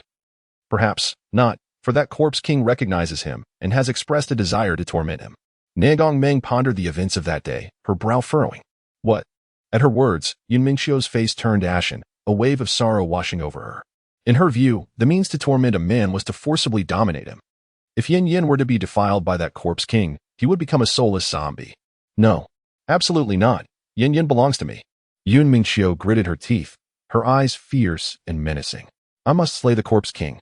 I have come to propose a collaboration, to jointly slay the Corpse King. Nangong Ming spoke coldly, her eyes gleaming with determination, evidently having planned this from the outset. Upon hearing this, Yun Mingqiu clenched her fists, her nails digging into her flesh without her noticing. After a moment, she turned to face Nangong Ming, taking a deep breath. With a stern expression, she stated, I agree to the collaboration, but upon success, Lu Xingyan shall be mine. Otherwise, the deal is off. Had she not been aware that fighting alone would not suffice against the Corpse King, she would have been tempted to attack right then. Furthermore, had it not been for the timely provision of a mid-level gene treatment from the Kyoto Sanctuary, she would still be bedridden. Very well, that troublesome one belongs to you. But I shall have the Corpse King's crystal core. Ne Gongming nodded readily. Agreed. The two reached a consensus. However, in the depths of her heart, Ne Gongming harbored a different desire. Upon entering the 5th level of gene evolution and gaining the ability to wield source power, she discovered her abilities had intensified. Previously, she could only manifest an intangible form for herself, but now she could render anything she touched into that same intangible state, albeit with greater expenditure of energy. When she ultimately finds Lu Xingyan, she could forcibly claim him using her powers, and Yun Mingxiu would be unable to stop her. I also have the latest whereabouts of the Corpse King, apparently located at a resort in the outskirts. Moreover, according to the latest reconnaissance from helicopters, it was reported that a horde of corpses clashed with a group of wild beasts in a nearby forest from noon to afternoon. Perhaps we could exploit this information. Chapter 96 Master. I am cold. Meanwhile, in the luxurious villa of the holiday resort, within a brightly lit bedroom, Lu Xingyan had finished devouring the hairy crabs, and due to thirst, he emptied an entire liter of pure milk, causing his little belly to slightly protrude. Subsequently, he was carried by Ji Siyue into the bathroom, where he was casually washed without any ulterior motives. Master, are you asleep? Lu Xingyan shook his freshly dried, jet black hair and asked in a soft, endearing manner. A faint fragrance of shampoo wafted through the air, and his already fair and smooth skin appeared even more alluring, though it was confined within a flimsy nightgown. It's time to sleep, she replied with a stern expression, gently placing him down onto the soft bed. Just as she intended to release him, she suddenly felt a tightening around her waist. It was Lu Xingyan, who had reached around from behind to embrace her slender waist. His soft voice barely audible. Master, I am so sleepy. Lu Xingyan tilted his head back, stifling a yawn, his bright, watery eyes blinking at Ji Siyue. You. Ji Siyue turned to glance back, and seeing his obedient demeanor, she inexplicably felt her resolve soften. No. How could I be deceived by his appearance? She struggled to suppress her softening heart. Get away, she commanded with an icy tone. Upon hearing this, Lu Xingyan tightened his delicate arms around her, blinking his glistening eyes with a look of grievance. Master, let go. Ji Siyue coldly refused. Please don't. Lu Xingyan pouted, his eyes reddening, yet he remained reluctant to release his grip. As her servant, he merely wished to draw closer to his master. Not listening? Ji Siyue narrowed her eyes, her tone calm yet laced with a palpable danger. Woo-woo. At her words, Lu Xingyan immediately released her, looking pitifully heartbroken. Humph. As he let go, Ji Siyue pushed him away and kicked him out of bed. Although the force was not great, Lu Xingyan's fragile, unguarded body was sent tumbling off the bed, emitting a pained gasp. Following this, Ji Siyue's cold, unfeeling voice rang out, daring to defy me. You shall sleep on the floor tonight. Without allowing him a chance to respond, she lay down and turned off the bedroom light. With a click, the entire room plunged into darkness. She promptly closed her eyes, pulling the covers over her, allowing her body to absorb the faint energy in the air. Master, I am cold. At this moment, Lu Xingyan curled up on the icy porcelain floor, his voice weak and trembling. He resembled a withered autumn leaf, swaying in the wind, falling into a deserted corner. Tears streamed down his face, clear droplets akin to glistening dew, falling onto the floor with a faint sound, accentuating his solitude and helplessness. His little legs had already been injured by her earlier actions, and now, having been thrown from the bed, the pain seared through his nerves like fire. Additionally, his right arm had also hit the ground during the fall, the numbness becoming increasingly apparent. The ache rendering him almost powerless to support himself, leaving him helplessly sprawled on the floor. He wished to raise his head to gaze at Ji Siyue on the bed, but all he encountered was a silent darkness, his eyes flickering with a mix of despair and yearning. Chapter 97. The Frigid Night, Her Nightmare. The night deepened, and the wind outside seemed to mock him, bringing with it a chill that seeped into the room, rendering it painfully cold. The floor felt as if it were cloaked in frost, amplifying his despair, while the flimsy pink silk nightgown offered no protection against the biting cold. His body trembled violently, akin to a bird besieged by the chill, crying out, Master, I beg you. I am truly so cold. Yet, all he received in return was an endless silence. At that moment, Ji Siyue was entirely immersed in her own sensations on the bed, a faint source of energy floating in the air, seemingly forming a warm halo around her. She was wholly focused on the flow of energy, entirely oblivious to the frail existence on the floor, unable to hear any sound.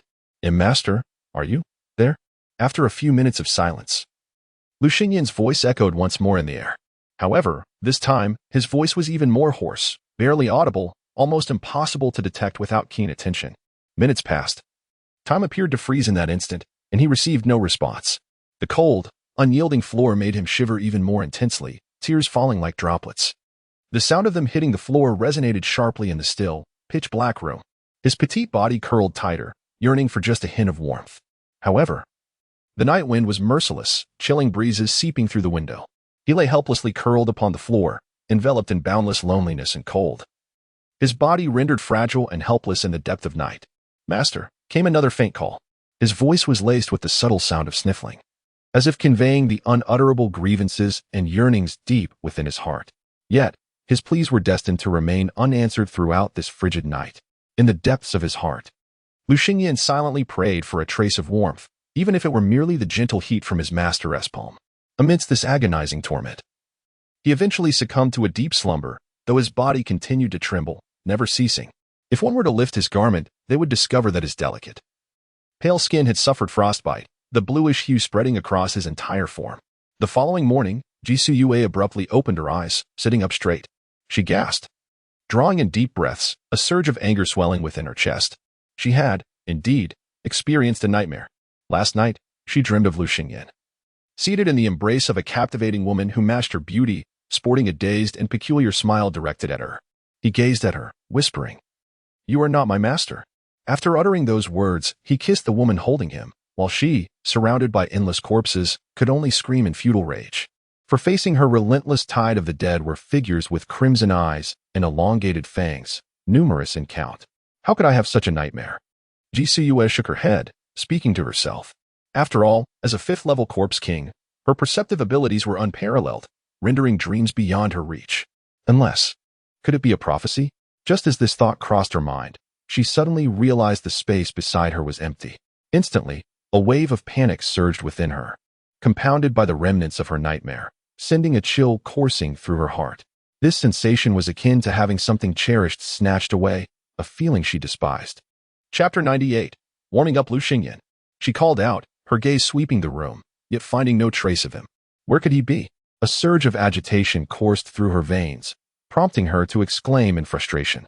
Just as she prepared to rise from the bed, she suddenly felt something cold beneath her feet.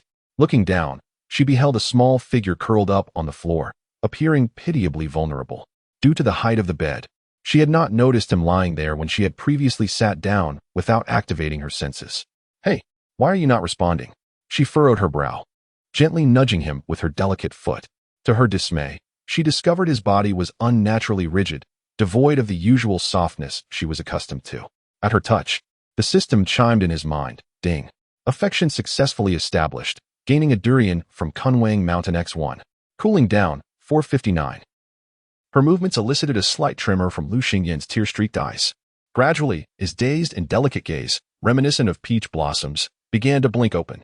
Yet, his eyes lacked focus, appearing hollow and devoid of life, akin to a soulless doll. "Master." His voice was faint, nearly inaudible, emanating from his slightly parted lips. At that moment, his entire body radiated an icy chill, a numbing sensation enveloping him, rendering even his fingers immobile. "What has happened to you?" Witnessing his frail state, GC was struck by panic. She instinctively leapt from the bed and scooped him into her arms, only to realize that he felt entirely devoid of warmth, resembling a solid block of ice. His once handsome and flawless face now appeared as pale as a withered peony, devoid of life, as if he could perish at any moment.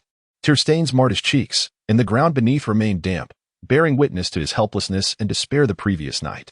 This heart-wrenching scene caused Jisoo and Oppo's heart to race, an inexplicable wave of panic crashing over her.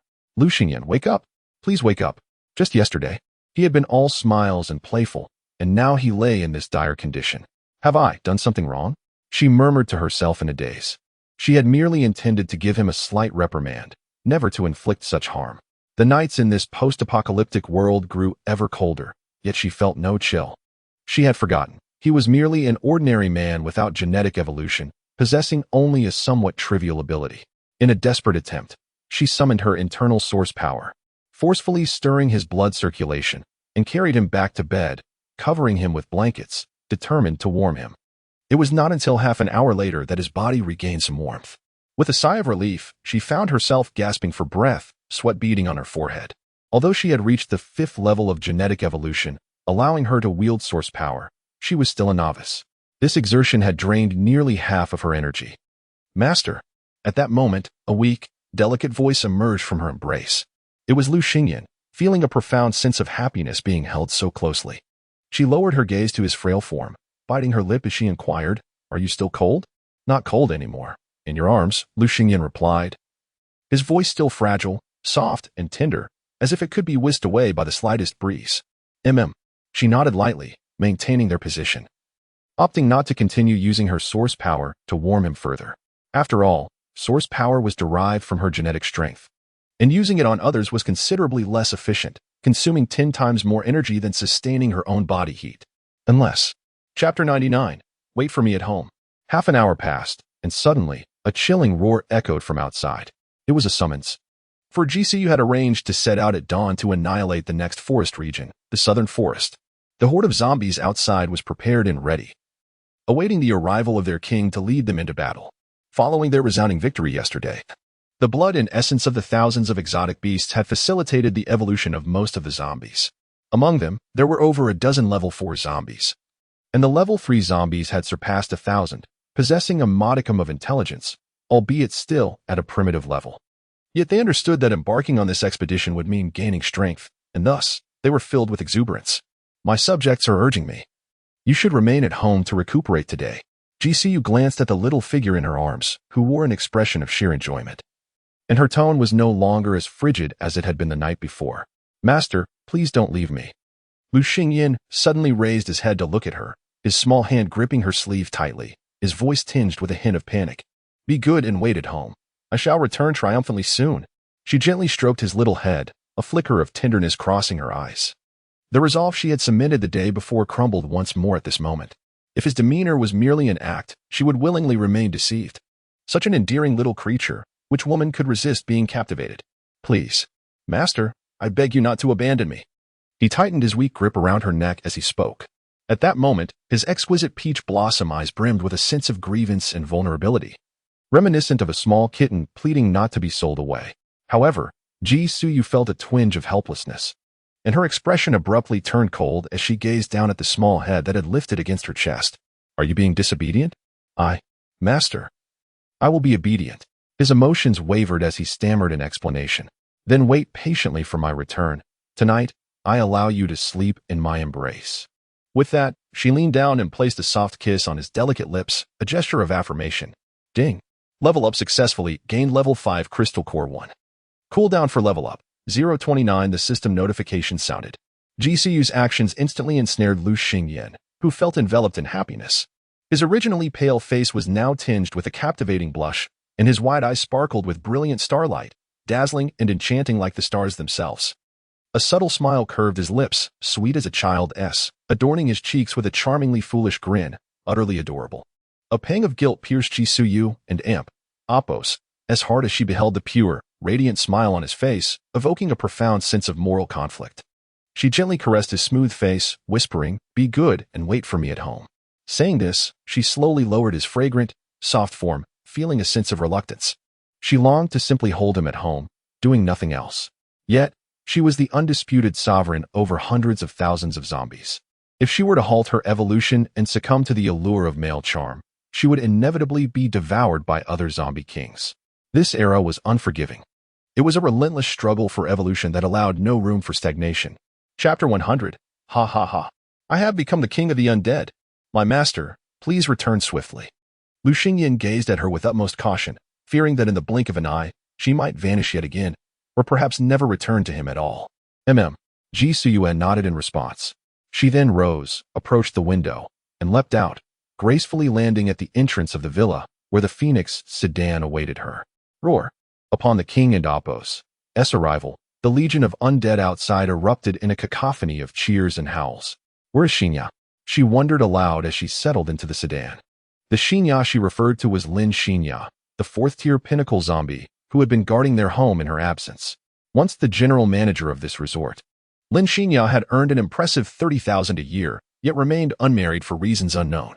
As the horde commenced their advance, the air was filled with savage and exhilarating roars, echoing within a 10-mile radius. They surged forth like wild beasts reveling in their frenzy, leaving naught but bones in their wake. Soon, the undead tide arrived at the southern forest district, where the Beast King was somewhat stronger than the Chicken King, taking the form of a monkey wielding an iron rod. However, the area was entirely overrun by a monkey horde, with no other creatures remaining, likely having been slaughtered or driven away. The monkey horde numbered less than 1,000 and was quickly overwhelmed by the relentless advance of the undead. My subjects, let us eradicate them together, Ji Siue declared, embodying the essence of a war deity as she engaged the Monkey King with her spear. Meanwhile, within the resort, Lu Xingyan lay on the bed, boredom consuming him. Soon, he could no longer suppress a sniffle. His delicate form curled within the comforting embrace of the blankets that still bore his master's scent. Although Ji Siyue's restorative powers had alleviated some of his condition, he remained exceedingly weak, plagued by a dizzying malaise that clearly indicated a cold.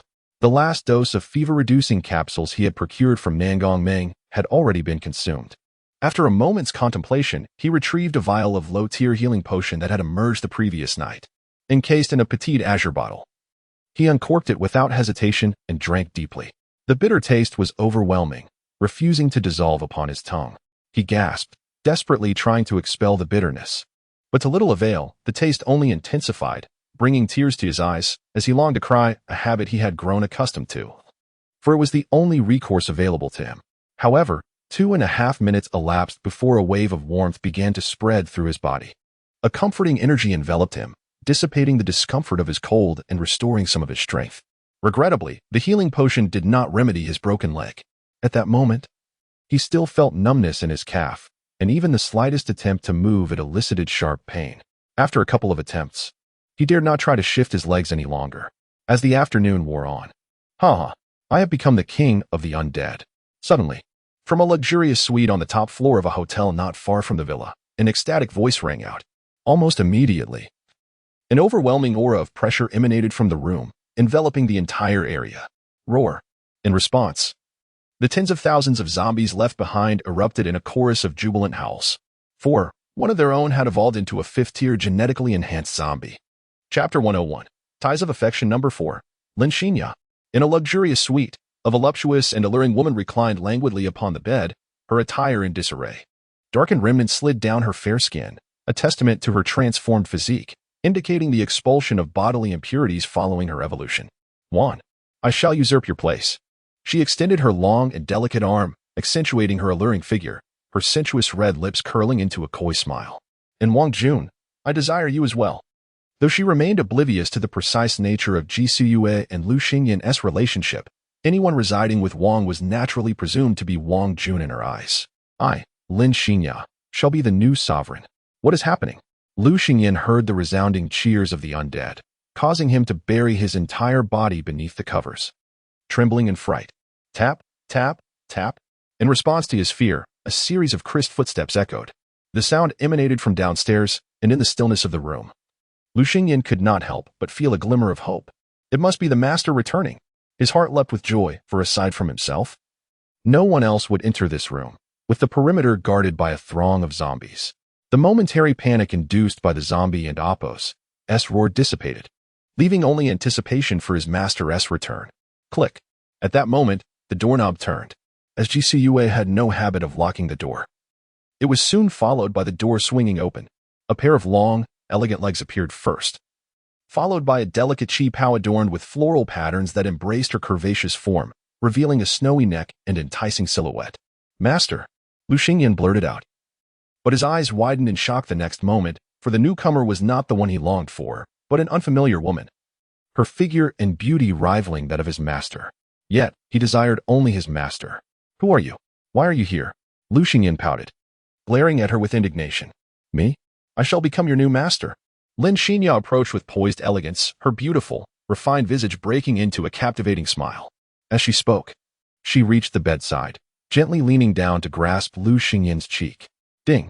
The random supply binding system has successfully initiated. Ties of Affection Number 4. Lin Xinya. Ding. Binding successful. You have received one baby interceptor box. Cooling down, 459. System note. Utilizing system products will not affect the acquisition of rewards from super distance bindings. A series of notifications rang in his mind, including a rare alert from the system. Let go of me. Lu Xingyan protested, forcefully pushing her slender hand away, his voice cold. I already have a master. I do not require anyone else. Hiki. Upon hearing Lu Xingyan's rejection, Lin Xingya merely chuckled softly, her demeanor gentle. It seems I have been too forward.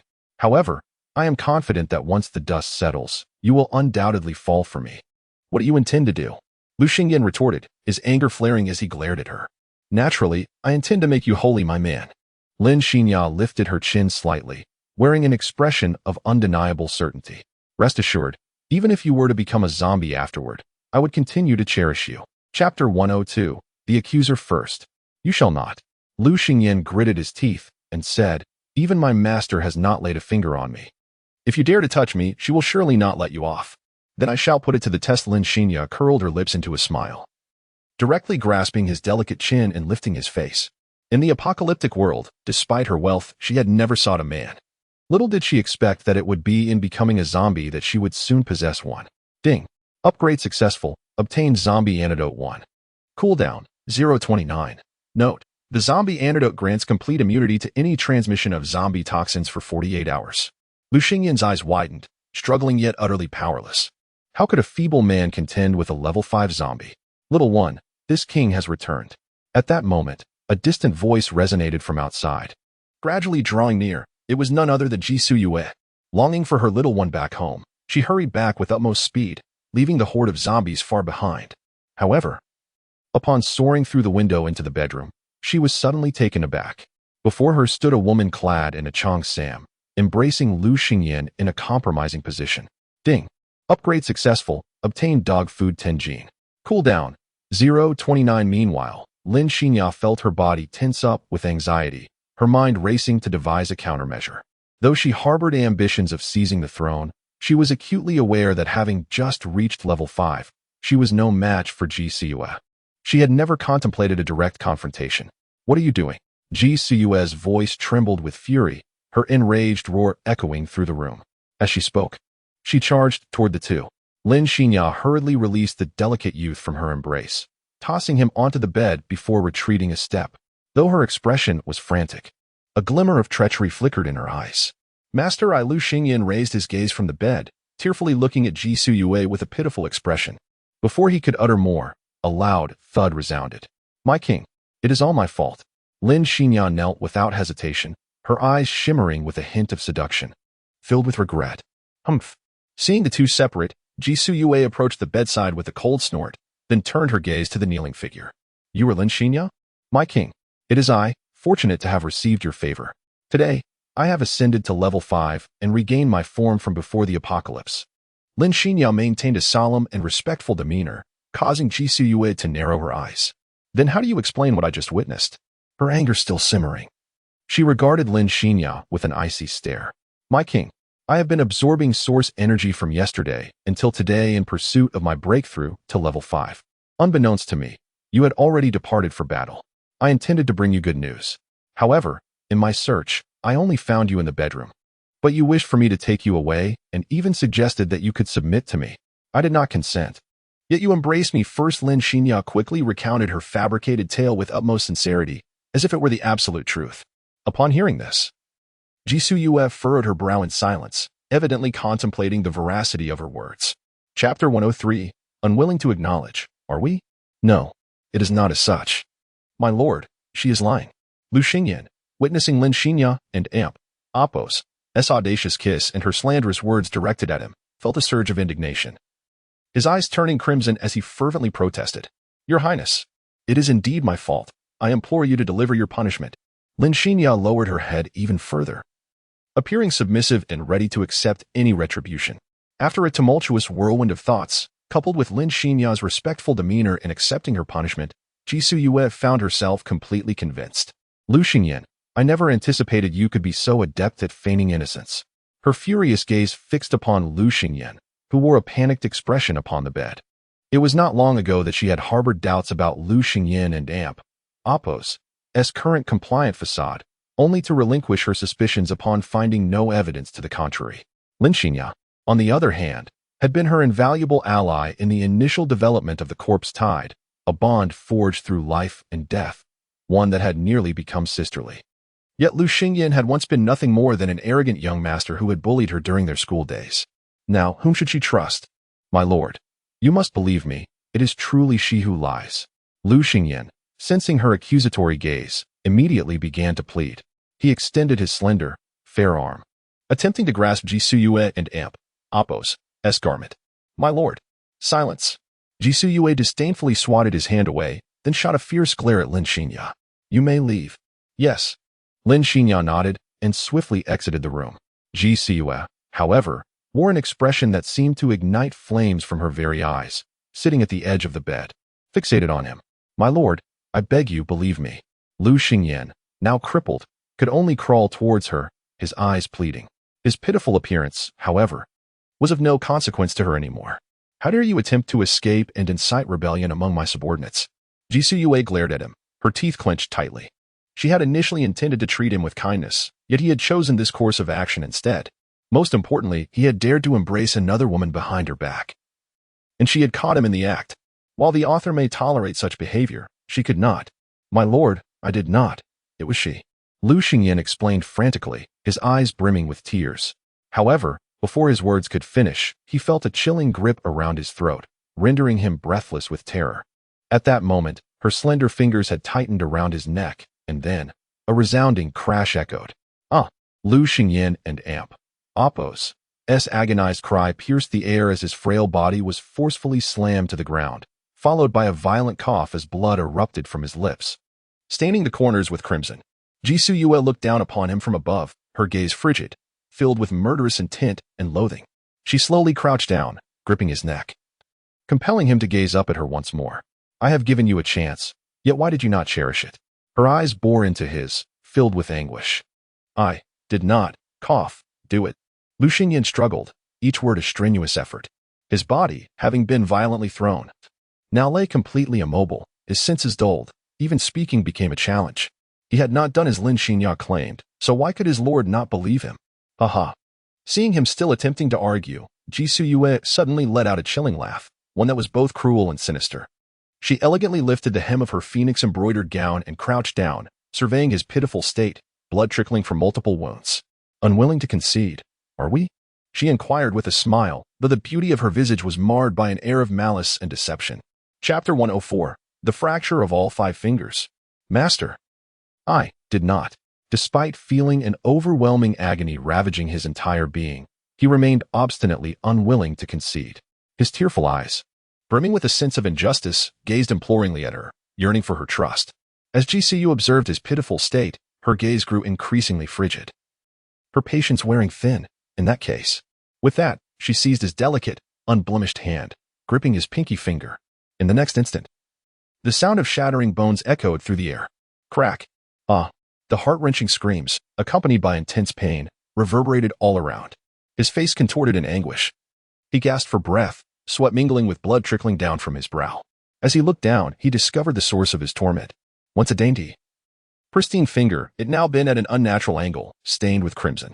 Before he could contemplate further, he saw her slender fingers lifting his ring and middle fingers. No. He immediately shook his head in despair, his eyes filled with pleading. Yet, Ji Suyue paid him no mind, a sickly smile gracing her lips. Suddenly, she exerted force, producing 2 sharp cracks in succession. Ah! His screams, even more piercing and agonizing than before, filled the bedroom, a cacophony of torment. Ji Suyue, however, seemed impervious to his cries, coldly raising his other 2 fingers, with 2 more sickening sounds. The remaining fingers of his left hand succumbed to her malevolence. Ugh! Ah! Pain surged through him, and Lu Xingyan let out a muffled groan. His frail form trembled violently, his once pale cheeks now a sickly hue. The excruciating agony of having all 5 fingers broken was a torment 100-fold greater than the pain he had endured when Ji Suyue had crushed his calves. This sensation was akin to a living hell. Why remain silent? Still unwilling to admit it? Observing Lu Xingyan and Appo's nearly lifeless state, Ji Suyue's face lit up with a fervent, twisted delight as she grasped his other hand. I admit it was I who let her take me away. He spoke slowly, his body curled in anguish, the tears in his desperate eyes beginning to dry. Yet, the sparkle that once illuminated his gaze when directed at Ji Suyu had faded into a dull emptiness, replaced by despair. Heh, too late to confess. Ji Suyu laughed coldly, then seized his right hand, clutching all 5 delicate fingers. Moments later, another cacophony of bone-crushing echoed. Crack, all 5 fingers shattered. Lu Xingyan's eyes widened in shock, his mouth agape, yet no sound emerged. The excruciating pain rendered him breathless, his trembling body abruptly stilled. Soon, blood tears streamed down from the corners of his captivating eyes. At the moment he slipped into unconsciousness, his thoughts lingered. And Amp, Oppos, no longer my master. And Amp, Oppos, in that instance. His adoration and admiration for Ji Suyu dissipated, leaving only loathing and resentment. As he fell into oblivion, Ji Suyu finally released her grip. Gazing at his once pure hand, now marred with blood and twisted at an eerie angle, a bloodthirsty smile curled upon her lips. Rising, she wiped the blood from her fingers onto his clothing, stating coolly, "This is the price for attempting to flee." With that, she instructed Lin Xinyao in her mind. "Bring me a cage." A level 5 evolved zombie could now communicate telepathically over short distances, provided the recipient posed no resistance to her mental influence. Chapter 105. All supplies. When Lu Xingyan awoke once more, it was already night, and the room was illuminated. The excruciating pain in his hands made him cry out in agony upon regaining consciousness. After enduring the torment for a while, he gradually acclimated to it and seized the opportunity to survey his surroundings. To his dismay, he discovered that his frail body was confined within a small cage, curled up in a manner that rendered him immobile. Moreover, a black chain was wound around his neck, tethered to the foot of the bed beside the cage. "Ah, the little pup is awake." Ji Suyu, who had been resting on the bed, slowly opened her beautiful eyes and smiled with a hint of amusement.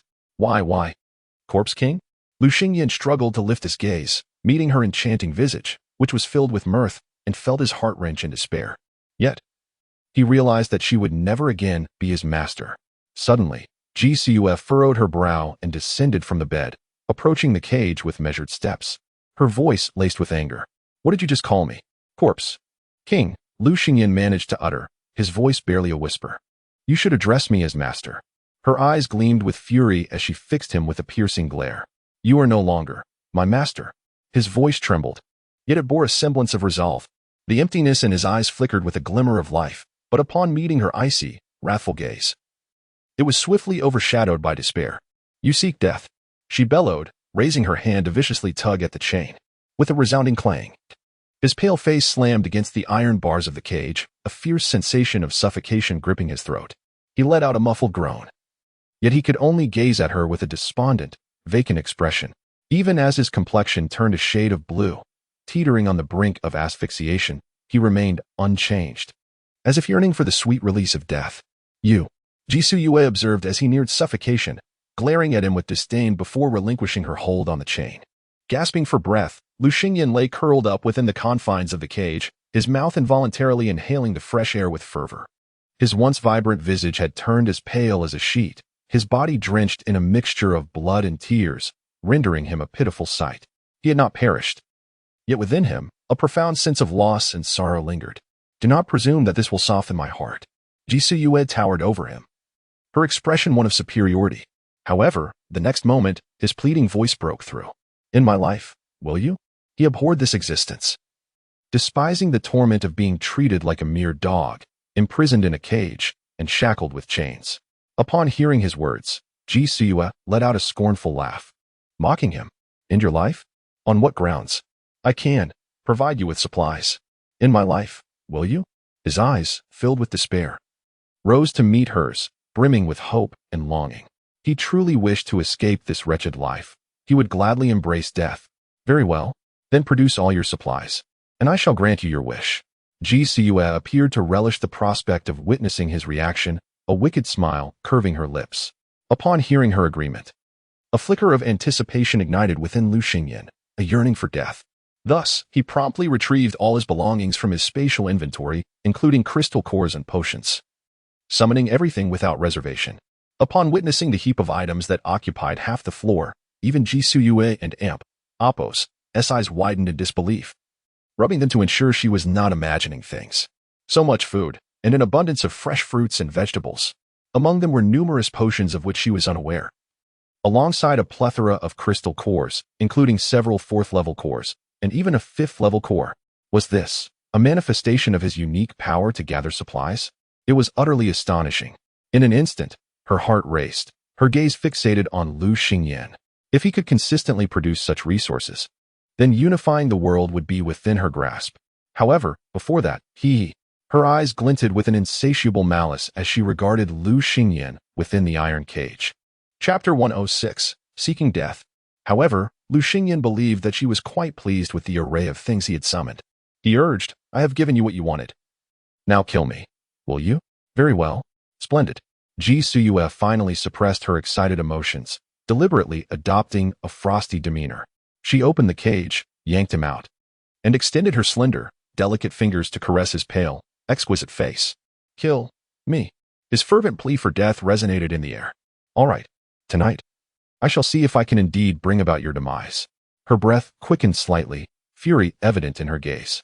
"Kill me," Lu Xingyan continued to repeat. Yet, in the next moment, his body was suddenly suspended in the air and carelessly tossed onto the bed, the soft mattress causing him to bounce twice. When he looked up in confusion, he found Ji Suyue standing perilously close. As he remained dazed and bewildered, a notification from the system echoed in his mind, revealing an even more abundant harvest of resources. Ding. Guess why you have acquired 3 level 5 crystal cores. Ding. Guess why you have obtained 1 advanced ability potion. Ding. Guess why you have received 1 exquisite tiger whip. However, on this unforgettable night, a figure clad in a cheongsam stealthily departed from the horde of corpses. The silhouette made its way toward the northern forest region with remarkable speed, arriving swiftly. Roar, the Tiger King, engaged in a tender moment with a few young male tigers. Since the intrusion of an unfamiliar level 5 evolved zombie into its territory and immediately let out a roar. It released the young tigers and approached the source of the disturbance silently. "Tiger King, I have business to discuss." A charming woman in a light green patterned cheongsam called out from a high tree branch using the language of the undead. Soon, the Tiger King emerged from the shadows, its bloodthirsty and murderous green eyes glaring fiercely. This zombie had interrupted its intimate moment with the young tigers, inciting great wrath. Roar, a deafening tiger's roar echoed across several miles. However, Lin Xingya showed no sign of fear. She leaped gracefully into the air, landing steadily on the ground to confront the Tiger King. A wicked smile curled at the corners of her lips. "What is this? Am I not welcome? Zombie Queen, you have no place here. Get out." The Tiger King bellowed in anger, its voice laced with the language of the undead. Since the advent of the apocalypse, zombies and beastkind had been at odds, with conflicts erupting in nearly every city, typically occurring in the outskirts. Otherwise, had the undead and beasts allied, humanity would have likely been obliterated in the early days, leaving no room for the rise of the current shelters. Upon hearing the Tiger King's address, Lin Xingya could not help but revel in the moment. The title of Zombie Queen was something she had long coveted. However, her genes paled in comparison to Ji Suyue and Appo's. Thus she sought cooperation with the beasts. "Tomorrow, our horde will march toward the Shilin district, and soon after, we shall invade your territory, Tiger King," she stated unhurriedly. "And so what? If you wish to come, then I shall fight." The Tiger King and Appo's fierce gaze was filled with a palpable battle intent, as though it had been prepared for this confrontation all along. Chapter 107. Achieving cooperation this afternoon, the news reached them that the Monkey King of Nanlin district had been slaughtered by the tide of corpses, and they were also aware of the demise of the Chicken King in Donglin district. Additionally, the Mouse King from Shilin district had sought them out, expressing a desire to collaborate in vanquishing the Corpse King and devouring the tide of corpses. However, they did not acquiesce, for as the tide of corpses returned, they had encountered Ji Suyu, whose strength was not significantly inferior to theirs. Once the sovereign of the forest, they saw no need to ally with other beasts, confident in their ability to defeat the Corpse King on their own. "I concede that you are formidable, even surpassing me in strength," Lin Xingya remarked, observing the fierce demeanor of the Tiger King. Yet, she shook her head. "However, you are still unfit to confront my king." Upon hearing this, a young tiger, seemingly favored this very night, erupted in fury behind the Tiger King. "Ignorant corpse, how dare you challenge the majesty of my king?" With a powerful leap, it charged at Lin Xingya, its sharp claws poised to tear her apart. Nonetheless, Lin Xingya regarded this newly advanced level 4 beast with disdain. a faint smile gracing her lips. She raised her hand slightly, and a surge of energy erupted forth. With a resounding crash, the young tiger was sent flying 100 meters away, landing awkwardly upon the ground. Yet, it swiftly regained its footing, having been spared from injury by her restraint. The Tiger King's gaze darkened as he observed the apparent lack of malice from the level 5 corpse before him. Suppressing his anger, he inquired, "Why do you assert that I cannot contend with the Corpse King? I surmise you possess some special ability as well." She replied, refraining from answering immediately. "Indeed." The Tiger King nodded affirmatively.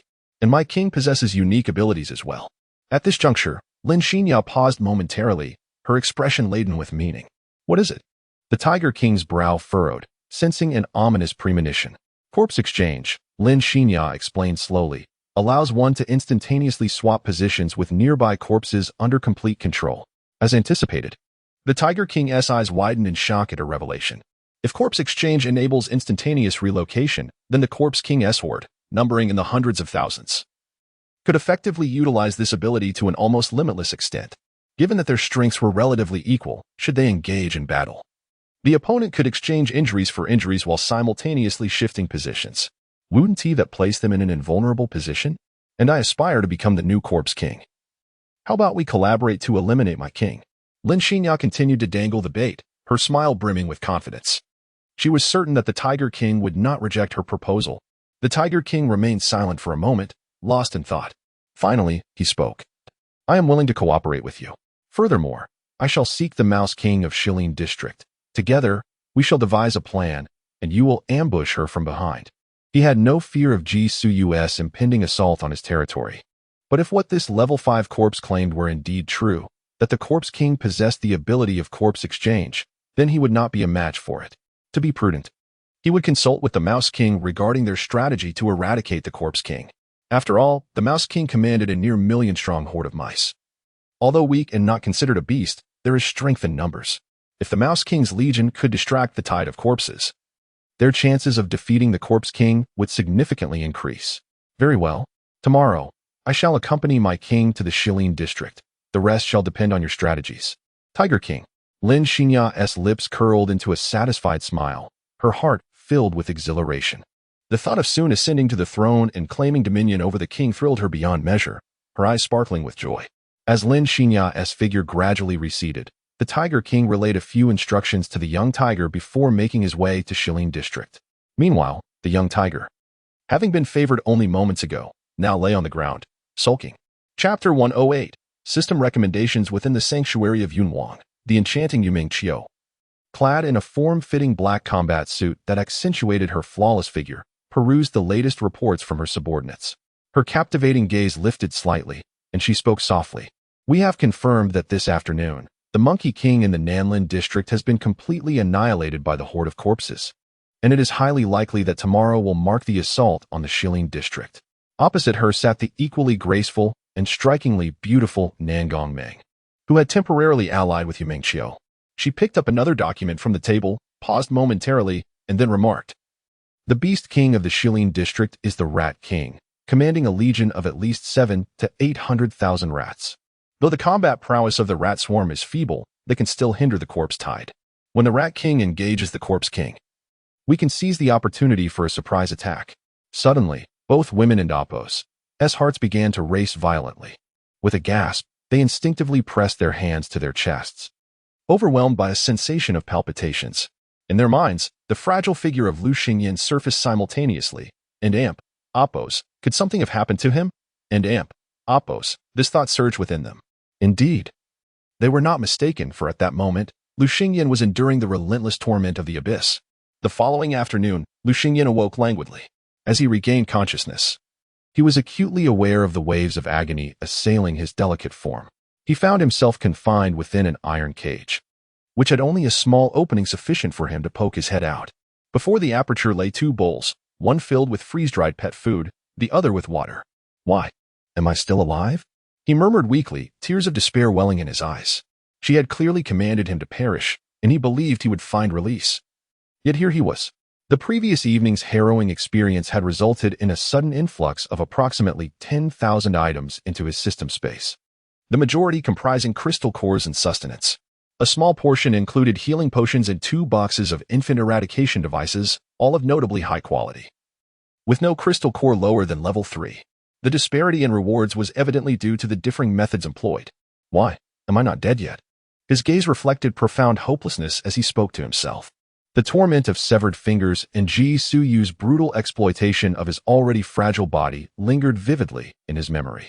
He yearned for death, truly wished to escape the agony of existence. Yet, the system seemed to have sensed Lu Xingyan and Appo's desire for death, and suddenly a voice resonated in his mind. Ding. Current status detected. The system recommends that the host consume advanced ability-enhancing potions and high-grade healing potions to aid in escaping the predicament. Can I die? Lu Xingyan's eyes were vacant and despondent, resembling an emotionless automaton as he inquired of the system. However, after a prolonged silence, no response came forth. It was clear that the system either chose to ignore him or was unable to respond for some other reason. Lu Xingyan ceased his questioning, instead directing his gaze toward the window where the sun shone brightly in the sky. A flicker of longing ignited within his heart. Yet regardless, he could not escape his tormenting fate. What was the purpose of living? Nevertheless, recalling the system and Appo's prompt, clarity began to dawn in his mind. Summon. After a prolonged silence, he suddenly invoked the system within his consciousness. The moment the words left his lips, he felt something materialize in his mouth. It truly works. His eyes sparkled with a glimmer of hope, gradually regaining their luster. He had only made a tentative attempt to summon the advanced ability-enhancing potion into his mouth. And now he had succeeded. After all, his 10 fingers had been brutally broken by Ji Suyu, and his legs had been crushed.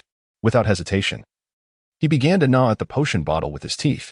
Chapter 109. Awakening of Abilities, the False Dead Doll. After several minutes of exertion, a crisp sound resonated from his small mouth.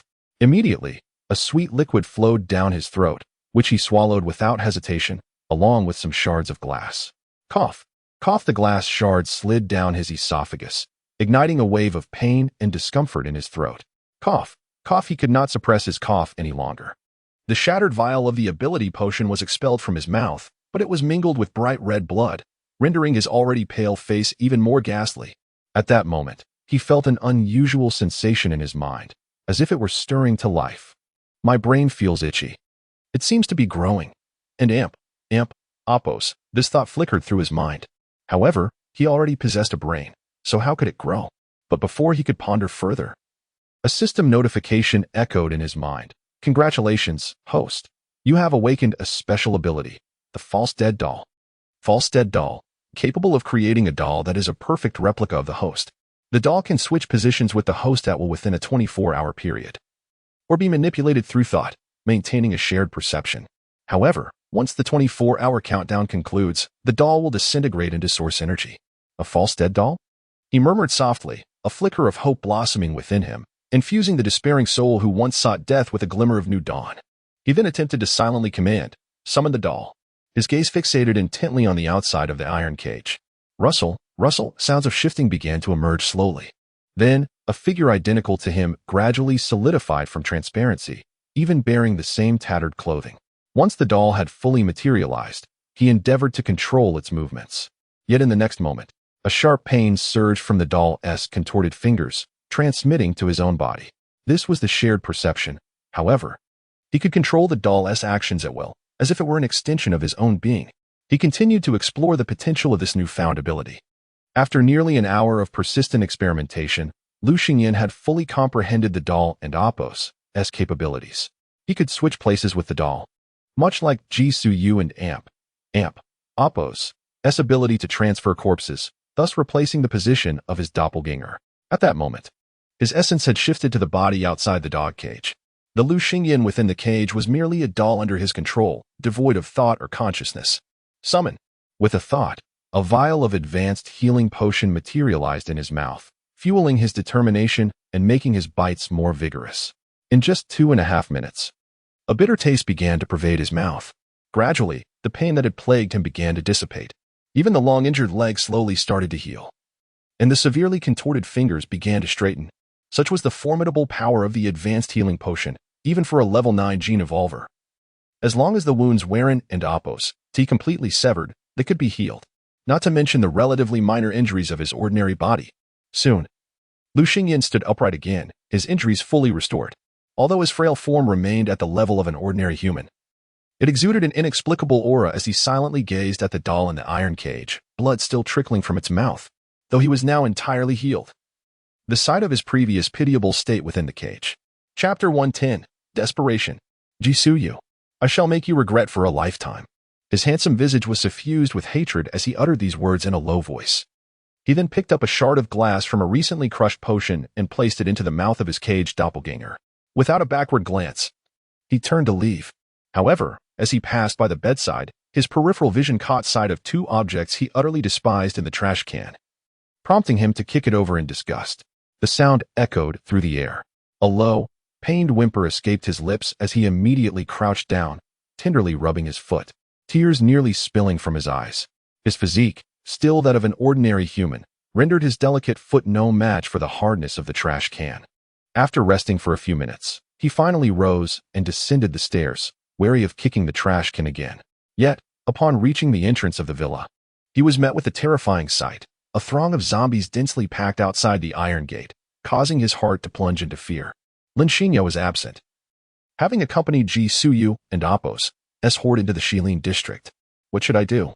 Faced with the mass of zombies beyond the door, Lu Xingren ran his fingers through his disheveled hair, hesitating. If he opened the door, the zombies would rush in, and he would meet the same fate. Just as he wrestled with his indecision, bang! The sound of the iron gate clanging echoed. A third-tier evolved zombie had inadvertently collided with the gate, creating the noise. However, this zombie, like Lu Xingyan, did not exhibit any signs of aggression, instead displaying a hint of reverence. What is happening? He found himself bewildered and squinted his eyes. After pondering for a moment, he finally made up his mind. I will risk it all. He would rather perish here than be subjected to Jisuyu's cruel torment like a mere dog. His delicate hand rose, gripping the door latch.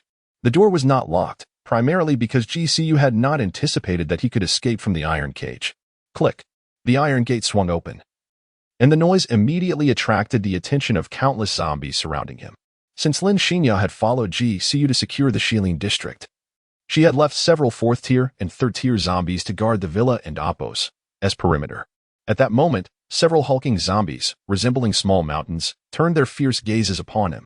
Lu Xingyan felt his face drain of color, rendered speechless, his body trembling as a chill crept down his spine. Nevertheless, those zombies merely glanced at him before continuing their patrol, sparing him further action. With a sigh of relief, Lu Xingyan dared to exhale quietly, his breaths growing heavier. The command to protect the villa had been issued by the zombie king, thus the surrounding zombies moved in tight formation. Just as Lu Xingyan closed the iron gate and began to cautiously maneuver his way toward a fourth-tier zombie, a low growl erupted from it. Lu Xingyan was instantly paralyzed with fear, his legs turning to jelly as he began to weep. His inherent nature remained cowardly, and he was merely an ordinary person with a life-preserving ability. However, the fourth-tier zombie and Appos' expression was one of respect, its gaze lowering slightly before it stepped aside, for it had detected a unique, potent aura of royalty emanating from Lu Xingyan. You will not harm me? Lu Xingyan, witnessing the zombie's retreat, foolishly inquired of it. To his astonishment, the zombie nodded in a remarkably human-like manner. Chapter 111, The Alliance of the Rat and Tiger Kings. Thank you. Thank you, he expressed with a hint of tears as he wiped his eyes with his small hand. Yet, the corners of his eyes remained slightly reddened, rendering him a picture of pitiful vulnerability, inciting anyone who might witness him to offer words of comfort and sympathy. As he continued on his path, the zombies parted like the tide, granting him a clear passage. Lu Xingyan could hardly contain his joy, quickening his pace. It was not until he had completely exited the confines of the resort that the number of zombies dwindled, leaving only a few stragglers wandering about. Where should I go? Upon leaving the resort, a sense of bewilderment enveloped him. His sole focus had been on escaping the resort, yearning to evade Jisuyu and Appos' torment, without having contemplated where to go after his escape. However, soon enough, the image of Yun Mengqiu surfaced in his mind, stirring a deep longing within him. If he were to reach the Yunhuang sanctuary, he would need to traverse north, but that region was the domain of the aberrant beasts. The only alternative would be to take a detour to the west, yet that area was precisely where Jisuyu planned to launch her attack today, making it akin to walking into a snare. Thus, he was left with only the eastern and southern directions to choose from. The southern forest region was rumored to have been eradicated by Jisuyu, yet he remained oblivious to the specifics. The Eastern Forest region, however, was the place he was most familiar with, having previously accompanied Ji Suyu to slay the Chicken King. He had personally witnessed the terrifying sight of the zombie tide tearing apart and devouring thousands of ferocious aberrant beasts. I shall proceed through the Eastern Forest region, heading towards the capital, to find Ruyin. After a moment of contemplation, he finally made his decision, his exquisite eyes gleaming with resolve. Beyond the Eastern Forest lay the territory of the capital, where he had visited Lu Ruyan's villa, located several dozen kilometers from the outskirts of the Demon City. Lu Ruyan was his former girlfriend, and their families had nearly arranged a marriage, but he had chosen to break free from such constraints, opting for a separation. Though the outcome of this journey remained uncertain, even if it led to his demise along the way, it would still be far preferable to enduring Ji Suyu's relentless torment. With this thought in mind, he embarked on his journey. Within his system space resided an abundance of food, ensuring he would not suffer from hunger. However, just as Lu Xingyan fled the resort, making his way towards the Eastern Forest in search of the capital, Ji Suyu had already arrived in the Western Forest with her horde of zombies, accompanied by her trusted lieutenant Lin Xingya. A ferocious roar erupted from the zombie tide, eyeing the equally dense rat horde across from them. Fresh flesh and blood were in sight, and their excitement was palpable, yet the zombie king had yet to issue the command to attack. Tiger King, why have you come here? Ji Suyu, donned in a resplendent phoenix gown, stood regally upon her phoenix palanquin, gazing across at her opponent. Her demeanor was notably vibrant, seemingly having enjoyed a lavish evening, yet her enchanting phoenix eyes betrayed a hint of displeasure. At that moment, the Tiger King, along with several young tiger warriors, stood before the rat horde, exchanging glances with her from afar. If I do not arrive, I fear that once the Rat King is slain today, tomorrow could very well mark my own demise. The Tiger King retorted coldly, communicating through the language of the undead, casting a fleeting glance at Lin Xingya, who stood beside Ji Suyu. Clad in a form-fitting qipao, Lin Xingya's expression was inscrutable, her gaze solemn. Yet, she understood the Tiger King's implication, suggesting that she should strike at Ji Suyu immediately. Although the current moment presented an opportune chance, she pondered, if I do not allow you to engage in a deadly struggle, my throne shall never be secure. After all, her alliance with the Tiger King was solely predicated on the elimination of Ji Suyu. Should she eliminate Ji Suyu now, the alliance between the Tiger King and the Rat King would ultimately backfire, turning against her. Chapter 112. The battle begins. Hey, so, you truly wish to forfeit another day of existence? Ji Suyu, unaware of the intentions of her formidable subordinate, cast a light laugh towards her opponent, her phoenix eyes shimmering with a perilous glint. She offered another entreaty. If you choose to retreat, I assure you, I shall not invade the northern forest region. She understood that the Tiger King would inevitably remain vigilant, yet she had not anticipated such a swift alliance between the rulers of the two forest dominions, the Tiger King and the Mouse King. However, if she could persuade them to withdraw, dismantling their forces one by one would be most advantageous. Yet, even should conflict erupt directly, she remained undaunted. At this moment, Lin Xingya had ascended to the 5th level. As long as she could restrain the Mouse King until she vanquished the Tiger King, the outcome would be irrevocably determined. Humph! The Tiger King let out a derisive sneer, disdainfully curling its lip. With your abilities, do you dare to contemplate the death of this king? Roar! At that moment, several young tigers behind it roared in unison, as if to assert their king's supremacy. Meanwhile, the Mouse King, cloaked in darkness, was slightly smaller than the young tigers, its grotesque visage perpetually alert to the opposition. Combat was not its forte, propagation was. For its unique ability was boundless reproduction. Every encounter with male mice guaranteed offspring, each litter yielding over 100 tiny rodents. Coupled with the training of these young mice, it had amassed an overwhelming tide of 800,000 mice. Although the majority were ordinary rodents, these were not the same as the commonplace mice of the pre-apocalyptic world. The mice of the apocalypse were fiercely aggressive, even if their individual damage was low. What if hundreds were to converge? A single mouse could effortlessly gnaw through a zombie. Then let me witness the extent of your prowess. Ji Suyu, seeing the Tiger King's unwillingness to retreat, resolved not to squander further time in persuasion. After all, her impatience was mounting. She yearned to conclude this battle swiftly and return to torment the dog at home. Such exquisite pleasure was truly irresistible. Kuan, she called softly, raising her jade hand slightly. In response, a long spear, entirely blue and exuding a faint, chilling luminescence, materialized in her elegant grasp. As she held the spear, Ji Suyu turned her gaze towards the Tiger King, feeling her blood surge with fervor, her source power swelling, and her combat spirit igniting to its zenith. Subjects, tear them apart for your king.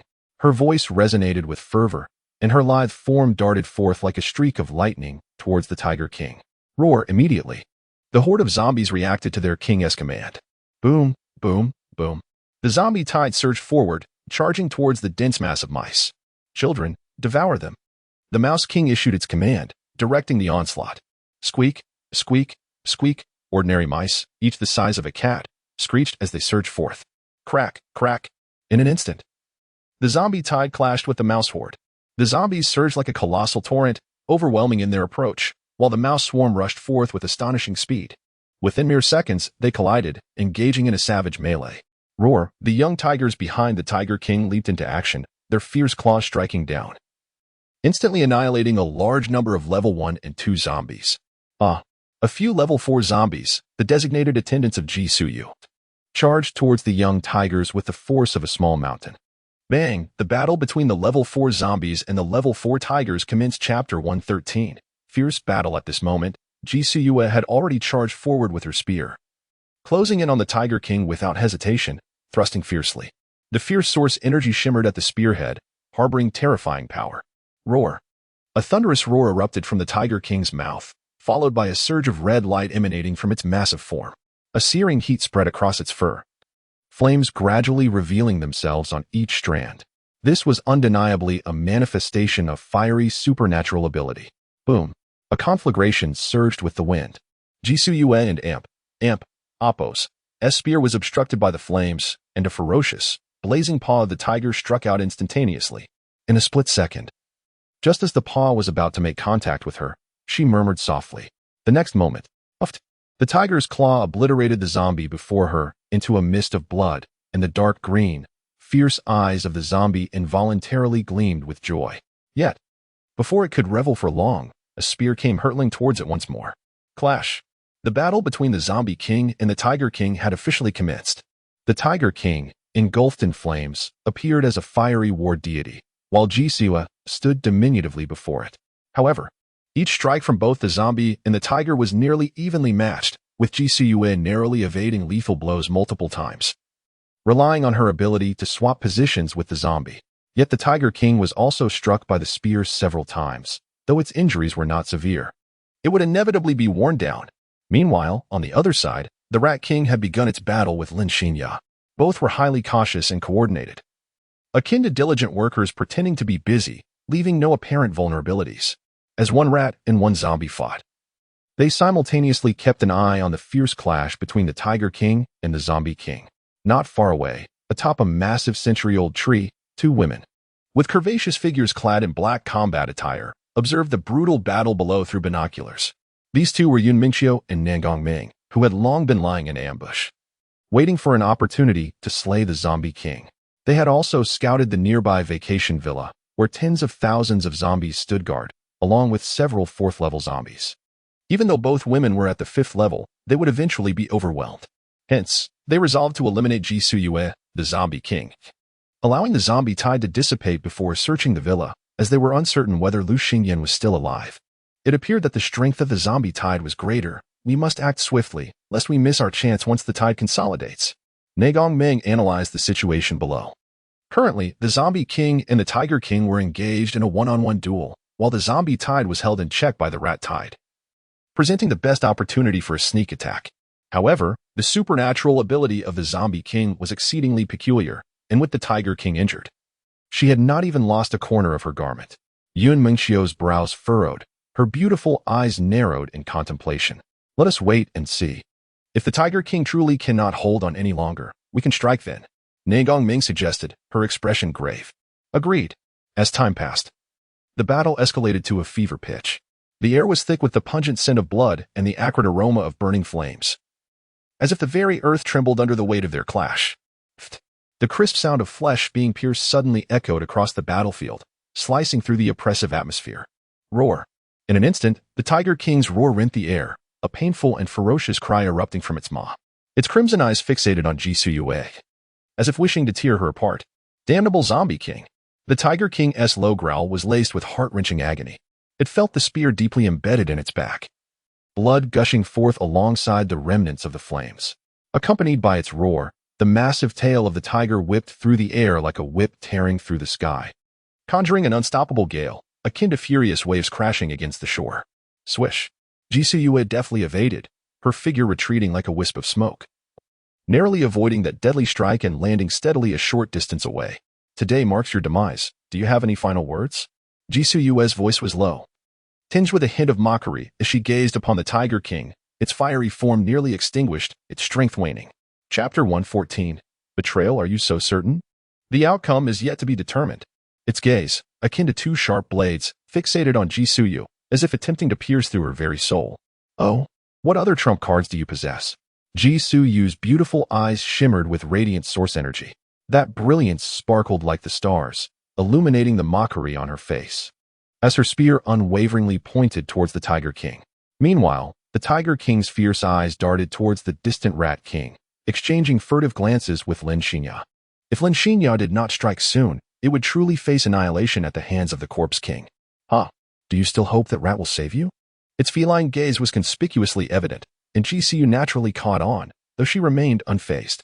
At this moment, the two were still evenly matched in battle, with no victor in sight. Our king is magnificent. Lin Xinya observed the Tiger King's grievous injuries on the main battlefield, and though her heart trembled, her expression remained one of feigned congratulations. At this juncture, she had already prepared for a sneak attack, and the frequency of their skirmishes had notably diminished, with the Rat King equally playing along. The tide of corpses and the tide of rats had reached a boiling point, although the number of rats was nearly double that of the corpses. However, the corpses, having feasted on the flesh of exotic beasts from the eastern and southern forest regions, had mostly evolved into first and second-tier zombies, with quite a few elite third-tier ones among them. The rat tide merely boasted numbers, devoid of elite forces, and had already suffered nearly 200,000 losses, while the corpse tide had only lost about 20 to 30,000. Yet, just as Jisoo mocked the Tiger King, lowering her guard, whoosh, a sound of slicing air suddenly erupted overhead. A fierce sense of danger surged within Jisoo, igniting an ominous premonition. Instinctively, she sidestepped, narrowly avoiding a flying saber, just swirled where she had stood. And in that moment, two more waves of intense danger surged towards her. With no time to ponder, she activated her ability, Body Swap. Thud, one sword and one saber. They pierced through an ordinary zombie. Yet, this did not succeed. Nangong Meng's heart trembled as she withdrew her sword from the zombie's chest, splattering green blood. Yun Mingqiu kicked the zombie's body aside, her saber now stained with the foul stench of zombie blood, which she flicked off. Two pairs of beautiful eyes simultaneously turned to Jisoo, who, regaining her composure, returned their gaze, their eyes locking. To her astonishment, it was the two defeated subordinates. Recognizing their faces, a mocking smile adorned Jisoo and Appo's exquisite features. Yun Mingqiu and Nangong Meng, she regarded them as mere women she had already triumphed over. Corpse King. Where is Yin Yin? Upon witnessing the failed ambush, Yun Mingqiu, wielding her saber, inquired with each word deliberate. Since the ambush had failed, perhaps negotiations could retrieve Lu Xingyan, while the matter of slaying the Corpse King and seizing the crystal core would fall upon Nangong Meng. Lu Xingyan, hearing Yun Mingqiu and Appo's words, Jisoo could not help but recall the events of the previous night. Unable to resist, she licked her lips and smiled. Ah, he has already been consumed by me. Quite delicious indeed. You devoured him? Nangong Meng was instantly filled with shock and rage, her grip on the sword trembling slightly. The fact that zombies consume humans was undeniable. She had considered such a possibility, but hearing it firsthand still sent her blood pressure soaring. After enduring so much to save that troublesome individual, she now learned that he had been devoured by Jisoo. This revelation left her in a daze, her mind racing back through their moments together. A crystalline tear unconsciously slipped from the corner of her eye. Ah, Jisoo sneered coldly, curling her red lips. You are not mistaken. He has indeed been consumed by me. This is the truth, though not entirely. Consumed is consumed. No falsehoods here. While she spoke, her gaze lingered on the furious expressions of the two, a smirk playing on her lips, her eyes filled with disdain, shamelessly mocking them. Ah, you vile creature. I will kill you to avenge Yin Yin. Yun Mingqiu erupted in fury, brandishing her saber as she charged at Jisoo. Whoosh, Nangong Meng mirrored Yun Mingqiu and Appo's actions, swinging her sword in a lethal arc. However, faced with two fifth-tier revolvers, Jisoo exhibited no fear, brandishing her spear in defense. Fifth-tier revolvers have varying strengths, and Ji Suyu, among her peers, is invincible. Bang, bang, bang. The fierce clash commenced. Three shadows, moving with lightning speed, collided in a dazzling display amidst the night sky. The intense battle continued, though the Rat King and Lin Xinya had ceased their skirmishing, observing the three in combat. The Tiger King seized the opportunity to recuperate, as fifth-tier revolvers could self-heal, albeit slowly. Boom, boom, boom, with the cacophony of violent clashes echoing, dust filled the air. Ah! A scream pierced through the haze, followed by a figure in black being flung back from the center of the dust. That figure was none other than Gongming. A mouthful of sweet blood spewed forth, her delicate face pale.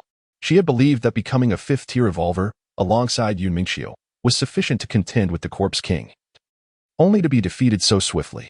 In the next moment, another shadow was ejected from the dust, thudding to the ground. Gasping for breath, Yun Mingxiu inhaled deeply. Blood trickling from her lips, a gash across her chest, her clothing tattered, revealing her fair skin. Defeated subordinates, still so weak and pathetic. The silhouette clad in a phoenix-patterned ancient dress stepped forth from the center of the dust, shaking her head as she spoke languidly. At this moment, Ji Suyu maintained her smile, her eyes contemptuously observing the two. After sweeping through the two forest regions, acquiring 2 fifth-tier beast cores and numerous fourth-tier cores, she had now reached the threshold of the 6th tier. Yun Mingxiu and Appo's strength had seen no improvement, while Gongming, despite her advancement to 5th tier, was still inadequate in comparison. You cannot kill me, but one day, I will slay you to avenge Lu Xingyan. Gongming glared at Ji Suyu and Appo's smug expression with intense hatred. She still possessed her ability, void form, confident that she could escape as she had before. Though her void form could now carry others, she had no intention of taking Yun Mingxiu along. Avenge? He is not dead. What vengeance will you seek? Ji Suyu regarded Gongming as though she were a jest, her tone dripping with mockery. Did you not claim to have consumed Yin Yin? Struggling to rise from the ground, Yun Mingxiu frowned and asked. Indeed, consumed him. Ji Suyu nodded slightly, smiling. She continued, once I have dealt with you, I shall return to lavish him with affection, and perhaps present you to and Appo's heads for his viewing pleasure. You, could it be? Yun Mingxiu suddenly realized. The fury within her surged, her teeth gritted as she glared at Ji Suyu, wishing she could slay her with her gaze. Gongming, too, was a disbelief, her face a mask of anguish, her eyes wide with shock, her body trembling slightly. Ha. Observing the torment on their faces, Ji Suyu felt a wave of exhilaration within her, even wishing for more opportunities to humiliate them further. But just then, King, I am here to lend you a hand. At this moment, Lin Xinya, who had paused her combat, hastened towards them. No need. I shall personally handle these two humans. Ji Suyu, unfazed, merely explained, perhaps due to the dust obscuring Lin Xinya's view. Until Lin Xinya approached Ji Suyu from behind. A sinister smile crept upon her lips, her delicate hand transforming into a claw. With a sudden thrust, Ji Suyu felt a chill run down her spine, only to look down and discover a hand piercing through her abdomen, blood gushing forth relentlessly. You. Ji Suyu turned her head, shock etching her features as she gazed at Lin Xinya. The throne, both yours and the king and Appo's, shall be mine. Lin Xinya retracted her hand, casting a dispassionate glance at Ji Suyu, a victorious smirk adorning her face. You dare to betray me? Ji Suyu could hardly believe that her most trusted subordinate had chosen this moment to stab her in the back. Die, Lin Xinya uttered coldly, her other hand raising to strike down upon Ji Suyu and Appo's head. In that instant, she yearned to swiftly eliminate the king, usurp the throne, and relish in the taste of power. Even the Rat King and Tiger King, observing from a distance, exhaled in relief, their faces adorned with smiles. With Ji Suyu and Appo's demise, Lin Xinya would no longer pose a threat. You dare betray me? Ji Suyu and Appo's eyes blazed crimson as she glared at her. Yet the hand embedded in her abdomen had already suppressed her powers, rendering her unable to utilize her abilities. Having followed Ji Suyu for so long, Lin Xinya was acutely aware of her weaknesses, emboldening her to act so brazenly. Now, despair enveloped Ji Suyu, who realized escape was futile. With a hint of confusion and indignation, she asked, was it truly Lu Xingyan who urged you to take him away when I returned yesterday? A chilling laugh escaped Lin Xinya and Appo's lips at the question, her intent to kill faltering momentarily. Of course not. The king is simply too enchanting, and before the apocalypse, he was a pampered young master. I have longed to taste his charm. Had you not returned earlier than the previous days? The king would have already been mine. As Lin Xinya elucidated, Jisuyu and Apos' complexion shifted from green to pale, her eyes widening in disbelief. You dare to deceive me. What of it? I have deceived you, yet today, I can still end your life and ascend to the throne. Claiming the king for myself. TSK, TSK, TSK. Lin Xinya reveled in her triumph, laughing heartily. You, Jisuyu and Apos' bloodshot eyes burned with fury as she glared at Lin Xinya, wishing to dismantle the woman before her piece by piece. But soon, the thought of Lu Xingyin flooded her mind. I wronged him. Why? Why did I not trust him, subjecting him to such cruelty? Tears cascaded down her cheeks, her spirit seemingly fading as she grappled with the impending loss of life. A once mighty corpse king, weeping in public, was truly a rarity. Well, now that you know the truth, it is time for you to perish. Lin Xinya, witnessing Jisuyu's despair, lost interest in prolonging the conversation. She lifted her hand, poised to deliver the fatal blow. Yet at that moment, die. You all shall perish. South Palace Dream and Cloud Dream Autumn charged towards the two corpses, intent on slaying them. Especially Jisuyu, who had claimed Lu Xingyin, was like a thorn in their hearts. They were determined to kill Jisuyu with their own hands to quell their inner resentment. Fools. Lin Xinya swiftly redirected her palm, channeling her power towards the two. Given their proximity, Cloud Dream Autumn and South Palace Dream, both fifth-level genetic evolutionists, moved with incredible speed. If she did not intervene, it seemed both kings would fall in the struggle for supremacy. A resounding hum echoed as Cloud Dream Autumn and South Palace Dream's weapons collided with Lin Xinya's power. They were momentarily thwarted, but as the energy surged through their swords and blades, they pressed on. Damn it! Lin Xinya cursed under her breath. Yet she had no time to dwell on it. She simply hurled the now despairing and weeping Jisuyu towards the two. Ultimately, as long as Jisuyu was slain and the throne was hers, it mattered not who delivered the final blow. Die.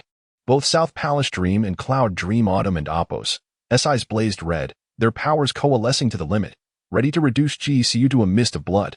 However, all present heard a low murmur. Transmute the corpse. Reposition. With a swift motion, their swords and blades severed a shadow, turning it into a cloud of blood mist. Yet the bloodied figure clad in a phoenix robe had already slipped into the throng of corpses. Staggering as she fell to the ground, a deafening roar erupted nearby, and she instinctively retrieved 3 vials of potion from her sleeve. These were the supplies Lu Xingyin had entrusted to her yesterday, meant to facilitate her in ending his life. Uncertain of their effects, she sensed the contained power within, knowing it would be beneficial for her body.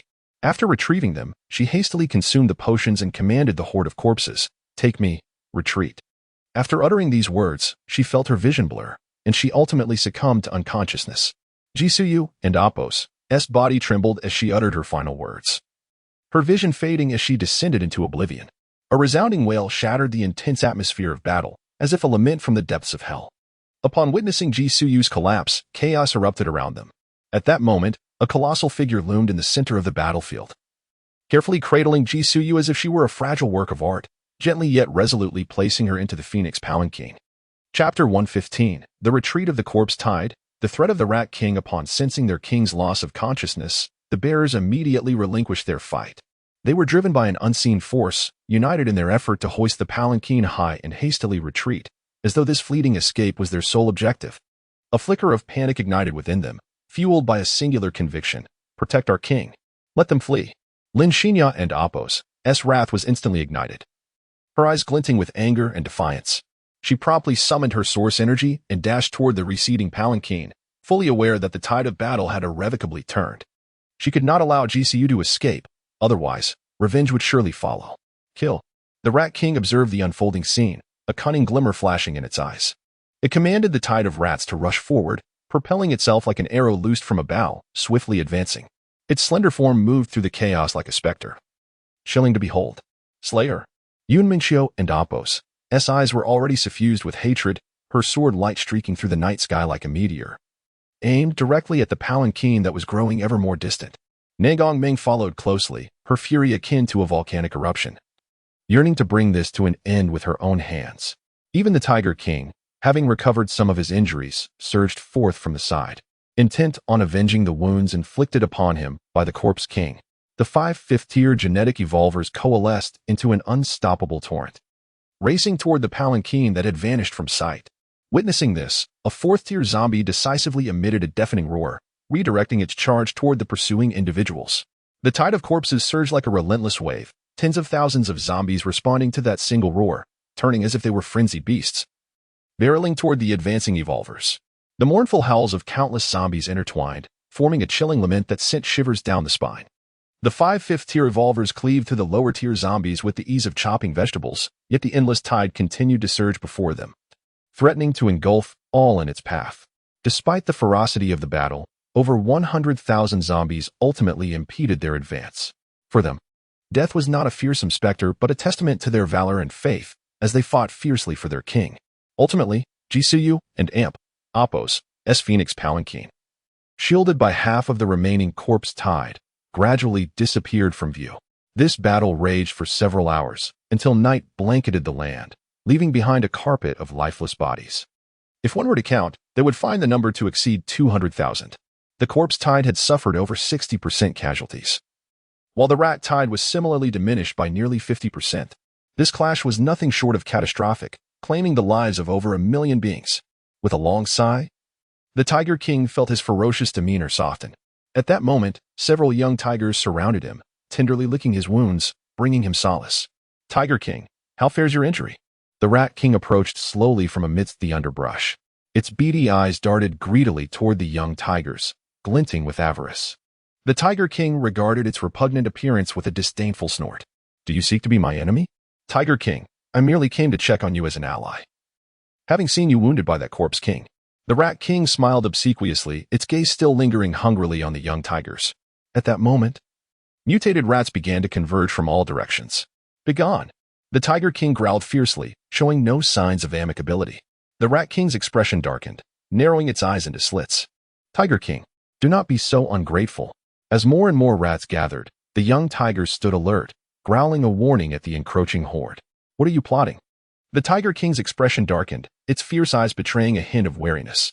Having already been injured by Jisuyu and tirelessly battling zombies, its strength was nearly depleted. Now, on the Rat King and Apos' territory, a confrontation could spell its doom. "Tiger King, with so many exquisite young tigers, you surely cannot manage them all. I happen to have time tonight and can assist you." The Rat King chuckled lewdly, its sharp teeth glinting ominously in the dim light. "Do you truly think I would not return to annihilate you after departing?" The Tiger King's voice dripped with disdain, a look of revulsion etched upon its face. "I would fear that, but I fear even more that after tonight, I may never get another chance to savor the taste of a fine tiger." The Rat King laughed heartily. It had longed to possess these young tigers, but the Tiger King had always been too formidable to confront directly.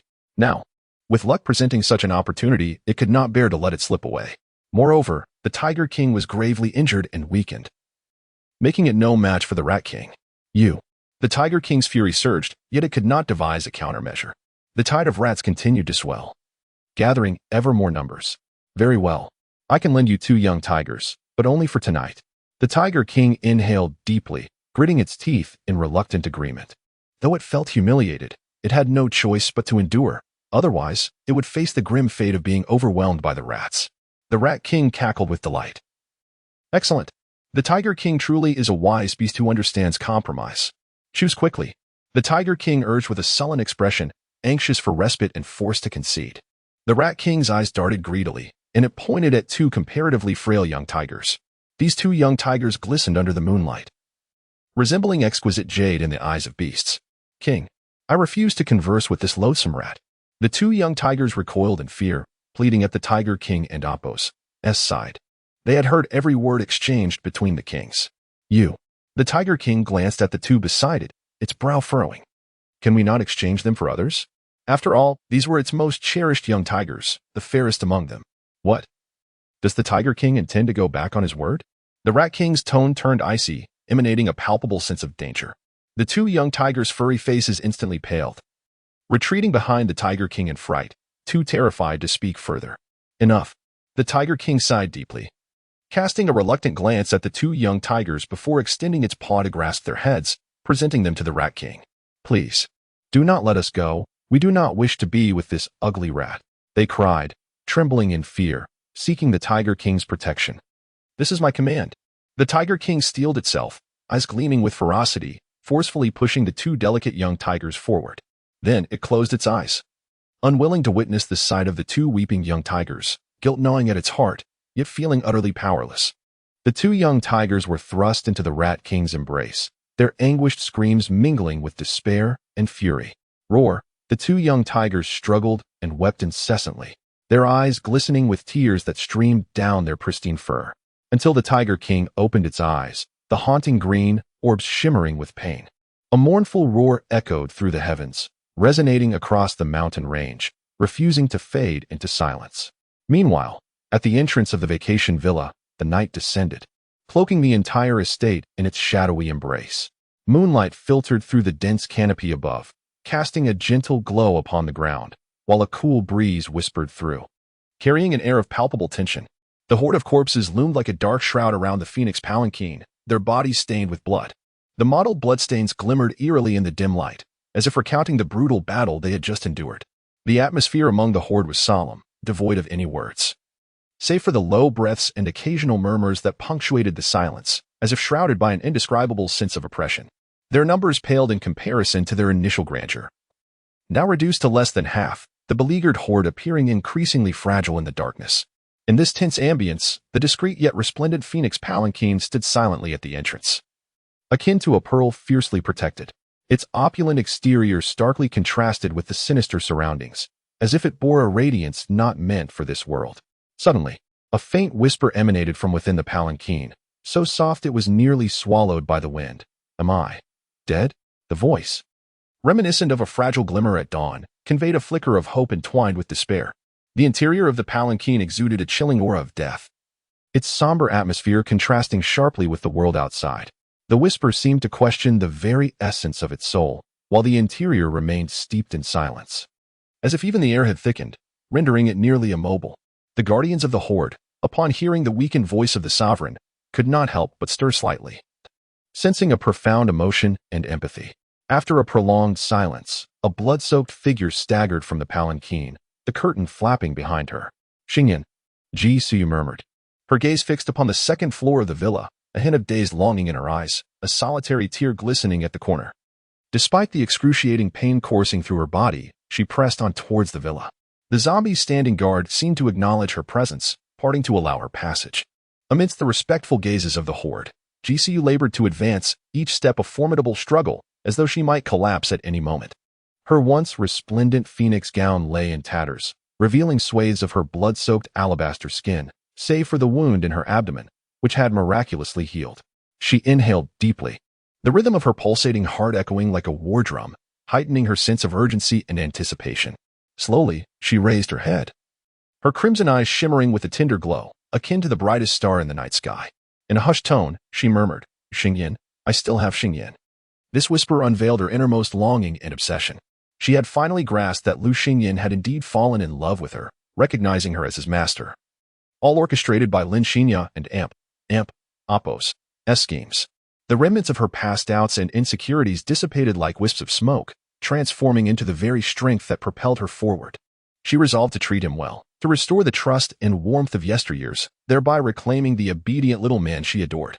The thought of returning to his embrace, hearing him sweetly call her master, brushed against her heart like a gentle spring breeze, infusing her with warmth and joy. Unbeknownst to her, her steps grew lighter, buoyed by this surge of emotion. Even as the pain persisted like a shadow, she quickened her pace, heading toward that familiar door. Upon finally standing at the threshold of the bedroom, a wave of anxiety surged within her, as if facing a pivotal moment in her life. The door seemed imbued with an inexplicable power, drawing her heartbeat closer, evoking a complex blend of anticipation and trepidation. Her hand trembled slightly as her fingertips brushed against the icy doorknob, her heart pounding with an intensity that mirrored her swirling thoughts, reminiscent of cherished memories.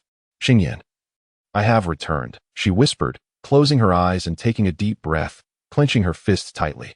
She endeavored to conceal her fragile emotions deep within, striving to appear resolute and composed. With a soft click, the door creaked open, the dim light of the corridor illuminating the unlit room.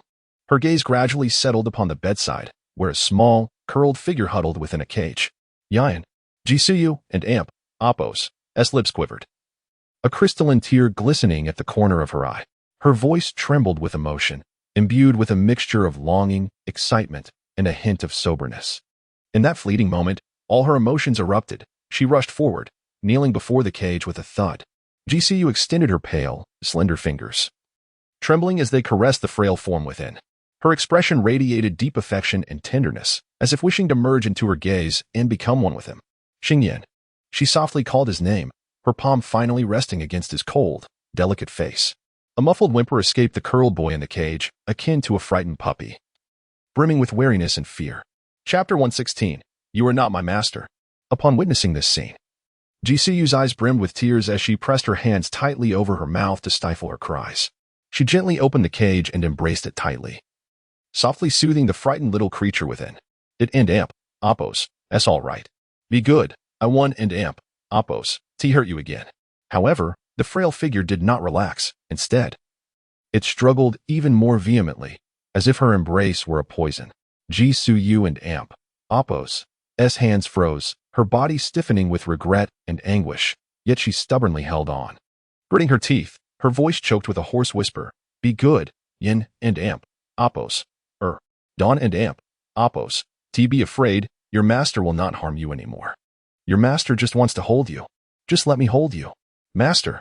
At the sound of this word, the boy in her arms ceased his struggles, murmuring softly, I am here. Upon hearing him utter the word and Oppos, master and Oppos, Ji-Su-Yu immediately responded, her tone laced with tenderness. Master. The boy hesitated for a long moment. It seemed he had made a decision, slowly extending his small hand to wrap around her neck, gently leaning against her shoulder.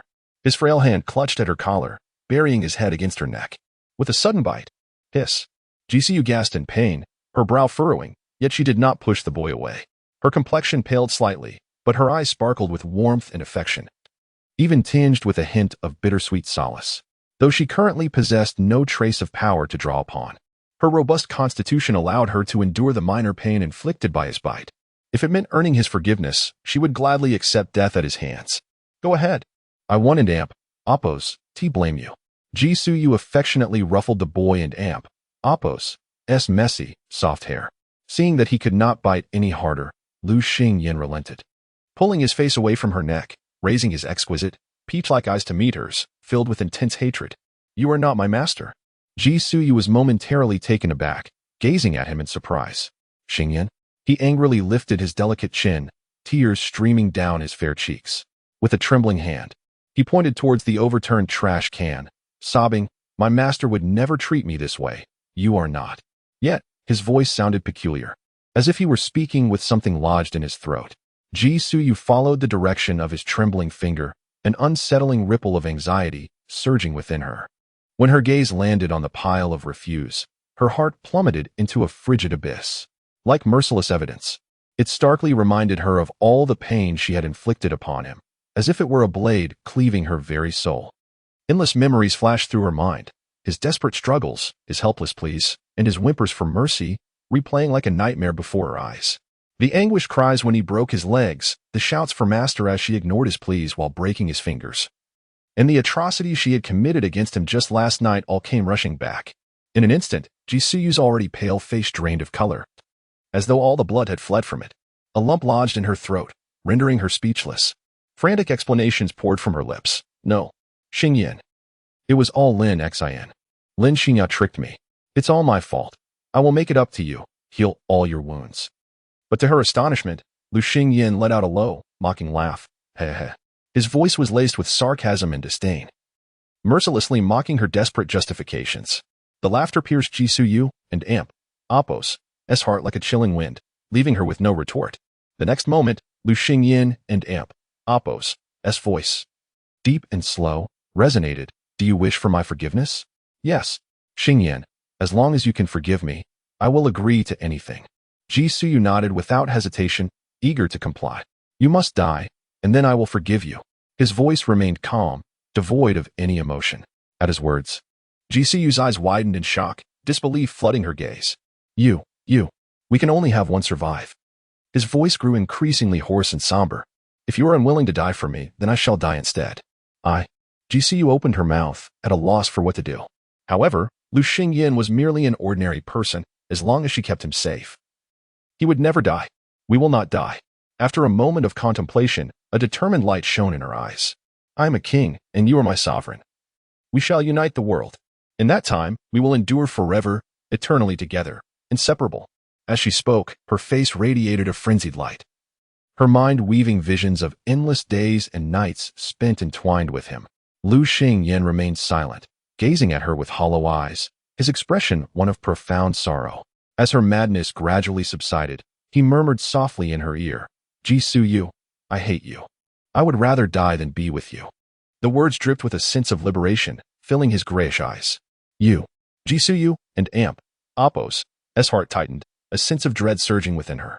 Then, she looked down at the boy in her arms, witnessing an unforgettable scene unfold before her.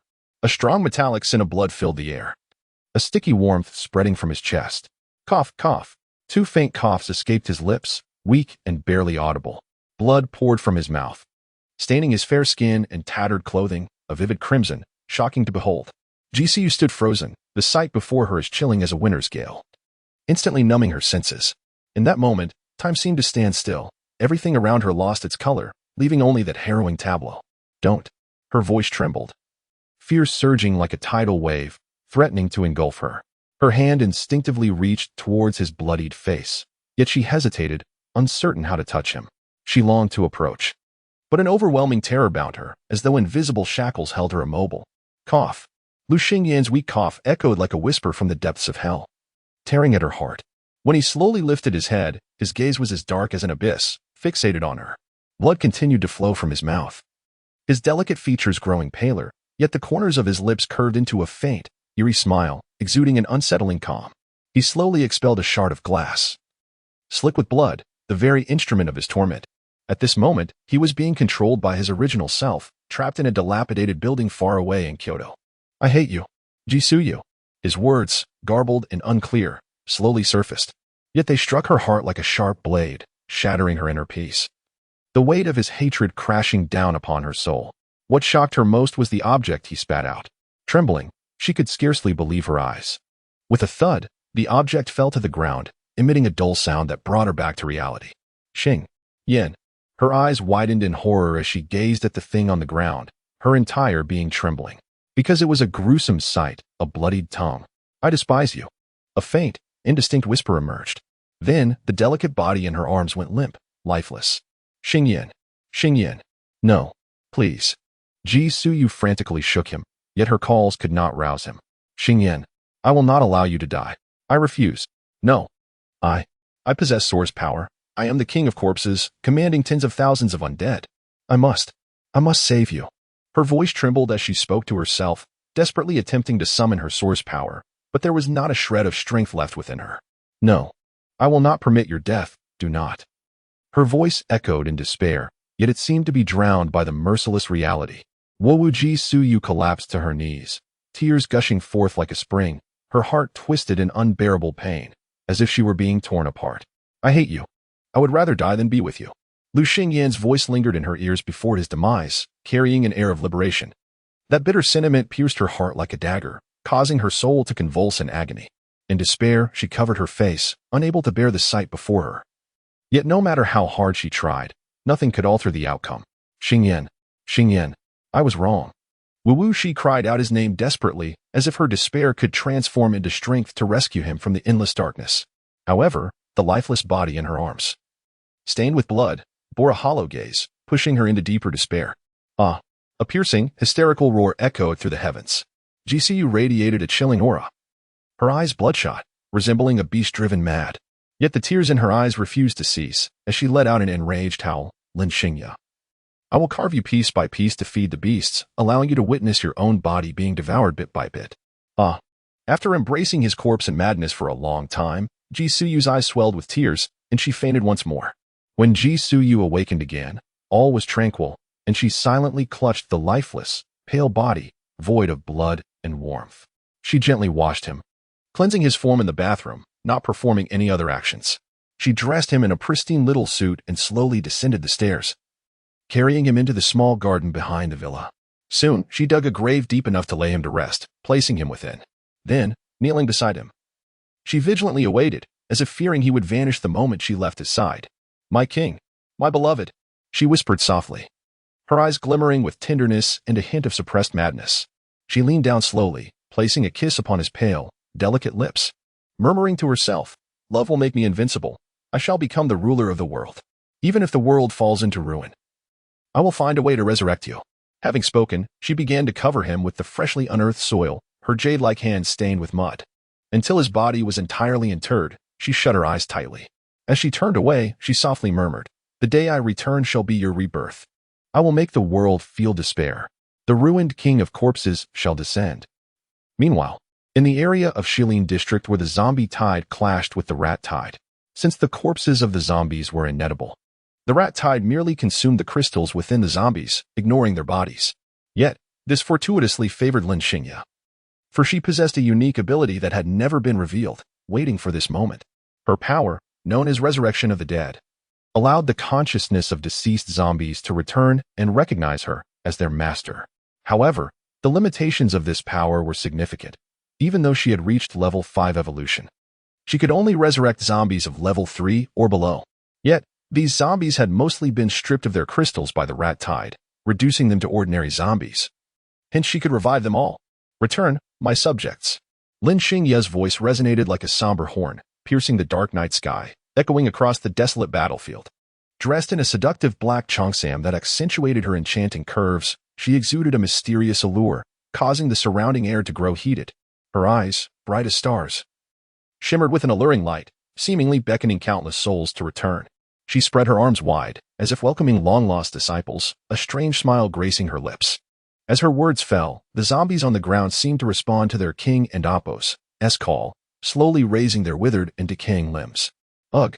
The low, raspy roars erupted like a terrifying choir, soaring into the sky. With each resounding roar, the movements of the corpses grew increasingly swift, as if enchanted. They began to rise from the dust.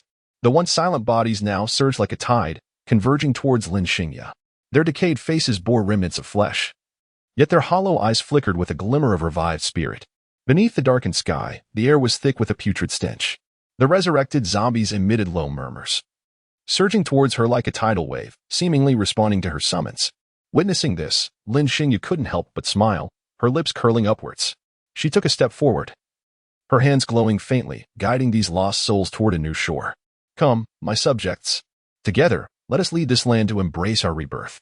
Her voice resonated like an incantation, imbued with an infectious fervor, igniting the movements of the zombies, as if fueled by her zeal. "Roar, roar, roar," as she called out. The tide of corpses grew ever more formidable, akin to rolling waves sweeping forth. In the profound darkness, countless mindless zombies surged, all gazing adoringly at their queen.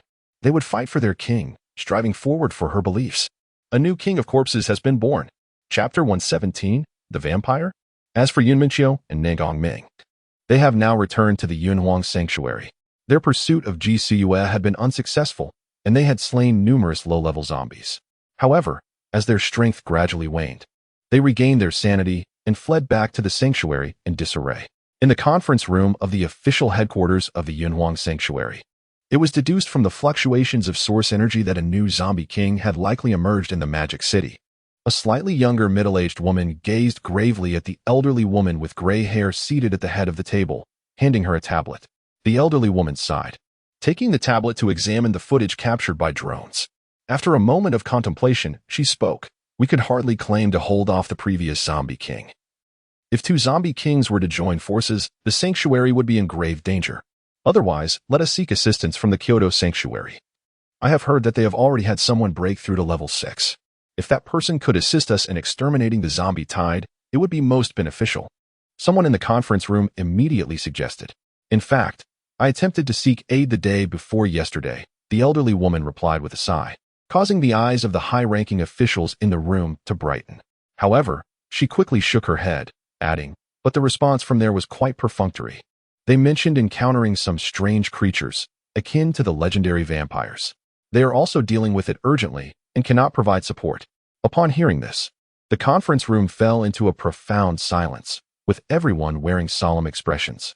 Currently, the Yunhuang Sanctuary had only one level 5 evolver, Yun Minqiu. But during the last zombie tide, it was confirmed that she was no match for the previous zombie king.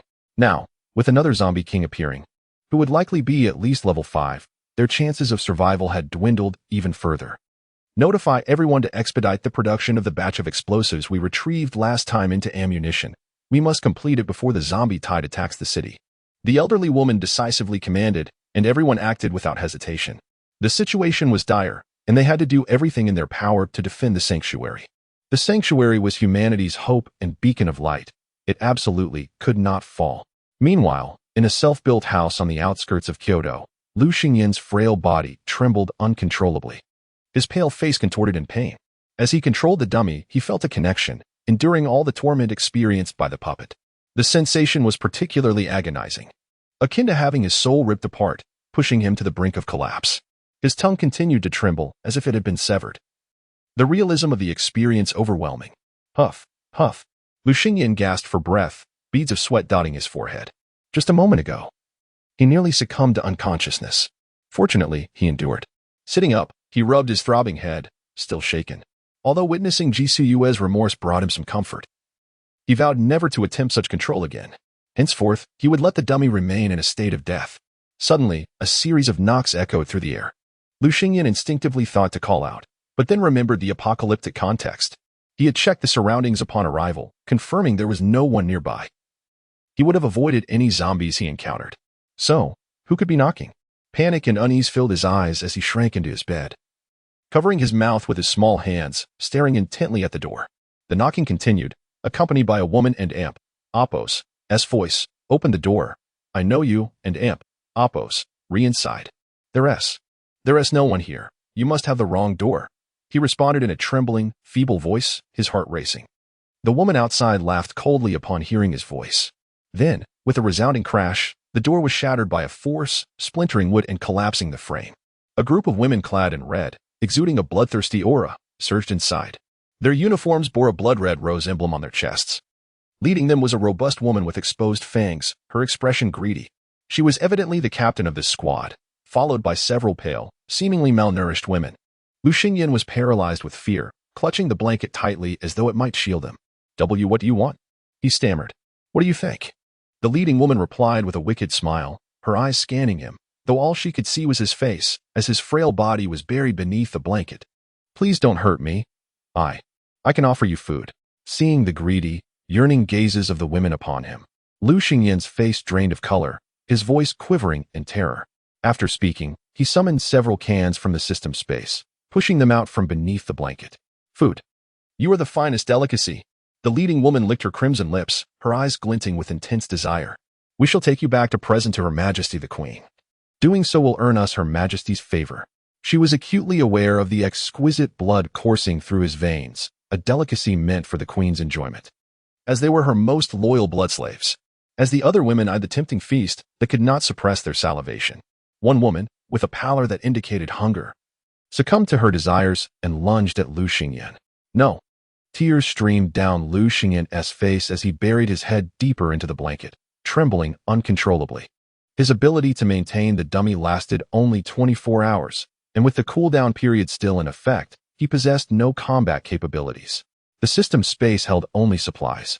He had not yet consumed the crystal core needed to control the dummy and was still an ordinary person, just as the woman was about to pounce on him. A sharp slap resounded. In the next moment, a loud crash echoed as the woman was slammed against the wall, embedded within it. Cough, cough. She spat blood. Unable to free herself from the wall and Amp, Appos, S grasp. Drain her dry, commanded the leading woman, retracting her hand and issuing orders to the eager blood slaves. Hearing this, the other blood slaves surged forward, each vying to reach the woman trapped in the wall. The air soon filled with sounds of tearing flesh and piercing screams. Within mere moments, the once lively woman was left gasping for breath, her body stiffening and growing cold, resembling a lifeless corpse. Lu Xingyan peeked out from the blanket after witnessing the brutal scene, trembling even more. Do not be afraid.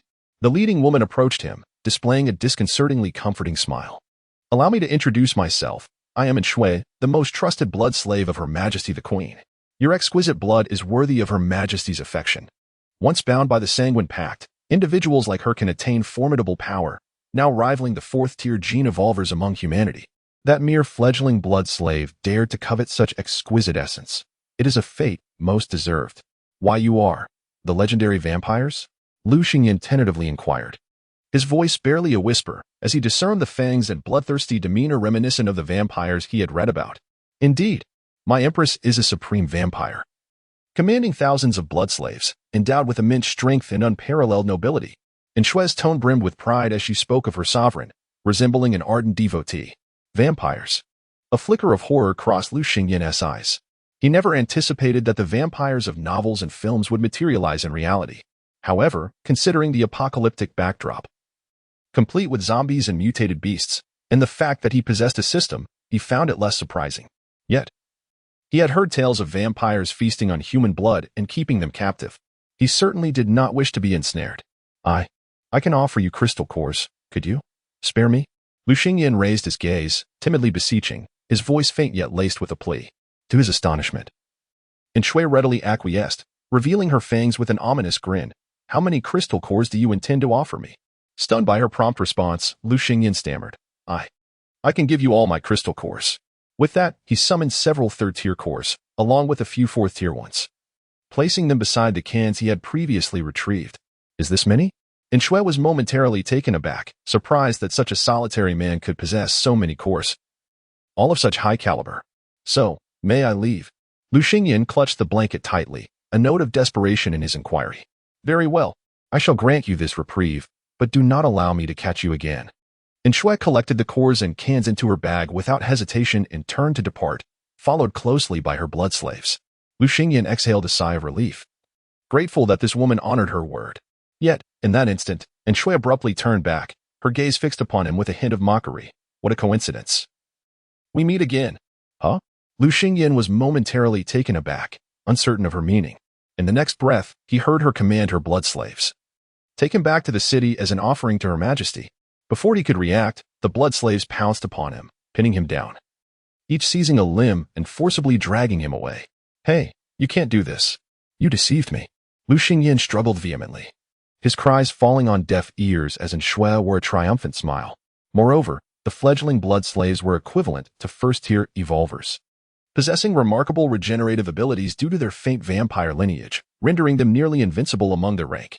Blood slaves were categorized into 3 tiers, corresponding to first through third-tier gene evolution. Yet, once elevated to high-tier blood slaves without the sanguine pact from the vampire empress, they could not ascend further. After a prolonged struggle, Lu Xingyan eventually fell silent, for as he was carried away along a long-abandoned road, he passed by numerous pallid-faced individuals. Clearly, they were all blood slaves, many bearing a hint of crimson on their faces, indicating their status as intermediate blood slaves. As Lu Xingyan was paraded past, he was met with a multitude of ravenous gazes, brimming with greed and desire. Were it not for Shui's presence, the hierarchy of vampires would have rendered him prey, likely drained by the throngs surrounding him. Why? Is it that I escape one peril only to plunge into another? Lu Xingyan lamented inwardly. And these were vampires. Not only could he be tortured, but he could also be drained, much like the harrowing depictions in films. Fortunately, he still possessed the ability to feign death, offering him a glimmer of hope. If only he could endure until the cool-down period elapsed, he might yet escape. As they drew nearer to the vampire castle, the surrounding atmosphere grew increasingly oppressive and foreboding. The pallid vampires clustered along the roadside, resembling a silent tide of the deceased, instilling dread. Each vampire's countenance bore a hint of thirst, their eyes shimmering with a yearning for blood, as if awaiting the arrival of their quarry. Lu Xingyan, forcibly escorted by the blood slaves, felt a rising tide of unease. Stealing glances at the surrounding vampires, their ghostly visages sent shivers down his spine. The atmosphere thickened, suffocating, as if they were poised to consume him at any moment. Soon, the grand and imposing castle loomed before him, its silhouette rendered particularly sinister under the moonlight, the sharp spires resembling deadly blades piercing the sky.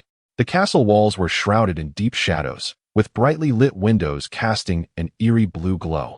A chilling aura permeated the air, suggesting that some terrifying entity lurked within, biding its time for the opportune moment to emerge. Chapter 118, The Vampire Empress. Lu Ruyan, behold, the residence of our magnificent empress. And Shui proclaimed with palpable pride, her voice imbued with deep reverence and her gaze reflecting immense admiration and anticipation. Lu Xingyan, having been released by the blood slave, shivered slightly in the chilling night breeze. Standing behind her, she speculated inwardly, what manner of being is the vampire empress? As they took a few more steps, her curiosity surged uncontrollably. Despite the encroaching fear, She mustered her courage and timidly inquired, "Is your empress as beautiful as you?" And Shui instantly turned, a smile gracing her lips. Though it appeared somewhat eerie against her pallid complexion, her fangs glinted ominously in the moonlight, hinting at something unfathomable. Certainly not. The beauty of Her Majesty is the pride of all blood slaves. Her aura and visage are truly unparalleled, evoking deep longing, and Shui replied, her voice laced with a fervent devotion. Despite the high regard in her words, Lu Xingyan felt increasingly anxious, as if she were a lamb destined for sacrifice. Following in Shui, he cautiously entered the vampire castle. He inhaled deeply, striving to maintain his composure. If I can just endure until the cooldown of my abilities ends, I may find a chance to escape. With Shui leading the way, they traversed the heavily guarded iron gates, a garden lush with roses, and a pebble path stretching about 100 meters. At last, they entered the colossal and magnificent palace. The entire castle was steeped in darkness and malevolence, akin to being ensnared in another world. Only the ancient, heavy bronze door at the palace and Apos' core emanated a faint yellow light, dispelling the sinister atmosphere. With a creaking sound, the grand doors of the palace slowly swung open. Atop an opulent throne, a figure of noble elegance sat, resembling a goddess, draped in a flowing robe of crimson roses. Akin to a star beneath the night sky, mysterious and alluring. Her raven hair cascaded like a waterfall, obscuring half her face. Yet even in profile, her beauty was enough to captivate all, rendering them breathless. Her lithe form, illuminated by candlelight, appeared even more graceful, her slender waist seeming capable of commanding the very essence of existence. Every movement exuded elegance, as though time itself lost its significance in her presence. "What delightful offerings have you brought today?" Her voice was soft as the night breeze, imbued with an intoxicating charm. The words floated down from her rose-red robe to the ears of the two below, akin to a lullaby that ensnared them in its embrace.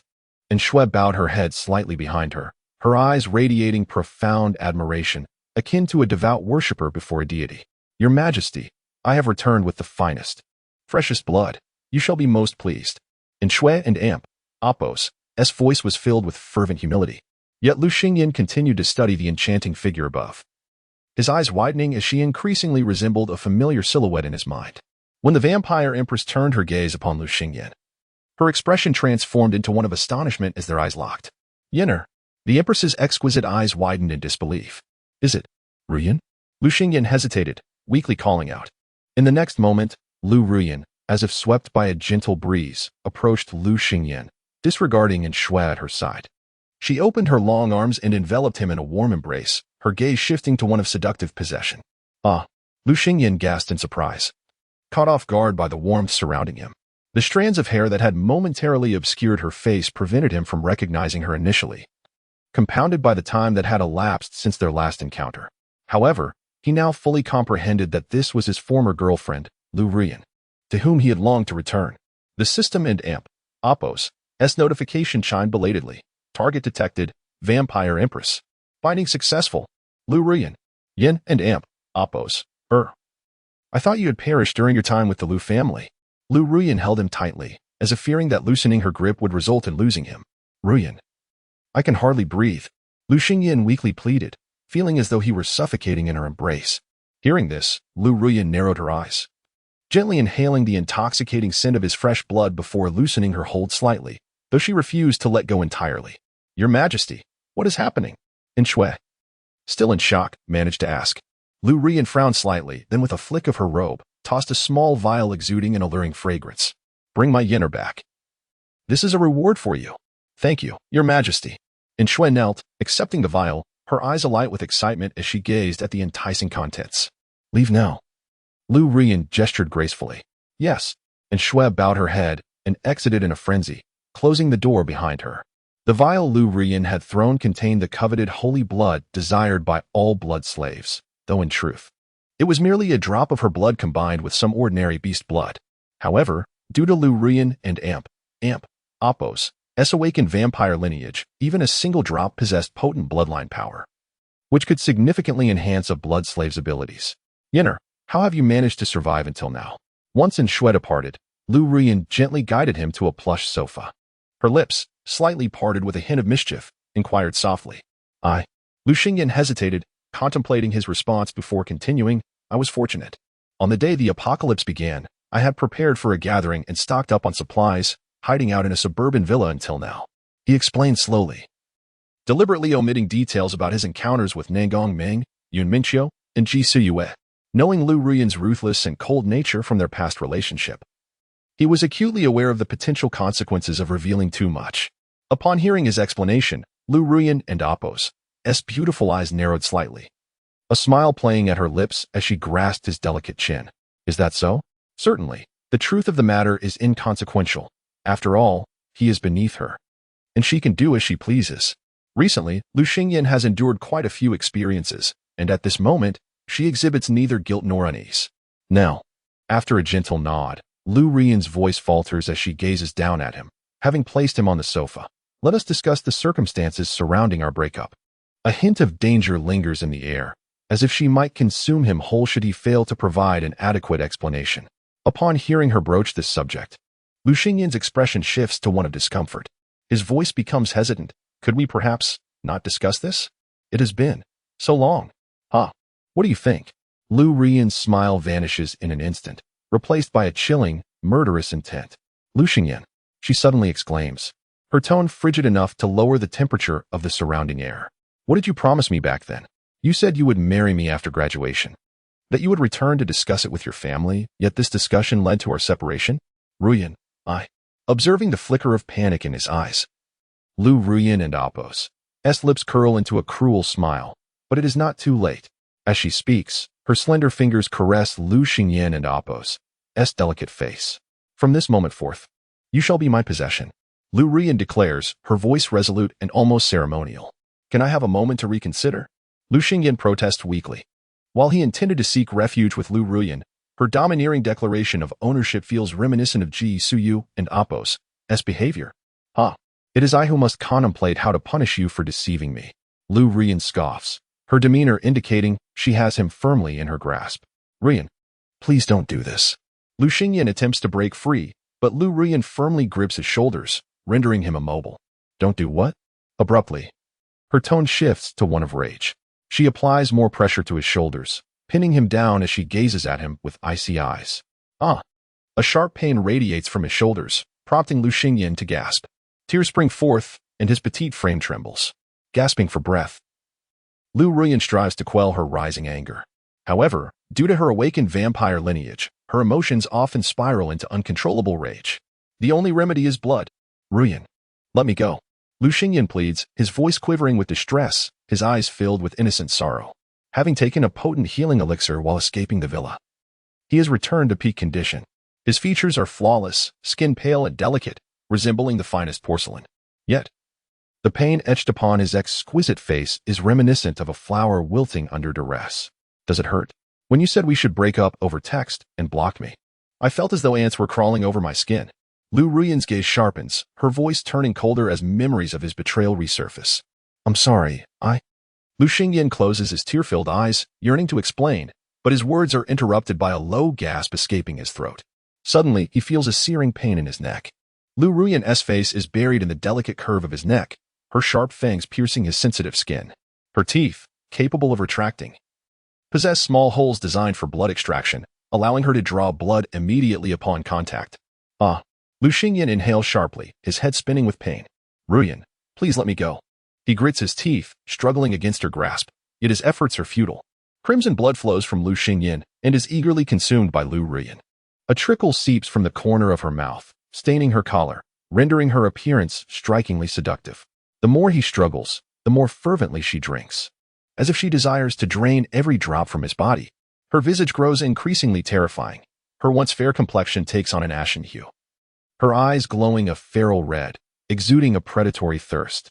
Lu Xingyan fights desperately, but he cannot escape her grasp, allowing her to feast upon his blood. He senses his lifeblood pooling toward his neck, rapidly siphoned away.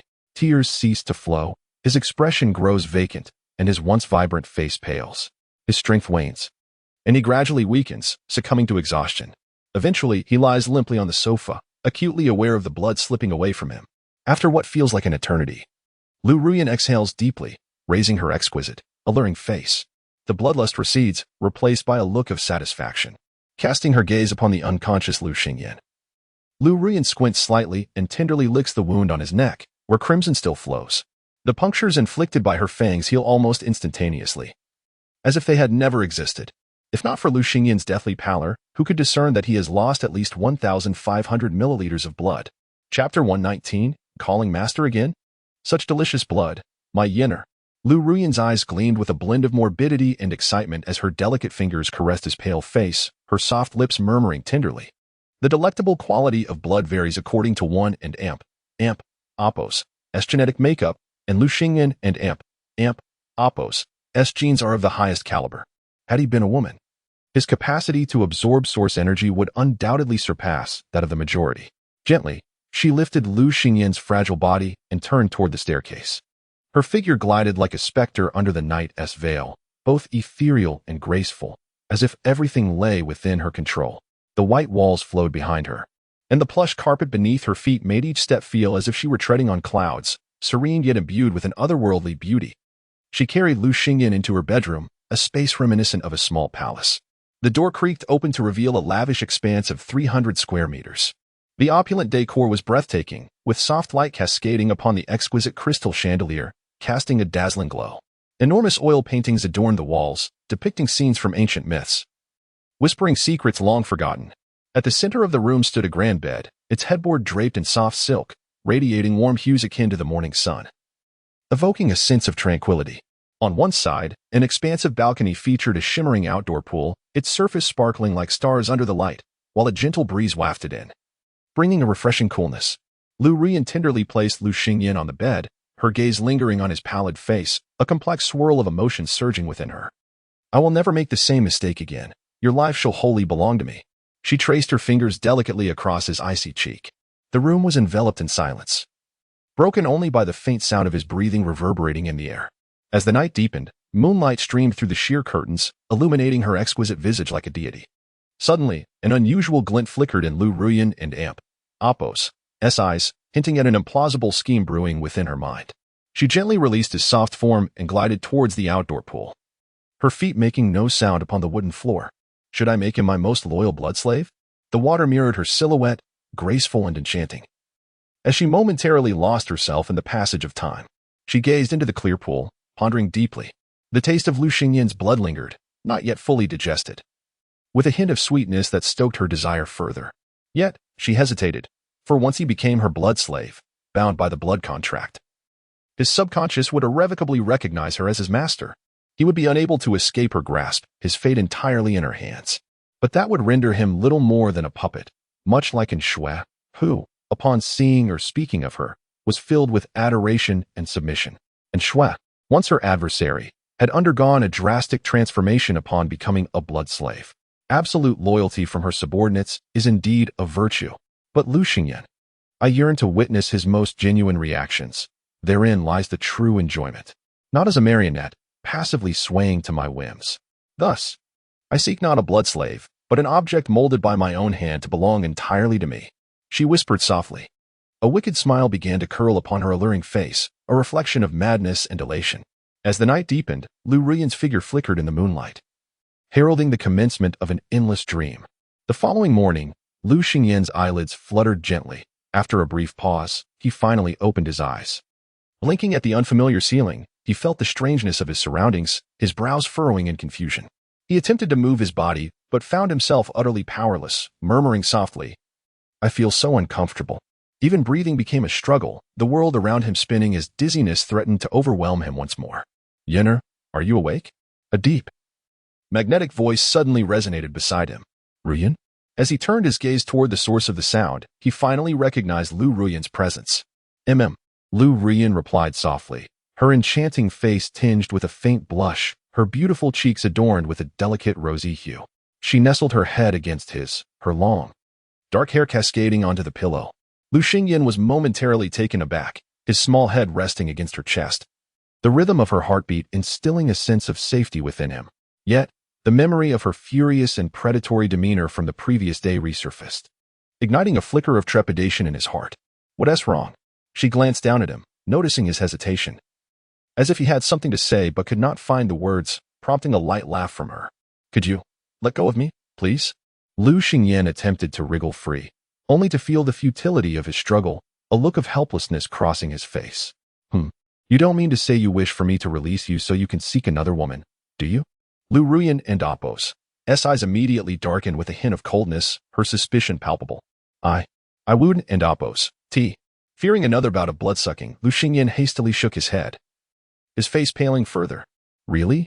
Lu Ruyan tightened her embrace, pinching his soft chin gently. The chill in her gaze melted away, replaced by a hint of playful mischief. You're not deceiving me, are you? I truly am not.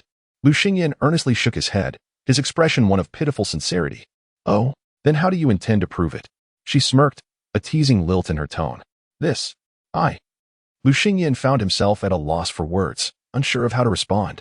It was akin to demanding him to clarify his relationship with a stranger. Utterly absurd and unreasonable. Struggling for words?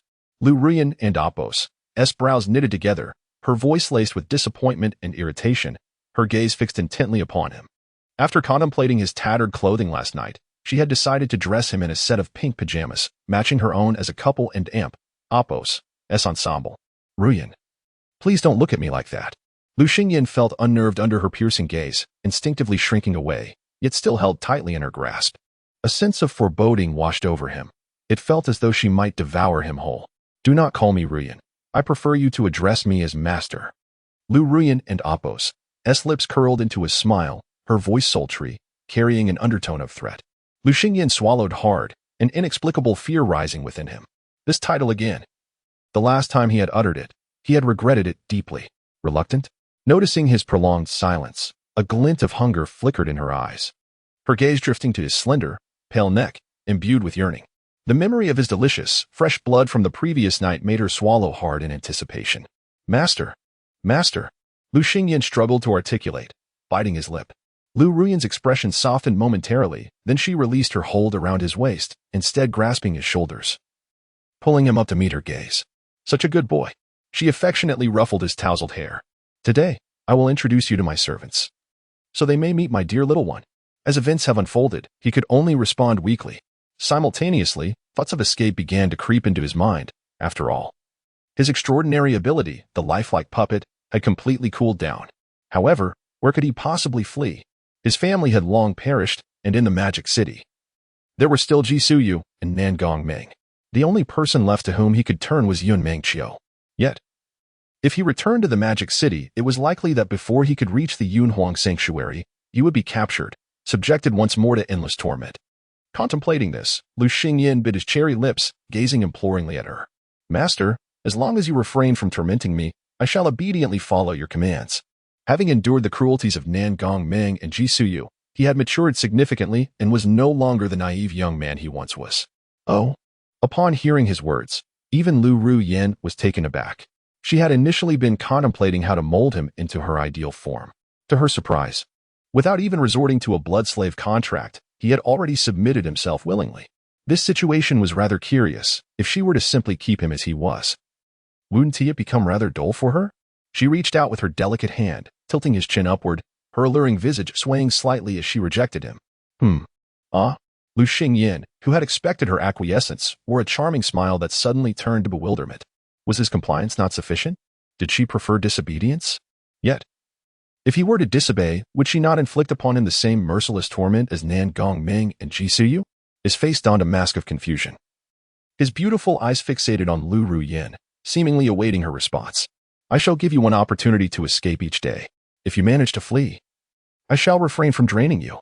Lu Ruyan teased with a wicked smile. However, if you fail to escape. But how could I possibly escape?